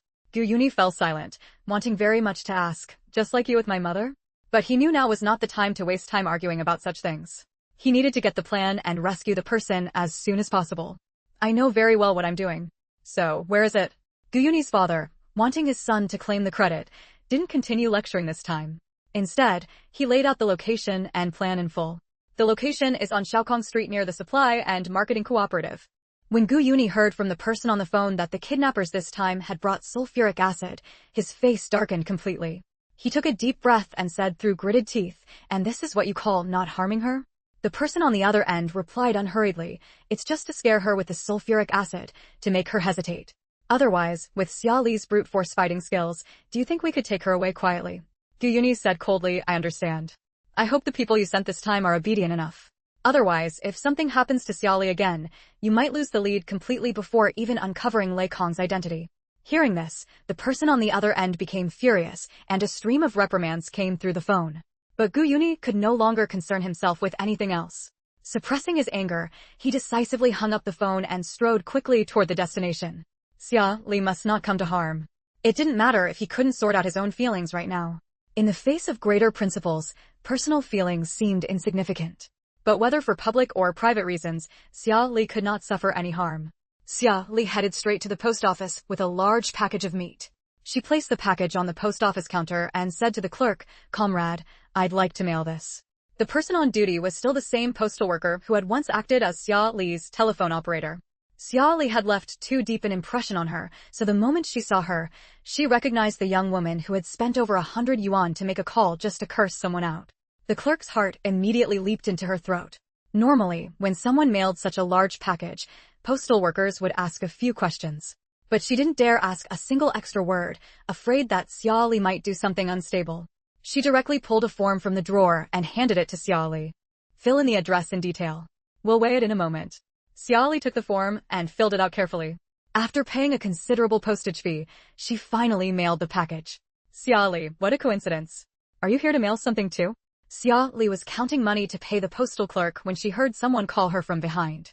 She turned around and saw Xin Jiao approaching with a basket. She nodded slightly. "Yes." Chapter 959. Something's off. Xiaoli had come today specifically to mail items. Having completed what she needed to do, she naturally had no other business. Back to the base. Xin Jiao smiled and said, "That's perfect, we're heading the same way. Shall we go back together later?" Xiaoli gave a non-committal nod. Sure. Even if Xin Jiao really had some issues, as her mother suspected, Xiaoli didn't think she could do much to her given the absolute difference in their physical capabilities. Moreover, these were all just unsubstantiated suspicions. One couldn't live in constant fear just because they were afraid someone might have ulterior motives, right? When soldiers come, we deploy generals to block them. When water rises, we use earth to contain it. Living freely and comfortably is what retirement life should be. Both having mailed their things, they chatted idly about gossip as they walked together towards the base. As they walked, Xin Jiao began to feel something was a bit off. This wasn't the way back, was it? The reason she had sought out Xiao Li today was because she knew the pro-Soviet faction planned to make a move against her. She could use this opportunity to share hardship with Xiao Li, thereby drawing them closer. But the path Xiao Li was taking now clearly wasn't the necessary route back to the regiment. Could it be that Xiao Li knew something in advance and was deliberately avoiding it? But that shouldn't be the case. If she knew beforehand, wouldn't she try to circumvent it or set up an ambush with people? Right now, there wasn't a single other person around. Xin Jiao, unsure whether Xiao Li actually knew something, couldn't formulate a response for fear of exposing herself.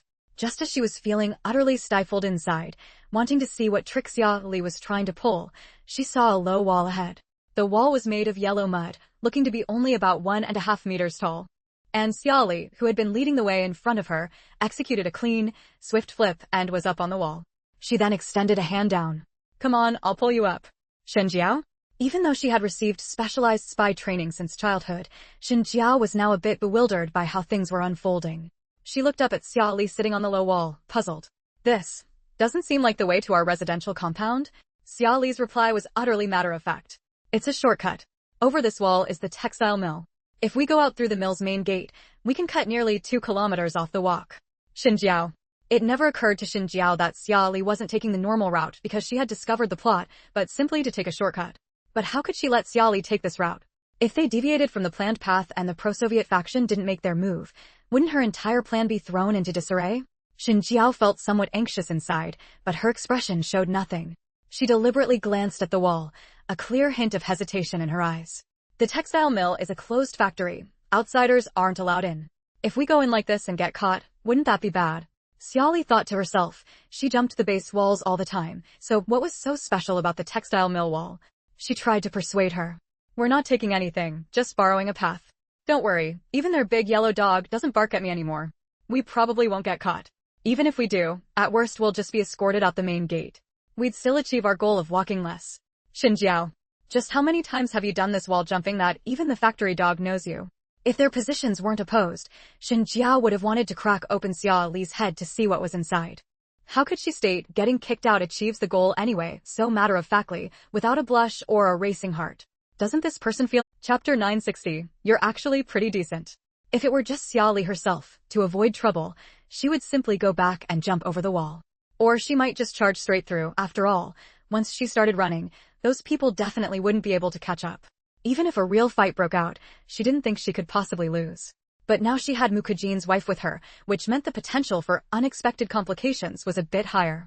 After turning it over in her mind, Xiao Li still felt that dealing with these people was the best solution. This way, she wouldn't drag Xin Jiao, someone with little combat ability, into it. Otherwise, who could guarantee these people wouldn't ambush her again the next time she came out? She stopped walking and turned to Xin Jiao beside her. "Sister-in-law, I need to take care of something up ahead.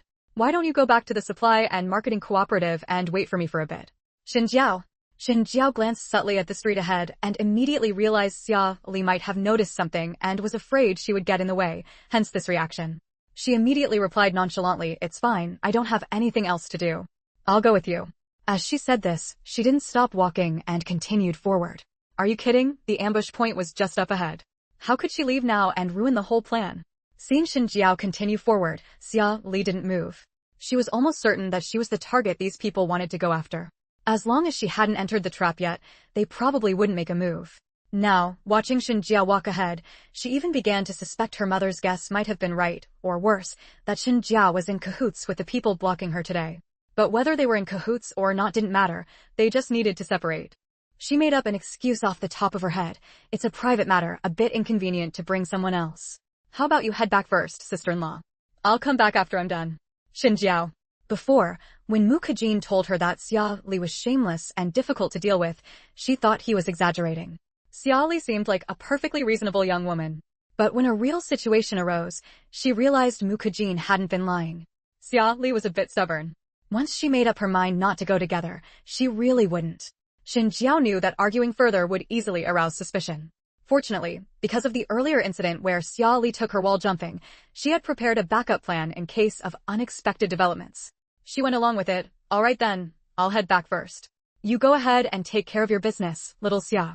After saying this, she left without any hesitation. The street where the supply and marketing cooperative was located had been quite crowded, but just around the corner, this road was deserted, without a single person in sight. Xia Li stood in place, watching Xin Jiao's figure disappear around the corner.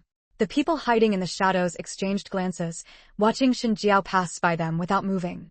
Both sides understood clearly that the other had noticed them, and an unspoken agreement had been reached. Today's matter had to be resolved. After Xin Jiao left, the leader hiding in the shadows clapped his hands and walked out of the alley.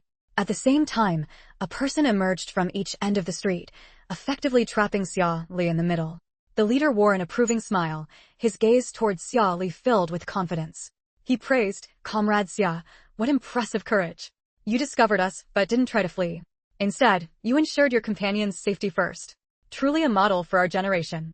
In all this time, whenever Xia Li encountered people trying to harm her, they either attacked immediately or started with some scam. This was the first time someone had started with praise. "Cut the nonsense," she said. "Tell me who sent you and what do you want? Let me make this clear up front. Trying to capture me to threaten Lei Kong is impossible. The military won't allow it. Unless you blow up the Nandao Corps first." The leader and his accomplices. Such brutal words left them momentarily unsure who the real villain was in this unsolicited invitation. The leader forced a smile. "Comrade Xia, there's no need to be so standoffish. If you come with us, we'll all be good comrades and comrades in arms working together to build the nation. As for whether you can help us persuade the venerable Lei Kong to come out of seclusion, that's not for you to decide, Comrade Xia. That's for Comrade Lei Kong to decide. Xia Li. You might not believe it, but this really is for me to decide." Before Xia Li could respond, the leader gave a look to the person beside him. The underling immediately understood, raised the bottle in his hand, and with a splash, flung its contents forward. A hiss sounded as bubbles and white smoke rose from the ground. The leader continued in a reasonable, negotiating tone, smiling at Xia Li. "My brothers here have a bit of a shaky hand. If Comrade Xia doesn't cooperate, it would be unfortunate if you got hurt. After all, Comrade Xia is so pretty. It would be a lifelong regret, truly a pity, if your skin were accidentally damaged." Xia Li. Xia Li glanced at the patch of ground where the liquid had been splashed. The white sand there was clearly a different color from the blackish-yellow sand elsewhere. If she wasn't mistaken, the bubbling, smoking sand was likely quartz sand, and what they had thrown was probably sulfuric acid.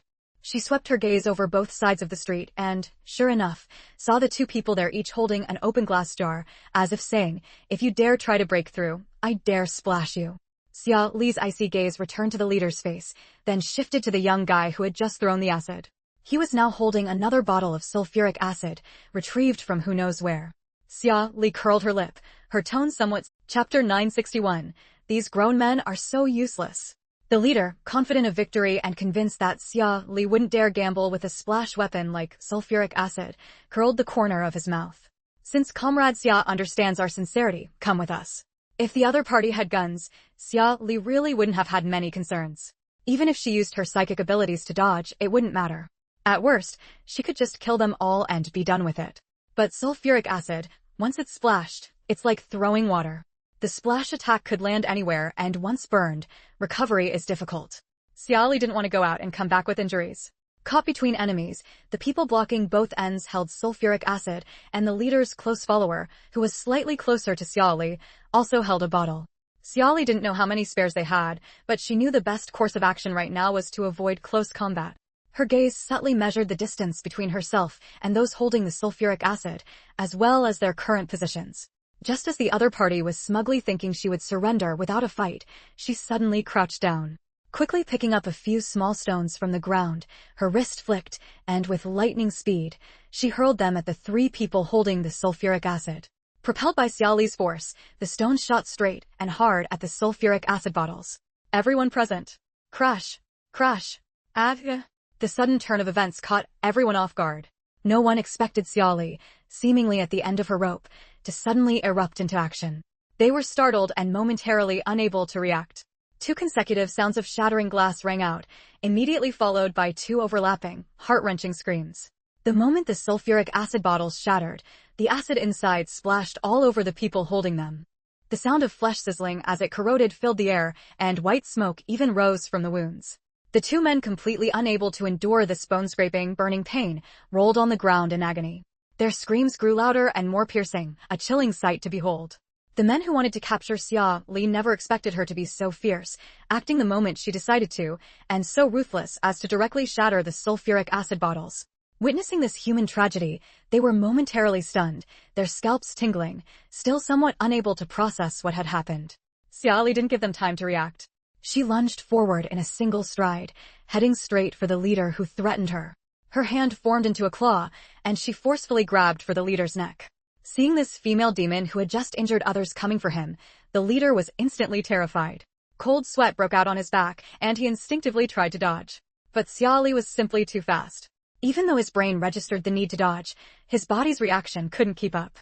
Xia Li was right in front of him. It was too late to dodge. With a twisted expression, he found his throat seized by Xia Li. The reversal of the battle situation had happened in less than 10 seconds. Xia Li, now holding the leader's throat from behind, looked towards the only man whose sulfuric acid bottle she hadn't broken. Raising her voice, she said coldly, "Put down what you're holding, or don't blame me if my hand slips and kills him." The man holding the sulfuric acid bottle. Shen Jiao had walked a stretch towards the military camp, figuring that Xia Li should have started fighting by now. She quietly turned back, preparing to wait for an opportunity to act. But as soon as she returned, what she saw wasn't Xia Li being intimidated by their sulfuric acid, nor was it several men taking Xia Li away. Instead, she saw Xia Li choking one man, 2 men rolling on the ground in painful agony, and the other 2 men looking at Xia Li with full-body wariness. Wasn't the situation a bit off? If things continued like this, how was she supposed to share hardships with Xia Li? Shen Jiao lowered her body, trying to blend into the shadows by the base of the wall. Her fists clenched slightly, filled with frustration and anger. They can't even handle one woman. These grown men are so useless. Friendly reminder, logged-in users can permanently save their bookshelf data across devices. We recommend logging in to use this feature. Chapter 962, Send People to the Hospital First. The man being stared down by Xia Li, who was holding a bottle of sulfuric acid, began to doubt whether he had run into a ghost today. Clearly, to deal with one young woman, they had come with 5 men and brought intimidating sulfuric acid. Who wouldn't say they had the upper hand? Yet now, in the blink of an eye, all 5 of them had been reduced to a state where their leader was captured, more than half were severely injured, and they were completely at a disadvantage. It was downright embarrassing to even talk about. The man clutched the sulfuric acid container tightly, as if holding on to his most important bargaining chip. His gaze swept over their leader, whose face was turning blue from Xia Li's chokehold, and who looked like he was about to pass out. Gritting his teeth in anger, he shouted, "Let our boss go, and I'll let you leave. We go our separate ways, and today's incident will be as if it never happened. We won't interfere with each other in the future. Otherwise, don't blame me for being pushed to the brink and taking you down with me." Seeing his nervous demeanor, Xia Li felt slightly relieved. She had genuinely been afraid that these men, like the ones who had bombed the garbage station last time, were a hastily assembled team with no loyalty, ready to abandon each other when disaster struck. If they had recklessly charged at her with the sulfuric acid, she would have been truly terrified. What young woman wants to be scarred? Xia Li saw through his bluster and was completely unfazed by his threat. She even tightened her grip slightly. The leader immediately began to roll his eyes, looking as though he was on the verge of passing out. Her gaze locked onto the man holding the sulfuric acid, and she repeated coldly and uncompromisingly, "Put the bottle down."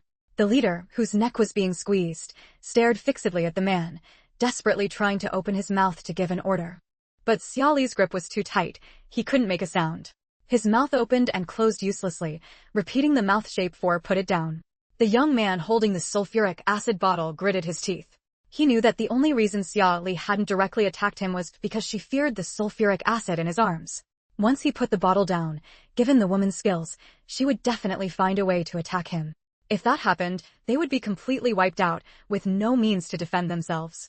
But he and the boss had been life-and-death brothers for years. He couldn't just stand by and watch him die. Gritting his teeth, the man's pupils contracted slightly as he looked in Xia Li's direction. He immediately averted his gaze, lowered his eyelids, and slowly crouched down, pretending to place the sulfuric acid bottle on the ground. "Watch out. Don't."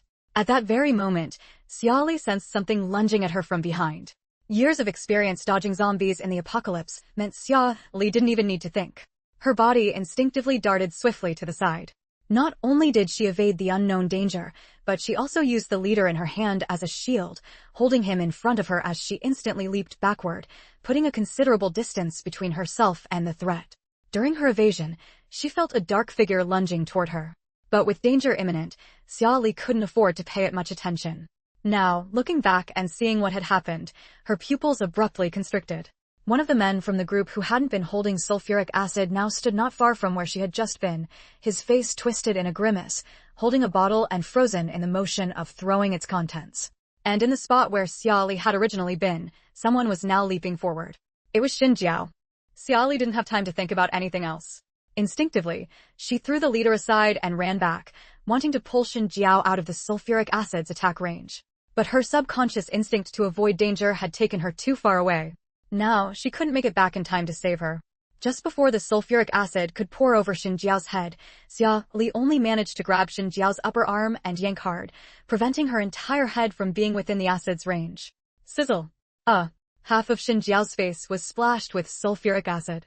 White smoke immediately rose from the wound, and the flesh was corroded into a bloody, mangled mess. She screamed in agony. She wanted to cover her face, but she didn't even dare to touch it with her hands. It hurt too much. So much that her consciousness began to blur.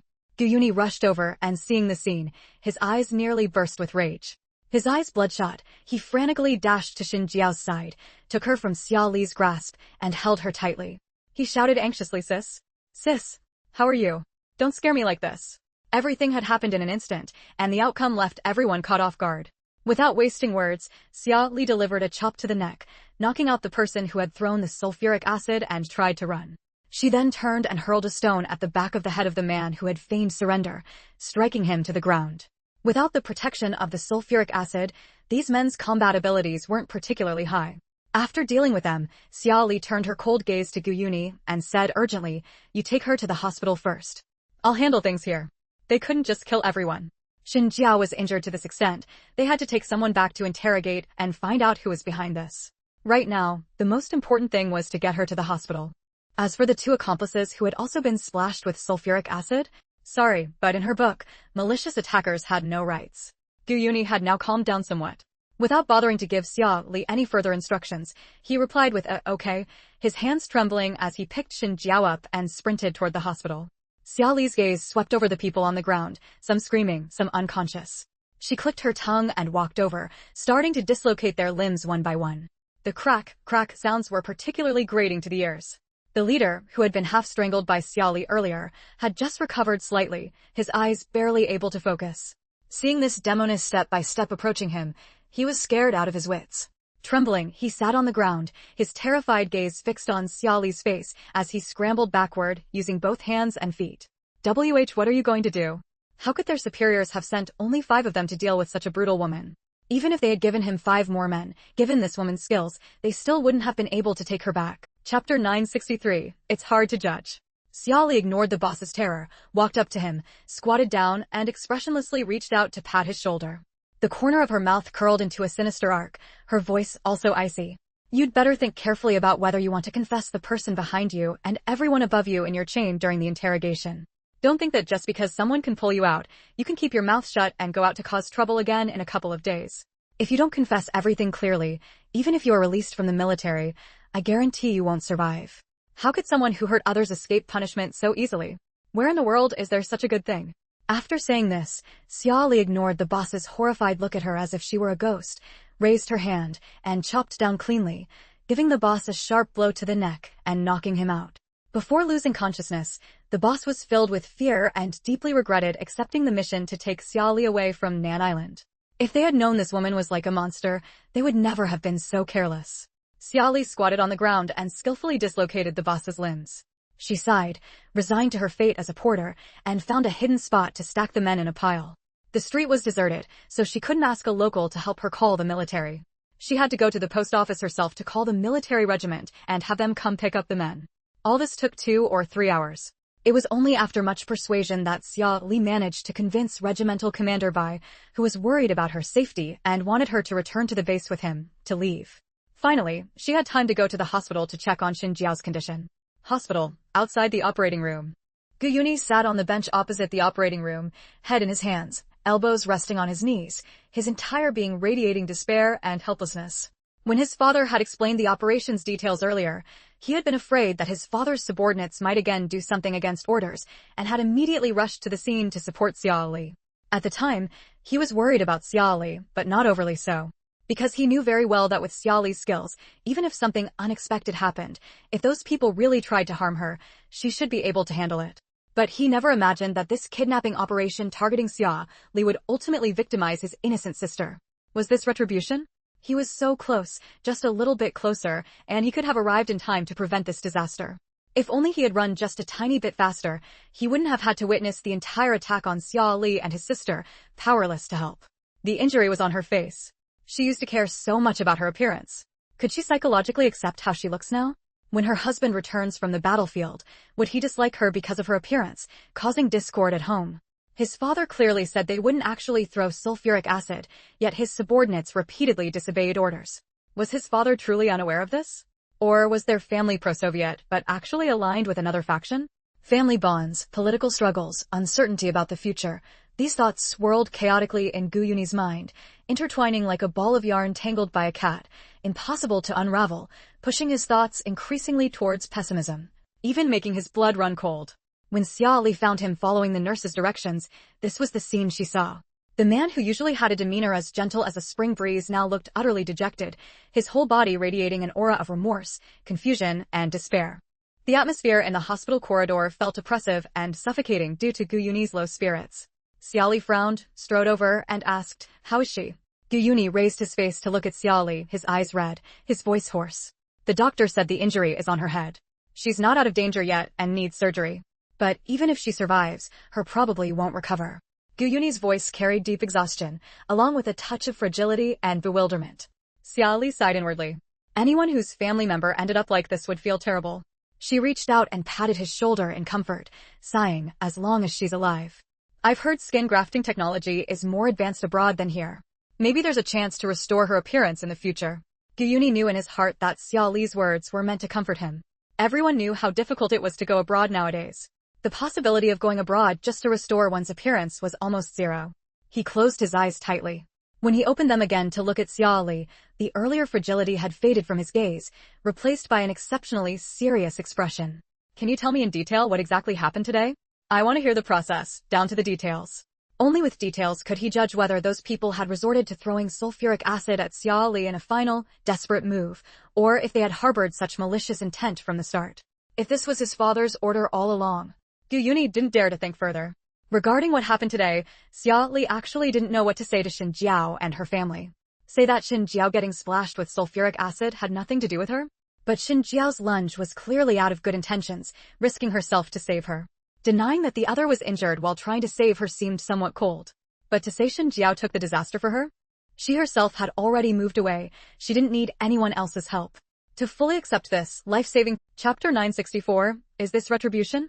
Xia Li recounted the entire sequence of events to Gu Yuni without any personal bias, starting from her departure from Nan Island, meeting Xin Jiao, their journey together, her decision to let Xin Jiao leave first, and finally, her own inexplicable return. She concluded, "Those people were probably targeting me. Your sister was indirectly implicated because of me." After listening to Xia Li's account, Gu Yuni remained silent for a long time before speaking earnestly. "This isn't your fault. We can't blame the victim for the actions of the wicked. I witnessed the entire acid-throwing incident. You had already moved far away by then, so my sister wasn't exactly taking the hit for you. Moreover, you didn't want to involve her and had her leave. You couldn't have known she would return. If you hadn't pulled her aside, her injuries would have been much more severe." Gu Yuni's face darkened, his voice cold and heavy as he summarized, "You're not at fault, and neither is my sister. The ones to blame are those who harmed her." This was the first time Xia Li had seen the usually good-tempered Gu Yuni radiate such intense killing intent. For a moment, she was at a loss for words. Leaning against the hospital wall with her hands in her pockets, Xia Li let out a long sigh. "All the perpetrators have been captured and taken back to Nan Island. We'll surely get to the bottom of this and find out who's behind it to avenge your sister." Hearing this, Gu Yuni felt a bitter laugh inside. He was one of those masterminds, and his sister's biological father was a key conspirator. Those captured had already been taken care of and would never reveal a shred of information about their superiors. In the end, Nan Island would only apprehend a few insignificant pawns or his father's political rivals, and the matter would be quietly swept under the rug. What vengeance was there to speak of? He lowered his eyes, concealing the intense emotions within, and said with firm determination, "I will definitely make those who harmed my sister pay." Just then, the operating room door swung open. Shen Jiao, lying unconscious on the hospital bed covered by a white sheet, still hadn't woken up. Seeing her finally wheeled out, Xiao Li and Gu Yuni immediately approached. Gu Yuni glanced down at Shen Jiao, whose head was entirely wrapped in white bandages, and grabbed a doctor, asking anxiously, "Doctor, how is my sister now?" The doctor had a good temper and understood the family's anxiety, not minding being grabbed. "The patient is out of critical danger. She can be hospitalized for observation for 3 to 4 weeks and will need to take some anti-inflammatory medication during this time. If the wounds don't get infected, she can be discharged." As he spoke, his gaze lingered on Gu Yuni's face. Resources were scarce these days, and some families wouldn't even come to the hospital for life-threatening illnesses to avoid the expense. A nearly month-long stay with anti-inflammatory medication was something most ordinary families couldn't afford. Gu Yuni's reply, however, was resolute. "All right, thank you, doctor. Use the best medicine available. As long as she recovers." The doctor sighed and nodded. "Understood. Family members should also try to comfort the patient and keep her spirits up." Gu Yuni's expression turned grave upon hearing this. "All right." The group moved Shen Jiao to a ward. Not many people were hospitalized these days, so Shen Jiao had the entire room to herself. Gu Yuni looked at his sister with heartache, adjusted her position for comfort, then turned to Xiao Li, pulling a set of keys from his pocket. "Comrade Xiao Li, could I trouble you to go to my sister's place to fetch some changes of clothes and also help me request leave from the military unit? I want to stay here to care for my sister and it's inconvenient for me to go back." Xiao Li naturally wouldn't refuse such a small favor. She took the keys and agreed, "All right." After a moment's thought, though it felt somewhat inappropriate, she added, "I already reported the incident to Commander Bai. He said the hospital expenses for your sister will be covered by the military unit. Just file a report later. Use the best medicine and stay until she's fully recovered." Gu Yuni, "All right." Xiao Li took another look at the still unconscious Shen Jiao, sighed inwardly, turned, and left for Nan Island. What girl didn't care about her appearance? Even someone like her, who lived roughly, would sometimes admire herself in the mirror. Shen Jiao was likely in for a significant blow once she woke up. Upon returning home, Xiao Li told her parents about the day's events. Both parents' expressions turned solemn, and they fell into silence. They were worried about their daughter's situation and deeply saddened by Shen Jiao's misfortune. Xia Zhenghua sighed and said to Xiao Li, "I'll go help Gu Yuni request leave from old Lu. You go ahead and get their change of clothes." Xiao Li nodded. "Then I'll go pack their things first." After Xiao Li left, Li Xiuli finally turned her head away, unable to bear it any longer, and secretly wiped away the tears she had been holding back. Her voice was filled with indignation. How can those people be so cruel? Severe sulfuric acid burns to the face can be fatal. What will Shushan do for the rest of her life? Just thinking that their initial target for the acid was our Lili fills me with dread. I thought joining the military would better protect her, but who knew her situation would become so dangerous? If I had known, I never would have agreed to old Lu and the others' suggestion back then. Even if they had to suffer more in some remote area, it would have been better than their daughter risking her life like this. The worry on Xia Zhenghua's face was no less than Li Xiuli's. He patted his wife's shoulder and sighed. Regretting it now is useless.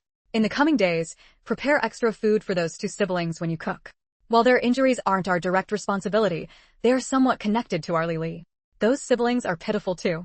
Our daughter will be back soon. Wipe your tears quickly. Don't let her see, or she'll worry too. Li Xiuli nodded, wiping her tears again. All right.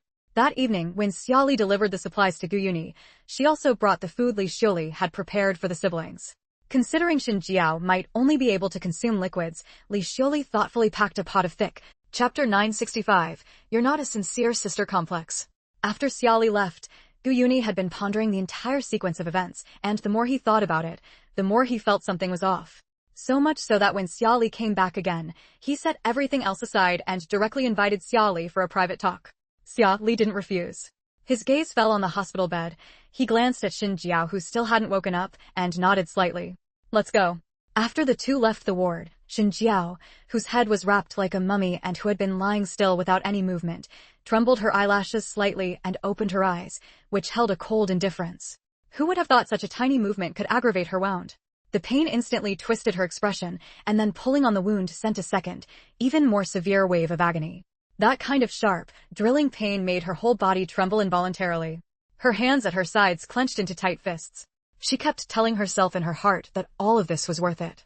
After today's events, Xia Li would be inextricably linked to her. Even though there had been a minor flaw during the operation, the flaws didn't obscure the virtue. The completion of the mission was within sight. For the sake of her beliefs, everything was worth it. She had executed it flawlessly. Even if Gu Yuni felt something was off, he couldn't possibly discover any trace of her involvement. There was no need to worry too much. Even though she kept persuading herself with this kind of mental victory method, Xinjiao was still tormented by the pain on her face to the point of wanting to go mad. It was just too painful. Xia Li and Gu Yuni walked to the window at the end of the corridor and stopped. Gu Yuni frowned and asked, "You said before that you and my sister met by chance at the post office, and she invited you to walk together?"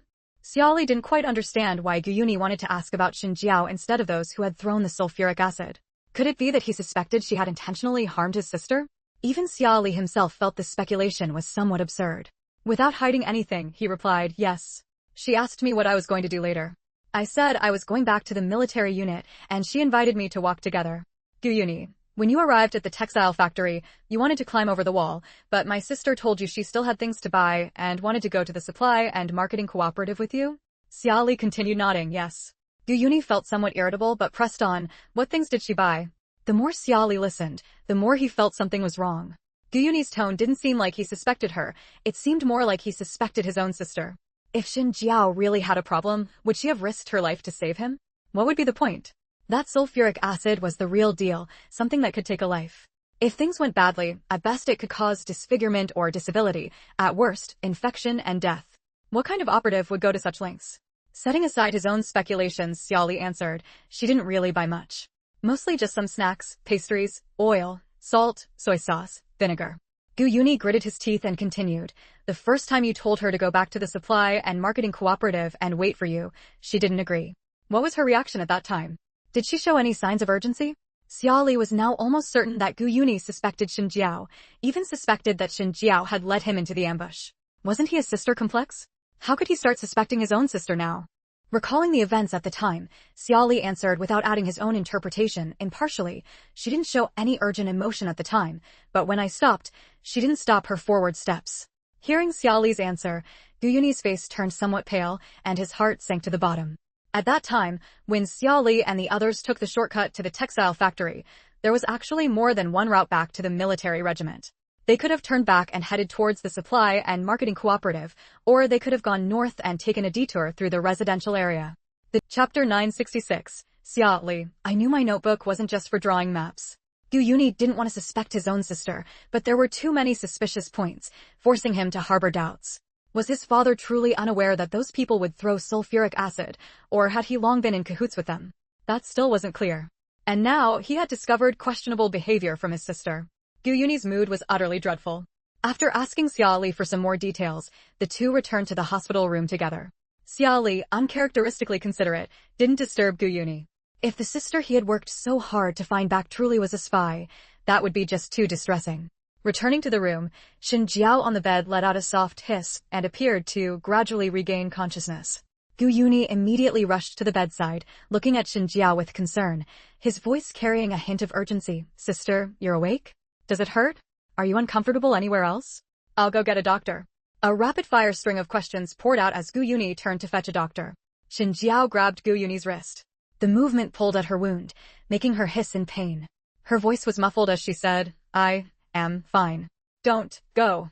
Her appearance, looking as if every word was like chewing on shards of glass, made it obvious she was anything but fine. But Gu Yuni, whose wrist was held, didn't struggle. He leaned by the bed, his brow furrowed with worry, and said softly to Xinjiao, okay, I won't go. Sister, don't talk for now or you'll aggravate the wound. Xinjiao took a deep breath and managed with difficulty, don't blame, hiss. Xia Li, watching her struggle to speak, couldn't help but grimace, feeling the pain on her behalf. She pulled out the pen and notebook she usually used for drawing maps from her pocket and handed them over. If talking hurts, just write. Gu Yuni took the notebook and considerately placed it in Xinjiao's hand. Yes, sister, write it down. It'll save you from straining the wound. Xinjiao gave a slight nod. Holding the pen, her hand trembling slightly, she wrote a sentence on the paper. Yuni, don't blame Xiaoxue. It's not Xiaoxue's fault.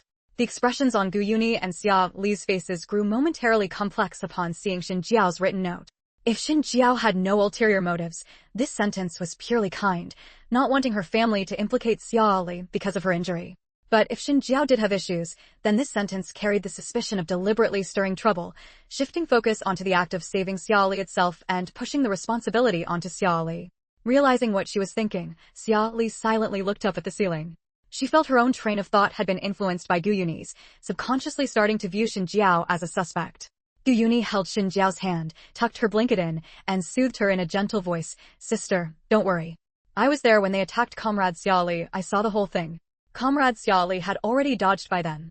I won't hold it against her. Xin Jiao, who indeed had intended to firmly attach the injured while saving Xiaoli label.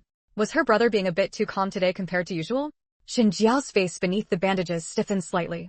Fortunately, the layer of gauze hid it from view. She wrote 3 words on the paper. That's good then. Xiaoli felt the atmosphere in the hospital was strangely tense. Not wanting to watch the siblings subtly sizing each other up, she said to Gu Yuni, then you take good care of sister-in-law Shen here. Don't worry about meals either. My mom said she'll prepare your portions these next few days. I'll bring them over for you.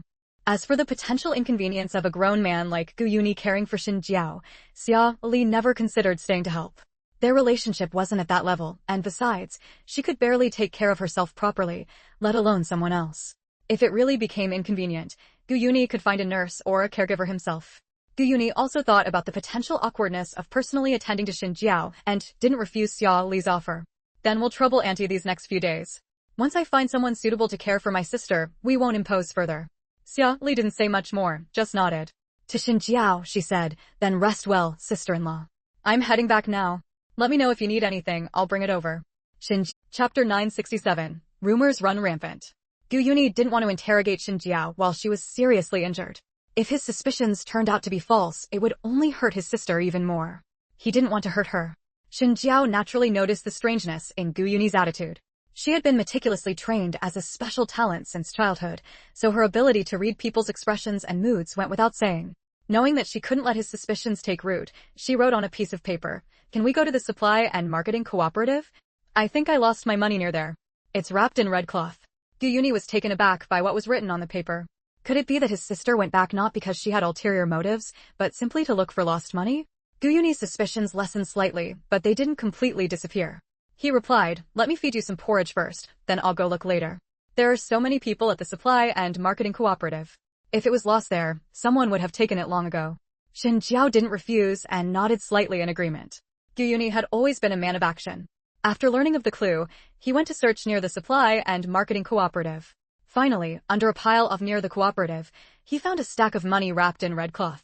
The reason he couldn't mistake it was because, besides the stack of money, the red cloth also contained his brother-in-law's pay stub. Today was the day their military unit issued salaries, so his sister had probably gone out shopping because of that. He felt a bit of remorse. Had he misunderstood?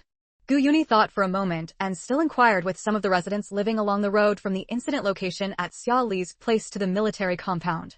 Indeed, someone had seen a beautiful female comrade in the afternoon, repeatedly patting her pockets on the road as if she had lost something, and then going back to look for it.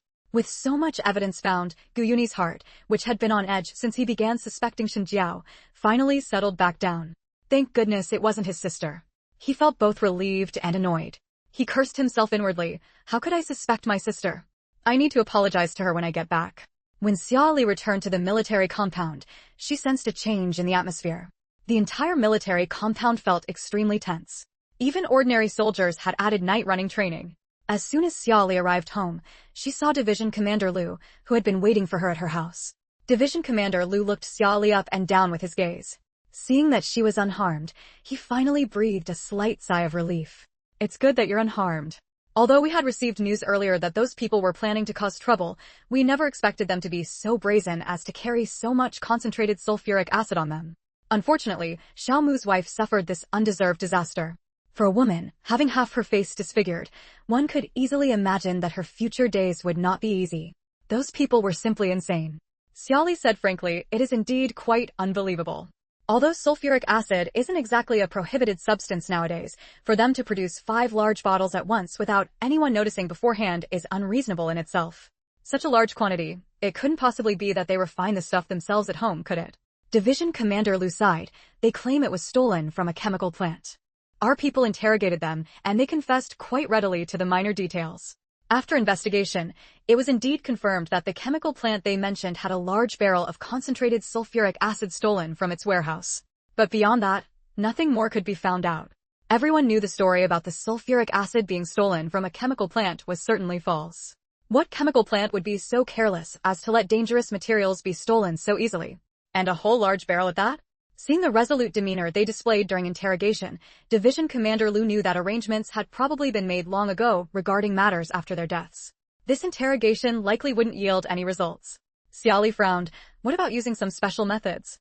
Dealing with suspected traitors who commit murder in broad daylight shouldn't require such a humane approach, right?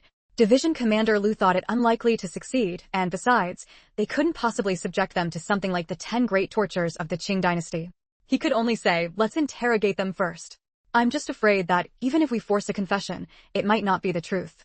Then, he furrowed his brows and looked at Xiao Li, his tone leaving no room for doubt. To prevent such dangerous incidents from happening again, I will order my subordinates to conduct another screening of the entire Nan Island. It's best if you don't leave the military compound recently. Although Xiao Li had absolute confidence in her skills and was sure no one could harm her, she couldn't guarantee that the next time she went out for a stroll and encountered a situation, she wouldn't involve others like this time. I promised Gu Yuni I'd bring them meals these next few days. Division Commander Lu wasn't troubled by this. Have your deputy platoon leader deliver the meals. He was originally assigned as your guard. From now on, you can hand over any inconvenient tasks to him. Xiao Li probably didn't need others' protection, but a guard could serve as a runner. It was better than having this little girl go out and be targeted by all sides. This time, Xiao Li didn't refuse. All right, then I'll have Zhao Cheng deliver them. Division Commander Lu had been thoroughly frightened by the incident of someone throwing sulfuric acid at Xiao Li. Open confrontations with real swords and guns, underhanded schemes to snatch people, these were already the limits of shamelessness he could imagine from those people. He had never thought before that those people, unable to get their hands on someone and not even at their wits' end, would consider destroying the person first. Nan Island must be strictly screened again to eliminate all factors unfavorable to Xiao Li. Otherwise, how could he feel at ease? After seeing Division Commander Lu off, Xiao Li couldn't leave the military compound. The following days were spent in a rather reclusive life. Apart from daily military training, it seemed there were no leisure activities for getting some air. But inexplicably, rumors about Xiao Li began to circulate within the military compound. Everyone on Nan Island knew Xiao Li had a bad temper, so naturally, no one would speak ill of her to her face. Initially, Xiao Li was unaware of those rumors. It was only when sister-in-law Wang came to Xiao Li's house, secretly pulled Xiao Li into a corner, and whispered about the matter that Xiao Li found out. But by then, statements like, Mu Kejin's wife saved Xiao Li, and now her face is ruined. Her life is probably over, little Xia is full of gratitude and righteousness. To repay Little Shin's life-saving grace, she has her subordinates deliver meals to the hospitalized Little Shin every day. The reason she doesn't visit in person is because Division Commander Lu doesn't allow it, and Little Shin is now the savior of Thunder Sky's disciple. Even if she has scars on her face, it's probably fine. Little Xia is so rich, she'll definitely take care of her. Little Shin is blessed, had long been running rampant. Friendly reminder, if you find this book good, to avoid not finding it next time, please remember to add it to your bookshelf. In response to the requests of many readers, Chapter 968, which heartless scoundrels spread such unreliable gossip? Xiao Li's first reaction upon hearing these rumors was unbelievable. She had only told the specific details of that day to Division Commander Lu, Regimental Commander Bai, Gu Yuni, and her parents. Regimental Commander Bai and Division Commander Lu were eager to suppress the matter, so they naturally wouldn't talk about it. Gu Yuni hadn't returned to the unit yet, and her parents certainly wouldn't do anything to harm their daughter. So how did the people in the unit know about this incident so clearly, describing it with such vivid detail? The accounts seemed to contain no words disparaging her, but upon careful listening, one could tell they seemed intent on solidifying the notion that Xin Jiao was her savior. Just as she had thought before, this matter was something she couldn't clearly explain. If she said Xin Jiao's injury had nothing to do with her, and that Xin Jiao's original intention in getting hurt was to save her, others would call her cold and ungrateful. If she said Xin Jiao's injury was related to her, but that she, Xiao Li, hadn't needed saving at all and had long told Xin Jiao to leave, and it was Xin Jiao who turned back on her own, Xiao Li couldn't possibly take responsibility for another person for the sake of her reputation and shoulder this blame. She couldn't explain it to the people in the unit, not even to her own family members. It was very difficult to straighten this matter out. Seeing the changing expressions on Xiao Li's face, sister-in-law Wang knew there was more to the story. She leaned closer to Xiao Li and asked in a hushed voice, "Is there something else inconvenient for you to talk about? If it's not convenient for you, tell me what happened, and I'll go explain it for you." Not only had little Xia saved her life, but she had also helped their family resolve a major trouble. Those shameless relatives of her husband still couldn't get travel permits to go out even now. Although little Xia's reputation hadn't been damaged, the gossip made her feel something was off, though she couldn't pinpoint what. It was better to resolve it sooner rather than later. Xiao Li thought for a moment and told sister-in-law Wang the whole story. After hearing it, sister-in-law Wang was immediately furious. Frowning, she said indignantly, "Which heartless scoundrels spread such unreliable gossip? What's the idea? Trying to make you support Xin Jiao for life, latch onto you. Could it be that Xin Jiao spread it herself to latch onto you? I'll go explain things clearly to them right now." Sister-in-law Wang had never had contact with Xin Jiao before and wasn't clear about her character. But she knew the biggest beneficiary, and the only beneficiary, of this gossip was Xin Jiao. If Xin Jiao really did this, it would be utterly despicable. Having gotten the information, sister-in-law Wang, fuming with anger, wanted to rush out and settle accounts with those spreading the gossip. But Xiao Li reached out and grabbed sister-in-law Wang's arm. It probably wasn't her who spread it. She's still in the hospital and hasn't returned. No one has been seen visiting her these past few days. It's probably someone else who heard some fragments and is spreading it around. As for whether the gossip spreader was in cahoots with Xin Jiao or had some other purpose, that was another matter. Now, Gu Yuni suspected Xin Jiao's identity was problematic, but before it was confirmed, Xiao Li couldn't just blabber about it. She only said, "Sister-in-law Xin is still in the hospital. It's hard for us to explain clearly now. Let's wait for the higher-ups to clarify. If more gossip spreads in the unit, sister-in-law, you can tell me then." With the gossip spreading so rampantly, it might worsen later. The unit couldn't possibly ignore it. Anyone close to her who tried to explain would be accused of covering for her. Only if the unit stepped in and addressed the matter openly would the outcome be somewhat better. However, even if the unit stepped in, there might still be people saying the unit was biased because she was Lei Kong's disciple, and that Xin Jiao was pitiful, and so on. Although sister-in-law Wang was indignant, she also knew her explanation wouldn't be as effective as the unit's. She could only say, "All right then, let the unit explain first. If they dare talk nonsense again later, I'll tear their mouths apart." Then, she looked at Xiao Li. "Little Xia, don't take it to heart. This isn't your fault. You weren't the one who threw the sulfuric acid." Xia Li was amused by her words. Okay. Her greatest strength was her thick skin. How people outside gossiped didn't affect her much. She just found it disgusting if this really was related to Xin Jiao. Originally, she had felt somewhat apologetic about Xin Jiao getting involved, even thinking Xin Jiao was a good person for stepping forward in a crisis. But with those people stirring things up, that bit of apology was almost worn away. She wondered how Gu Yuni's investigation was progressing, whether he had found out if Xin Jiao's identity was suspicious. She hoped Xin Jiao was a good person, and they were just overthinking it. Otherwise, Mukujin, that chatterbox little weakling, wouldn't have good days ahead. Sure enough, the development of events was pretty much as Xiao Li had guessed. Among the voices in the unit praising Xiao Li for knowing how to repay kindness, comments like, "She hasn't visited her in the hospital all these days, she's too heartless," gradually began to mix in. Xiao Li stayed at home, eating and drinking well, just waiting for the matter to continue fermenting and for old Lu to dig out the masterminds behind the rumor-mongering. But before the unit could act, Gu Yuni, who had just arranged Xin Jiao's hospitalization and returned to the unit to fetch some things, was the first to react. Under the big tree where the sisters-in-law often chatted, in front of everyone, he recounted the events of that day. Gu Yuni's gaze fell on the faces of the sisters-in-law who had been gossiping, and he said sternly, "My sister's injuries have nothing to do with Comrade Xiao Li. The person who harmed my sister is not Comrade Xiao Li. She has no obligation to be responsible for my sister. The fact that the Xia family helps deliver meals to us siblings every day is already out of their kindness. Moreover, my sister has a husband and a brother like me. She doesn't need anyone else to be responsible for the rest of her life. I hope everyone will stop believing hearsay and spreading rumors, affecting my sister and also damaging Comrade Xia Li's reputation. When my sister returns, I also hope everyone can try not to bring up this matter and treat her as usual, rather than making things awkward between my sister and Comrade Xia Li because of these rumors." Since he had already confirmed that his sister's appearance that day was not problematic, he absolutely could not let others use his sister as a weapon. Although he didn't know who the mastermind was, he had to protect his sister. There were many sisters-in-law present.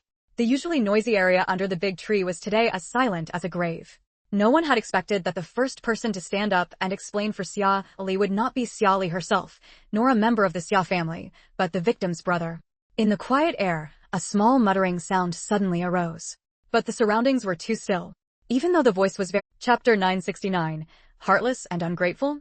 Everyone looked toward sister-in-law Xin, who had spoken. Sister-in-law Xin had never gotten along with sister-in-law Wang. When sister-in-law Wang's mother-in-law came to the military compound to stir up trouble, she had been quite involved. Later, when Xiao Li stood up for sister-in-law Wang over the rumor incident, causing sister-in-law Xin to be scolded by her husband for gossiping, she now held a grudge against Xiao Li as well. Hearing someone defend Xia Li naturally displeased her. Feeling everyone's eyes on her, she felt somewhat uncomfortable, as if needles were pricking her back. She abruptly straightened her posture, slightly lifted her chin, forced her dignity to the surface, and looked at Gu Yuni with disdain. Staff Officer Gu. Everyone knows you like Xiaoli. But you can't defend her to this extent just because you like her. Your sister has been good to you too. How can you step on your injured sister's reputation to help Xiaoli? Your sister's child isn't back from the hospital yet. When she returns and hears you say this, won't she be furious? Heartless. Hearing her analysis, everyone's gaze toward Gu Yuni turned somewhat strange.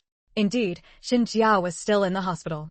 Gu Yuni, as Xin Jiao's brother, hurried back to the military compound to speak up for Xiaoli. The whole situation seemed awkward no matter how you looked at it. Gu Yuni, having been confronted like this, showed no change in expression. He simply looked at sister-in-law Xin with his usually gentle but now somewhat cold gaze. Misunderstandings aren't allowed to be clarified? So we must pin this entire incident on Xiaoli for you to feel satisfied? The people they wanted to harm were Lei Kong. Both my sister and Xia Li are innocent civilians who got caught up in this. Or, do you all think the organization should hand over Lei Kong to prevent anyone else from getting hurt?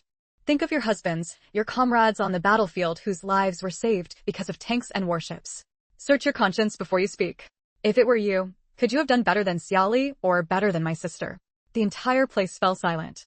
Even sister-in-law Xin, who didn't want Xiaoli to be cleared of blame, was momentarily speechless. No matter how little she had studied, she knew how much Lei Kong had contributed to China, far more than people like them. When it came down to it, this whole incident was the doing of those bad elements, and it really couldn't be blamed on Xiaoli. Gu Yuni shifted his gaze away from sister-in-law Xin, scanning the faces of the people around him, his tone sincere. I also want to ask everyone for a favor here. My sister's injuries this time might cause her appearance to become somewhat different from everyone else's.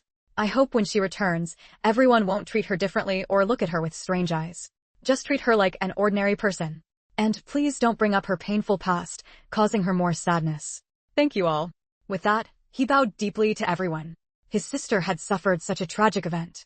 He couldn't bear the pain for her, but at the very least, he wanted to prepare things in advance for her, to minimize the environmental harm to her.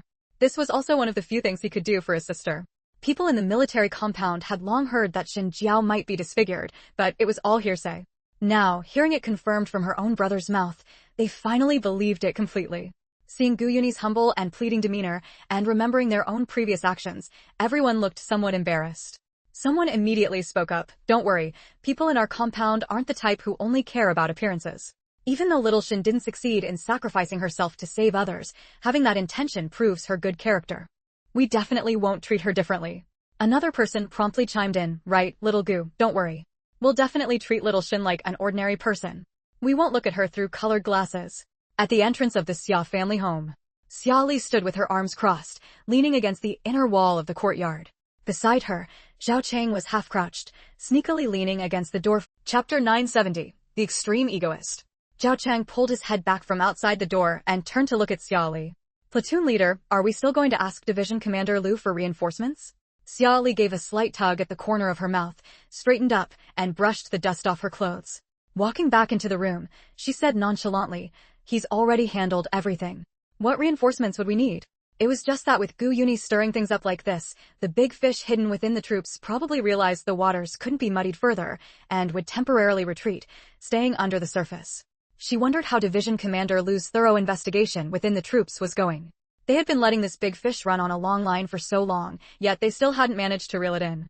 Having such a deeply hidden troublemaker within the ranks was always a major hidden danger. Seeing Xia Li return to the room, Zhao Cheng also got up and followed her inside.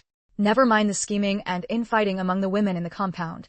Tonight, Auntie said she'd made something delicious and invited him. Gu Yuni gathered his things, but didn't head back to the hospital immediately. Instead, avoiding people, he went to his safe house in the factory residential compound. All 5 men his father had sent to participate in the kidnapping incident had been captured, so naturally, no one could relay the message to his father. Coupled with Division Commander Lu's recent aggressive actions, anyone with the slightest issue wouldn't dare make any major moves. Gu Yuni guessed that even if his father had sent other people to monitor the aftermath of the kidnapping, the news hadn't reached him yet. There had been too many incidents and too many conjectures over the past few days. He needed to think carefully about how to explain things to his father. Gu Yuni sat in the study chair for a long time before finally, with a furrowed brow, picked up the phone and dialed his father's number. The call was answered quickly on the other end, the voice even carrying a hint of anxiety. Uni, what's the situation over there on Nan Island? I heard from my subordinates that Division Commander Liu has been digging 3 feet deep on Nan Island like a madman, making many factions extremely dissatisfied with him. Our people embedded on Nan Island don't dare to move at all. I still haven't received any accurate information from there. How did the operation go? Even if it failed, there should be some outcome. This was more or less what Gu Yuni had expected. The anxiety of the person on the other end of the line over losing control of the overall situation traveled through the phone wire, making Gu Yuni realize that his father's calm demeanor probably wouldn't last much longer. He deliberately kept his words vague, testing the waters. The reason Division Commander Liu is acting like a madman on Nan Island is because the people you sent injured someone from the troops by splashing concentrated sulfuric acid. What? Xiaoli is injured. Their people wouldn't have ambushed in broad daylight. With only one target, when Gu Yuni mentioned injuring someone from the troops, Father Gu instinctively assumed the injured party was Xiaoli. The reaction on the other end was even more intense than Gu Yuni had anticipated. The shocked scream was almost ear-piercing, but it made Gu Yuni's heart slowly settle back into place. It seemed his father truly hadn't known those people would use sulfuric acid to injure someone. Otherwise, his attitude would definitely not be like this. His father most likely hadn't intended to harm Xiaoli. Listening to the incredulous screams and curses on the other end, Gu Yuni replied in a very steady tone. The patient suffered deep second-degree burns and is currently still in the hospital. Division Commander Liu is furious that someone dared to reach into the military. Fearing such an incident might happen again, he is Chapter 971, taking the initiative. Gu Yuni was now almost certain that his father knew nothing and might even have been used as a pawn by others. Otherwise, why would those people lying in ambush on South Island, who had been explicitly told not to harm anyone casually, repeatedly cause incidents? This disregard for others' feelings, this focus solely on one's own interests, it felt all too familiar, leaving Gu Yuni momentarily speechless. After a long silence, he finally spoke. It wasn't Xiaoli who was injured. It was my sister. The person on the other end of the line didn't hesitate for a second. His tone held no trace of concern, only displeasure as he questioned, what was she doing there? Gu Yuni took a deep breath. No matter how many times he experienced it, his father's attitude toward his sister still chilled him to the bone. His voice carried a mix of anger as he retorted, aren't you even going to ask how your daughter, who's still in the hospital, is doing? How are her injuries? The person on the phone seemed genuinely surprised by the question. Didn't you say it was second-degree burns? Gu Yuni shut his eyes tightly, feeling that discussing family affection with his emotionless father was nothing short of a joke. Earlier, when his father thought Xiaoli was the one injured, he had at least asked if her brain and hands were okay, worried she might not be able to continue her research. But when it came to his sister, he didn't ask a single question, as if she had never been his daughter at all. Gu Yuni's grip on the receiver tightened until his knuckles turned white, his words coming out through gritted teeth. Dad, have you ever truly considered her your own flesh and blood? She's a person, enduring unspeakable pain right now. Do you really not care even a little? The people who hurt her were sent by you. His father was instantly enraged by this, his furious voice rising several decibels through the phone. Gu Yuni, do you think you've grown wings now? How dare you speak to me like that? How am I supposed to acknowledge a woman raised in the countryside as a child bride, crude and unrefined, as my daughter? Wouldn't people laugh their heads off if word got out? She was ruined long ago. Besides, didn't she bring this burning on herself? Meddling in other people's business. If she hadn't stuck close to Xiaoli, how could she have gotten involved? She brought it on herself. Listening to his father's relentless mockery of his sister, Gu Yuni clenched his fists tighter and tighter. At this moment, his heart truly ached for Xin Jiao lying in the hospital. His family had never been perfect. His father was devoid of emotion, selfish to a degree that seemed inhuman. How could he completely sever ties with his own flesh and blood daughter just because they hadn't seen each other for over 20 years? Shouldn't he feel even more for her because of all the suffering she had endured? The father and son had a fierce argument over the phone, ending on bad terms. With South Island under such strict control now, it was difficult for those inside to do anything, and even harder for those outside to intervene. With unspoken, both father and son decided to cool off for a while. They would figure out the next steps later. Gu Yuni, his sister, returned to the hospital to continue caring for Xin Jiao after finishing his work report to his father. He strived to provide all-around care, both emotionally and physically, making up for all the familial affection she had missed from the rest of the family. He used his entire year's worth of leave for tending to his sister, only leaving the hospital to interrogate those who had harmed Xin Jiao. Xiaoli's life on South Island remained peaceful.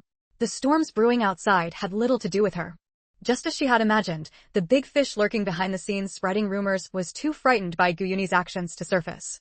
Friendly reminder. At the Chapter 972, outside Xin Jiao's hospital room, she actually overheard a strange conversation inside. Do you know how many people have their attention fixed on you right now? Nowadays, Lei Kong's name, following multiple victories on the Yu Kingdom battlefield, has long been renowned far and wide. Your identity is that of Lei Kong's disciple, and currently, on the surface, besides the Nandao core, you are the only person with a publicly known connection to Lei Kong.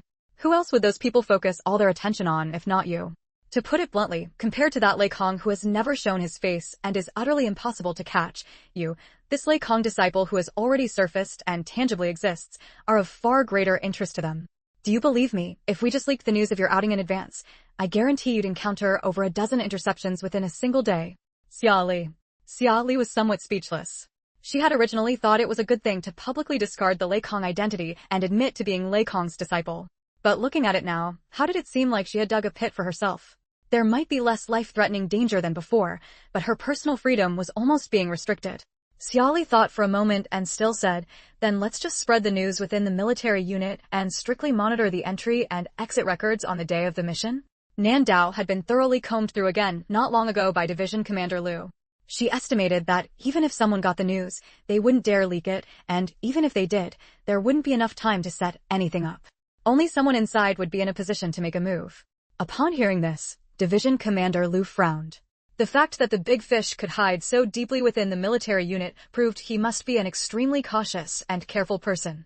He didn't think such a person would immediately show himself just because they provided a small opening. However, no matter what method it was, as long as Xia Li's safety was ensured, they had to give it a try. Otherwise, could they really not let this little girl leave the Corps for the rest of her life? The medal for developing the tank hasn't been awarded to this little girl yet, and the biology and pharmaceutical departments, because of the machines she created, have applied for new merits for her. Even if these can be suppressed for a while, we can't stop this little girl from going to the sugar factory for research, can we? These troublemakers stirring the pot are simply too much of a hindrance.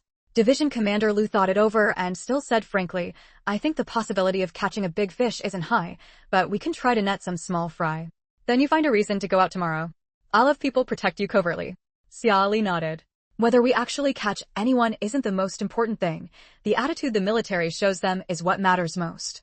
The more apprehensive they are, the less they'll dare to act openly. I'll go to the hospital to see Xinjiao tomorrow at 9 a.m. It's best not to leak the news that I'm going to see Xinjiao in advance. Spread it after I leave. That should also help avoid raising suspicion. Division Commander Liu naturally had no objections to Xia Li's idea. The two discussed the details briefly and then went back to prepare separately. Early the next morning, Xia Li, carrying a self-made thermal lunch pail, ambled out of the military unit as if nothing was amiss. Her sauntering, somewhat like a loafer strolling the streets, was no different from usual and didn't attract any particular attention. However, seeing the lunchbox-like object in her hand, most people had a guess about where Xia Li was going. Someone immediately asked warmly, "Xiao Xia, heading out?" Xia Li turned her head, smiling cheerfully and very amiably replying to the inquiring comrade's wife. Yeah, Zhao Cheng is off duty today. I'm going to bring sister-in-law Shin some nourishing soup. After Gu Yuni's commotion last time, very few people in the unit now brought up topics like whether it was Xia Li who saw Xinjiao or Xinjiao who saved Xia Li, or whether someone was heartless and ungrateful. Regarding the relationship between Xia Li and Xinjiao, most people in the compound leaned towards a positive view. Seeing Xia Li was going to the hospital, several wives immediately said, Xiao Xia, wait a moment. Since you're going to the hospital, I also have some food I'd like you to take to Xiaoshen. Xia Li didn't refuse. All right, go get it quickly. I'll wait here for you all. They each went home and fetched some nourishing items for Xia Li to deliver while visiting the patient. Xia Li accepted them one by one. She left home with one pail, but by the time she left the family compound gate, she was hung with packages like a Christmas tree. With an exceptionally high rate of people turning to look at her, Xia Li crossed the unit's drill ground.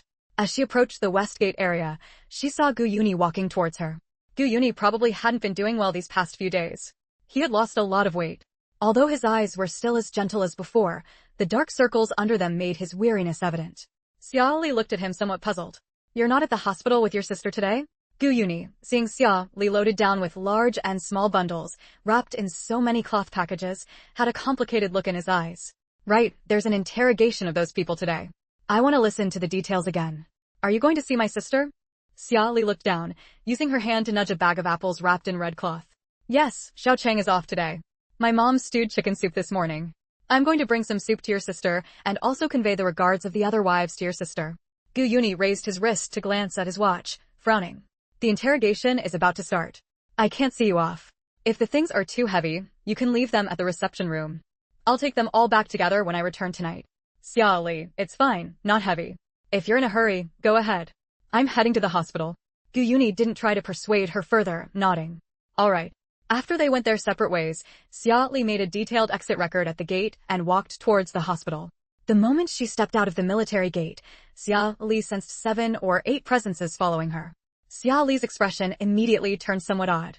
No need to guess, these people were most likely sent by Division Commander Lu to protect her. But the problem was, if you send this many people for protection, how stupid would the enemy have to be to still charge headlong into what was obviously a trap? Xia Li already understood in her heart that today's fishing operation probably wouldn't yield any significant results. But since she was already out, it wouldn't do to just turn back, right? Xia Li still followed the original plan, carrying her. Chapter 973, Sister-in-law, is this your relative? Inside the hospital ward.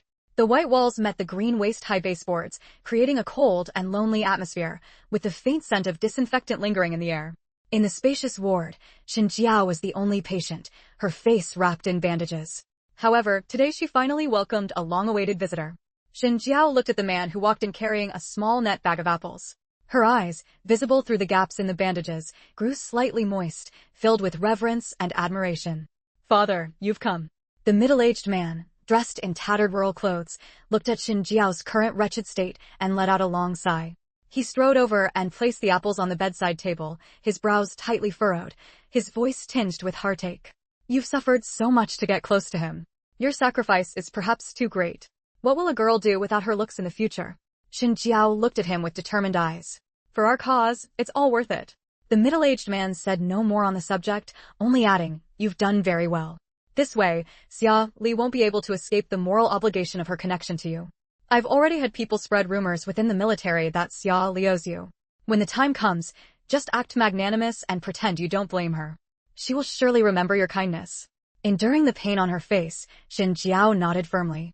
I know, father. Don't worry, I will handle this matter well.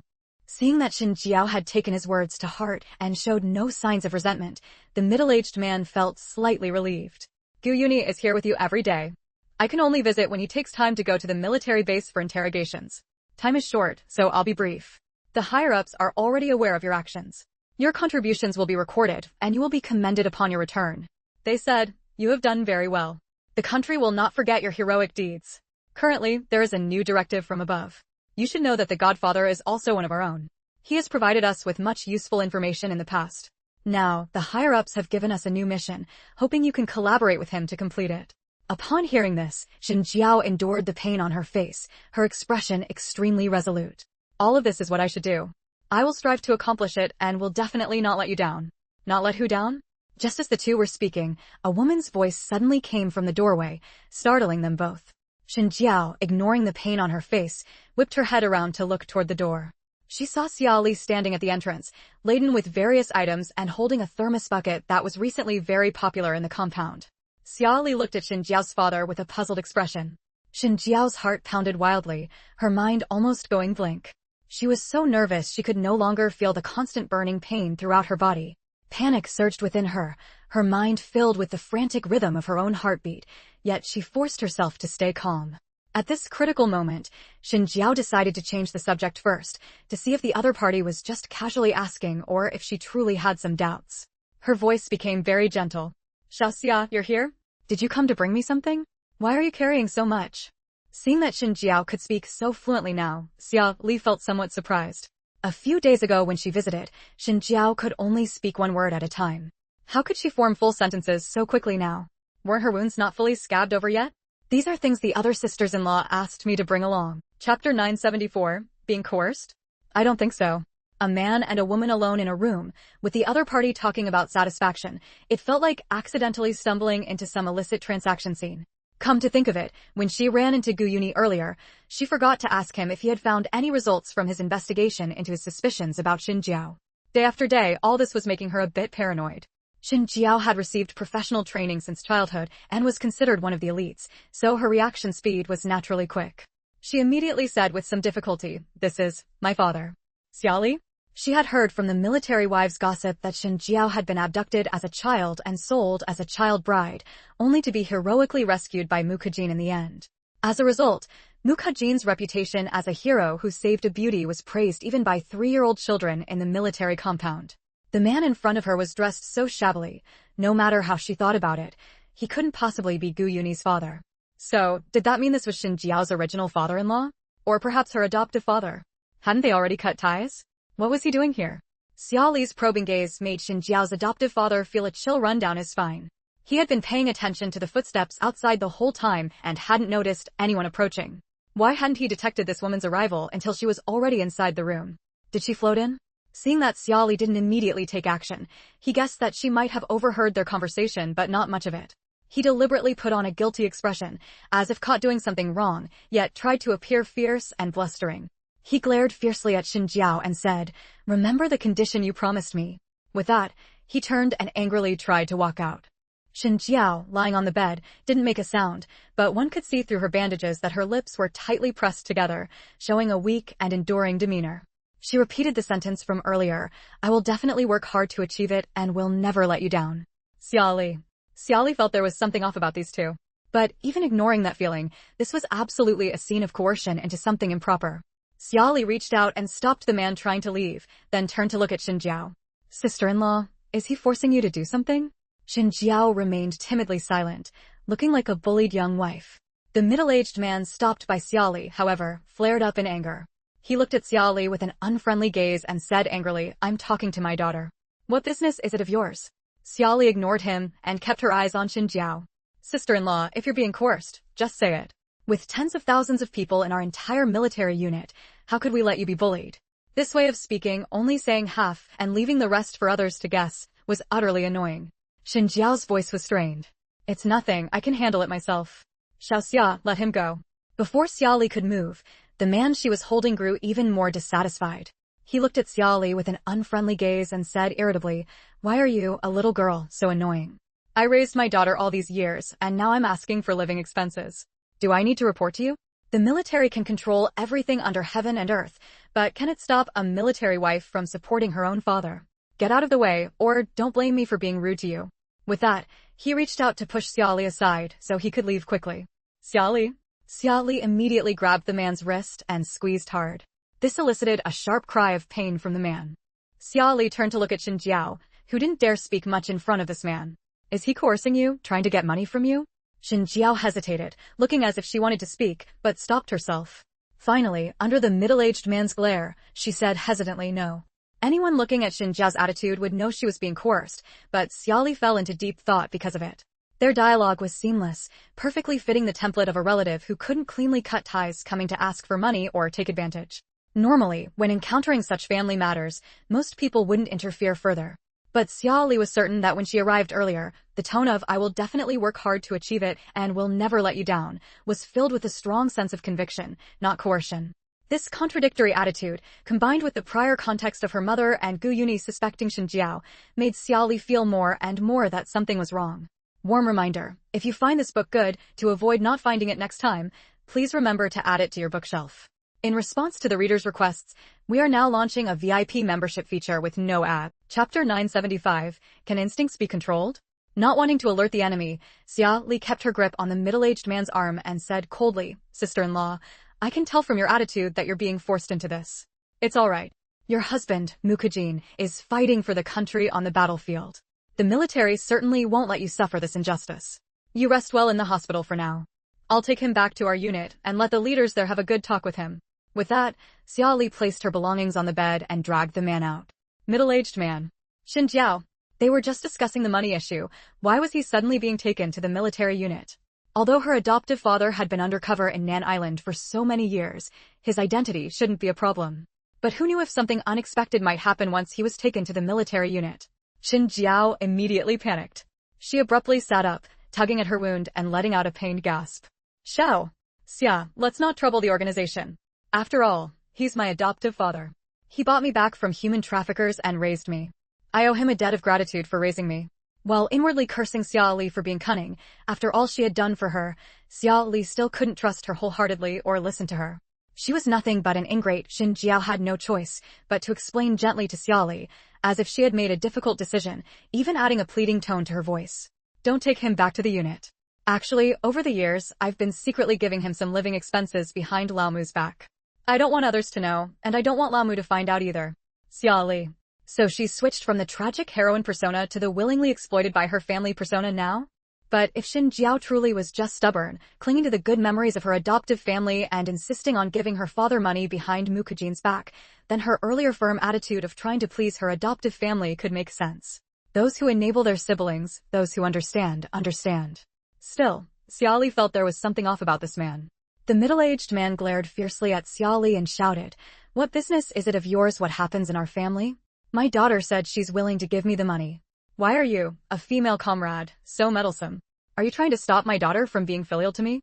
With that, he tried to shake Xia Li off with a fierce jerk of his arm but failed. "Man. Xin Jiao. Comrade Xia, who is this?" Just as the three were locked in a stalemate, Gu Yuni walked in from outside, followed by a visibly angry nurse. None of the three in the room answered Gu Yuni's question. Instead, their gazes all fell on the nurse, who clearly held some authority. Seeing Xia Li, dressed in a new military uniform, grappling with a shabbily dressed middle-aged man, the nurse suppressed her anger after noticing the insignia on Xia Li's shoulders. Her tone softened slightly. "Keep it down." Chapter 976. It seems I need to find a way to send Gu Yuni away, so I can secretly meet with the Godfather. Xia Li didn't believe for a second that these agents doing dangerous missions wouldn't know any martial arts. Could it be that she had really misunderstood them? Gu Yuni had given Xin Jiao's adoptive father a thorough beating, only letting him go after the man repeatedly promised not to bother Xin Jiao again. He walked over to Xia Li's side, a hint of apology in his tone. "Sorry for causing you trouble." This apology was not only for the trouble caused by his sister's adoptive father today, but also for the gossip that had been circulating in the military unit these past few days. Even though he knew Xia Li wouldn't hold it against him, Gu Yuni still felt somewhat embarrassed. Xia Li waved her hand dismissively. "Don't overthink it. Just focus on taking good care of your sister." She paused for a moment, then asked, "By the way, about those things you asked me about your sister before, did she ever tell you later why she turned back after leaving?" Gu Yuni wasn't stupid. He naturally understood that what Xia Li was actually asking was whether he had found out if his sister had any issues. That day when he had asked Xia Li so many questions, he never expected to be able to hide it from her. After many days, a rare, relaxed, and genuine smile finally appeared on his face. "The matter has been cleared up. My sister went back because she lost some money and wanted to return to the supply and marketing cooperative to look for it. Someone saw her searching for the money along the way, and the money has been found. No need to worry. Xia Li. All this time I suspected Xin Jiao, to the point of being overly suspicious, and after you finished investigating, you actually didn't tell me. It's good that the money was found." Gu Yuni smiled slightly, his tone also somewhat lighter. "Yes, it's good that it was found." Xia Li bid farewell to Gu Yuni and headed straight back to the military unit. On the way, Xia Li thought it over carefully and still decided to report the potential issues with Shen Jiao to Division Commander Lu. If nothing else, the internal security of the unit had to be guaranteed. If Xin Jiao really had some problem, it was better to resolve it sooner for peace of mind. Inside Division Commander Lu's office. As soon as Xia Li left, Division Commander Lu began sighing with worry. Xia Li wasn't the first person to come and tell him that Xin Jiao might have a problem. Before Lu Dinguan left, he had also mentioned that Xin Jiao might be problematic.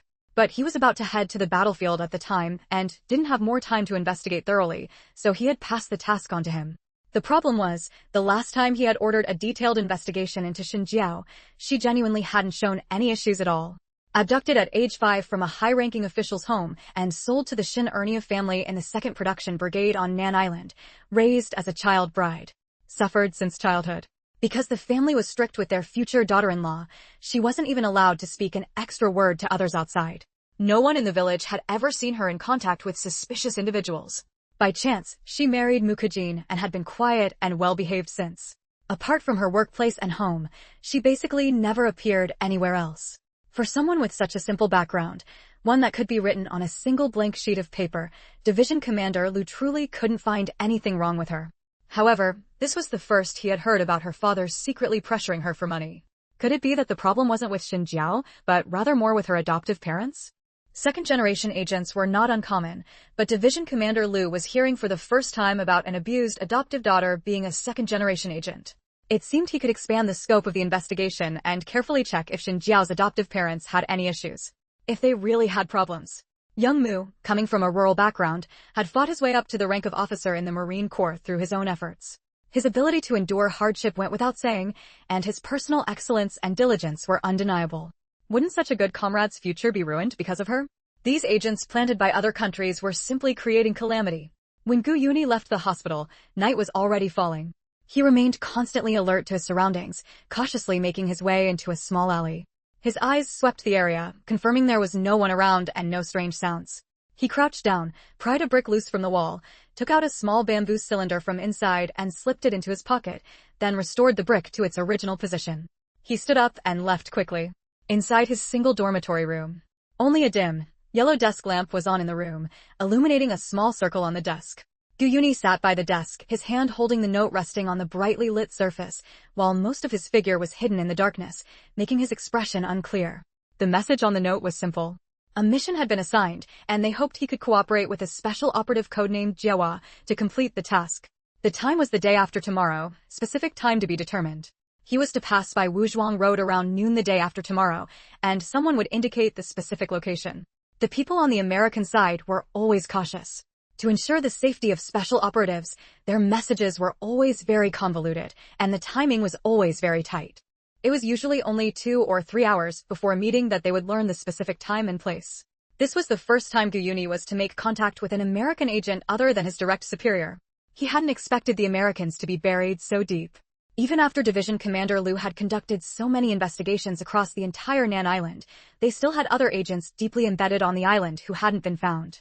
Gu Yuni thought for a moment, pulled a pen from the pen holder, took a notebook, and began to write. On the noon of the third day, Gu Yuni drove a military vehicle to pick Shin Jiao up from the hospital. Wuzhuang Road happened to be on the necessary route from the hospital to the military unit. Gu Yuni, driving with Shin Jiao in the car, timed it to turn onto Wuzhuang Road at exactly 11:58 a.m. At that moment, some kind of event seemed to be taking place on Wuzhuang Road, with many common folk wearing towels on their heads participating cheerfully. Gu Yuni saw a table for collecting water with 2 blue thermos flasks placed on it, next to a sign that read 2nd Brigade Water Collection Point. Looking at this not at all conspicuous water collection point, Gu Yuni narrowed his eyes slightly. According to the internal American communication code, blue meant afternoon and 2 thermos flasks should mean 2 o'clock. So, the meeting time was today at 2 p.m. at the 2nd Production Brigade? While Gu Yuni was deep in thought, he didn't notice that Shin Jiao, sitting beside him with her face still bandaged, also glanced inconspicuously at the water collection point and quickly averted her gaze. Today at 2 p.m., Chapter 977, this is simply designed to counter her. Shin Jiao returned to the military base and was immediately surrounded by a large crowd. There were sisters-in-law who were close to her, looking at her with concern and saying in a worried tone, "You're finally back. We were so worried about you. I wanted to visit you at the hospital, but Little Gu said you needed to rest well and asked us to wait for you here at the base." Actually, Gu Yuni had said that her face was now disfigured and she probably wasn't in a good mood, so she likely didn't want to see outsiders, which was why he stopped them from going. But there was no need to tell Little Shin that, to avoid upsetting her. Another sister-in-law chimed in, "Yes, now that we see you've returned safely, we can finally rest easy. You were truly brave this time, actually daring to heroically save someone." Little Shin, did the higher-ups mention any commendation for you? Your actions this time can be considered self-sacrifice for others. Such spirit is surely worthy of everyone's praise. Everyone chattered away, all following Gu Yuni's earlier instructions. They deliberately avoided looking at the half of Shin Jiao's face covered by the silk scarf and spoke with genuine concern and effort. Hearing their words, Shin Jiao slightly curved the corners of her lips. The unharmed half of her face remained gentle and bright. She said softly, "Thank you for your concern. Whether there's a reward or not doesn't matter. What's important is to have a clear conscience." Then, looking somewhat embarrassed and troubled, she said to everyone, "Please don't blame Xiao Li either. This matter has nothing to do with her. At the time, I was the one who rushed over to save someone, and I've caused so much trouble for Xiao Li and everyone else." The sister-in-law who was very close to her immediately linked arms with her and said with a smile, "We know, you don't have to repeat it. Your younger brother already explained everything clearly to us earlier. You're just too kind-hearted. The first thing you do upon returning is explain Xiao Li's situation to everyone." Shin Jiao. Gu Yuni kept a tight watch, and Shin Jiao had been in a military hospital, so she basically had no opportunity to communicate with the outside world. In her understanding, it was still her adoptive father who had told her that he had people spreading rumors in the base about how Xiao Li owed her. She had no idea that Gu Yuni had already thoroughly explained things on her behalf and quelled the negative rumors about Xiao Li. The situation was too sudden, and she couldn't help but show a look of surprise in her eyes. Several people nearby, seeing her surprise, immediately and kindly explained the recent rumors in the base, and how her good younger brother had helped explain things for both her and Xiaoli, preventing any damage to the relationship between her and Xiaoli. Gu Yuni explained it very clearly to us. Xiaoli had already dodged at the time. Although you didn't manage to save anyone, your actions were intended to save someone. Neither of you did anything wrong. The fault lies with those who tried to harm Lei Kong and dragged you both into it. As this person spoke, they sighed with heartfelt happiness for Xinjiao. Your younger brother is really wonderful, thinking of everything for your sake. If you hadn't brought it up today, we wouldn't have mentioned it, following your brother's request. You have no idea how afraid he was that you would be hurt. Yes. Your younger brother is truly great, such a careful and warm-hearted kid. Xiaoli is also wonderful. Even though your injury wasn't for her sake, her family sends you food every day, all nutritious stuff. It must cost a fortune. To have two such sincere kids caring for you, Little Shin, you're really lucky. Little Shin, you mustn't take things to heart. So many people genuinely care about you. Xinjiao. Listening to everyone's enthusiastic explanations and their congratulations, Xinjiao's face was expressionless, while inside she was so angry she could almost vomit blood. What kind of good younger brother was this? Whose good younger brother would destroy the results his sister had worked on for months, even at the cost of disfigurement, with just a few sentences? Chapter 978. The code is confirmed. Xinjiao was seething with anger inside, but she didn't dare show a hint of it on her face. Not only that, she had to force herself to appear gentle and magnanimous, personally dismantling the favorable situation she had worked so hard to create. Otherwise, the people in the military unit weren't fools. If they noticed anything amiss with her, it would be hard to handle. With a depressed mood, Xinjiao dismissed all these people who cared about her with just a few words and was escorted home by Gu Yuni. Xinjiao was now furious at the sight of Gu Yuni and didn't want to speak to him at all, not even to pretend. As soon as she sat down, she looked at Gu Yuni with a weary expression and said, "I'm a bit tired and want to rest for a while. You should go back first." Under normal circumstances, Gu Yuni would never leave his sister, who had just returned from the hospital, alone at home. But he had to meet with the American side soon and had no time to stay with his sister. He looked at Xinjiao with some concern. "Will you be okay alone at home?" Xinjiao smiled, forcing herself to put on the gentle elder sister act. "We're already home. What danger could there possibly be? Don't worry, I just want to rest for a bit. I won't do anything foolish." With things put this way, Gu Yuni couldn't very well stay at Xinjiao's place any longer. He glanced at his watch. "I have other matters to attend to this afternoon and might not be back for a while. If I can't make it to bring you dinner, ask someone else in the compound to bring you some food from the canteen. Don't cook for yourself." Xinjiao nodded. "Okay." Gu Yuni turned and left. When he reached the door, his footsteps paused for a moment. He stopped at the doorway, not turning back, just standing there quietly, and said in a serious tone, "Sister, you are the best person in this world. Don't worry about anything. Even if others are heartless, it's okay. I will take care of you for a lifetime." Xinjiao was taken aback by his words. It was only then she realized that Gu Yuni might have misunderstood, thinking she was feeling emotional upon returning home, and was afraid that Mukujin would abandon her, which was why he said such things. For some reason, Xinjiao felt an inexplicable stir in her heart, a sour, swelling sensation she had never experienced before. But she quickly pushed this unnecessary feeling aside and regained her composure. "Okay, I'll be waiting for you to take care of me then." Gu Yuni checked the time, felt it was about right, and headed straight for the 2nd Production Brigade. Although the other party hadn't specified an exact location, knowing which production brigade it was made things much easier to handle. After Gu Yuni left, Xinjiao also disguised herself and, without anyone noticing, left the Nandao Military Corps and hurried toward the 2nd Production Brigade. When Gu Yuni arrived at the 2nd Production Brigade, it was the busy farming season, so no one was idling around the village. He quietly circled the village several times and finally found a very inconspicuous blue star-shaped mark under a large stone in front of a courtyard gate. Gu Yuni frowned, looked around to confirm no one was nearby, then quietly walked over to the large stone and lifted it. Sure enough, underneath was a copper key. He picked up the key, quickly unlocked the door, and entered the courtyard. The small courtyard was the most ordinary kind of farmhouse, with a well in the yard and some worn-out large bamboo baskets piled in the corner. There was nothing else. Frowning, Gu Yuni thoroughly checked every part of the room but found nothing suspicious. He simply went inside and sat on the thin bedboard, pondering what to do next. Tap, tap tap, tap, tap tap. A rhythmic knocking sound interrupted Gu Yuni's thoughts. He got up to answer the door. As soon as he opened it, He saw the woman standing at the doorway, someone so familiar he couldn't possibly mistake her. Gu Yunyi's pupils instantly contracted sharply. He gripped the door tightly, his eyes filled with shock. Shen Jiao was equally stunned, her eyes widening in disbelief at the person who opened the door. "Sister, what are you doing here? What are you doing here?"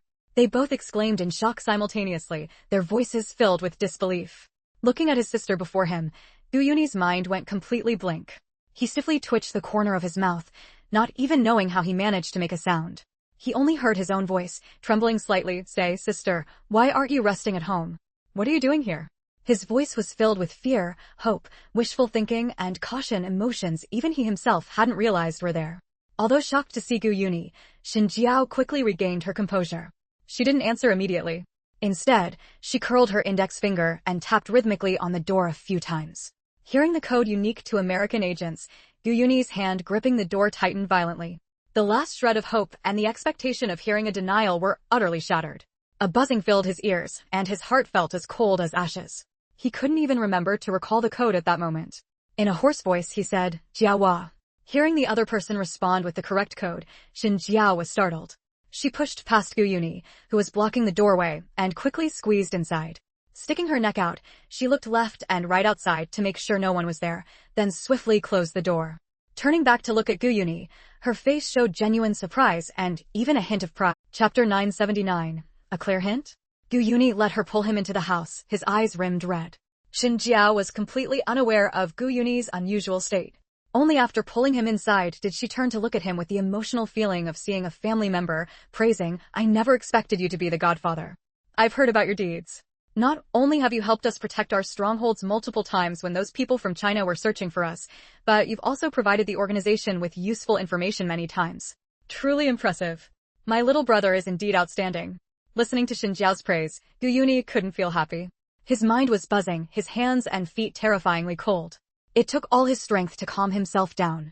He reached out and grabbed Shen Jiao's arm, his eyes bloodshot and filled with pleading.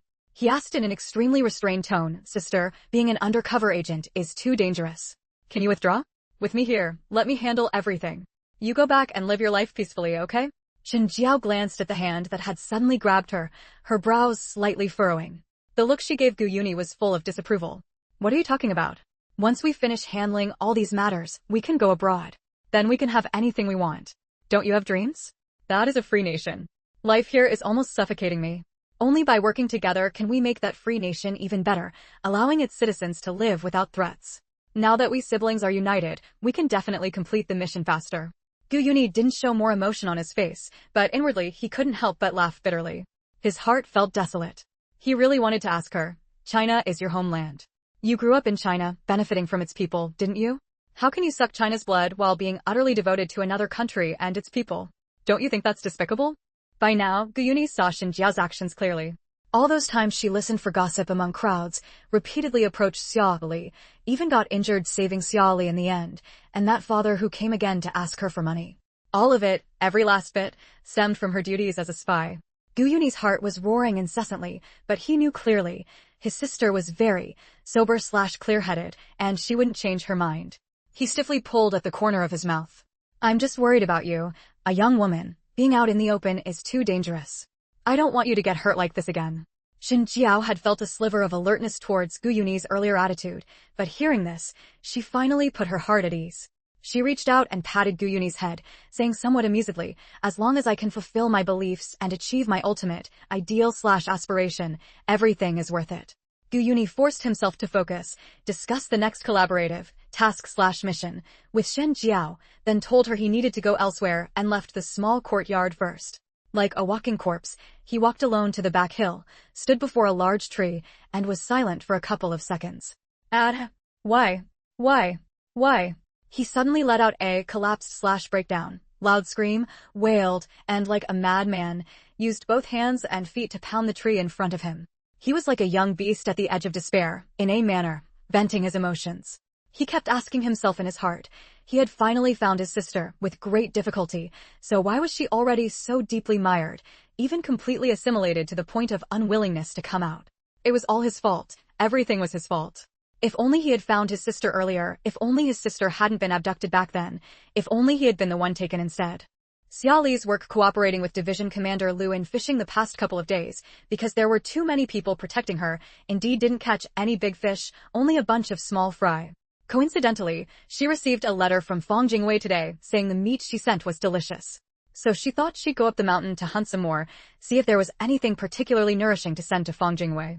Not long after walking into the mountains, she heard the roar of a large wild beast not far away. Going over to look, she saw Gu Yuni, completely absorbed in his mad/crazy outburst. Xia Li originally didn't want to interfere with someone venting their emotions. But hearing the crack sounds from Gu Yuni's arms as he hammered the tree, suspiciously like his arms were about to break, she decided to go over and interrupt his excessively absorbed, self-harming emotional state. Xia Li walked to a spot not far behind Gu Yuni, her corner of her mouth twitching, as she asked, "What are you doing?" Gu Yuni's emotions were too all-consuming. Startled by the sudden voice, he instinctively jumped back several steps. Seeing it was Xia Li, he instantly flushed from his neck to the tips of his ears.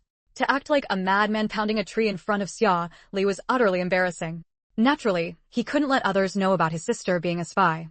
He forcibly suppressed his emotions, slightly lowered his eyelids to conceal his inner thoughts, and casually found a reason. "It's nothing. It's just that my sister's mood is somewhat low/depressed. I'm worried about her future." Hearing him mention Xinjiao, Xia Li fell into an awkward silence for 2 seconds before saying dryly, "You two have such a good relationship." Gu Yuni. Was it his illusion/misconception? Why did he feel Xia Li's tone sounded somewhat sarcastic? But his only sister, also his most important sister, turned out to be a traitor. Wasn't that itself a kind of irony/sarcasm? Gu Yuni lowered his eyelids, his fingers at his side curling slightly. Finally, he made up his mind to ask. If you knew a very important person was deeply mired in some... Chapter 980, Investigation. Xia Li had never been one for gentle persuasion. She asked directly, "What's wrong with your sister?" Gu Yuni. "Nothing. It's just that she doesn't take care of her health now and refuses to change her ways." Xia Li didn't comment on his words. She didn't think that if Xinjiao was truly self-harming, this guy would have the time to be here beating up an innocent tree instead of going back to watch over her and prevent the self-harm. After some thought, she said pointedly, "Try to dissuade her. If dissuasion doesn't work, then try to stop her. But if the other person insists, then you can only respect their choice. After all, everyone lives for themselves. No one has the right to control another person's life. Everyone must be responsible for their own actions." Gu Yuni fell silent, his gaze drifting toward the foot of the mountain. There lay fields and farmers wielding hoes, occasionally stopping to chat and laugh. Further beyond connected the magnificent rivers and mountains of China. He smiled bitterly. "Yeah. What else can you do besides respect their choice? Thank you for your advice. I have things to attend to, so I'll take my leave." He had his own matters to attend to as well. Everything was already set. He had tried to salvage the situation but failed. What else could he do? Xia Li didn't stop him. She watched his retreating figure for a moment, then headed into the mountains alone. After delivering the game to Qinhuan, Xia Li returned directly to the military base and secretly went to find Division Commander Lu. Xinjiao's identity needed to be confirmed as soon as possible.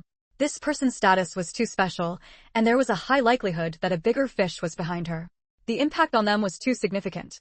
The old man was getting on in years. His work was just too slow. Division Commander Lu's residence. Division Commander Lu was no longer surprised by Xia Li scaling the wall in the dark of night. When he saw her, he didn't even raise his voice twice. He merely gave her a calm glance and asked in a very even tone, "What are you doing here so late at night?" Xia Li showed no courtesy. She pulled over a stool and sat down opposite Division Commander Lu, who was writing something at his desk. "Uncle Lu, how's the investigation into Xinjiao going?"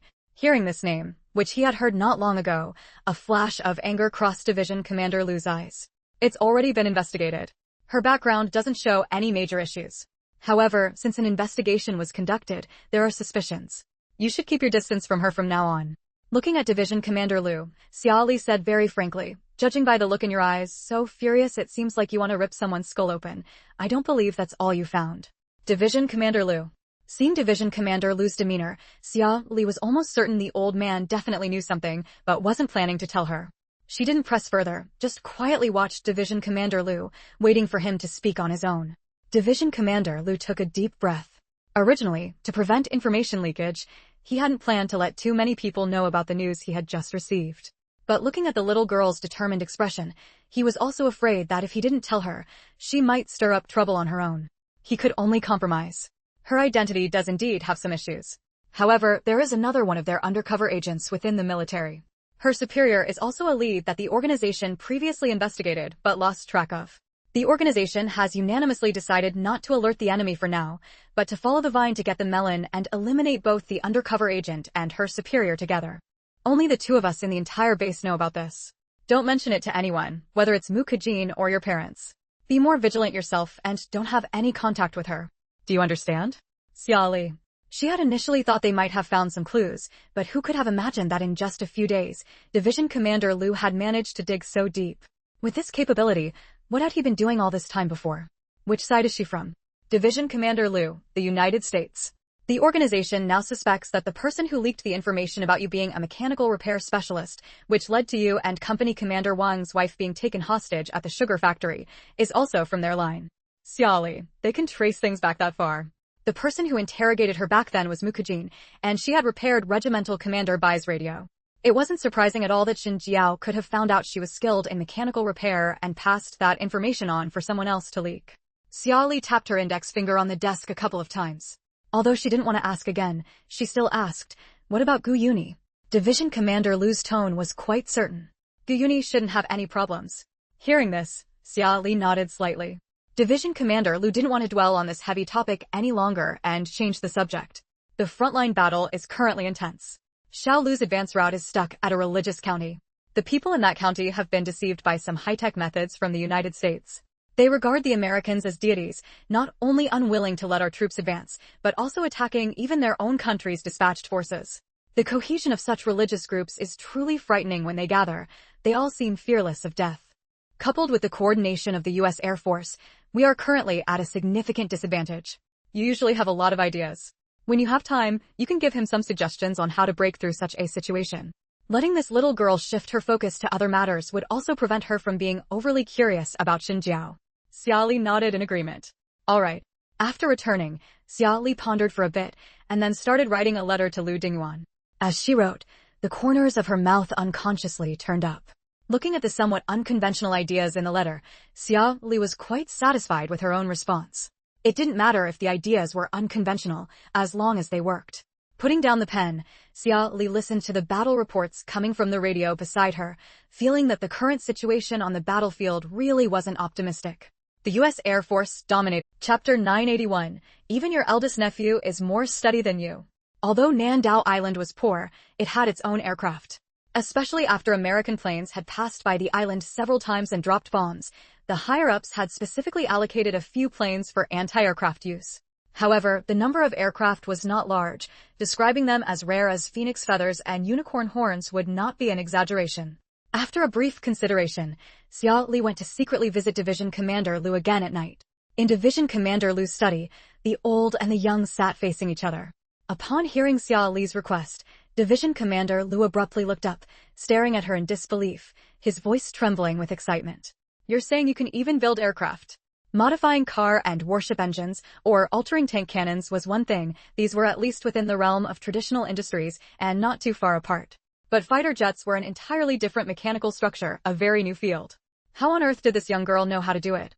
Could it be that her master's knowledge base was truly so vast, reaching an omniscient and omnipotent level?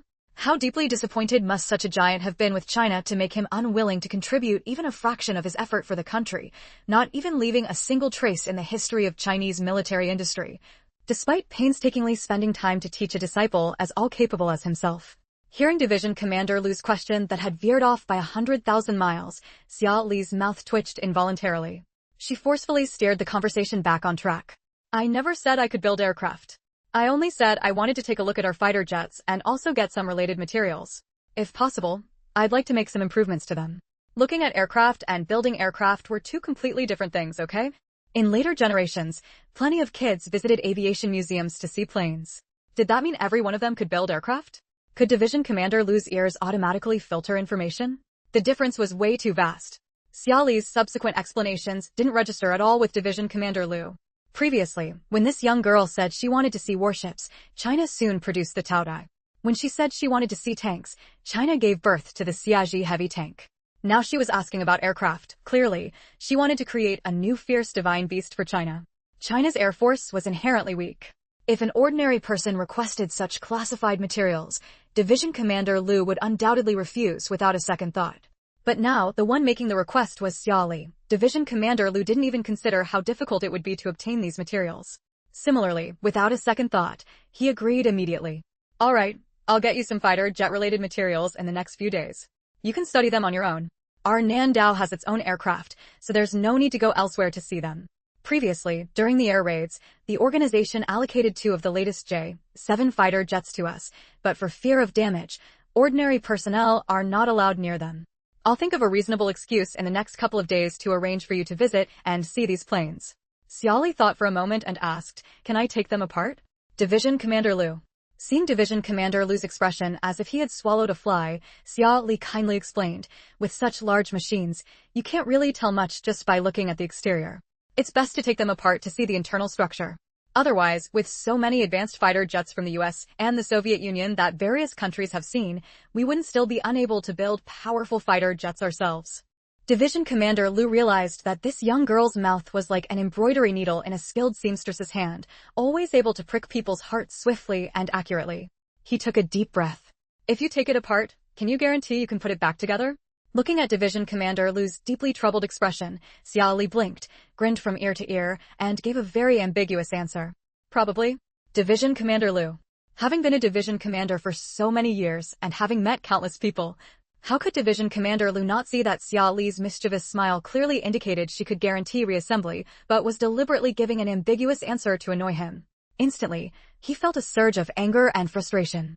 With a wrinkled face, he earnestly scolded, look at you. You're already being promoted to Deputy Regiment Commander, yet you're still so unreliable every single day. Can't you be a bit more mature and steady? Look at Regimental Commander Bai. Look at the regimental commanders from other regiments. Each one carries themselves with the proper bearing of an officer. Then look at you, like a child who hasn't grown up, always thinking about having fun, slacking off, and even when nothing's going on, you think about stirring up trouble. When something happens that doesn't concern you, you still have to go over and take a look. When will you ever develop some stability? In my opinion, even your eldest nephew is more steady than you. Chapter 982. Xia Li, finally, my rank is higher than yours. Let's arrange that punishment package. Xia Li automatically filtered out all the scolding words directed at her and looked strangely at Division Commander Lu. When did I become Deputy Regiment Commander? How come I didn't know? Division Commander Lu took a deep breath and exhaled slowly, feeling utterly exhausted. After your anti-aircraft shells were sent to the battlefield and earned merits, your commendation materials were already processed. This includes your previous achievements in manufacturing tanks, high-intensity bombs, and some other research results. All were rewarded together, resulting in a promotion of 3 consecutive ranks. The organization has never overlooked any of your contributions. They have always been remembered. It's just that Nandao was too chaotic before, so we couldn't hold the commendation ceremony for you. Division Commander Lu paused briefly, his gaze towards Xia Li no longer tinged with bitterness, but returning to seriousness. Speaking of this, I wanted to discuss it with you. We should hold this commendation ceremony as soon as possible. Your promotion speed is too fast. I'm genuinely afraid that by the time your next commendation comes around, the previous one won't even have been announced yet. Promoting 3 consecutive ranks is already an incredibly rapid pace. This is only possible during wartime, with the continuous battlefield merits earned by the things you've designed, allowing for such special treatment.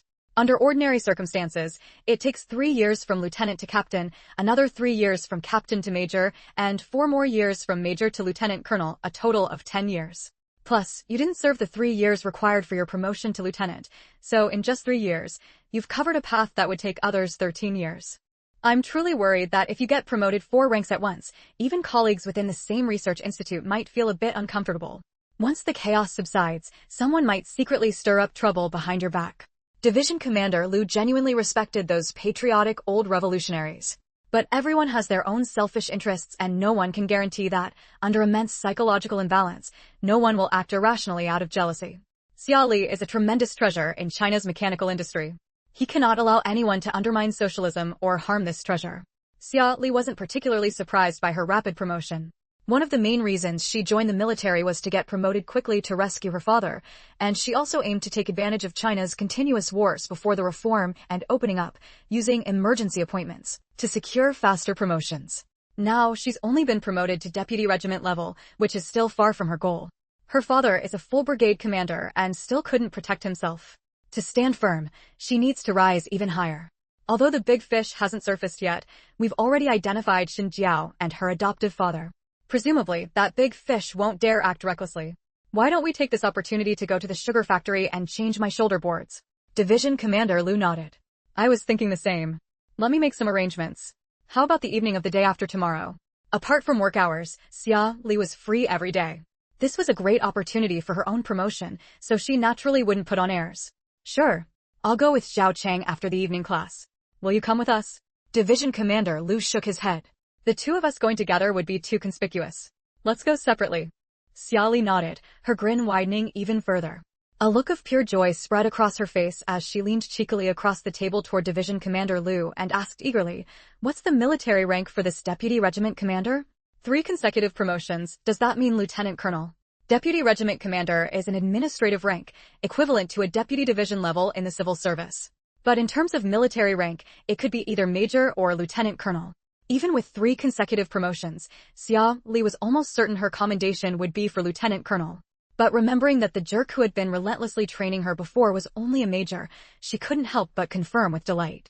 Division Commander Lu couldn't quite figure out why Xia Li was so enthusiastically asking a question she already knew the answer to, simply assuming she was happy about the promotion. He nodded with certainty. Yes, it's lieutenant colonel. Woohoo! Xia Li was overjoyed at the confirmation.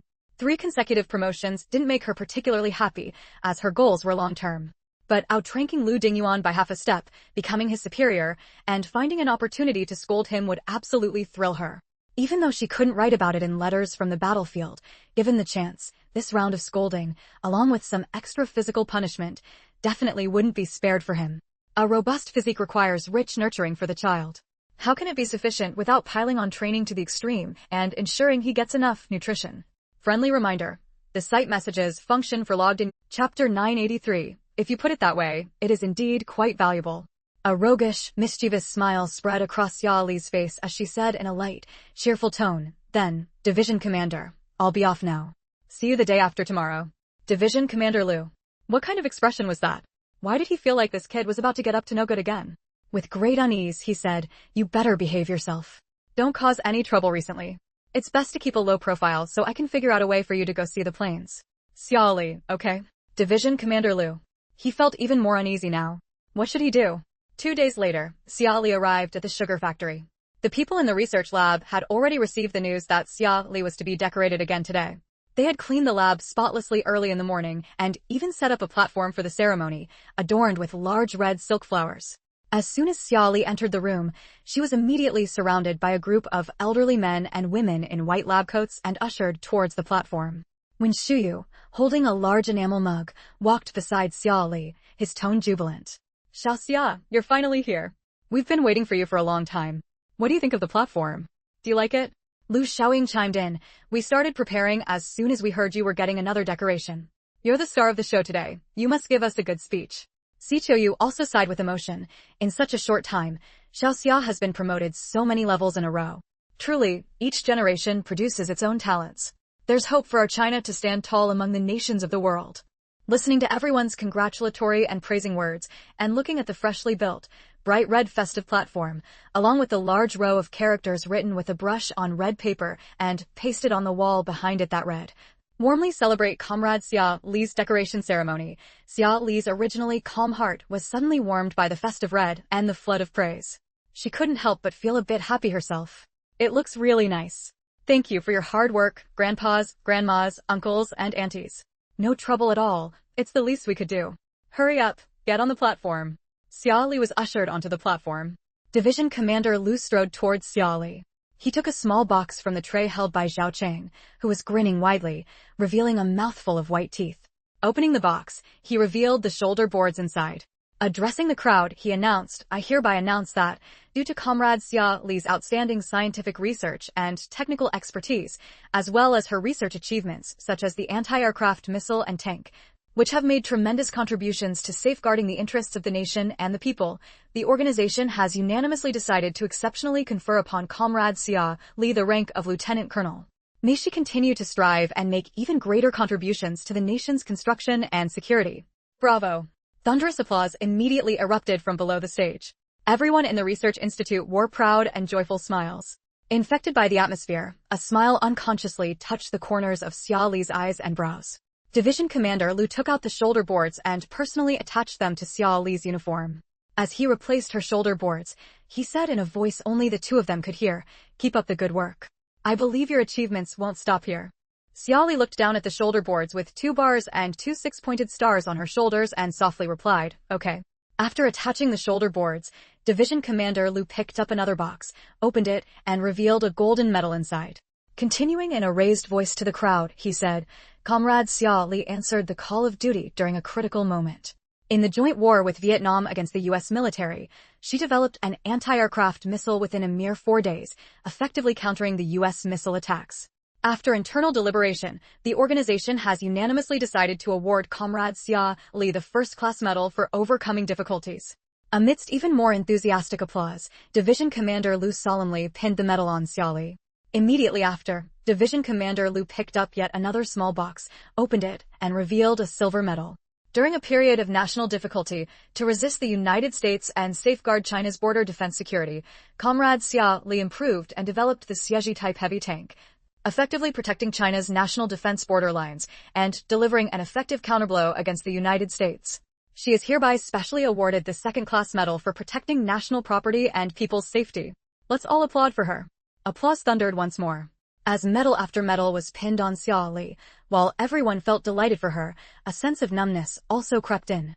The truth was, medals for scientific researchers were already scarce, yet this young woman kept receiving them, one after another, and now 2 at once. To have so many honors at such a young age meant she was destined for great achievements in the future. How could they not feel delighted for her and think it was only right? China's rise to power seemed to be right before their eyes. Xiao Li hadn't expected that the anti-aircraft missile she developed, which wasn't particularly high-tech, would earn her a higher award than the tank, which had greater technical value. It seemed rewards came more easily during wartime. Standing on the awards platform, she looked down at the 2 small round medals pinned to her chest and had a random thought. Compared to the military merit medals that clearly carried great prestige, these medals seemed to lack a certain flavor. Collecting these various medals one by one felt a bit like collecting figurines. She asked Division Commander Lu in a low voice as he pinned the medals on her, "I feel like these medals don't seem very valuable. They don't look as formal as the military merit medals issued before."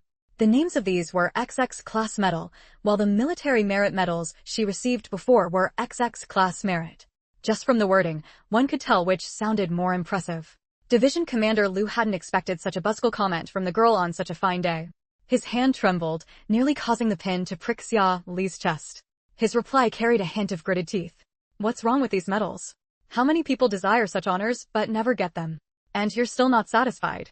A gold medal and a silver medal, how are they not valuable?" Chapter 984, Xiao Jiangwo, What to do when you really want to hit someone. Division Commander Lu glared fiercely at Xiao Li, completely unwilling to speak to her any further. What followed was a lively celebration party. People from other research labs didn't know Xiao Li's true identity, so naturally, they couldn't be invited to this promotion celebration where she jumped 3 ranks at once. Fortunately, there were quite a few people in research lab number 2. Everyone ate, drank, and made merry together, creating a similarly festive atmosphere. They all discussed Xiao Li's ideas for improving aircraft, offering their high-level moral support and practical suggestions for assistance whenever needed. The entire lab was filled with harmony and joy. There was none of the jealousy or ill will towards Xiao Li that Division Commander Lu had previously worried about. Lin Xiaoxue and Division Commander Lu stood side by side, leaning against a table with about a person's distance between them. Each holding a wine glass, they watched Xiao Li having fun with the older comrades who enjoyed lively gatherings, their lips unconsciously curling into smiles. Division Commander Lu took a sip of wine and quietly joked to Lin Xiaoxue, "I thought someone would definitely be jealous of this kid jumping 3 ranks at once." Lin Xiaoxue rolled her eyes at his words and said with a hint of annoyance, "Only talents of the same generation feel jealous of each other and engage in rivalry. What could we old folks, halfway buried in the yellow earth, possibly be jealous of with this little one? Given our achievements, haven't we all already reached the highest level of recognition for Chinese researchers? Half the people here have no higher rank to attain. We've been striving for China's scientific research cause all along, long past the point of seeking fame or gain. It's all for that passion and faith that hasn't yet cooled. Those of us who don't know how many more years we have left to contribute to China can only feel happy to see fresh blood injected into the nation's scientific research endeavors." As she spoke, she turned her head and looked at Division Commander Lu with a disdainful expression, a somewhat proud smirk tugging at the corner of her mouth. "In my lifetime, her military achievements definitely won't surpass mine. Division Commander Lu. Division Commander Lu's mouth twitched. Yes, you're a combat hero who could pick up a broadsword and fight the Japanese devils even when your gun ran out of bullets. Wherever the banner of the Red Detachment of Women went, didn't it strike fear into the hearts of the enemy? Lin Xiaoxue didn't think much of it when she mentioned her own past, but hearing an old acquaintance bring up her youthful experience of abandoning her studies to take up arms in defense of the country still felt somewhat embarrassing. That was ages ago. Why bring it up now? Division Commander Lu didn't continue teasing her. Instead, he asked, over the years, have you had any news of Guohua? Mentioning her youngest son, whom she had no choice but to leave with a local family during the war years and later lost contact with, a trace of melancholy appeared on Lin Xiaoxue's face. No, those times were so chaotic. If he's gone, I might never see him again in this lifetime. I've been asking people to look for him all these years, but there hasn't been any progress. I just hope that child is still alive. Division Commander Lu also sighed. I'll ask some people to help you inquire further. No news is the best news. We'll find him someday. If he hadn't left back then, perhaps the outcome would have been different. But now, both of them had their own families. Saying more was useless, only adding to the sorrow. Lin Xiaoxue sighed. I hope so. After a thoroughly enjoyable party, Xia Li and Division Commander Lu returned to the residential compounds separately. Before leaving home, Xia Li hadn't told Xia Zhangguo that she was going to the sugar factory to receive an award this time. She only said she needed to go there. As soon as she entered the house, she saw her dad, as usual, sitting by the table in the living room under a dim yellow lamp, sipping a little wine and eating peanuts while waiting for her return. Seeing his daughter back, Xia Zhangguo gave her a slight nod. Just as he was turning to go back to his room, his nose twitched slightly, catching a faint smell of alcohol on Xia Li. His brow unconsciously furrowed. He didn't think Xia Li would sneak out to drink at night, but as a father, he still felt somewhat concerned about his daughter returning home late at night smelling of alcohol. Half turning back, he didn't scold her but advised, a young lady like you, even if you drink when you're out, don't drink too much in the future. It's not safe. Xia Li thought to herself that if Division Commander Lu was still there and the research institute wasn't safe, then he was failing as the commander of Nandao Island. Wanting to give the old man a surprise, she suppressed her urge to gleefully show off and nodded very obediently, okay. Xia Zhangguo was a bit puzzled why his daughter was so happy tonight. He gave her a strange look. Go to bed early. With that, he turned and went back to his room.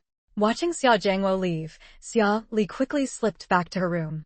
She took out the new shoulder insignia she had already removed on the way back from her pocket and deftly put it on.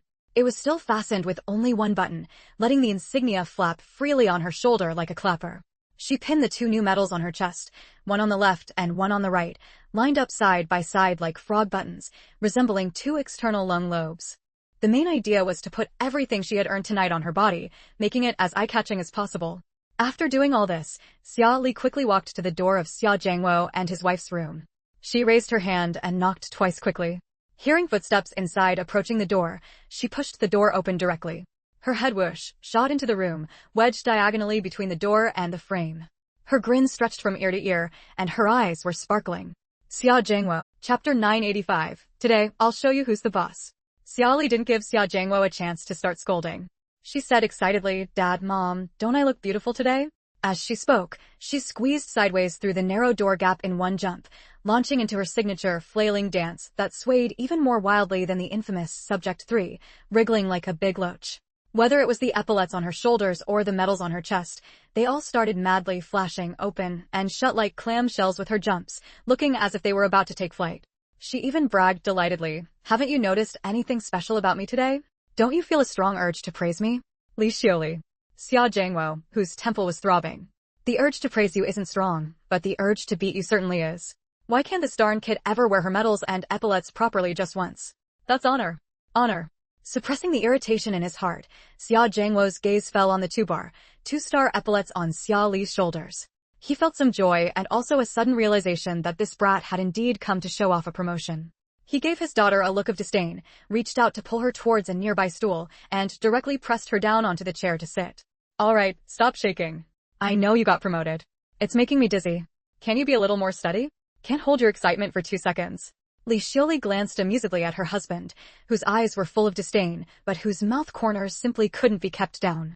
She then turned her full, genuinely pleased gaze to Xia Li and praised sincerely, Lily is amazing. Mom is so proud of you. Lily getting promoted 3 levels at once is a huge happy event. Tomorrow, our family must celebrate properly.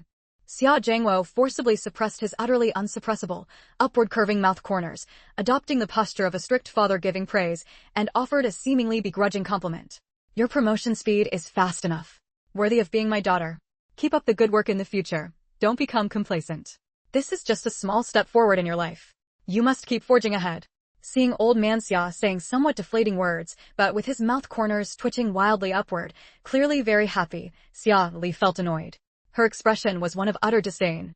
She stood up, moved her shoulder close to Xia Zhangguo, and pointed at her epaulets. 2 bars, 2 stars. Just 2 stars less than you. I've only been in the army for 3 years. You risked your life on the battlefield for decades. Shouldn't you do some serious self-reflection? Which one of us is being complacent here? Xia Zhangguo, stabbed in the heart by his daughter.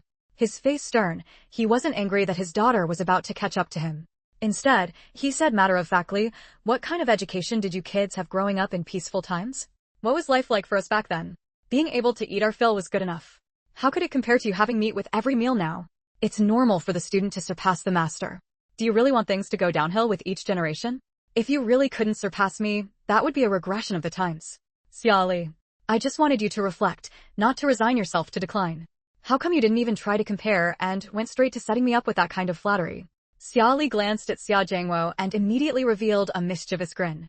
She stretched out an arm and slung it over Xia Zhangguo's shoulder, patting him like a good buddy. In the earnest tone of a teacher, she said, "Old Xia, I think what you said makes a lot of sense. Maybe one day when my rank is higher than yours, we'll have to switch our forms of address. Little Xia." Before Xia Li could finish the word Xia, Xia Zhangguo had already taken off his shoe. Face livid, Xia Zhangguo grabbed his shoe and, with speed rivaling lightning, swung it at his daughter with fury. Xia Li. The moment her dad took off his shoe, sensing the unique, baozao, means hot-tempered, irascible, but here it's part of the phrase, which implies a father's characteristic, perhaps exasperated but ultimately loving, anger, of her old father. Xia Li let go and took off running, darting far away in an instant. How could Xia Zhangguo let this infuriating daughter just run off like that? Holding his shoe aloft, he broke into a run, summoning the speed of his battlefield retreats from back in the day, and chased after his daughter. Chapter 986, Mission Assigned. Soon, the two of them dashed out of the Xia household, followed by the sound of dogs barking one after another outside. Li Xiaoxue, who had barely exchanged a few words with them before seeing the father and daughter start fighting again. Why were this father and daughter so incompatible? Making such a racket in the middle of the night, weren't they afraid of disturbing the neighbors? So exhausting. Early, the next morning, Xia Li, rubbing her sore arm that old Xia had accidentally struck, grimaced in pain as she headed to work. When Ping Yingjun came to find Xia Li, he saw that his usually lively and energetic platoon leader looked particularly expressive today, though her energy seemed somewhat drained. Frowning slightly, he looked at Xia Li with confusion. "What's wrong with you? Are you injured?" Xia Li. How should she explain this? She was indeed injured, but it was because she had run her mouth and gotten beaten by her own father. Probably, in her father's mind, the status of the head of the household was truly unshakable. Old Xia, who usually couldn't lay a finger on her, had chased her with all his might last night. Not only did he pursue her with the perseverance of his long march days for over an hour, but when he realized he couldn't catch up, he even resorted to tactics.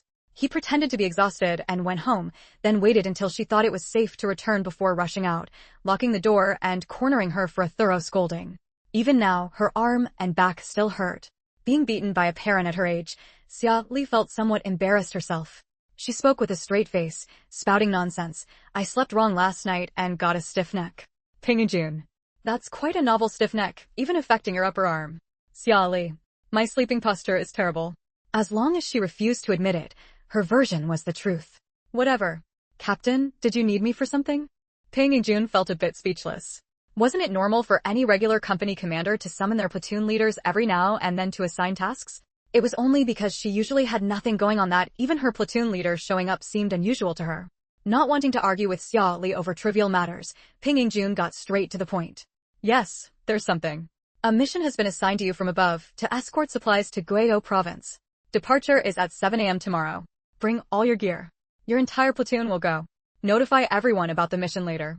Xia Li looked at Ping Yingjun in surprise. Assigned by the division commander? At a time like this, assigning her a mission that required traveling far didn't seem like something Division Commander Lu would do. Wasn't he currently trying to keep her within the military base and minimize her outings? Ping Yingjun looked at Xia Li with a strange expression, even sounding somewhat amused. What are you thinking? Missions for a platoon leader like you can be decided at the company level. Why would Division Commander Lu need to assign it personally? Xia Li. You might not believe me, but it really does require his involvement. So, this mission was assigned by you? Ping Yingjun choked for a moment. No, it was decided at the regiment level. Hearing this, Xia Li understood. This mission was most likely assigned by Regimental Commander Bai. But Regimental Commander Bai and Division Commander Lu were on the same side. A mission from Regimental Commander Bai was no different from one from Division Commander Lu. Still, the timing of this mission was a bit odd. Knowing she wouldn't get any answers from Ping Yingjun, Xia Li nodded. Alright, I'll notify everyone later. Ping Yingjun nodded and left. Xia Li returned to where the 4th platoon was training, informed everyone about the mission tomorrow, and then proceeded with the usual training. That night, the darkness remained thick, with only the stars twinkling in the sky, their light blending with the bright moonlight. Xia Li waited until every household had gone to sleep before climbing over the wall again and sneaking into Division Commander Lu's house. Division Commander Lu had been waiting for Xia Li at home and wasn't the least bit surprised to see her. Casually picking up a large enamel mug, he poured her a cup of sugar water and gestured slightly toward a stool with his chin. Sit down and talk. Xia Li.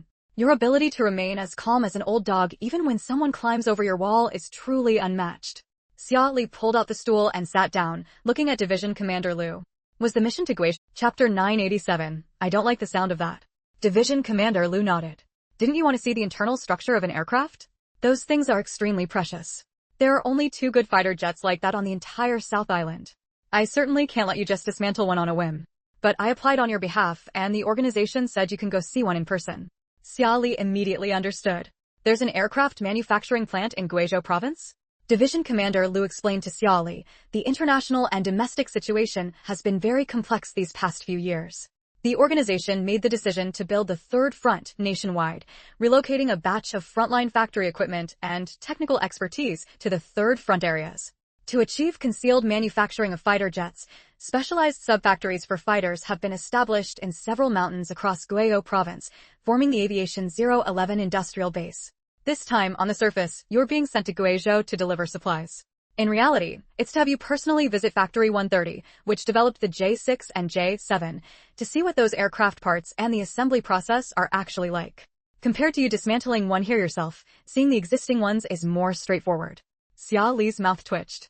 Actually, I think dismantling one myself is more straightforward than traveling all that way to just look. Xia Li was very clear about her own age and appearance. On South Island, she could do pretty much as she pleased. If push came to shove, she could always wheedle old Lu. But on someone else's turf, whether they'd let a young girl like her get hands-on was another matter entirely. Division Commander Lu shot her a disapproving glance and scolded her bluntly, a place for you to learn has been arranged. Don't you dare be planning to dismantle my planes in your head. After that outburst, Division Commander Lu continued, they have more planes and more materials over there. It's definitely more comprehensive than the materials I gave you before. You have half a month. Use this trip to study carefully and memorize everything you want to know. The J7 has just been introduced. All personnel involved are strictly confined to the base and no related data has been leaked at all. The fact that you can go there to study and return is a tremendous sign of trust from the organization. You must grasp this opportunity well. The reasoning was sound. For an ordinary person, being allowed to visit such a classified project would indeed be a huge opportunity. But Xia Li really didn't like the sound of that. She looked at Division Commander Lu, calmly curled the corner of her mouth, and spoke in a thoroughly irreverent tone. Uncle Lu, I don't like the sound of that. It's not like I have to research this aircraft. If I owe such a huge favor, what am I supposed to do if I can't sleep at night? She was there to improve the aircraft, not to steal trade secrets. Why did it sound like she was getting some enormous advantage? She did have her own motives, improving the aircraft to make things easier for the frontline soldiers and, in the process, gaining some more military merit. But even if this job was unavoidable, she had to find some enjoyment in it. Otherwise, what if she got so angry she developed hyperplasia of the mammary glands? Division Commander Lu. Division Commander Lu was thoroughly choked up by Xia Li's words. She was being given access to state secrets, wasn't that trust? What was wrong with encouraging her to work hard? How could she even pick a fight over this kind of reasoning? He took a deep breath, deciding that for the sake of China's new fighter jet, he, this old fellow, would have to swallow his pride this time. With an expressionless face, he changed his tune to smooth things over. The organization places great trust in you, and you repay that trust with your outstanding technical skills. This is a rare tale of a swift steed meeting its voila, a good judge of talent, destined to be passed down through the ages and praised for centuries. He looked at Xia Li with a complicated expression. Despite being an utterly straight-laced person, his tone now carried a hint of sarcasm. Comrade Xiaoli, do you think I've expressed that appropriately enough? Do you feel better now? Can you sleep soundly? 3 questions in a row left Xiaoli speechless. She had considered that those who could reach high positions must be able to endure what others cannot, but she never imagined old Lu could endure to this extent. To twist the same sentiment back to this degree was truly something else. Xiaoli tugged at the corner of her mouth, gave Division Commander Lu a thumbs up, her face utterly sincere, but her tone completely perfunctory. Commander, with your command of the language, I know this. Voila, hasn't made a mistake. Xinhua News Agency is missing an editor like you. Division Commander Lu, get out of here, now. Now that she understood what this mission was about, Xiaoli didn't linger to pester. Chapter 988. What happened up front? Report immediately. Nan Island. At Xin Jiao's home. Xin Jiao frowned, puzzled. How did Xiaoli convince Division Commander Lu to let her leave Nan Island? Given how Division Commander Lu usually indulges her and hardly ever lets her go on missions since she arrived on Nan Island, afraid she might run into trouble. Sending her out now at such a critical time clearly doesn't make sense. Gu Yuni, however, was quite calm. In the military, you have to go on missions periodically after a certain time. Xiaoli has gone on several missions with others before. The deadline is approaching. It's probably to meet the quota. This doesn't really affect us, sis. There's no need for you to worry. How could Xinjiao not worry? Her tone turned somewhat unpleasant. Our plan was ready, and we were about to execute it. Now the main character suddenly disappears. How can I not be anxious? Gu Yuni lowered his eyelids, his eyes flickering in a way Xinjiao couldn't see. His tone carried a note of reassurance. Good things come to those who wait. Xiaoli will come back eventually. We've waited this long. Waiting a bit longer won't hurt. The question is whether we should deploy people to track Xiaoli and attempt a covert capture. Hearing this, Xinjiao gave her brother a surprised look. Hadn't her brother always liked Xiaoli? How could he suggest taking action against her so readily? Men really were ruthless creatures. She had worried for nothing about their joint mission. I need to request instructions from above on this matter to see what the higher-ups decide. Let's not rush for now. Focus on our own duties and make sure no one discovers our identities. Similar conversations were taking place in many places. Various parties had their own schemes and respective deployments. Xiaoli was completely unaware of others' thoughts and didn't bother considering them. Since Division Commander Lu had ordered her to visit the aircraft manufacturing factory in Guizhou, she would simply follow the route he provided. As for whether any unexpected situations would arise along the way, that wasn't something a passive participant like her could predict. Apart from dealing with problems as they came, she had no other options. The group drove 5 military trucks away from Nan Island. The first day was so peaceful that Xiaoli found it unbelievable. She had thought that with so many people watching her, the moment she left Nan Island, they would swarm her like leeches. Yet, the journey had been excessively quiet, making her feel somewhat uneasy. However, as it turned out, some things just shouldn't be dwelled upon, or unexpected situations would arise. Xiaoli had spent the whole day feeling unusually pleased about how smoothly things were going, only to encounter an incident that evening. Dusk approached, the setting sun painting the entire sky a fiery red, carrying the unique, leisurely ambience of a midsummer evening. After a simple dinner, it was already 6:30 p.m. Zhao Chong walked up to Xiaoli and asked, "Platoon leader, are we continuing forward today?" Xiaoli glanced at the sky, then looked down at the map. Driving to the next stop would take about an hour and a half. Since it got dark late, an hour and a half shouldn't be too late. Let's keep going. We'll stay at the next stop. Zhao Cheng acknowledged the order and saluted Xiaoli. Yes, sir. Over 30 people quickly and orderly boarded the trucks, and the convoy started moving again. Due to her special status, Xiaoli wasn't in the lead vehicle, but, as usual, rode in the very middle one. The convoy had traveled about 20 kilometers when... Screech. Thud. A sharp, urgent screech of brakes came from the very front of the convoy, followed immediately by a loud crash as if something had been hit. All the vehicles behind came to an abrupt halt. The massive inertia threw Xiaoli's body forward violently. Reflexively, she braced one foot against the center console in front of the passenger seat to steady herself. No gunfire or explosions came from the front, nor any screams. It probably wasn't an immediate, weapons-drawn emergency. Xiaoli frowned. Chapter 989. Bodyguards bringing bodyguards. A reply immediately came through the walkie-talkie from the lead car's channel. Reporting, platoon leader. The lead vehicle collided with a car that suddenly swerved out from a side road. We are currently checking for casualties inside the vehicle. Suspected brain hemorrhage. We estimate we'll need to send the person to the hospital. Please instruct the rear vehicles. Xiaoli. Hearing this message, Xiaoli fell into an eerie silence. Just think, in this era when even bicycles weren't widespread, What were the odds of colliding with a motor vehicle that suddenly darted out from an alley, a vehicle you'd hardly ever see on the streets normally? It was about as likely as a meteorite just happening to hit China and leaving a crater in the ground. Xia Li picked up the walkie-talkie and issued an order: leave 2 people to handle the accident and the injured. Everyone else, continue forward. If anyone else pops out, detain them all. Don't blame her for being unreasonable. It's just that this suddenly appearing car was far too suspicious. A response from the lead car quickly came through the walkie-talkie. Just as Xia Li's vehicle started moving again, a large group of villagers dressed very plainly came running from the distance. From far away, an old woman wailed loudly, "Oh, heavens above. Life is unbearable. Erjuzi, how could you get hit even while sitting in a car?" Seeing the scene, Xia Li's face instantly turned cold. The rest of the 4th platoon members also went on high alert, ready to apprehend these people. The car's appearance was abnormal to begin with, and this group's arrival was even more abrupt. Only, there were quite a few of them, and it was unclear whether they were armed or not. The old woman, looking as if she had just lost her parents, ran up to the small car, her face covered in tears, her wails carrying a sharp, mournful edge. "Erjuzi, you unfilial son. If anything happens to you, how am I, your mother, supposed to?" Before the old woman could even cry out the word live, a bunch of soldiers in green military uniforms, armed with live ammunition, suddenly appeared from nowhere. They immediately surrounded the entire group. Not only did they surround them, but without a word, they swiftly subdued everyone, pressing them to the ground. In a few quick moves, they tied everyone up, took them all away, and rapidly withdrew. They also took along the unconscious Erjuzi from the crashed car. Their movements were fluid, swift, and orderly, so fast it felt like a dream. The entire process took less than 2 minutes. Xia Li, sitting in the car with a cold face, who had just been about to issue an order, the 4th platoon members, led by Zhao Cheng, who had been ready to apprehend all these suspicious individuals. Forget about others. Even Xia Li was a bit bewildered by the situation. Everything that had just happened, the crashed car, the group that came to make trouble, seemed as if it had never occurred. In the blink of an eye, it had all vanished without a trace. If you didn't know better, you'd think you had just dreamed it all. Xia Li was still puzzling over what exactly had happened, whether this was another scheme, or if these soldiers were carrying out some other secret mission they had coincidentally stumbled upon, when a stern and steady voice came through the walkie-talkie. "Platoon Leader Xia, we are the security details specially assigned by Division Commander Lu to ensure the safety of your mission this time.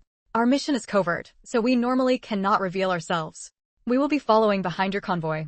We will handle any other problems encountered along the route as quickly as possible. Please continue your journey and reach Guizhou Province as soon as possible to complete your mission." Chapter 990, The Eerie Washroom.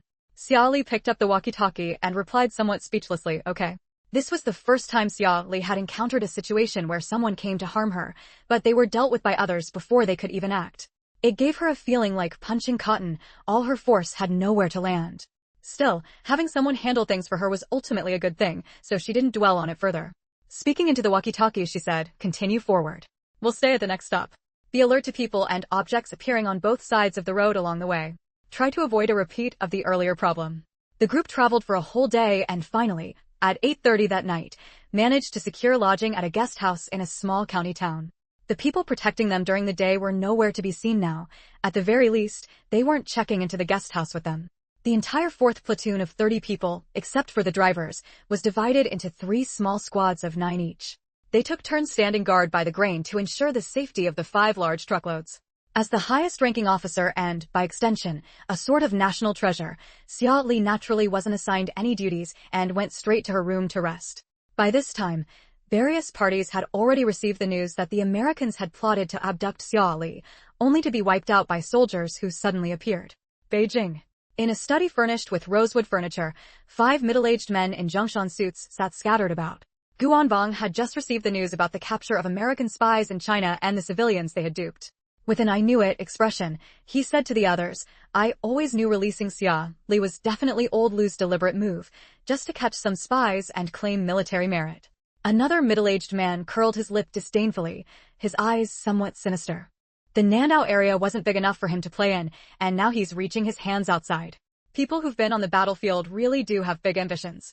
In my opinion, the higher-ups shouldn't have allowed the committee members to withdraw from Nandao. Look how idle he's become. The stern-faced middle-aged man sitting next to him lowered his eyes, lightly tapped his knee a few times, his gaze exceptionally calm. Now isn't the time to talk about his greed, but to discuss what exactly we should do. Xia Li's group has escorts all along their route. The question is whether we should still make a move against her. We've failed several times in a row. If we fail again this time, I'm afraid even the Soviets will be dissatisfied with us. At that point, a simple explanation or two won't suffice. An eerie silence fell over the study. These men had initially acted to curry favor with the Soviet Union, hoping they would continue supporting China, which was why they kept doing things for them. But now, they still hadn't obtained the important information from Xia Jiangwo, and Xia Jiangwo's daughter had become Lei Kong's disciple.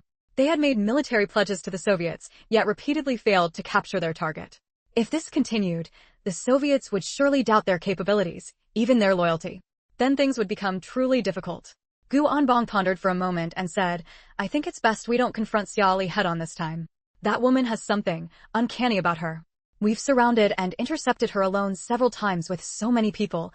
Not only did she escape unscathed every time, but we also lost our own men. With so many eyes on her, even if we don't act, others will. There's no need for us to be the ones to stick our necks out. Although this was the era of smashing the four olds, common folk still held some belief in the mystical to varying degrees. No one in the room refuted the statement about Xia Li being uncanny. After so many failures, even they found it bizarre. The man with the sinister gaze turned to Gu Anbong, frowning deeply. So you mean we should wait for others to test Xia Li first, and then we reap the rewards? Gu Anbong nodded. I think it's feasible. Commander Liu has deployed a large number of people around Xia Li, just waiting for others to take the bait. This behavior is no different from entrapment. Trying to capture her under these circumstances would undoubtedly cost us dearly. Moreover, I've heard that Japan, acting on American instructions, is about to make a move. They've made thorough preparations, determined to capture Xia Li. We don't need to use our own people for this. Let them wear each other down, and then we can secure Xia Li with minimal effort. The stern man nodded slightly, making the final decision. Then it's settled. Keep a close watch on the Japanese. Even if their operation this time isn't successful, we must capture all of them. We absolutely cannot let them run rampant on Chinese soil. Guest house, washroom. In the empty washroom, 2 rows of tiled sinks stood on the left and right. Above each sink was a long mirror. Xia Li, ambling along like an old man out with his birdcage, held a bar of soap loosely in her left hand, casually draped a towel over her right shoulder, and slowly made her way toward the sinks. She didn't have night duty, so she planned to wash up and sleep early to be more refreshed tomorrow. They would reach Guizhou province tomorrow afternoon. Once inside the aviation base, a place even more heavily guarded than the Nandao Corps, no party would dare cause any more trouble, and she could finally relax. Splish splash splash. Xia Li washed her face haphazardly with the soap, wiped it roughly with the towel, turned off the tap, and turned to head back the way she came. Drip. Chapter 991. Xia Li. Scared the hell out of me. I thought it was a haunting. Xia Li paused her steps at the entrance to the washroom, turning her head in confusion towards the direction of the running water sound. The not-quite-tight faucet wasn't on the row of sinks where she had washed her face, but rather on the diagonal opposite corner, the innermost faucet of the other row. Xia Li? Xia Li remembered clearly that she hadn't heard any water sound when she entered, meaning the faucet had been tightly closed then. No one else had entered the washroom after her. So why had that faucet suddenly come loose? This kind of ghost story opening was genuinely a bit too eerie. Most people encountering such a situation would have been scared into running away immediately. Those with even less courage might even scream while running, "Mom, there's a ghost." But Xia Li was an atheist, and an atheist with particularly strong curiosity. She couldn't quite figure out why a properly tightened faucet would suddenly start leaking without any physical interference. So, motivated by water conservation and the pursuit of the scientific truth behind why an ordinary faucet, perfectly fine and untouched, would start leaking on its own, she strode over. Xia Li looked around but didn't see anything particularly unusual or any danger. Feeling quite at ease, she bent down to study the self-leaking faucet. She reached out and slightly turned the faucet handle, her brows immediately furrowing. The faucet was loose. But logically, if no one had entered after her and the faucet was loose now, shouldn't it have been loose from the beginning too? How could it have moved on its own? Could it be an impending earthquake, imperceptible to humans, that had jiggled the faucet handle loose? She seemed to recall similar news reports online. Just as Xia Li, still bent over, was pondering whether it was a faucet issue or some other natural phenomenon causing this coincidental problem, her peripheral vision inadvertently caught the mirror on the wall. In the mirror, her reflection, defying her real-world actions, slowly raised its head. Whoa! Holy crap! Startled by the sight in the mirror, Xia Li whooshed up from her spot, leaping backward a good distance, landing in a standard combat-ready stance, her face a mask of shock as she stared at the mirror. What the heck? After over 20 years of looking in mirrors, this was the first time she'd seen a mirror reflection betray her understanding of physics. Scared the hell out of me. The woman in the mirror had Xia Li's exact features, but her demeanor was completely different from Xia Li's current shocked, defensive posture. Her brows were slightly furrowed, her features almost scrunched together, one hand clutching her chest, portraying an expression of great pain. In a hoarse voice, her eyes filled with worry and pleading, she warned, "Leave this place quickly. A disaster beyond remedy is about to happen here. Take only your closest people and head east. There, someone can save you." After speaking, the Xia Li in the mirror clutched her chest in pain, suddenly spat out a mouthful of blood, and collapsed. The mirror instantly returned to normal. Xia Li? Xia Li. Her socialist core values were thoroughly jumbled in shock within those brief dozen seconds. Xia Li hurried over, wanting to see that woman who looked exactly like her, sounded exactly like her, had come to warn her, and then mysteriously collapsed and disappeared on the ground. But looking down along the mirror, it had already returned to normal, only reflecting her own image, slightly on tiptoe, trying to peer into the mirror. There was no trace of her pained self, not even the slightest abnormality. Xia Li. Xia Li was an atheist and had even dabbled in trickery herself. Even after witnessing something unscientific firsthand, her first instinct was that someone was playing tricks, not that it was an actual haunting. She searched the area back and forth for a while, even placing her hand on the mirror and tapping it lightly. Everything was normal, as if the incident had never happened. Xia Li frowned, feeling something was off. Running away within 20 minutes with her closest people was impossible. There was definitely something fishy about this. Her gaze fell on her hand resting on the mirror, pausing slightly. The distance of the reflection was wrong. The glass of this mirror was noticeably thicker than a normal mirror. Or perhaps it was originally 2 mirrors layered, causing the abnormal thickness. Xia Li removed her hand and took a few steps back. She neatly took off her outer garment and wrapped it around her hand several times with an expressionless face. Walking expressionlessly to the mirror, she raised her wrapped hand and smashed it hard against the glass. Crash! The sound of shattering glass, mixed with the crack of fragments hitting the floor, echoed in the space.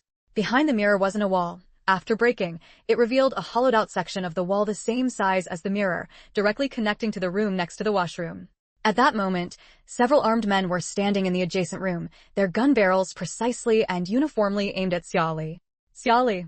Friendly reminder, if you find this book good, to avoid not finding it next time, please remember to add it to your bookshelf. Chapter 992, Xia Li. Changing careers with her team. Seeing the scene before her, Xia Li quickly crouched down and ducked into a corner of the wall where no mirror was attached. She swiftly drew her gun from her waist and fired rapidly at the person in the room revealed after the mirror shattered, who was also holding a gun and preparing to shoot. Bang!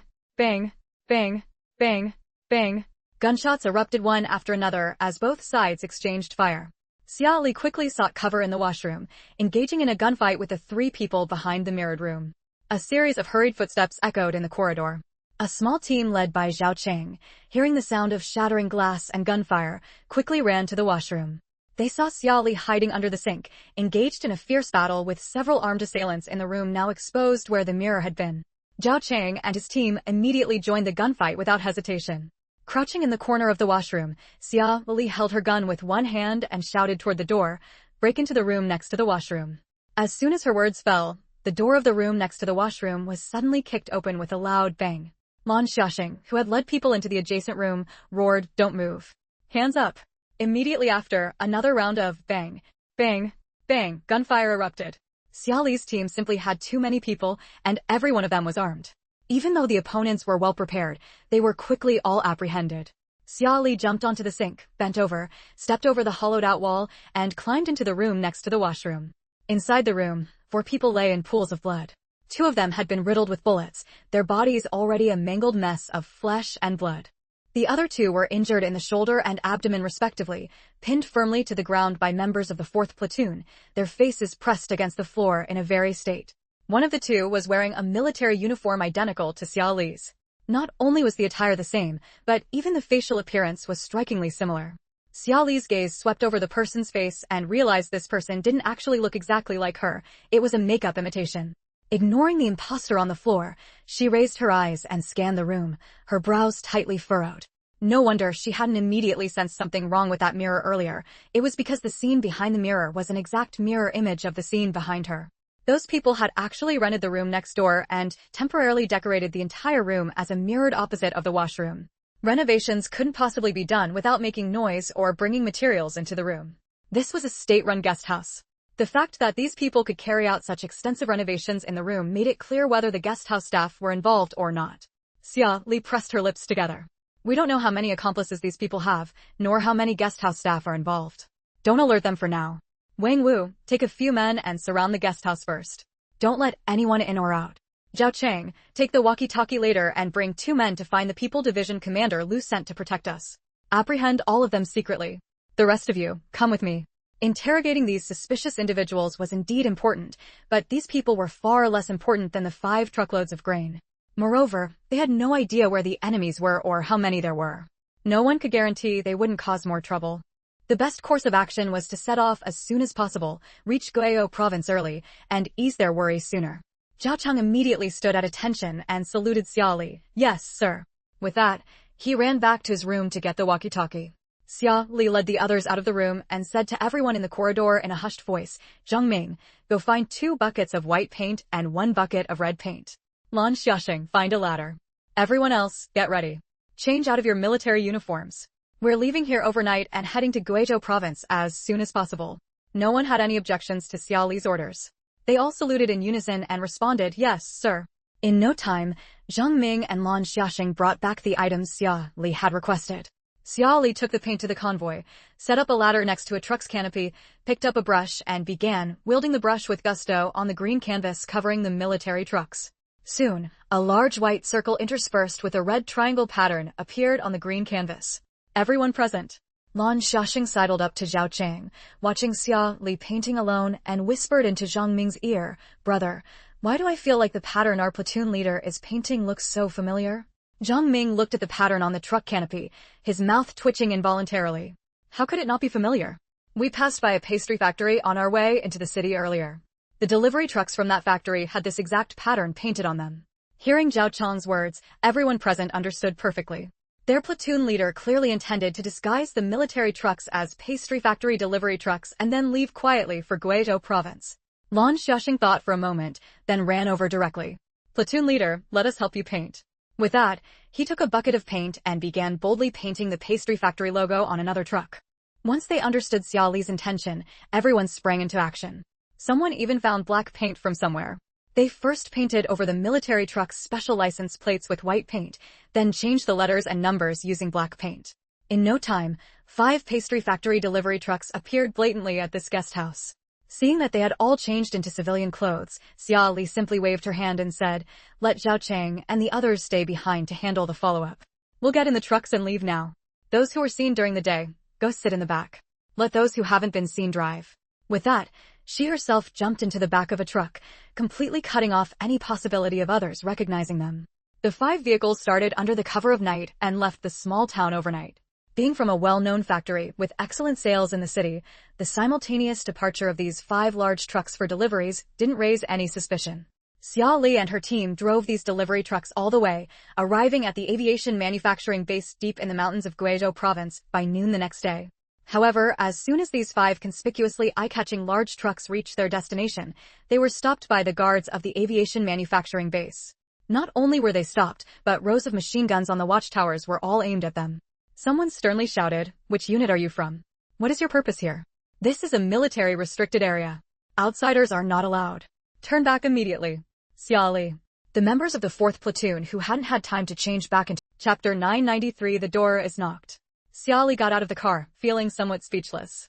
In an instant, the muzzles of 12 cannons, 24 machine guns, and over 100 rifles were all simultaneously aimed at Xia Li. Xia Li's expression was numb as she immediately raised both hands in a gesture of surrender. Just kidding. With a setup like this, a person could be turned into a sieve in an instant. Back in the day, even being surrounded by zombies hadn't given her this much pressure. She raised her voice and declared, we're from the Nan Island Corps, here to deliver supplies. We only disguised ourselves because we were ambushed along the way. As she spoke, she gave a meaningful look to the people in the car. The people inside immediately began changing clothes. In no time, both the driver and the person in the passenger seat had transformed into active-duty soldiers in full military uniforms, armed to the teeth. The guards at the aviation base were somewhat baffled, unable to understand why such a simple task as delivering food supplies would result in an ambush. Normally, anyone capable of hijacking a military vehicle would at least go for secret documents or valuable items, wouldn't they? What was the point of hijacking food supplies? They had naturally received instructions from higher-ups earlier that a shipment of supplies from Nan Island would arrive that afternoon for them to inspect and receive. However, the aviation base was a critical military zone where no mistakes could be tolerated. Xia Li and her group had arrived earlier than scheduled, and the appearance of this pastry factory truck was quite different from the military vehicles of the Nan Island Corps. A soldier in uniform strode from the gate towards Xia Li. He stopped about a step and a half away from her, saluted her with a serious expression, and said, "Please present your letter of introduction and your identification documents."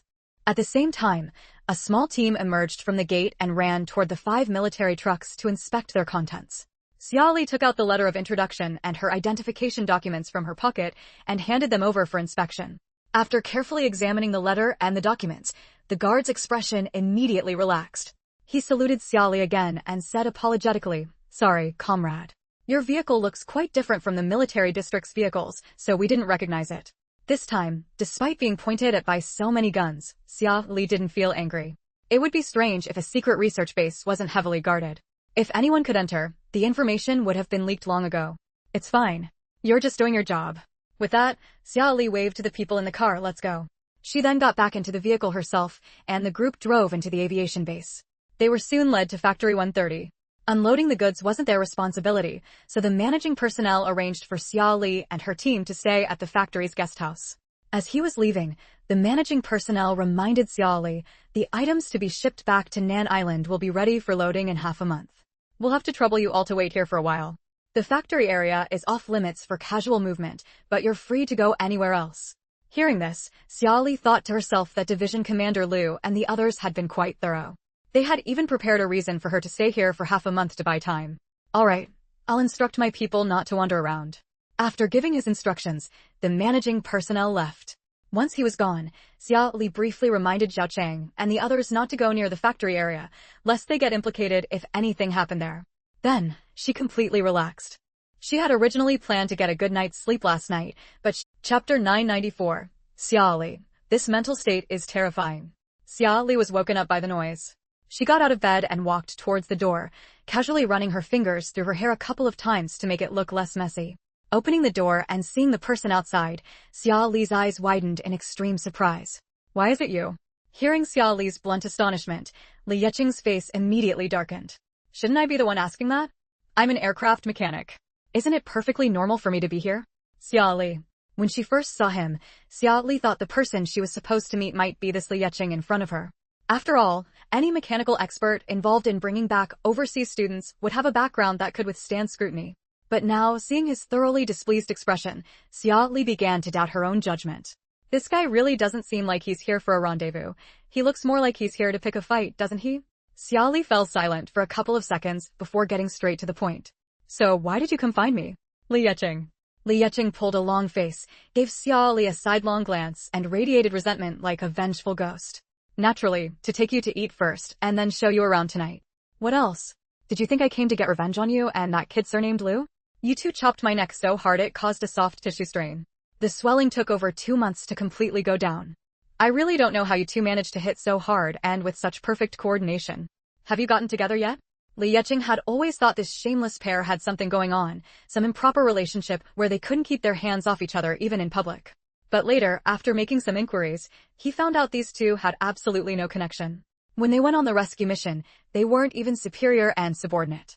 However, Li Yecheng firmly believed that two people who could scheme so viciously and coordinate so perfectly in screwing someone over were bound to end up together eventually. Listening to Li Yecheng's endless stream of complaints, which eventually turned into matchmaking for her and Lu Dinguan, Xia Li's mouth twitched involuntarily. "That's just unreasonable. You were shaking like a sieve back then, making the metal locker rattle nonstop. There were mercenaries patrolling right outside.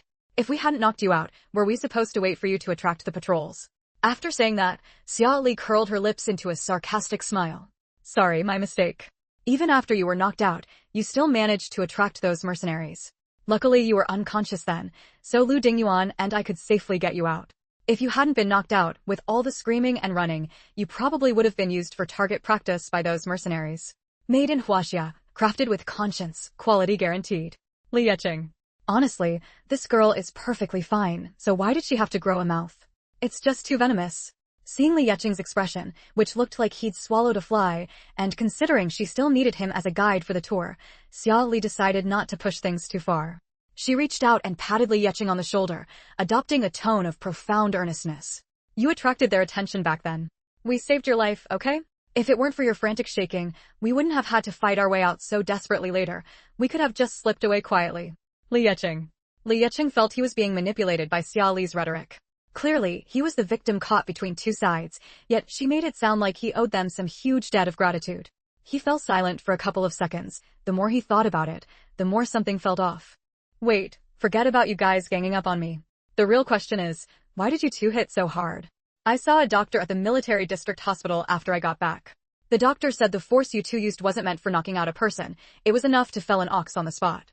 Are you sure there wasn't any personal grudge mixed in there? He remembered very clearly that his relationship with this little girl wasn't good back then. She must have secretly held a grudge against him. Xia Li. To say there was absolutely no personal grudge involved that prompted her to strike so hard, that's a lie even she couldn't believe. Seeing Xia Li's expression, what was there for Li Yecheng not to understand? He was instantly furious. He muttered and grumbled for a while, all complaints. After venting his grievances for a bit, he finally released his pent-up emotions. Straightening his clothes and adopting a very serious expression, he looked at Xia Li, extended his right hand towards her, his tone solemn, his eyes even carrying a hint of admiration. Comrade Lei Kong, let me reintroduce myself. I am Li Yecheng, one of the dedicated aircraft mechanics for the J-7 fighter jet. It is my great honor this time to be responsible for introducing you and guiding your visit regarding fighter jet manufacturing. Please feel free to ask me any questions. I will hold nothing back and share everything I know. I hope to soon witness Huaxia producing fighter jets like the Taodai and Xieji, leading the world in technological advancement. His tone was exceptionally solemn, his attitude excessively polite, a stark contrast to his earlier cursing and complaining. Xia Li looked down at the hand Li Yecheng had extended, the corner of her eye twitching uncontrollably. She couldn't shake the feeling that Li Yecheng's mental state didn't seem entirely stable. The difference was too great, coming in waves. Friendly reminder. The site messages function for logged-in use. Chapter 995. Never expected the drama to land on me. Xia Li reached out and shook his hand. Xia Li. I'll be troubling you for the next few days. The two reintroduced themselves, 3 years after their last meeting. Li Yecheng no longer saw Xia Li as a clueless person who relied solely on connections and background to pad her resume. Instead, he genuinely regarded her as a highly respectable researcher. A true powerhouse doesn't need to stand in the brightest spotlight. As long as she is strong enough, even in the most inconspicuous shadows, she will still be admired and noticed. After exchanging pleasantries, Li Yecheng took Xia Li to the cafeteria for a meal. As soon as they entered, many eyes turned toward them. Xia Li glanced around and saw people sitting in small groups at tables. When they noticed the newcomers, their gazes settled on them, and they began covering their mouths, leaning in to whisper among themselves. Their expressions seemed anything but friendly. Xia Li. She had just arrived today, right? What was with these people's attitudes? Was this how they treated someone they were meeting for the first time? Was that polite? Li Yecheng seemed completely oblivious to the surroundings and led Xia Li toward the serving window. We use meal cards here. If the people in your team want to eat here, it's best to get 1 or 2 cards for convenience. Is there anything you'd like to eat? My treat today. Xia Li didn't refuse. She nodded slightly and followed Li Yecheng to the window to order. The cook was extremely friendly. Upon seeing them, he flashed a big, toothy smile, glanced at Xia Li, and said to Li Yecheng, engineerly, "Is this your daughter? She's such a pretty young lady. Takes after you." Xia Li. Li Yecheng twitched the corner of his mouth and quickly put on a stern face to explain, "No, she's a friend I knew from before. She's in the military and happened to come to our factory on a mission, so I'm just showing her around. I couldn't possibly have such a beautiful daughter. My wife and I are both normal people." Xia Li. What was that? Could he even speak? So, old Xia and her mom weren't normal people? Why did Li Yecheng's words sound so awkward? While Li Yecheng was chatting with the cook had already prepared Xia Li's meal. He handed a small bowl to Xia Li. "Here you go, young lady. Your food." Xia Li took the bowl of what resembled a rice bowl dish and waited nearby with her tray while Li Yecheng got his food. Li Yecheng had brought his own lunchbox and soon finished getting his meal. "Let's go find a place to eat," he said to Xia Li, then turned to walk back. Unexpectedly, someone suddenly walked up from behind and bumped hard into his shoulder. Clatter. The force was considerable, causing Li Yecheng to stagger. The aluminum lunchbox on his tray slid off and clattered to the floor. The perfectly good meal spilled everywhere, reds, greens, mixed with sauce, completely ruined. The previously murmuring cafeteria fell silent in an instant. Li Yiqing's face immediately turned cold. He turned to see who had bumped into him, and his expression grew even uglier. Meng Yunlai, why did you bump into me on purpose? The man called Meng Yunlai was in his 30s, wearing a white shirt and suit pants. His hair was combed back neatly, giving him the appearance of a complete intellectual elite. Hearing Li Yiqing's words, he immediately put on a stern face. Engineer Li, you can't just say things like that. Which eye of yours saw me do it on purpose? You weren't looking where you were going and suddenly turned around, bumping into me. I haven't even asked you for an explanation yet. Really, with just a little bit of progress, some people start getting all puffed up. How unsightly. Li Yiqing had only said one sentence, but was bombarded with a torrent of words in return, making him so angry he nearly jumped. Pointing at Meng Yunlai furiously, he said, I don't have eyes on the back of my head, but don't you have eyes in the front? If you say you didn't bump into me on purpose, do you even believe it yourself? If you're unhappy that the organization chose me as the J7 mechanic instead of you, go ask the organization why they picked me and not you. What's the point of picking a fight with me here? What kind of thinking is that? Meng Yunlai curled his lip, his eyes chillingly cold. He let out a very sarcastic, cold laugh. Do I even need to ask? Isn't it because you have connections? The organization said they would try to select younger blood for this election. All the other positions went to people in their 30s. Only our mechanic position went to you, a man in his 50s. If you say there's no other reason, who would believe it? As he spoke, he glanced at Xia Li standing beside Li Yiqing, the mockery in his eyes deepening.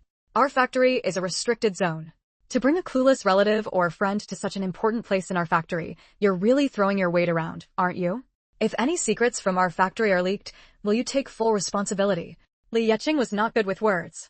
He couldn't win arguments with Xia Li, let alone with this Meng Yunlai who was deliberately spreading rumors and hitting his sore spots. Furious, his face flushed red, and his finger trembled as he pointed at Meng Yunlai, unable to speak for a long time. What did he mean? Xia Li was clueless. Xia Li understood things all too well. It was rare for Lei Kong to visit their facility. How could he let her be wronged? But Lei Kong's identity couldn't be revealed. Arguing now would be baseless. He was truly in a state of having grievances he couldn't voice. Finally, after struggling for a while, he managed to squeeze out, "Don't spout nonsense here. If you continue slandering people like this, I'll report it to the organization." Comrade Xia Li was personally assigned to our guest house by the organization. I won't allow you to slander her like this. Apologize to Comrade Xia Li immediately. Xia Li stood beside the two, watching the drama unfold, never expecting it to land on her. Seeing Li Yiqing's useless demeanor, she looked at him with an expression even more disdainful than Meng Yunlai's. Her cool gaze swept over Meng Yunlai, and she said in a light, casual tone, I came to Factory 130 on a military mission.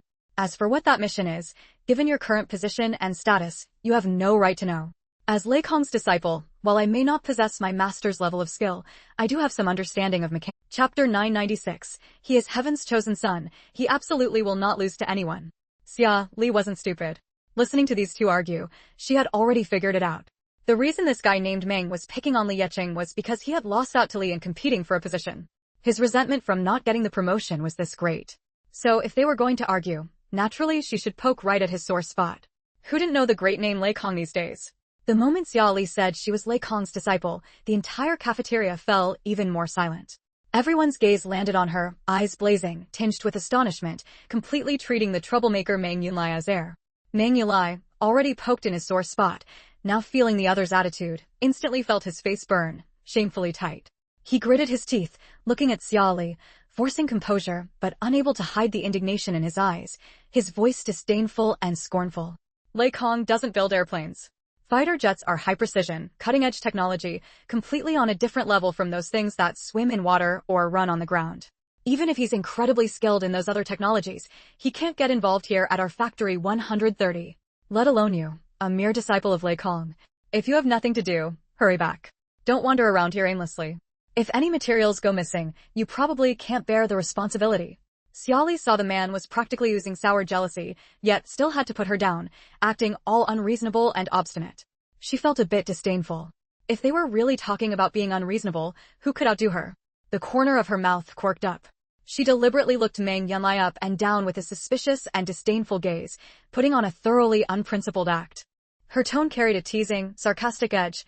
How come you keep mentioning materials going missing over and over, as if you've already decided it's going to happen? Could it be that you're planning to steal the materials, deliberately saying in front of others that I might do it, waiting to pin the blame on me after you sneak the materials out? TSK, TSK, TSK, TSK, TSK. Morals decline. Human hearts are not like the old days. Meng Yunlai never imagined he'd be falsely accused like this. Under his colleagues' suspicious gazes, his fury shot straight to the top of his head. Beside himself with rage, he roared at Xia Li, "Don't you dare spout nonsense here. Falsely accusing me, I'll report this to the organization." Xia Li gave a light laugh, casually shrugged her shoulders, her posture quite relaxed. "Fine, let's go together. After all, you falsely accused me first. Going together means we have company." Pfft. Someone in the crowd couldn't hold back and snorted with laughter. With one person starting, others also couldn't help but join in with low chuckles. Meng Yunlai had always been outstanding, the top since childhood. Otherwise, he wouldn't have been unable to accept losing to Li Yeqing in competing for a position, not being chosen in a two-candidate one-position situation. Now encountering a completely unprincipled person like Xia Li, who falsely accused him with nonsense and got him laughed at by so many people in the factory, he instantly felt unbearably humiliated. He pointed a finger at Xia Li, his expression ferocious. "You should be glad you're a female comrade. I don't lay hands on female comrades, otherwise I'd definitely make you remember this lesson." Xia Li looked at him and gave a light laugh, very calmly raising her hand to brush off non-existent dust from her epaulette, her tone amused. "Do you have some misunderstanding about the combat strength of US Chinese soldiers? If you really dare to start a fight, I can have you celebrating your first week memorial next Wednesday within 3 seconds. Ha ha ha ha ha." People of this era were very straightforward, rarely hearing someone speak so circuitously and sarcastically. The people around could no longer hold back and burst into uproarious laughter. Even Li Yeqing, who had been furious moments ago, couldn't help it, turning his head aside and laughing quietly. Only Meng Yunlai stared fixedly at Xia Li with hate-filled eyes, both eyes bloodshot, as if he wanted to skin her alive and pull out her tendons. Xia Li paid no attention to his anger, her tone airy. Indeed, Lei Kong is not in the aviation industry, but he has always been very interested in aviation endeavors. He managed to create warships and tanks, two completely unrelated types of military equipment. Who can guarantee he won't one day also achieve something in aviation? Standing on the shoulders of giants to look at the world, naturally one cannot only see the small plot of land right underfoot. One must have a far-sighted vision, otherwise what's the difference from a frog at the bottom of a well? This Mr. Meng seems so confident. He must be the chief designer of the J-series fighter jets, right? Otherwise, he wouldn't look down on everyone in the world equally, except himself. Although admitting others are stronger than oneself is difficult, my master is a very humble man. If my master really one day wishes to set foot in the aviation field, I hope you will offer more guidance. Having said that, she paid no more attention to Meng Yunlai, turning to Li Yeqing. "How about you get another serving? Even children know you have to pay for what you break. This world's number one Mr. Meng knocked your food on the ground. Presumably, he won't mind you charging the same meal cost to his account." Li Yeqing, feeling as refreshed as if he had won the argument himself, was in a great mood. No need. How would I dare have the world's number one compensate me? It's just a meal. It's just a pity about the food." Saying this, he quickly squatted down, using his hands to scoop the food spilled on the ground back into his lunchbox. He said to the cook, "Old Wang, Lao Wang, give me another serving of the same." Old Wang suppressed a smile at the corner of his mouth, replying very heartily, "Hey, sure thing." Xia Li just left with Li Yeqing like that, leaving Meng Yunlai alone and isolated by the food service window, face flushed red, head buzzing, unable to recover for a long time. He only felt everyone was looking at him, everyone's gaze carrying mockery and scorn. He was the biggest joke in the factory today. That speech of Xia Li's, her tone clearly held no mockery, yet every sentence was a heart-piercing sarcasm, not a single line failing to ridicule him. How dare she? How dare she, someone who knows nothing about airplanes? Meng Yunlai could no longer endure this psychological pressure. He fled as if escaping. Impossible. He is heaven's chosen son. Chapter 997, China's strongest supersonic aircraft. Xia Li didn't take Meng Yunlai, who was all talk, seriously at all. If the other party hadn't involved her, she wouldn't have helped Li Yeqing argue. Her mind was now completely occupied with the upcoming visit to the aircraft hangar. Since she wouldn't be staying here in the future anyway, it didn't affect her much. After the two had dinner, Xia Li was temporarily taken back to the guest house by Li Yeqing. Before leaving, Li Yeqing said to Xia Li, "Even though it's after work hours now, people are still out and about. Wait until it's a bit later in the evening, and I'll come pick you up." Xia Li naturally had no objections and nodded slightly. "All right, I'll wait for your message." The two parted ways, and Xia Li glanced at the sky outside. It was still very bright. After a moment's thought, she simply washed her face and went to bed. She might be touring until late tonight, so it was best to conserve her energy first. When Xia Li woke up again, it was already 10:30 p.m. Li Yecheng came to pick her up not long after. The two walked quietly through the dark and empty grounds, the atmosphere eerily silent. Li Yecheng led Xia Li to a warehouse and turned on the light on the wall after entering. The dark warehouse instantly lit up. A brand new fighter jet, with its wings spread, stood prominently on a stand in the center of the warehouse. The entire aircraft was light gray, with a streamlined body. The words "Long Live XXX" were painted in large characters on it. The wings and fuselage formed a triangular shape, and the tail fin rose high, pointing toward the sky. The steel bird looked exceptionally imposing. As Li Yecheng led Xia Li forward, he gestured toward the aircraft with his chin, a hint of pride in his tone. Previously, the domestic and international situations were very tense, and the country urgently needed an advanced fighter jet to defend its airspace. After our relentless efforts, the first prototype was assembled in 1964. The J-7 is modeled after the Soviet Union's MiG-21, known for its high speed, high altitude, and high maneuverability. With its delta wing design and nose air intake, it demonstrates excellent aerodynamic performance, surpassing other fighter jets of its class. This is the J-7 we assembled not long ago, brand new and beautiful, isn't it? Xia Li looked at the strikingly cool fighter jet in front of her and nodded slightly. It really is beautiful. If only she knew how to fly a plane, she would have loved to give it a try. She walked around the J-7 fighter jet, climbed onto the stand, opened the cockpit, and examined it carefully. Touching here and looking there, she asked without turning her head to Li Yecheng, who was watching her unsophisticated demeanor with an involuntary twitch at the corner of his mouth. How's its performance? Li Yecheng felt that Xia Li's behavior, like Grandma Lu entering the Grand View Garden, severely damaged the image of the revered figure in his mind. The halo of a top mechanical research scientist seemed to shatter instantly. But no matter how speechless he was, he still turned his head slightly, his gaze falling on the aircraft in front of him, and answered Xia Li's question earnestly. The performance is naturally impeccable.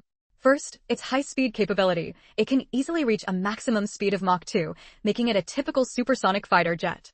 This allows it to quickly approach targets or disengage from combat, demonstrating strong penetration and evasion capabilities. At high altitudes, it can fly up to 17,800 meters. As a typical fighter jet, it has excellent high-altitude performance and a broad field of vision. Striking enemies from a dominant high-altitude position or intercepting highly maneuverable targets is also one of its recent highlights. The delta wing design showcases outstanding maneuverability, allowing for high angles of attack, high G-forces, and sharp turns, giving it an advantage in close-range air combat. This flexibility makes it the ace among our Chinese. Chapter 998, You're being modest.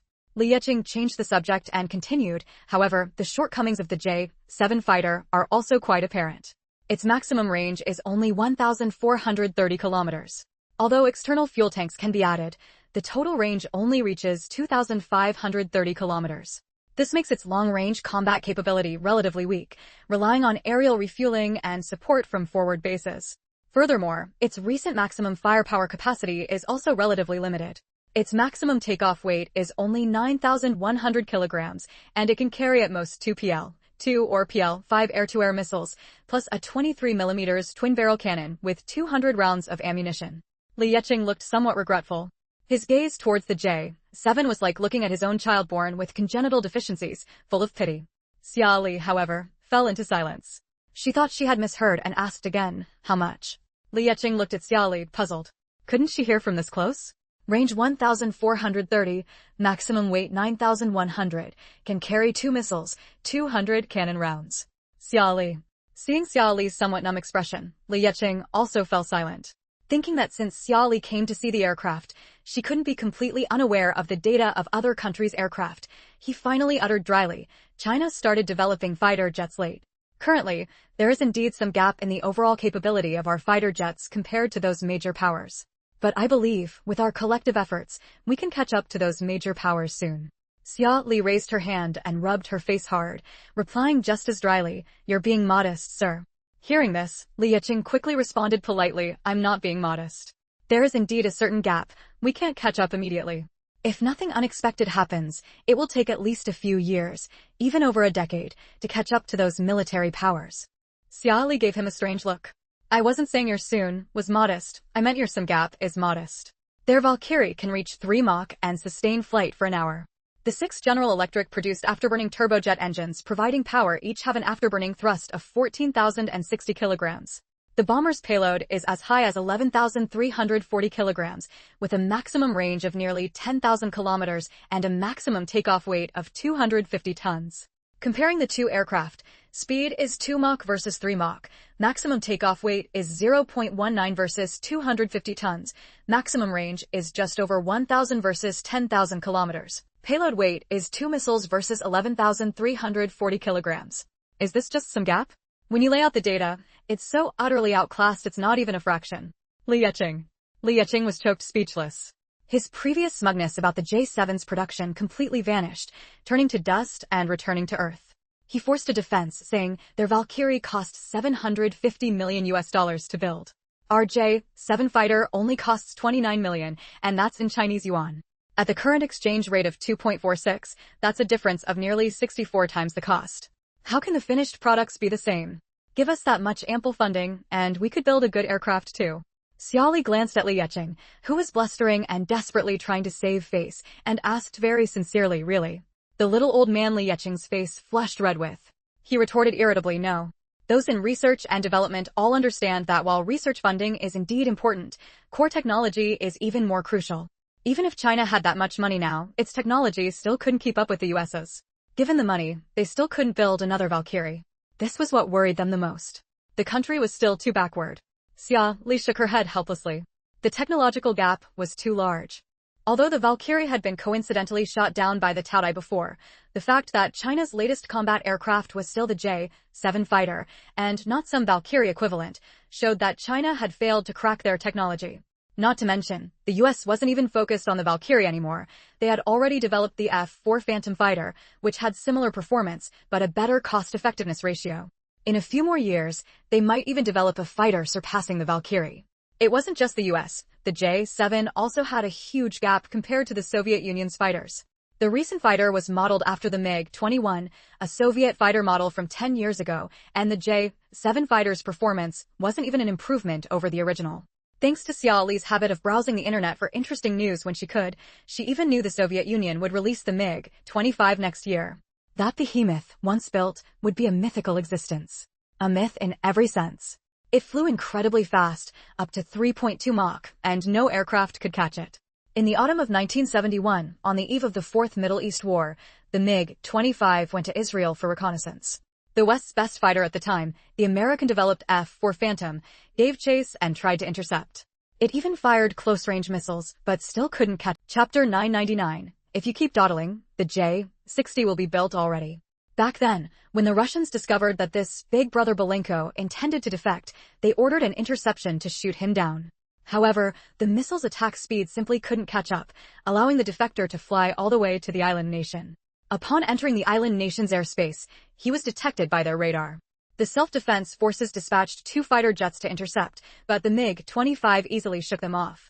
In the end, this big brother Belenko had to land at a civilian airport on the island nation's Okinawa due to insufficient fuel, nearly colliding with a civilian aircraft. When he came to a stop, he had only about 30 seconds worth of fuel left. After getting off the plane, without offering any explanation to the island nation's people, he arrogantly pulled out a pistol and fired 2 shots into the air. Bang. Bang. He then told the island nation's defense agency personnel to first cover the plane with a tarp and guard it properly, as he needed to make a phone call to apply for asylum in America. The island nation was essentially an American vassal state back then and didn't dare utter a word of protest. They simply took him to make the call. The Americans, who had been itching to get their hands on MiG-25 intelligence, naturally agreed happily. The asylum application was approved within 2 hours.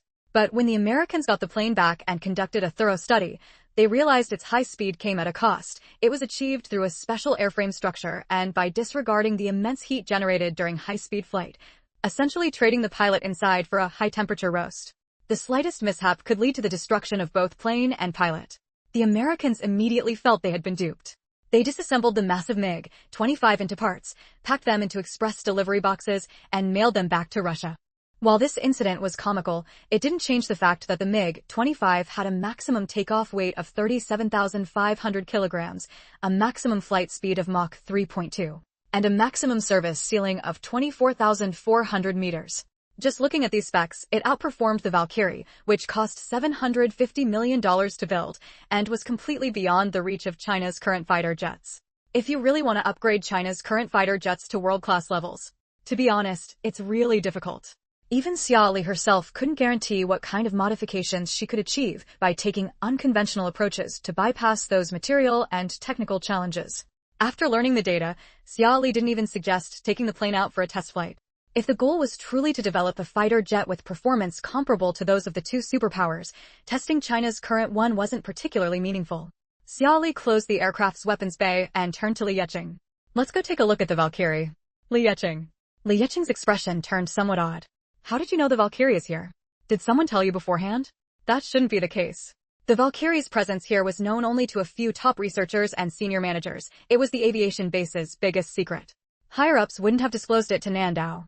Xia Li gave a slight smirk, looking at Li Yecheng as if he were an idiot. This is China's most advanced aviation base. If they're not keeping the Valkyrie here for you all to study, are they just going to stash it in some warehouse to gather dust? If the country really did that, they might as well have let her sell it as scrap metal by weight back then. At least that could have gotten her some bullets for her little white number. Li Yecheng felt a bit emotionally battered by Xia Li's remarks throughout the evening. If Xia Li were just Xia Li, Li Yecheng would definitely retort fiercely, even if he couldn't win the argument. But with Xia Li's identity as Lei Kong, possessing formidable knowledge and capability, even though Li Yecheng wasn't high on emotional intelligence, he didn't consider talking back. He sighed, jumped down from the platform first, and strode briskly